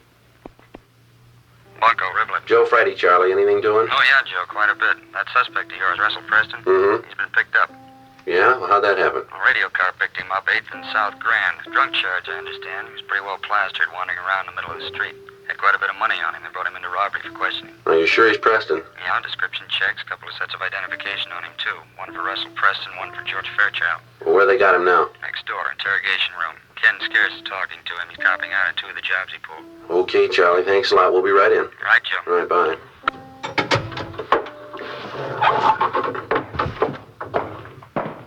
Bill, see you a minute. Yeah. You might as well check in. Preston's been picked up. Huh? When? Probably just after he left this bar. A radio car spotted him, pulled him in. How about that? Yeah.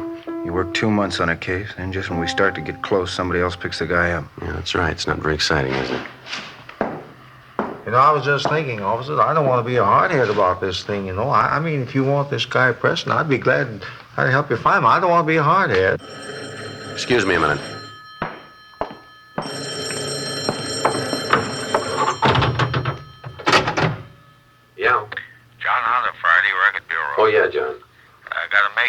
name you asked for, Fred Sandell. Uh-huh. There's a warrant on him.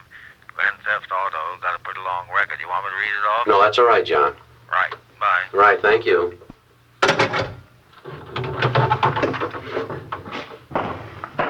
Well, what do you say, Sergeant? Suppose we sit down and have a drink and talk things over.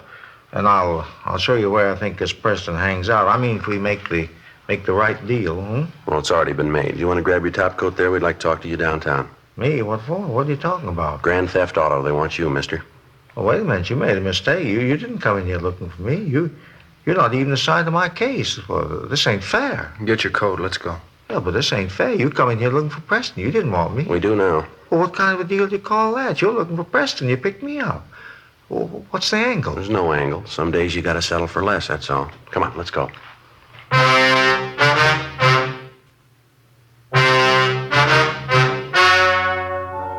The story you have just heard was true. The names were changed to protect the innocent. On April 5th, trial was held in Superior Court, Department 89, City and County of Los Angeles, State of California. In a moment, the results of that trial. Now, here is our star, Jack Webb. Thank you, George Fenneman. Friends, I sincerely hope you'll remember tomorrow what we've told you about Fatima tonight. You remember we said that Fatima is the best of all king-size cigarettes. Well, we'd like you to try a pack and prove that to your own satisfaction. You'll find Fatima gives you an extra mild and soothing smoke, plus the added protection of Fatima quality. And remember this, Fatima gives you more for your money. When you buy cigarettes, look for the bright, sunny yellow pack and buy Fatima. I know you'll like them.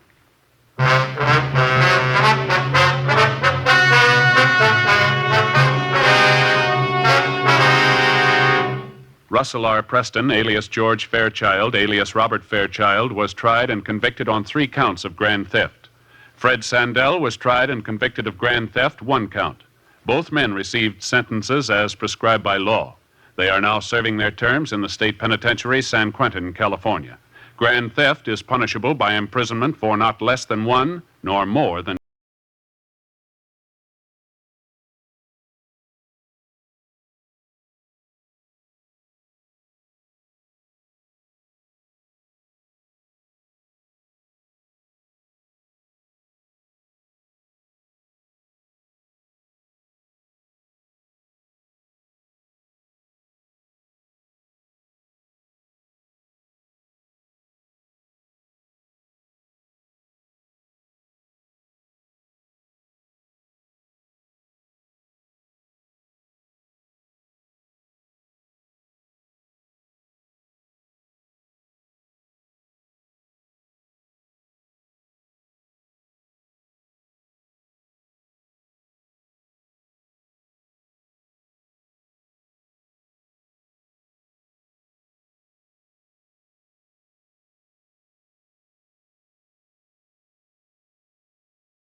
Now it's Counter Spy on NBC.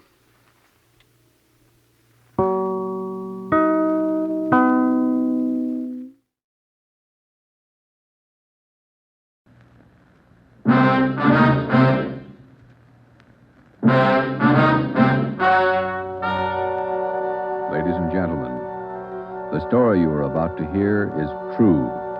Only the names have been changed to protect the innocent. NBC brings you Dragnet.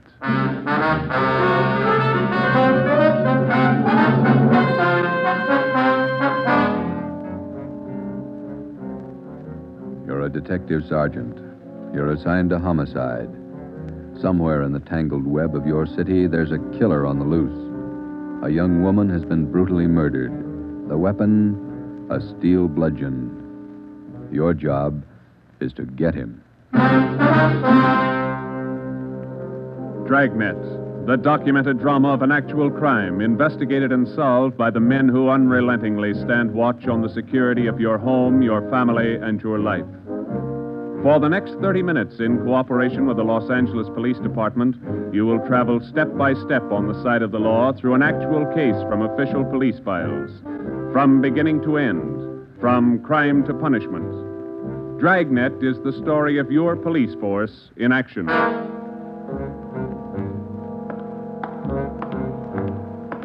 It was Thursday, March 19th.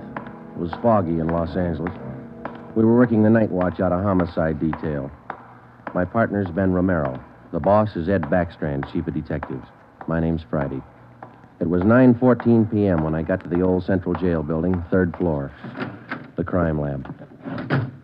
Hi, Joe. Hi, coming, Lee. Just ran a spectrograph. What'd you find?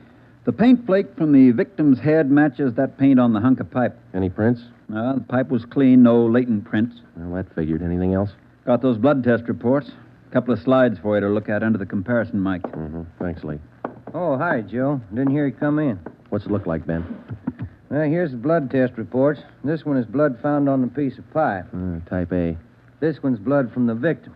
Type A. They match. That's right, boys. Doesn't mean too much, though. Did you look at these slides under the microscope? No, not yet. Well, this is your clincher. Wait till I get the light. Okay, take a look. Mm-hmm. Got a make? Yeah, go ahead. Well, this slide here on the right, that's a slice of hair from the victim's head. On the other slide is hair found on the steel pipe. Yeah? She had wavy hair. Both specimens are flat. Same hair, Joe. You got anything on that piece of pipe, Lee? Nothing. Just ordinary steel pipe, 14 inches long. What else you got? The plaster impressions of those footprints we found by the body. Here they are. Crepe soles? Tennis shoes, new ones, size 9, good impression. Ground was soft. Man about 150 pounds, according to the length of stride, roughly about 5 feet 10 inches tall. Yeah, new shoes, all right. You can still read the manufacturer's label. That's right, made by the Sport King Company. Well, that's something to follow up. Yeah, sure, you could start with the tennis courts. Only about 1,000 or so in L.A. Maybe you'd rather track down the brand. These particular tennis shoes are the biggest sellers in the country. Yeah. Where'd you like to start, Minneapolis or Pullman, Washington? What about that glove? Yeah, you might look for a missing glove. Yeah. They go well with the shoes, just about as common. White cotton work gloves with a blue top. Here's the right glove. You find the left one. Blood on a glove? Type A. Well, that's good evidence, Jones, but where's the lead? Now, look, I don't ask you to pay my parking tickets. You want to see blow-ups? Yeah, okay. Right over here. Oh, yeah. This is the vacant lot where they found the body. Yeah, that's right. Here's a close-up of her showing the location of the murder weapon, the glove, and the footprints relative to the position of the body. Looks as bad as yesterday. Sure did work her over, didn't he? The rest of these are morgue shots. Interested? No, I checked them this morning. Once is enough, Lee. Yeah, that winds it, boys. You want to go over the stuff in her purse again? You find anything more? No, nothing you haven't seen already. The usual. Makeup, comb, barrette. That's a hair clip. Few cheap stones in it. Loose change, a quarter, nickel, few pennies. Her ID card. Yeah. Helen Corday. 33 Naomi Place. Age 21. 21. That's not very old, is it, Lee? Not to die. No.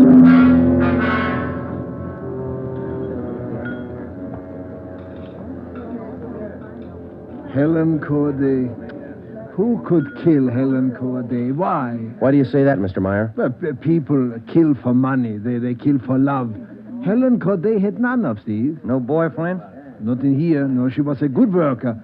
5 different waitresses the union sends me 1 month. 5! Did the union send Helen to you? Oh, sure. All the girls come from the union, but none like Helen. Oh, she was sweet, honest, and courteous. Mr. Meyer, did you know anything about her personal life? Only that she was a good worker.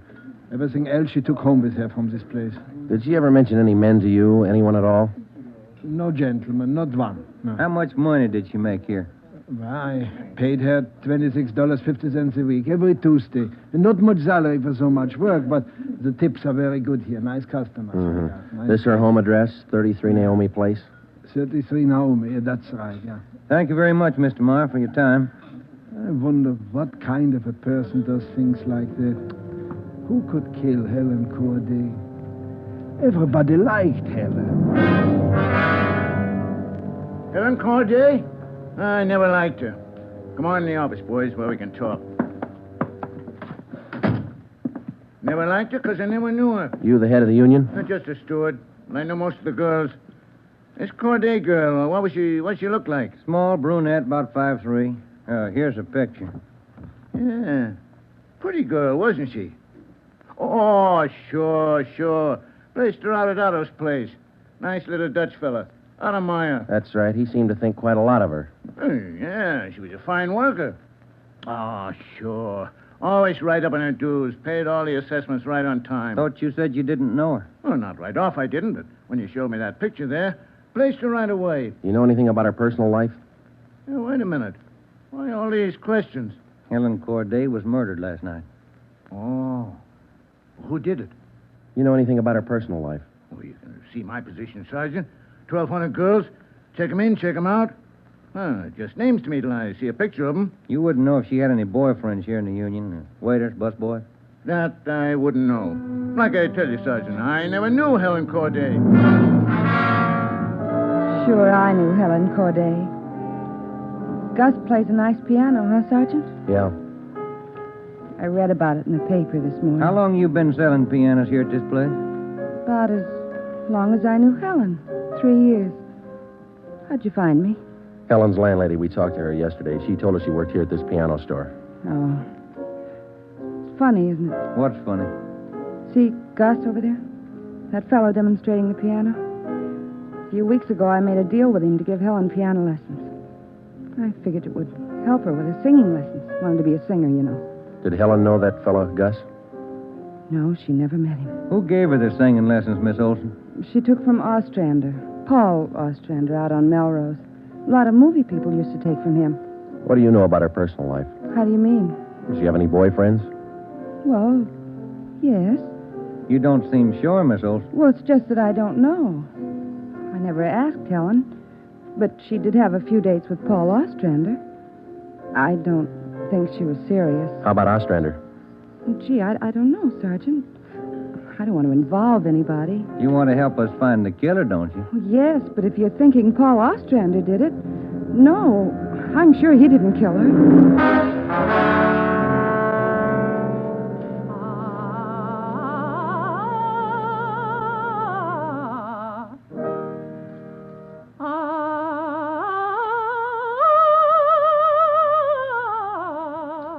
That's all for today, Victoria.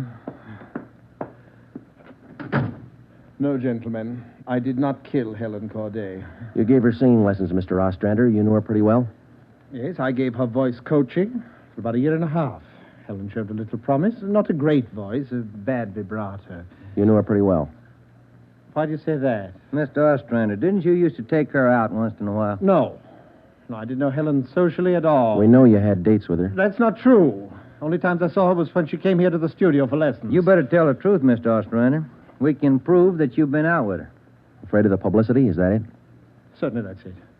I have a successful business here. I've spent years building it. Anything like this would ruin me. Then you have been out with her. Only a few times. Nothing serious. I had nothing to do with her murder. Now, that's the truth. Don't you know that withholding information about a thing like this can go kind of hard for you? Yes, I know that. What else could I do? Mr. Ostrander, somewhere in this city right now, there's a guy who beat a young girl to death.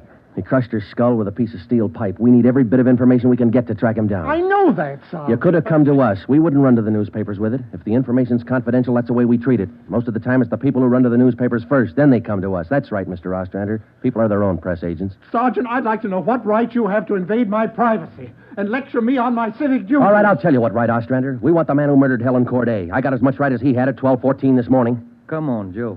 Yeah. Thanks, Mr. Ostrander. Sorry if I invaded your privacy.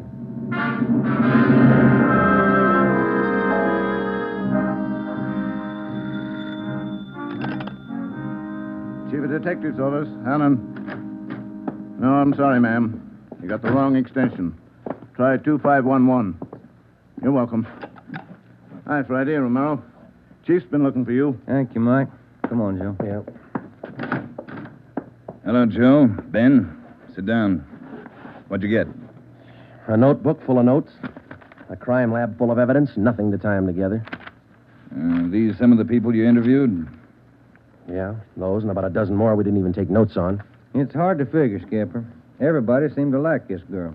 Helen Corday. No known relatives. Single, unattached girl, living all alone in the city. Few friends and no enemies. None we can find, anyway. Are you satisfied that all the people you interviewed are in the clear? Well, if we're going to stick to the simple robbery motive we are, the kind of money Helen Corday made wouldn't interest those people. How are you doing on the outside leads? Nothing. If we could just find one hole someplace, anything. All right, now look. You've got a lab full of evidence across the street. You've got a book full of names here. You've got the pieces. Now fit them together. They just don't add. Well, go over them and keep going over them until they do add. Anything from the informants? No, nothing so far. No tips on anybody that's been dough-heavy lately. Nobody shooting off their mouth. The guy we want won't advertise. Figures himself a pretty smooth operator. But he probably made a mistake somewhere along the line. We'll find it. Got a hot shot, Ed. Yeah? 3220 Casino. Woman, probable attack. All right, Friday. You and Ben run it down. We ran down the hot shot call for 3220 Casino. Turned out to be a typical dead-end lead. Her name was Mrs. Lillian Horn. For the past 5 years, Mr. Horn had been paid regularly on Wednesdays. He spent all day Thursday drinking up his paycheck and beating his wife. The call had no connection with the Corday murder. We made the usual call into communications. Unit 80K to Control 1, 80K to Control 1. Control 1 to 80K, go ahead. On that probable attack, 3220 Casino, code 4. 80K, roger. 80K to Control 1, KMA 367. That was the beginning. For the next 3 days, we followed up every lead and every call, but they were all blind. All units were alerted, and they had as much information on the killer of Helen Corday as we did. Ben and I cruised throughout the entire Central Division. We covered every probable call that might have some connection with the murder. Attention, Unit 41R. 1654 Swanson Terrace, a woman, victim of probable attack, code 3. Unit 41R. It didn't make any difference what the call was. If there was a possibility it might tie in with the Corday murder, we ran it down. We made it a 24-hour job. So far, if the killer made a mistake, we hadn't been able to find it. The Corday funeral was on Monday. They were all there. The girl's landlady, the voice teacher Ostrander, the girlfriend Marie Olson, the man from the union, and her boss Otto Meyer. But nobody else we hadn't checked. That was Monday afternoon. Monday night, we went back to the old routine, tracking calls during the night in the squad car, picking up small threads that led nowhere. 3 more days of the same thing. Thursday morning, 1 week after we found Helen Corday's body, we got an anonymous phone tip.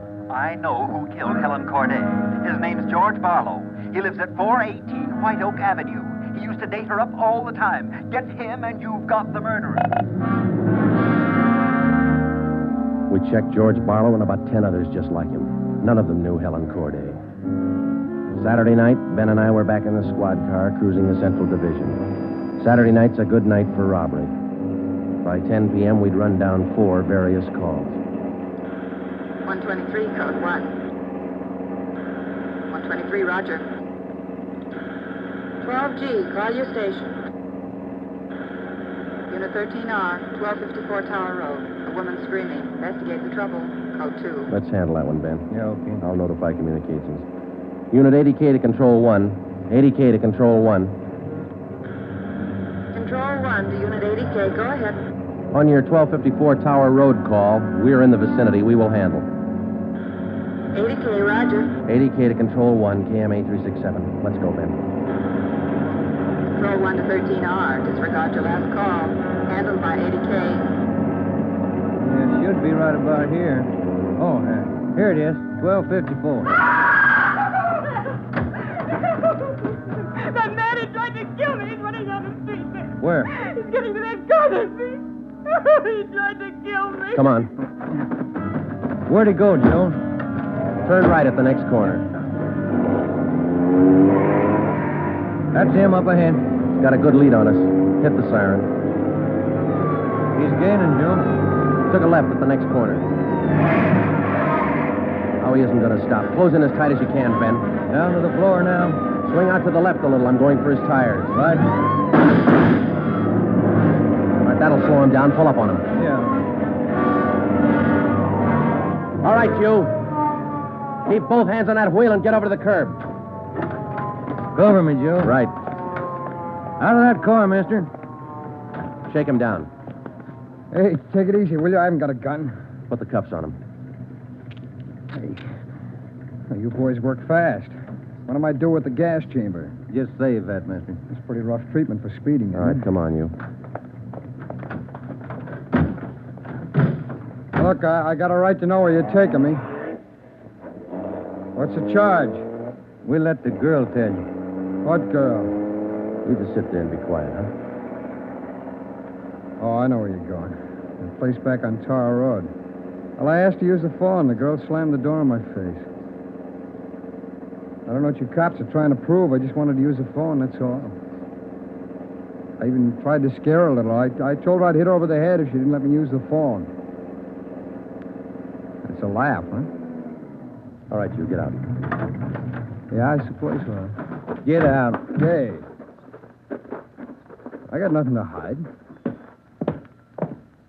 That little girl's gonna lie. You know that, don't you? Who's there? Police officers. It's the man. That's him. He tried to kill me. His full name's Frank Philip Larson, Ed. No previous record. This the girl's report? Yeah, that's it, Skipper. Judy Scott. How old is she? He's 19. He's a babysitter. Real tough boy, isn't he? Forced his way into the house, beat her about the neck and arms. A tire iron. We found it in his car. Jones is running it through the crime lab. Asked her if she had any money. She told him no. Struck her again. Where's this Larson live? Hotel out near Santa Monica. He's a clothing salesman. Ed works for a big men's store, Burns and Company. According to the house book sales record, he bought a pair of tennis shoes 2 weeks ago. Weighs 158 pounds, 5 foot 11 inches. Tennis shoes are missing. They're not in his hotel room, and he's not wearing them. What else did you find? A rhinestone. You mean a pin? No, just a small loose stone recovered from the rug in Larson's room. Crime lab got it? Working on it now. Ed, I think...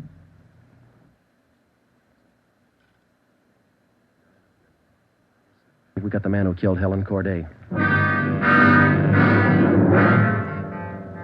A few scraps of circumstantial evidence and a hunch.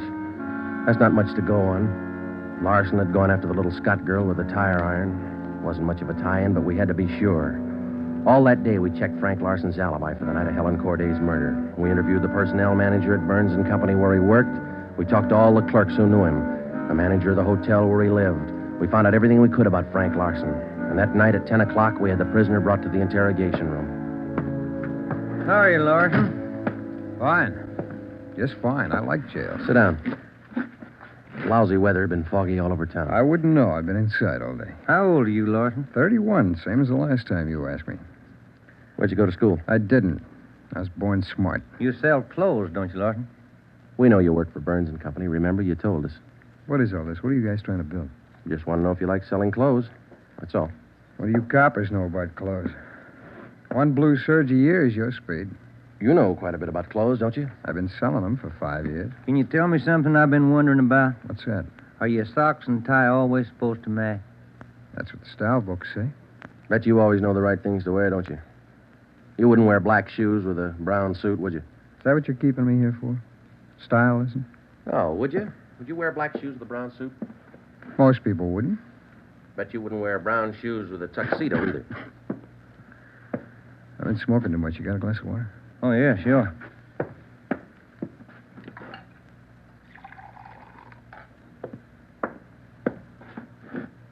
There you are, Larson.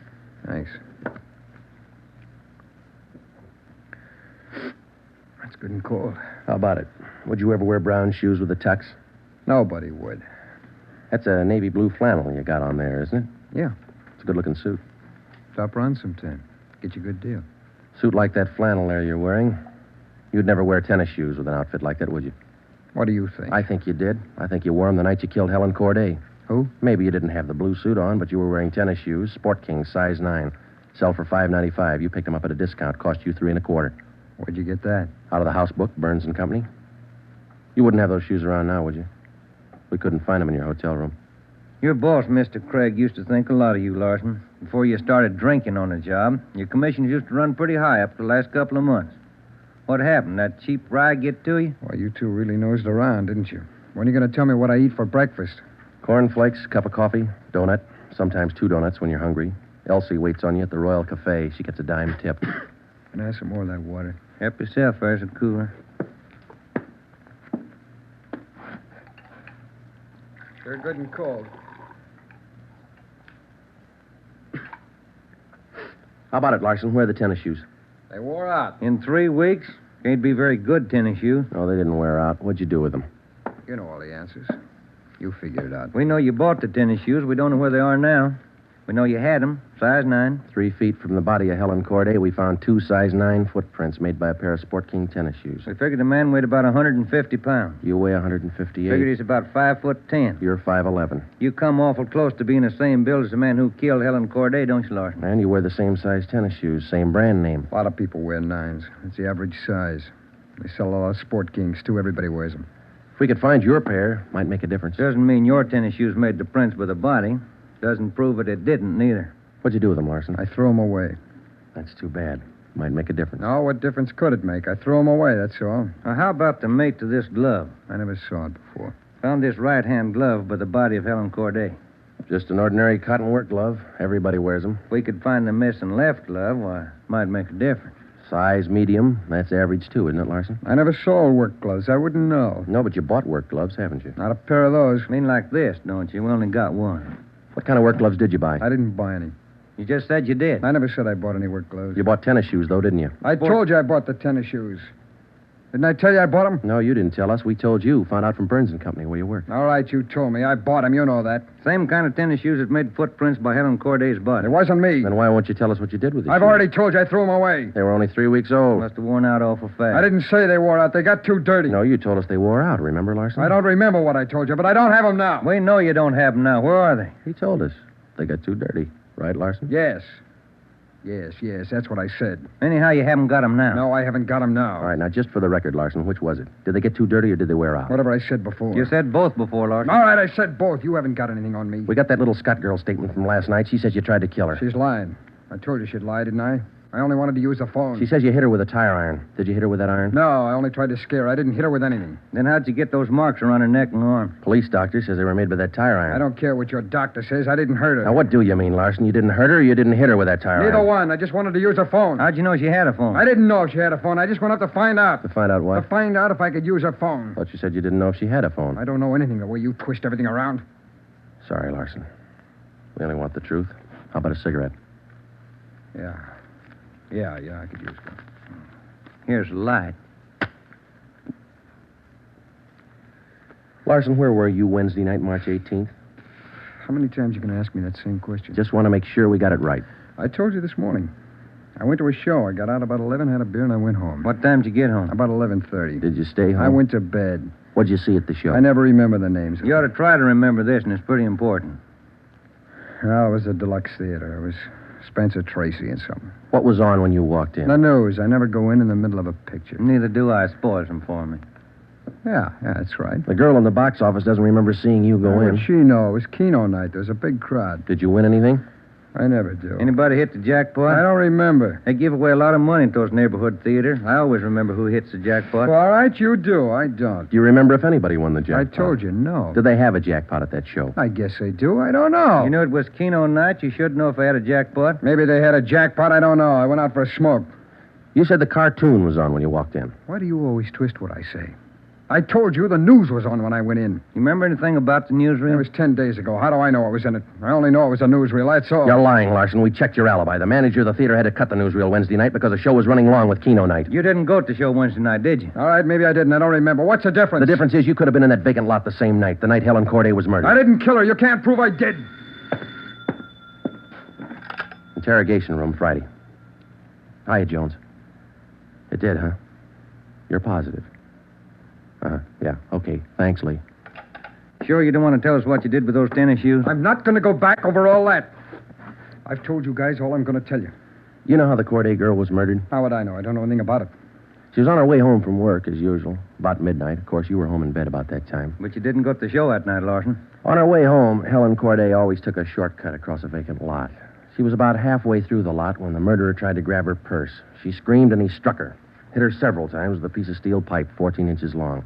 He beat her to death with that piece of steel pipe. Then he dropped the pipe in the right-hand cotton work glove. He left 2 footprints, size 9, Sport King tennis shoes. I know all that. Well, here's something you don't know. When the killer scooped the paper money out of that girl's purse, he accidentally took along a loose rhinestone, a stone that fell out of a cheap barrette in the bottom of her bag. He carried that stone home with him. When he reached in his pocket to pull out the money he stole from her, the rhinestone fell on the floor.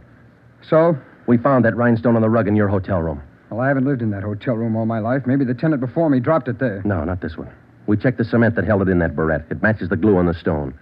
No, Larson, that rhinestone came from the hair clip that Helen Corday wore before she was murdered. That's enough to take you to the district attorney with. What am I supposed to say? We want you to tell us the truth. Why did you kill Helen Corday? Yeah. You want the sandwiches and coffee now, Sergeant? Bring them in, Mike. Looks like we're going to be here a long time. Yeah, I brought you ham, cheese, and liverwurst, and some fruit. Coffee's black, cream and sugar on the side. Thank you, Mike. It looks good. What kinds you want, Larson? Ham, cheese, or liverwurst? Oh, you're not hungry? Okay. Sandwich, Joe? No, thanks. I think I'll have an apple, huh? Yeah. Okay. I fixed you a plate there, Larson. Coffee's right here. It's a fine apple. Nice and fresh. This a Washington apple? Yeah, I don't know. Is that coffee hot enough? No, that's fine. Where'd Mike pick these up? Well, across the street. Eddie's? Yeah, Oh, it tastes good. Well, drink your coffee anyway, Larson. It's getting cold. All right! I didn't want to kill her.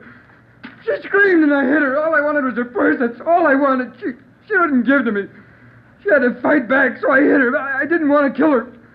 All she had to do was give me the purse and I wouldn't have hurt her. I was drinking and I didn't know what I was doing. I was drunk. I didn't mean to kill her. I didn't mean to kill her. Mike. Yeah, Joe? Stay with him. We'll call the stenographer.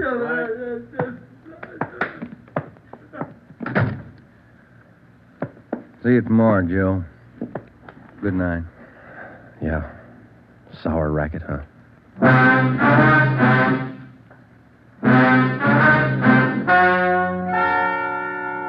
The story you have just heard is true.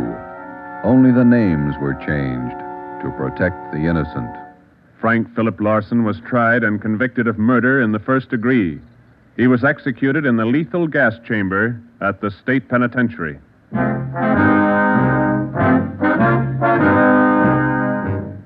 You have just heard the fifth in a new series of authentic cases from official files. Technical advice for Dragnet is furnished by the Los Angeles Police Department. Tonight's program is dedicated to Police Officer Charles A. Brady of the Chicago, Illinois Police Department, who on the night of September 2nd, 1945, gave his life so that yours might be more secure.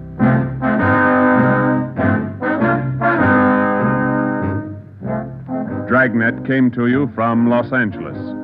This is NBC, the national broadcasting company.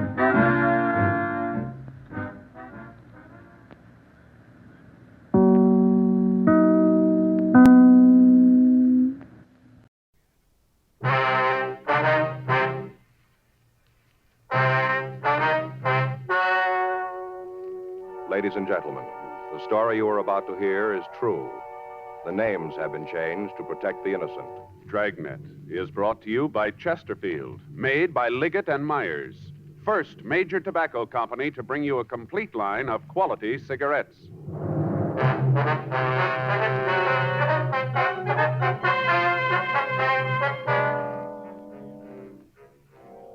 You're a detective sergeant. You're assigned to homicide detail.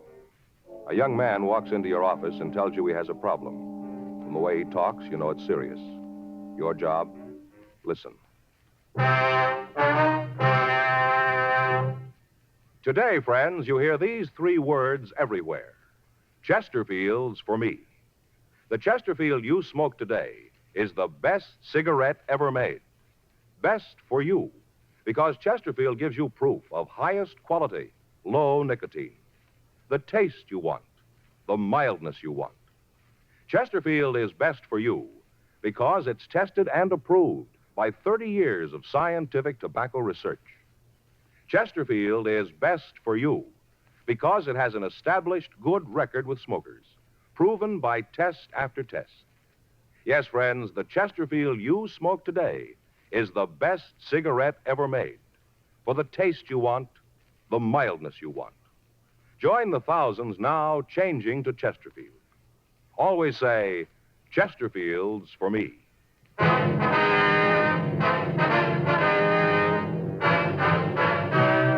Dragnet, the documented drama of an actual crime. For the next 30 minutes, in cooperation with the Los Angeles Police Department, you will travel step by step on the side of the law through an actual case transcribed from official police files. From beginning to end, from crime to punishment, Dragnet is the story of your police force in action. It was Wednesday, September 8th. It was cold in Los Angeles. We were working the day watch out of homicide detail. My partner's Frank Smith. The boss is Captain Lorman. My name's Friday. I was on my way back to the office from R&I, and it was 10:14 a.m. when I got to room 42. Homicide. Pardon me, sir. Yes, sir. Are you a policeman? Yes, sir, that's right. What can I do for you? I want to talk to somebody. I'm not sure who, though. Well, if you tell me what it's all about, I might be able to help you. Well, I got to be sure it's the right person. You can understand that, can't you? Yes, sir. My name's Paul Marcus. All right, Mr. Marcus, what is it you want to talk about? You work in there in the homicide department? That's right. You know all about murders, then, huh? You want to come into the office and talk? No, I don't want to go in there. Is there someplace else we can go? I'd like to talk to you alone. This is kind of a personal thing. All right, sir. Come on down the hall. Interrogation room. Nobody else there? No. Well, that's good, because like I told you, this is a personal matter. I need your advice. All right, sir, this way. This is the first time I've ever been in the police department. I feel kind of funny just walking in and talking personal things to a stranger. Yes, sir, I can understand. Go ahead. Mm-hmm. Want to sit down right there? Thank you. All right, you want to tell me about it? You mind closing the door? All right. All right, now what's your problem, Mr. Marcus? I told you it was personal. Yes, I know. I want to be sure I handle it right. I could get in a lot of trouble if I didn't. Mm-hmm. Been trying to figure out what to do about it for a week now and couldn't find the right answer. That's why I came here. You guys should know. All right, now if you'll just tell me what's bothering you, we might be able to do something for you. Uh-huh. A whole week and no answer. I sure hope you've got it for me. I'm sorry, Mr. Marcus, but if you don't tell me what this is all about, there's nothing we can do. Well, it's nothing big, just a personal problem. I just want to know how to handle it. All right, go ahead. I killed a woman.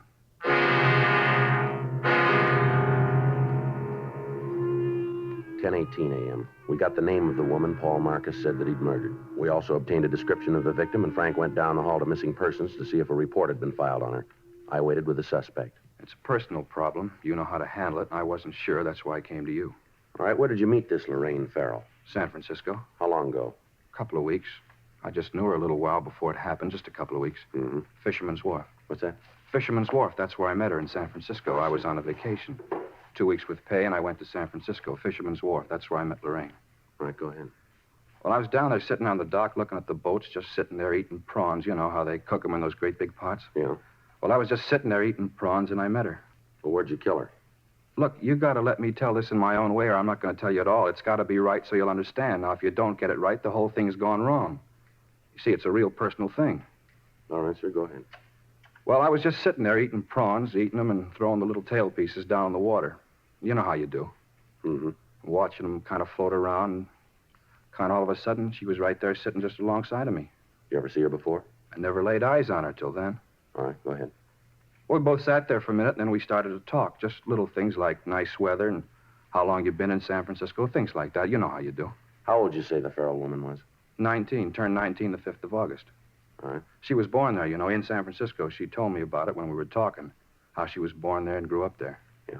Told me all about the schools she went to, how she used to play on Strawberry Island and Stowe Lake. You ever been there? Yes, sir. It's kind of a beautiful place, you know. They got those rowboats, and you paddle around the lake, and right in the middle is this island, Strawberry Island. There's all those swans that swim around. You can feed them. Real beautiful, Strawberry Island. Tell me something, Marcus. You ever been in the hospital? Huh? You ever had any mental care? Been under the supervision of a psychiatrist, maybe? You think I'm crazy, don't you? No, I just asked you a question. Well, I'm not. I've never been to a doctor. I'm telling you the truth. You'll see. All right, you want to go ahead? I guess you get a lot of crackpots in here telling you all kinds of phony stories, huh?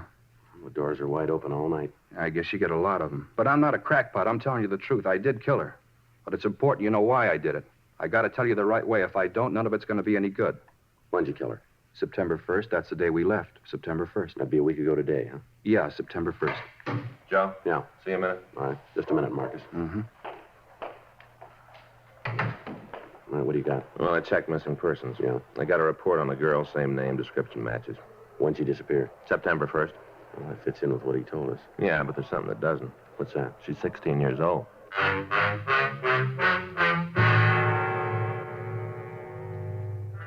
Each year, there are hundreds of citizens who walk into the nearest police station and confess to some sort of crime. Some have actually happened, others have occurred only in the mind of the person confessing. No matter how wild the confession, how implausible the details of the crime, each report has to be checked out. To doctors, such cases are clinical, but to the working detective, they're the cause of a lot of legwork and a great deal of checking.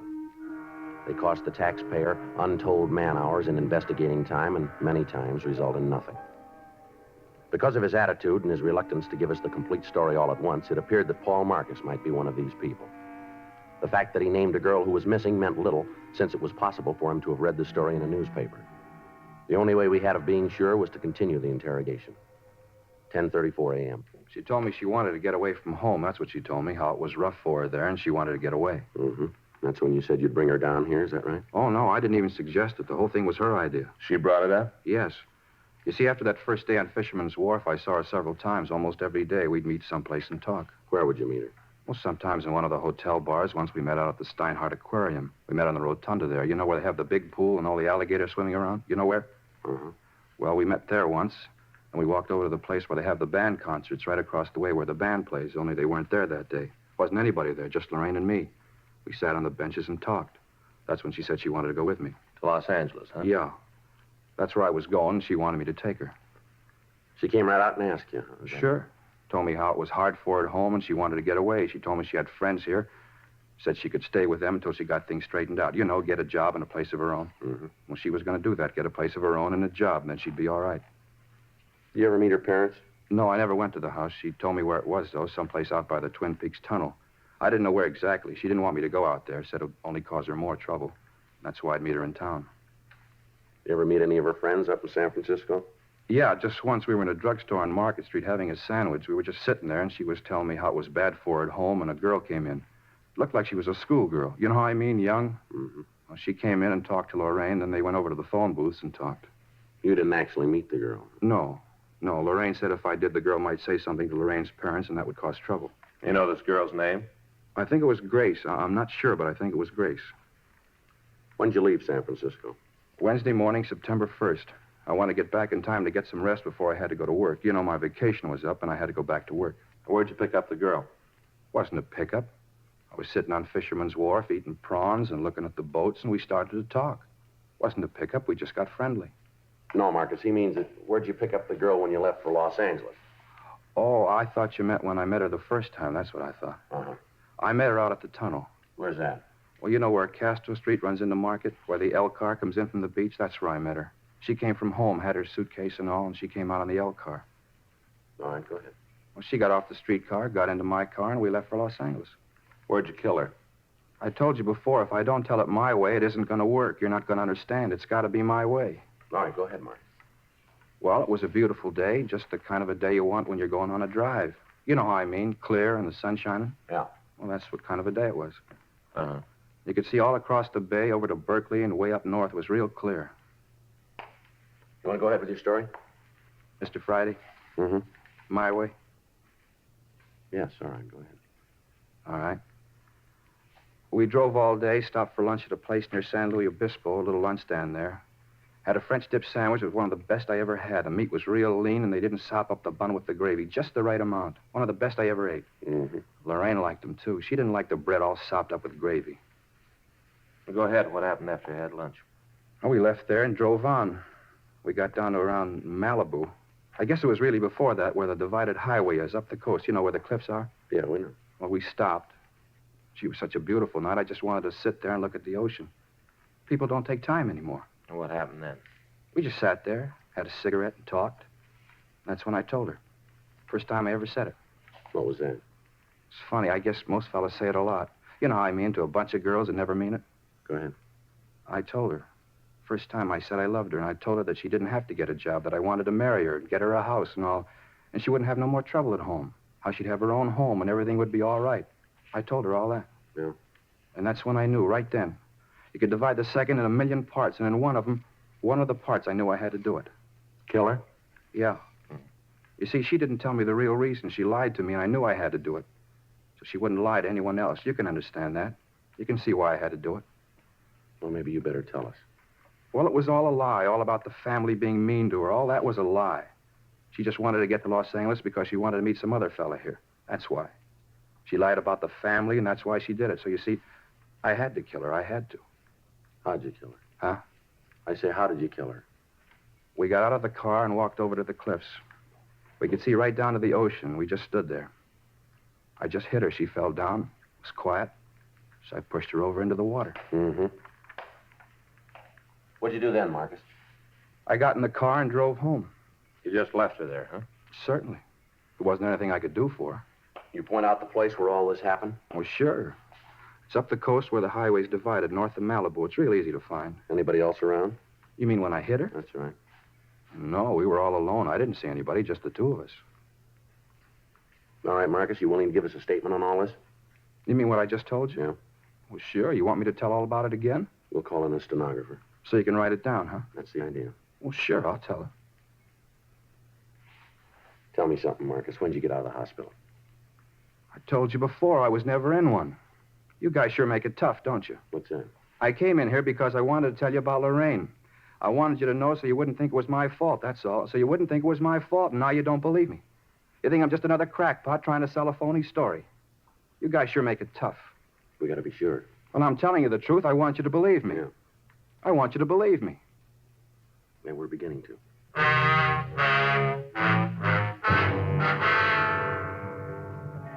A statement was taken from the suspect, and he was booked in at the main jail on a charge of suspicion of violation of Section 187 PC, murder.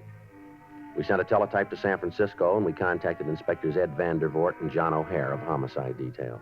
We filled them in and asked that they check out the suspect's story on their end. We also asked that they send us all available information on the missing girl and that they check with her family and try to get a list of any known associates that she might have had in the Los Angeles area. Frank and I checked out of the office at 7:48 p.m. and we went home for the night. The following morning at 9:23 a.m., Inspector Vandervoort from San Francisco called back. Uh-huh. Yeah. When was that, Ed? Wait a minute. All right, yeah, I got it. How about friends down here? I say, how about friends down here? Mm-hmm. Oh, I see. Well, it should be here this afternoon, then. Right. Yeah, we'll check them out. No, that's on the way. We put it in the mail for you last... Well, you should have it by now, then. Huh? Okay, right. Right, Ed, thanks very much. We'll be checking with you. Right. Bye. How about it? Well, they checked the family and the friends, the place where Marcus said he stayed up there. Yeah. Marcus' story checks out all the way.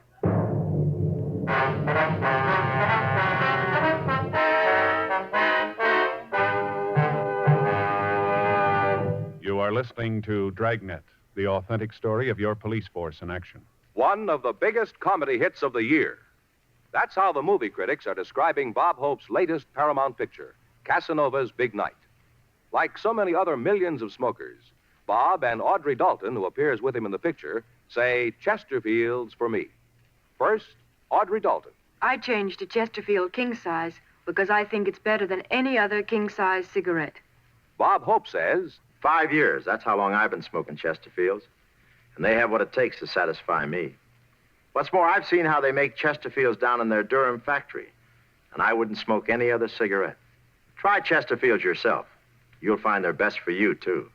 yes, either way, regular or king size, smoke America's most popular two-way cigarette. Join the thousands now changing to Chesterfield.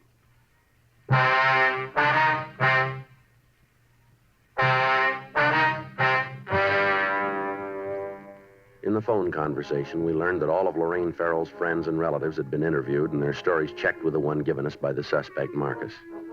The girl and Paul Marcus had been seen together in the Bay City. The desk clerk at the hotel where the suspect had stayed verified the date that he'd checked out. It was the same day Lorraine Farrell disappeared. The officers in San Francisco were able to contact the girl the suspect had referred to as Grace. She recalled seeing a man answering Marcus' description with a missing Farrell girl. Frank and I spent the rest of the day checking on the suspect. We talked to the people he worked with. They described Marcus as being moody and withdrawn. We talked with his landlady. Her description of the suspect's attitude was the same that we'd gotten before. We thoroughly searched Marcus's apartment, and in a desk drawer, we found a loose-leaf notebook with several pages of penciled notes describing the trip that he'd taken up to San Francisco. On one of the pages, at the back of the book, we found a lengthy letter to a Lorraine, in which Marcus apologized to the girl for killing her, but he went on to explain that he had no choice. We booked this evidence.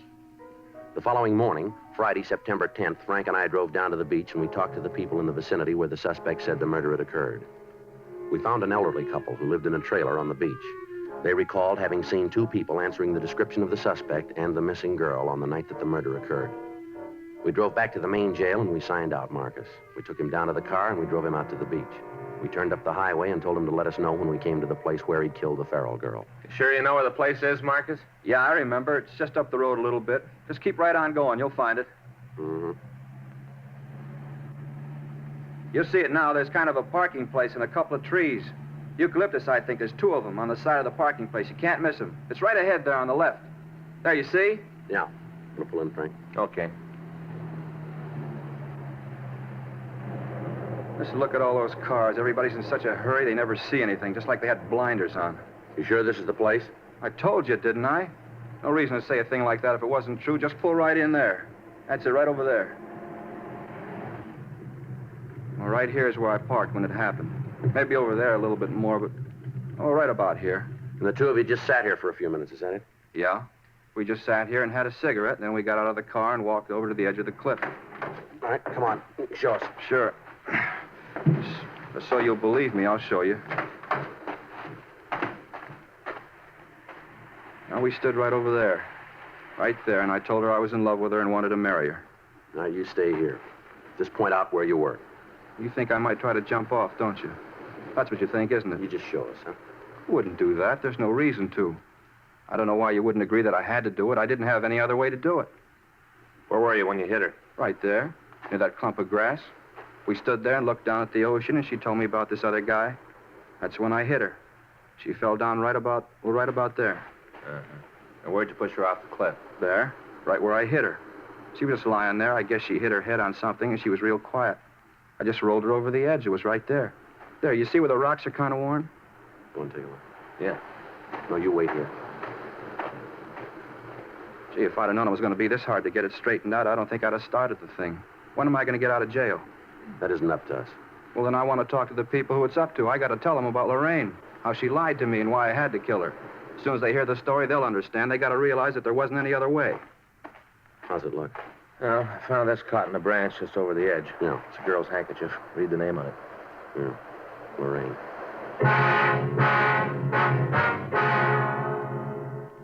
Friday, September 10th, 3:46 p.m. We contacted the crime lab and asked them to come out and go over the scene. Officers stood by so that any physical evidence would not be disturbed until Lieutenant Lee Jones and his men had an opportunity to go over it. Frank and I, along with the suspect, drove back to town where we made arrangements with the city lifeguard service to search for the body. The following morning, a boat equipped with diving gear left Santa Monica Harbor and took a course north. Experienced deep-sea divers searched the crevices in the rocks beneath the cliffs. All of the sea bordering the vicinity was gone over. There was no trace of a body. The shoreline on either side of the murder spot was checked. Still no trace of the missing girl. In the meantime, 2 additional teams of men were assigned to check out the friends of Lorraine Farrell. They carried pictures of Paul Marcus and attempted to dig out any information on the suspect and the missing girl. 6:42 p.m., Sunday. We called the main jail and asked that the suspect be brought to the city hall for additional questioning. I had a reason to do what I did, a good reason. Now, you let me talk to the responsible people around here, and I'll have them tell you. I'm getting a little tired of being shoved around. You just bring in the boss and let me talk to him. What day did you say that you left San Francisco? September 1st. I thought it was the 2nd. The 1st. You said you left in the afternoon, is that right? In the morning, and you remember it. I don't know what all these questions are for. I told you I killed Lorraine. I walked in here and told you there's no reason for all this McGilla. Just no reason. Where'd you hide the body? I didn't hide it. Well, and where is it? I told you I put her in the ocean. We haven't been able to find her. Well, then you're not looking good. I told you the truth all along the line. I've told you You the sure truth. you didn't make a mistake about where all this happened? Not a chance in the world. Right there by the parking place where the 2 trees are. Well, maybe you just thought you left her there. I know it. Had you been drinking when you killed her? No. We stopped and had a couple of beers on the way. Just a couple, not enough to get drunk. But you did have something to drink. Well, sure, but not enough to get drunk on. How many beers you have? 2, maybe 3. All right, which was it? 2 or 3? Well, what difference does it make? Were you drunk? No. How about the girl? Was she drunk? No. You sure about that? Yes, I'm sure. What are you trying to do? What difference does it make? Maybe we did have more than a couple, but what difference does it make? We're just trying to get things straight. We want to be sure we got the right story. Well, you have. All right. How about a cigarette, huh? Yeah, thanks. Frank? Yeah, thanks. Here, I got a match. Hey, wait a minute. Don't light his, too. That's bad. What do you mean? 3 on a match. It's bad. It is, huh? Well, sure, you never do that. Here. Thanks. You got right home after you killed the Farrell girl, huh? Yeah. I drove right down the highway and went home. Traffic was kind of heavy. I thought about it, all those people all hurrying around, not taking any time. Anybody see you when you came home? What do you mean? Well, anybody see you park the car, go into your apartment? Well, no, there wasn't anybody around. Now, you said when you met the girl up in San Francisco that she had a suitcase with her, is that right? Yeah, she did. Artificial leather with real leather binding. And where is it now? Huh? What'd you do with her suitcase? Well, I don't know. I don't remember it. We couldn't find it in your room.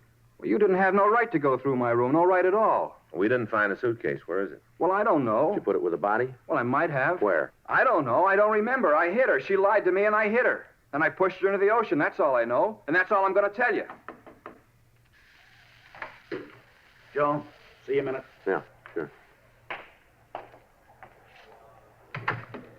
What do you got, Al? We found the girl. Where? She's sitting in the squad room.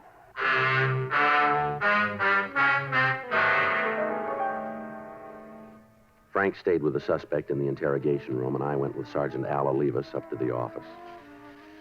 Sitting at one of the tables was a small girl with jet black hair. As we came into the room, she was putting on lipstick. She glanced over at us, and then she went back to what she was doing. There wasn't any doubt about it. The girl in the squad room was Lorraine Farrell. She dyed her hair, and she had on a lot of makeup. But it was the missing girl. Joe, this is Miss Farrell, Joe Friday. How do you do? Hi. Where'd you find her, Al? Friend out in Eagle Rock. Says she's been there for a week. Thanks, Al. Right. You seen the papers lately, Miss Farrell? Yeah, I read the funnies. You ought to read the front page. You've been on them. All right? Mm-hmm. We've got a lot of policemen out looking for you. They probably needed the exercise anyway. There's a man down the hall who thinks that he killed you. That creep, Paul? Yeah, Paul Marcus, that's his name. Real creep. I was glad to get away from him. Oh, gosh, he tried to give me about our home. What a baloney. He's a real creep. You ought to keep an eye on him. He's going to wig one of these days. Is that so? Yeah. He drove me down here, and when I told him I didn't want to have anything to do with him, he got real sore, started yelling. Creep. Where'd all this happen, miss? Oh, out by Malibu. Road out there. He stopped the car and gave me all the stuff about wanting to marry me. I was in love with me. Big deal. Said I was the first girl I ever said that to. Big deal. What happened then? I told him I didn't want no part of him. Told him to get lost. Thanked him for the ride and told him to get lost. He flipped. Bad, he flipped. I took off, got a ride, came into the town. I got this girlfriend in Eagle Rock. I've been out there.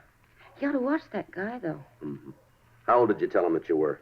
I don't know. Forget. I think 19, something like that. I forget. Mm-hmm. He confessed to killing me, huh? That's right. Flipped. He's a wig. Let's take a walk, huh? Where? Come on. Sure. I got nothing to lose. Can you guys drive me back to Eagle Rock tonight? I got a date. I got to be back pretty quick. You're not going to go back to Eagle Rock. Who says so? We're going to have to hold you.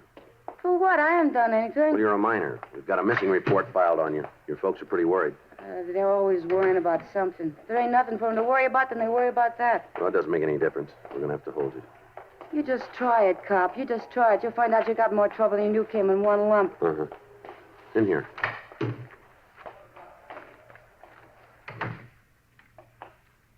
This is Lorraine Farrell, Officer Smith. Hello. Lorraine. Hi, creep. I didn't mean to do it. You know that. I didn't really mean to do it, but there wasn't any other way. What's plan? You know what he's talking about? He thinks he killed you. Wait. I didn't think I'd ever see you again. I didn't think I would. But I want you to know one thing, Lorraine. What's that? I forgive you for lying. I told you it hadn't. Yeah, come on. Where to? We'll take you to the office and call a policewoman. Then to the can, huh? To juvenile hall. Come on, let's go. I'll take her, Joe. Right. Bye, Paul. Bye, Lorraine. I'm not mad at you anymore. You know, I was worried.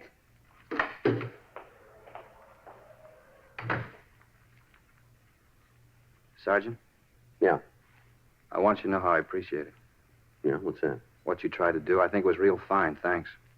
I don't know what you mean. You didn't fool me a bit. What? I know I killed her.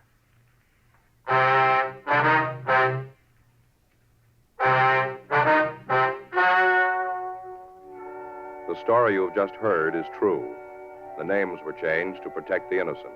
On October 4th, the hearing was held in Department 98, Superior Court, State of California, in and for the County of Los Angeles. In a moment, the results of that hearing. Now, here is our star, Jack Webb. Thank you. Earlier, George Fenneman told you exactly why the Chesterfield you smoke today is the best cigarette ever made. And best for you. Now, the rest is up to you. Get a carton or two for yourself. Smoke them and you'll say, as we do, it's Chesterfields for me.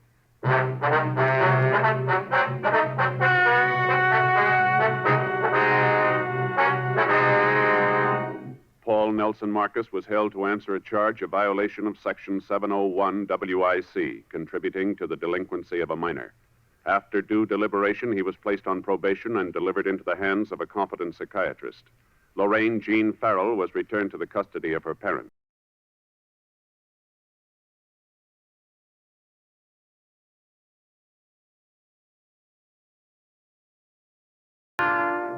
You have just heard Dragnet, a series of authentic cases from official files. Technical advice comes from the Office of Chief of Police W.H. Parker, Los Angeles Police Department. Technical advisors Captain Jack Donahoe, Sergeant Marty Wynn, Sergeant Vance Brasher. Heard tonight were Ben Alexander, Herb Ellis. Script by John Robinson. Music by Walter Schumann. Hal Gibney speaking. Watch an entirely different Dragnet case history each week on your local NBC television station. Please check your newspapers for the day and time. Chesterfield has brought you Dragnet, transcribed from Los Angeles. Filter tip smokers, this is it. L&M Filters, the one filter tip cigarette with plenty of good taste, much more flavor, much less nicotine, and effective filtration. Only L&M filters have the miracle filter tip containing alpha cellulose, the purest material for filtering cigarette smoke. Yes, this is it. As Bennett Cerf puts it, L&M filters are just what the doctor ordered. Buy L&M filters, the distinctive monogram cigarette. L&M filters, America's highest quality and best filter tip cigarette.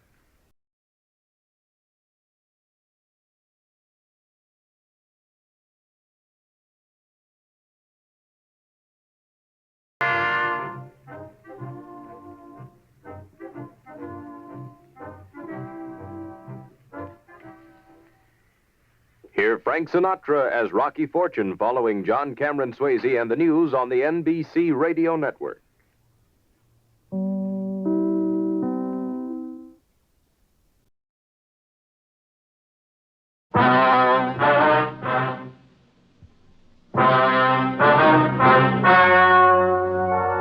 The story you're about to hear is true. The names have been changed to protect the innocent. Fatima Cigarettes, best of all king-size cigarettes, brings you Dragnet.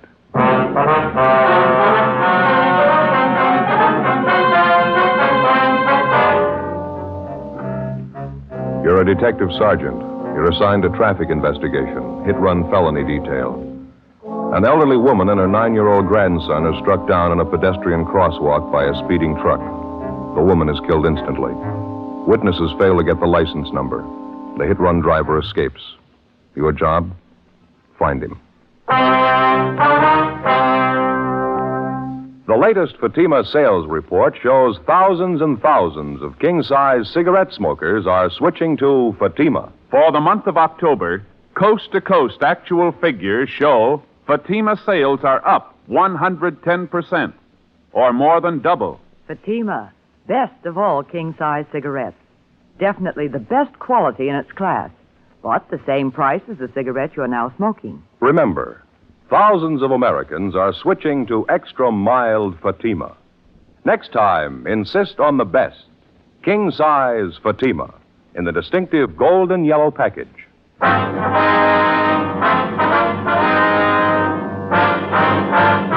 Dragnet, the documented drama of an actual crime. For the next 30 minutes, in cooperation with the Los Angeles Police Department, you will travel step by step on the side of the law through an actual case transcribed from official police files. From beginning to end, from crime to punishment, Dragnet is the story of your police force in action. It was Tuesday, December 21st. It was windy in Los Angeles. We were working the night watch out of traffic division, hit-and-run felony detail. My partner's Ben Romero. The boss is Captain Calfee, Commander AID. My name's Friday. It was 10:51 p.m. when we got to the Carlton Theater, the box office. Thank you. How many, please? Police officers, ma'am. I'd like to talk to you for a minute, if we could. Oh, yes, you mean about the accident? Yes, ma'am. One of the officers in the traffic car across the street, he told us you're one of the people who saw it happen. Yes, that's right. Terrible thing. It was an old lady and her grandson, you know. Yes, ma'am. Would it be possible for you to get a relief for a little while? A few questions we'd like to ask you about it. Won't take very long. Well, I'll be off duty at 11. That's when the box office closes. 8 minutes to 11 now. Would you like to wait? All right, ma'am. Fine. Cold wind out there. Would you like to wait in here? Right around back here. I'll open the door for you. All right, ma'am. Thank you. Yeah, it's nice and warm. Did anybody get the license number? Do you know, officer? I mean, on that truck that ran them down? No, not that we know of. We understand the officers in the traffic car talked to you. You didn't see the number either? No, I'm sorry, I didn't. The whole thing happened so fast. I saw the old lady grab the little boy, pull him next to her. It was an awful thing. The truck hit them both together. It's funny the things you notice. The boy was carrying a little box of candy. I heard this terrible thud when the truck hit them. I looked and the candy was spilled all over the street. I just couldn't help it. I got sick to my stomach. Yes, ma'am, I can understand. Now, about this truck that ran them down, do you think you'd know it if you ever saw it again? Well, I'm not sure. I think I might, yes. It was one of those delivery trucks, you know. I think you'd call it a panel truck. It was a light tan color all over, and there was black lettering on the side. Mm-hmm. Could you make out any of the lettering at all? Well, I think there were 3 or 4 words painted on the side, and I know one of them was bakery. I'm sure of that. Did you recognize what make of truck it was, ma'am? The year, the model? It was a late model. I'm pretty sure of that. Either a Chevrolet or a Ford, I'd say. One of those regular delivery trucks like some bakeries use. You sure about that word you saw lettered on the side? It said bakery. Yes, I'm positive of that. Now, anything else out of the ordinary that you might have noticed about the truck, ma'am? Anything outstanding that might have caught your eye? No, I'm sorry, officer. That's about all I can tell you. How is the old lady? Do you know? And the little boy? Could they tell you anything? Yes, ma'am. The woman's dead. She was killed instantly. They've taken the youngster over to Georgia Street Receiving Hospital. Afraid he's in pretty bad shape, too. Terrible shame. Poor old lady. She lives right here in the neighborhood, you know. Seen her shopping in the market next door here Saturday afternoon. It's just tragic. Yes, ma'am, it is. Boy's her grandson, you know. Somebody said he was down visiting her for the Christmas vacation. Seemed like a nice kid, well behaved. She seemed so proud of him. Sure be a sad Christmas for the family. There's just one more question, ma'am. When the boy and his grandmother were crossing the street, would you say the visibility was good? I mean, is there any reason why it would have been hard for a driver to see them? No reason in the world, officer. It's a clear night. You can see how well the intersection's lighted up, all the Christmas lights strung up along here. Mm-hmm. The lights from the theater marquee. It was just as well lighted then as it is now. Yeah, I see. The intersection was perfectly clear, no other cars around. The boy had a white sweater on. The old lady was wearing a light-colored coat. Certainly easy to see the traffic light, too. It said stop. I can't understand why that driver didn't see him. No, ma'am, neither can we. How could anybody do such a thing? It just isn't any excuse for it. No excuse in the world. It's downright murder. Well, maybe that explains it. What? That's why he kept going. 11:35 p.m. Ben and I finished interviewing the cashier in the theater box office, and then we called the office and had them get out a supplementary broadcast and an APB on the description of the hit-and-run vehicle. We went back across the street to the scene of the accident where the officers in the T-car, along with the crew from the crime lab, were finishing up their preliminary investigation. We interviewed 2 more witnesses to the hit-run accident, but they were unable to tell us anything that we didn't already know. When we got back to the office, we put in a call to Georgia Street Receiving Hospital, where they told us the 9-year-old boy struck down by the hit-run driver was still in a critical condition. The husband of the 64-year-old woman, who had been killed instantly, was brought downtown to the morgue where he identified the body. The next morning, we got out a special bulletin to all garages, auto repair, and paint shops throughout the city to be on the lookout for a late-model tan panel truck, black lettering on the sides, with damage to the front end. 8:30 a.m. I checked with communications, and then I went back to the office. Hi. Just checked with Georgia Street, Joe. I asked him about the boy. The old lady's grandson, how's he doing? About the same. Critical condition. That's about all they'll say. That's a lousy shame. Communications get any kickback on the ore points yet? No, nothing at all. Did you get in touch with the crime lab? Yeah, they're not going to be able to help much. What'd they find out there? Anything at all? Just what we saw. A few small pieces of glass, probably from one of the headlights on a truck. They don't think they're going to be able to do much with them. There's not enough there to go on. That's the only physical evidence they got, huh? That's all. Might be able to tie it down a little tighter if we could find that panel. Yeah. You start checking on that bakery truck angle yet? McGowan and I called every bakery in town. Got it pretty well narrowed down. There's only 2 companies that use tan late model panels for delivery trucks. Well? Only one of them uses black lettering on the sides of the truck. Other company says they use red lettering. Which one has the black? I got it right here. Outfit called Nielsen's Wholesale Bakery. They got a fleet of $100 black lettering on both sides, late model Ford delivery truck. Mm-hmm. They tell you whether or not any of their drivers could have been making deliveries that time of night, 10:30, 11 o'clock? Yeah, there were about a dozen of them out on deliveries. More of them to account for than that, though. How do you mean? All their drivers are allowed to take the trucks home with them when they are off duty if they want to. Yeah. I'm afraid it's going to mean checking out every one of them, Joe. Well, we might as well get moving on it. They're going to give us some kind of a list to work with, are they? Yeah, I've got it all set up with them. I'll get it. Accident investigation, Romero. Oh, yes, sir. That's all. I see. You're right, thank you. Rotten deal. Yeah, what's the matter? That young kid, the grandson? Yeah. He just died. Many times and on many different occasions, the police officer has it proved to him that there can be very little difference between a crime of neglect and a crime that's been willfully premeditated. If you look at it closely enough, you can judge it for yourself. How much difference, for example, as far as moral guilt is concerned, is there between the following? Number 1, a man who plans a killing, takes up a gun, finds his victim, and shoots him to death. Or number 2, the man who thinks he has to look out for no one's welfare but his own, gets behind the wheel of a car, disregards the ordinary rules of safety, and proceeds to commit homicide with a motor vehicle. Oftentimes, the crime masquerades under the guise of an accident. Morally, no matter how you spell it, it adds up to murder just as surely as if the person had taken a gun and shot the victim down. The way it looked to us, the hit-and-run killing of the elderly woman and her grandson was a prime example. Wednesday, December 22nd, Ben and I began checking out the delivery trucks owned by Nielsen's Wholesale Bakery. Late that afternoon, we located one of the trucks with recent damage to the front end. We checked and found the driver's name was Arthur V. Singer. We drove out to his home to interview him. No, I wasn't working last night, officer. I was off. What's it all about? Did you spend the night at home, Mr. Singer, or were you out? Was home part of the time. After dinner, I went downtown, did a little bowling. Our neighborhood team bowls every Tuesday night. Where is that, sir? Place downtown. It's on West 7th. Got a pretty good team. Mm-hmm.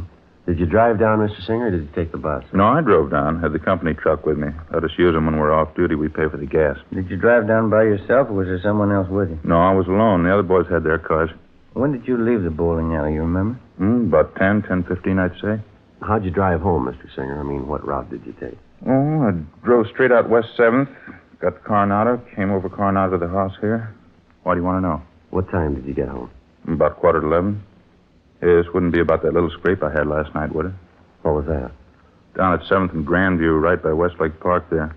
Old guy in the car ahead, he stopped fast right in front of me. Didn't even signal. All right. Yeah, I almost plowed right into him. Lucky I was watching. I slammed on the brakes, turned in toward the curb. Should have seen it. I clipped the headlight and the right fender against the telephone pole. Had to take the truck in this morning, get it fixed up. Are there any witnesses to this accident that you had, Singer? Yeah, half dozen people saw it. Did you get any names and addresses? Well, no, I didn't. I was so teed off about the whole thing, I guess I didn't think about it. Is there anyone at all we can check with? Anybody to corroborate your story? Just the old guy in that car. Sure a lousy driver. I really chewed him out. Did you get his name and address? No, but I took down his license number. Wasn't going to pay for that damage. He admitted it was his fault. I see. Do you mind giving us that license number? No, if I can find it. Wrote it down on the back of an old envelope. Thought I put it in my jacket, but when I looked this morning, it wasn't there. It's around someplace, so I'll check around again before I leave for work. It's bound to turn up. I'd like to have you look for it now, Mr. Singer, if you would. It's pretty important. Well, I think I get it, officer. What's this all about, anyway? Preliminary investigation. Want to see if you can find that number for us? Why? What's it have to do with an investigation? I didn't do anything. That old man was his fault. Well, a bakery truck was involved in a serious accident last night, the same kind that you were driving. Afraid you're going to need some kind of an alibi, Mr. Singer. Alibi? I don't know what you mean. Why'd I have to have an alibi? Well, just take my word for it. You're going to need one. Why do I need one? 2 reasons. Yeah? A 9-year-old boy and his grandmother. We continued questioning the suspect, Arthur Singer, but he denied any knowledge of the hit-run accident the night before at the intersection of Drexel and Pico Boulevard. We stayed with him while he searched his home for the license number of the car, which he said caused him to have his accident the night before. After half an hour of looking, he came up with a number scribbled on a scrap of paper which he'd found back in one corner on the floor of his closet. We put in a call to RDMV, and they came back with the information that the license number was registered to a Mr. Thomas Foley on Lancashire Boulevard.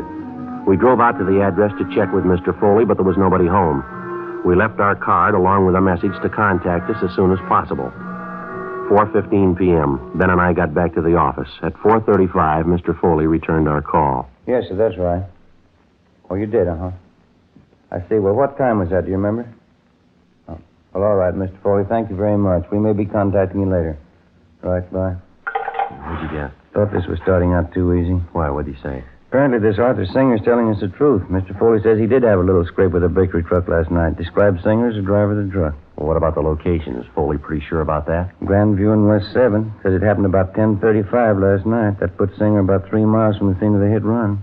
It's impossible, Joe. Yeah. This Mr. Foley's right. Singer couldn't have done it. Wasn't anywhere near the scene. I sure thought he was it, didn't you? We can drive out and double check with Foley. Can't think of any reason why he'd lie about it, can you? I guess I'll get it. Accident investigation, Friday. Yeah, Ted. Where? Yeah. Nobody, huh?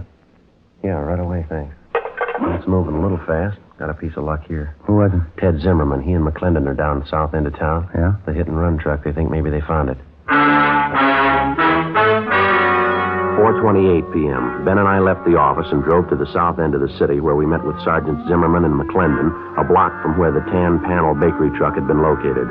As soon as the truck had been discovered, an immediate stakeout was placed on it. A code 5 was broadcast on the vehicle's location, warning all units to stay away so as not to discourage the suspect in case he decided it was safe to return and get the truck. Ben and I drove down the side street where the truck was parked and got a good look at the front end of it. The right headlight was damaged, and so was the right fender. While Zimmerman and McClendon remained on stakeout, Ben and I contacted the Nielsen Bakery people again, gave them the number of the truck, and they traced down the driver's name for us. He was listed as Daniel Miller. He'd been employed by the bakery for the past 3 years, and he had a good record. They told us this was his day off. 5:30 p.m. We checked at his home address, but his wife told us he wasn't there. She said that besides driving a truck for the bakery, he also had a part-time job at night. He worked as a counterman at a small coffee shop out on Wilshire Boulevard. We drove out to the coffee shop and interviewed him on the job. No, I'm sorry. I don't know where the truck is. I wish I did. What happened, Mr. Miller? Was it stolen? No, not exactly. A fellow that comes in here quite a bit. His name's Paul. Good customer. He borrowed the truck from me last night. Said he'd only be gone an hour. I haven't seen him since. Where does this man live, this friend of yours, Paul? Well, to tell you the truth, I don't know. A good customer. He comes in quite a bit at night when I'm working. Gotten to know him pretty well. He asked to borrow the truck for an hour. Didn't think much about it. Let him have it. Is there anything wrong? What's this Paul's last name, do you know? No, I guess I don't. Never thought to ask him, as a matter of fact. Guess I never had any reason to. About what time was it last night that you loaned him the truck? A little after 8 o'clock, I think it was. He said he wanted to take his television set over to a guy he knew and get it fixed. He told me he'd be back by 10 o'clock at the latest. You don't know where this man lives? You have no idea at all how to get in touch with him? No, I guess I don't, Sergeant. Why? You in the habit of lending the truck to strangers? No, not usually. Well, what's your beef, anyway? What's this all about? What are your hours here at the coffee shop, Miller? When do you check in for work and when do you leave? I check in at 7 o'clock. I go a straight 5 hours to midnight. That's when we close up, midnight. Well, you worked that shift last night, did you? 7 p.m. straight through to midnight? That's right. Monday through Saturday, 6 days a week. That's the schedule. Just a part-time job for me, extra dough, you know. My regular job is driving the truck for the bakery. Was anyone around last night when your friend Paul came in to borrow the truck? Maybe another customer, a waitress, somebody we could double-check with? No, there were a couple of other customers in the place. Don't know who they were, though. Why do you have to double-check anyway? I haven't done anything. I loaned Paul a truck, that's all. Well, have you any way at all of proving you were here from 7 to 12 last night? Must have been some customers you waited on that you remember. Sure, there are at least half dozen, and they'll tell you I was here. I'd like to have their names and addresses, if you don't mind, Miller. Yeah. Excuse me a minute, huh? Got a customer to wait on. Sure, right in. Hi, Dan. I missed you last night. Hi, Fred. What do you have? Coffee, a couple of those donuts back there, powdered sugar ones. Okay. Yeah, me and the missus dropped in for a sandwich after the show last night. Looking for you. That's so? Yeah, about 10:30. Where were you, Dan?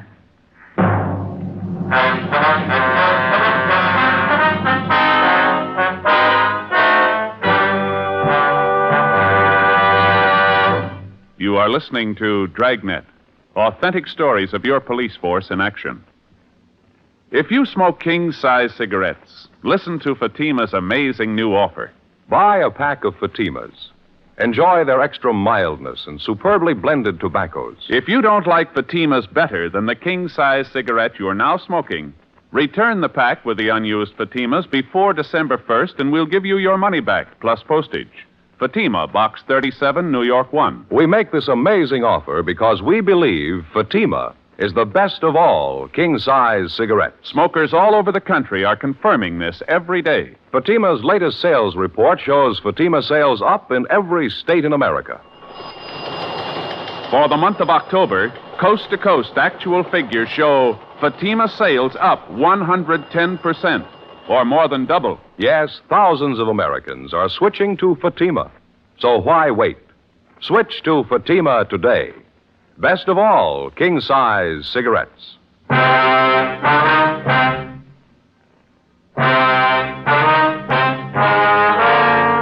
7:15 p.m., Wednesday, December 22nd. We continued questioning the hit-run suspect, Daniel Miller, for a full hour, but he seemed to be unable to account for his time the previous night. His first story was that he'd been on duty behind the counter in the coffee shop without a break between the hours of 7 p.m. and midnight. Then, after the customer entered and disclosed that he was in the coffee shop at 10:30 the night before and that Miller was nowhere about, the suspect switched his story. He said he thought he left the coffee shop briefly for about 15 minutes between 10:30 and 10:45 p.m. to run down the street to a hotel to say goodbye to some friends of his who were leaving for New York. We checked at the hotel, but they didn't know Miller, and they hadn't seen him the night before. They were sure of it. We returned to the coffee shop and took up the questioning of the suspect all over again, but he made little or no sense at all. Apparently, he was piling up lie after lie in an effort to cover his tracks before and after the hit-and-run murder the night before. 7:48 p.m., Ben and I pulled Miller off the job at the coffee shop and took him downtown to the interrogation room.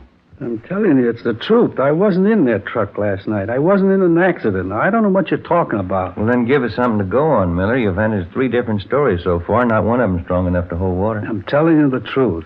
What are you trying to hang this on me for? I didn't have a wreck and I didn't kill anybody. Why are you picking on me? Because you don't make sense, mister. You're trying to sell us a story and you haven't got 1 ounce of proof to back it up. That bakery truck you're responsible for is the same truck that killed the old woman and the little boy. Now, you come up with a solid story that we can check on, or you're going to be resting your back in the main jail. No wonder they call you cops dumb. I wasn't in that truck last night. Can't you get that through your heads? I wasn't in the truck. I didn't have an accident. Then prove it to us, Mr. Miller. That's all we're waiting for. Listen, call Bill Calder. He's a good customer. He was in last night, I think. He'll tell you. Go ahead and call him. He'll back up what I say. What's his number, do you know? Yeah, I got it. Yeah, right here in my wallet. Yeah, Bill can tell you. Yeah, here it is. Thank you.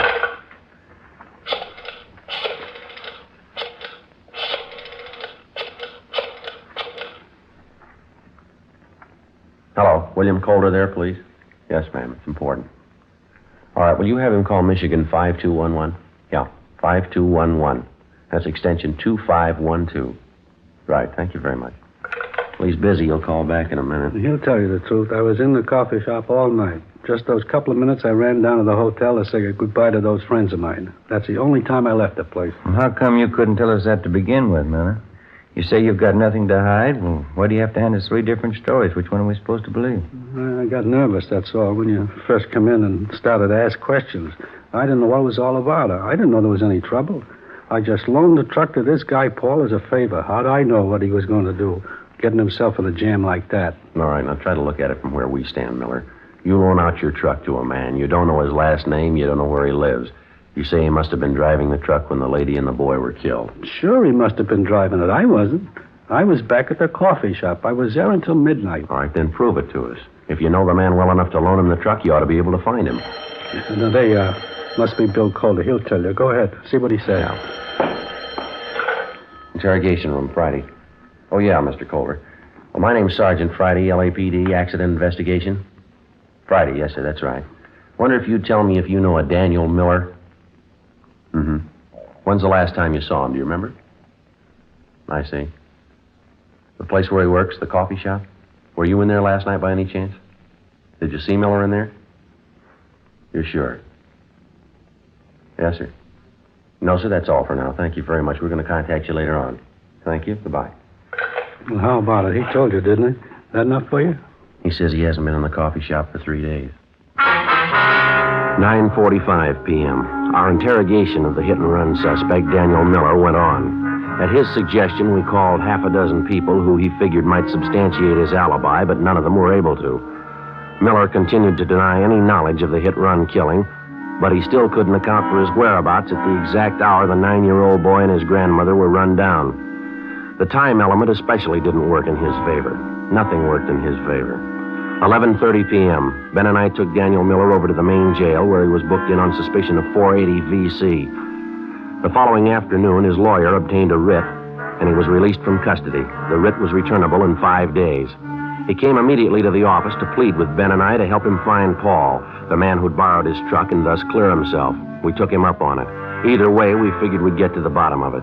If Miller dreamed up the character Paul to escape blame for the hit-and-run killing, we were bound to find out sooner or later. If Miller was telling the truth, we had little reason to believe he was, and a man named Paul had borrowed the truck the night of the hit-and-run killing, we were bound to find that out, too. In any event, we had to investigate. It's the job of the police officer to prove guilt or innocence, not guilt alone. 2 days passed, and then another 2.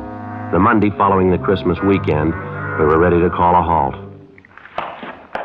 I don't know what else we can do. I think we've given enough time, don't you? The deeper we get into it, the more it looks like Miller's our man. I still can't make up my mind. Why do you have to be stubborn about it? We've checked every possible angle on his story. We still haven't an ounce of proof that this guy Paul he talks about even exists. We can't string along with Miller forever. Yeah, I suppose you're right. We've given him a square enough break on it. I still got that funny hunch. It's possible he might be telling the truth. We've gone 4 straight days on it, Joe. Haven't come across one lead to back up his story. Too much for me. I can't bite anymore. Go ahead. Sergeant? Oh, how are you, Miller? I'm okay. Glad to see you. I've been looking for you. We've been looking for your friend, Miller. Still haven't found a trace of him. That's why I came down to see you. A friend of mine called me this morning. He knows this guy, Paul, I told you about. He says he saw him last night, going into a hotel down on South Flower. How come we haven't heard from this friend of yours before? We've checked through twice on the list of everybody you know. This fella's been out of town, just got back yesterday. When he heard about the jam I was in, he called me about seeing Paul. Mm-hmm. This hotel Paul was supposed to have been seen going into. Have you got the address of that? Yeah, it's over on South Flower, right near 12th. You want to go over there with me right now? This friend of mine wouldn't kid me. Paul must be there. You're sure about that? He must be there. I'll bet a month's pay on it. You might be low, mister. What? Stands to cost you a lot more than that. We went up to the 3rd floor, room 318, but the man registered as Paul Barton wasn't in. He'd left no word at the desk as to when he'd return. We sent Miller home and told him to wait for our call. Ben and I went on stakeout at the hotel. At 7:25 that night, Paul Barton returned to his room and we began questioning him. He showed no signs of being upset. His answers were quick, straightforward, and they seemed to make sense. The interview went on, a half hour, an hour, and Barton began to grow a little nervous. He contradicted himself. Big holes began to show up in his story as to how and where he'd spent his time the night of the hit-run killing. 8:45 p.m. Ben and I took Barton back to the office. We found Zimmerman in the squad room and had him phone Miller at his home and ask him to come downtown as soon as possible. Meantime, we checked Paul Barton through R&I, and then we took him to the interrogation room where the questioning went on. You're a little mixed up about that, aren't you, Mr. Barton? I thought you said you went to that bar downtown about 10 p.m. and then you went to visit at your sister's house. Now you tell us you went to your sister's house first and then you went to the bar downtown. Now, which is it? Well, that's getting a little high-handed, isn't it? Why do I have to account for my time to you? If it wasn't important, we wouldn't be asking you. I think you know that. Well, I don't know anything of the kind. You're trying to take advantage of me. That's the only impression I can get. I think I've answered enough of your questions. I'm going back to the hotel. Just a minute, Barton. There's one more thing. Yeah? Last time you were arrested for a traffic violation, you want to tell us what the charge was? What? I think you heard me. Well, that was a year ago. I was driving a little too fast going out Beverly Boulevard. And what's that got to do with it? Our record bureau says the charge was for drunk driving. Your license was revoked. Isn't that right? Well, so what? I haven't been driving. I haven't been near a car. What about last Tuesday night? Huh? Last Tuesday night. Did you do any driving then? No, of course not. You sure about that? You're not trapping me. I answered all your questions. Now I'm getting you're out going of to here. stay right where you are, mister. Stay put. Ben, you want to check next door, see if Miller's come in with you? Yeah, okay.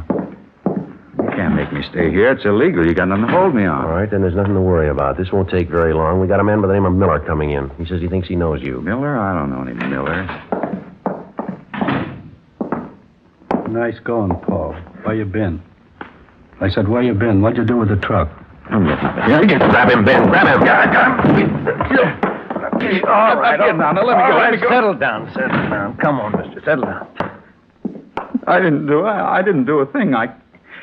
Well, look, you can't prove it. You can't prove I did. They're going to prove it, Paul. I'm going to help them prove it. You sure been a real good friend.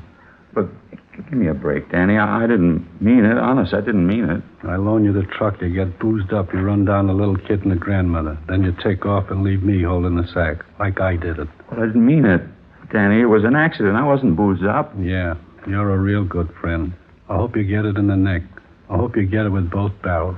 Look, Sergeant, it's not true. I wasn't boozed up. I only had 2 drinks. Now, believe me, that's all I had. Yeah. I couldn't have been drunk. It doesn't affect me that way. 2 drinks never hurt me. A couple of drinks never hurt anybody. They killed a little boy and his grandmother.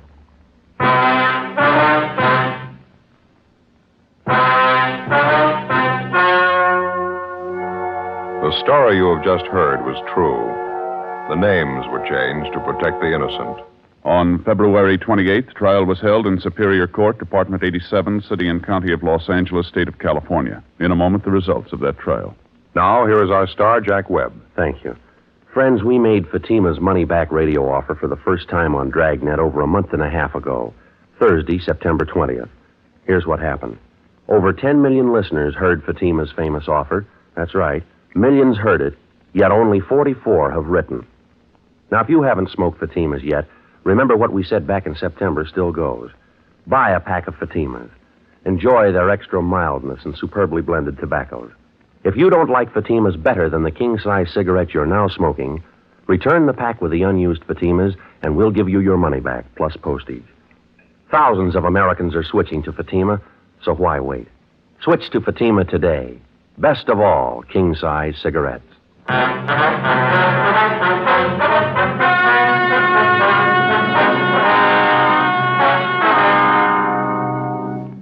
Paul Barton was filed on for violation of the State Vehicle Code, Section 480, a hit-and-run felony, and also for manslaughter, 2 counts. He was convicted only for Section 480 and received sentence as prescribed by law. A hit-and-run felony is punishable by imprisonment in the state penitentiary for not less than 1 nor more than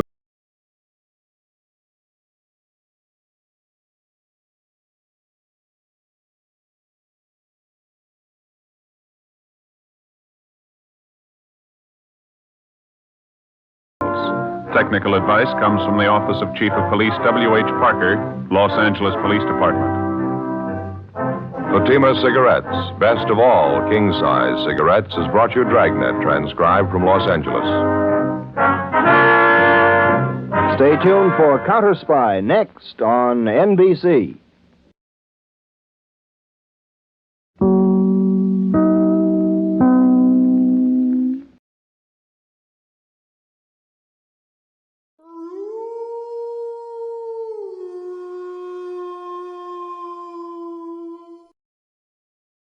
Tune in to nostalgia. Tune in to now. Golden Radio Hour.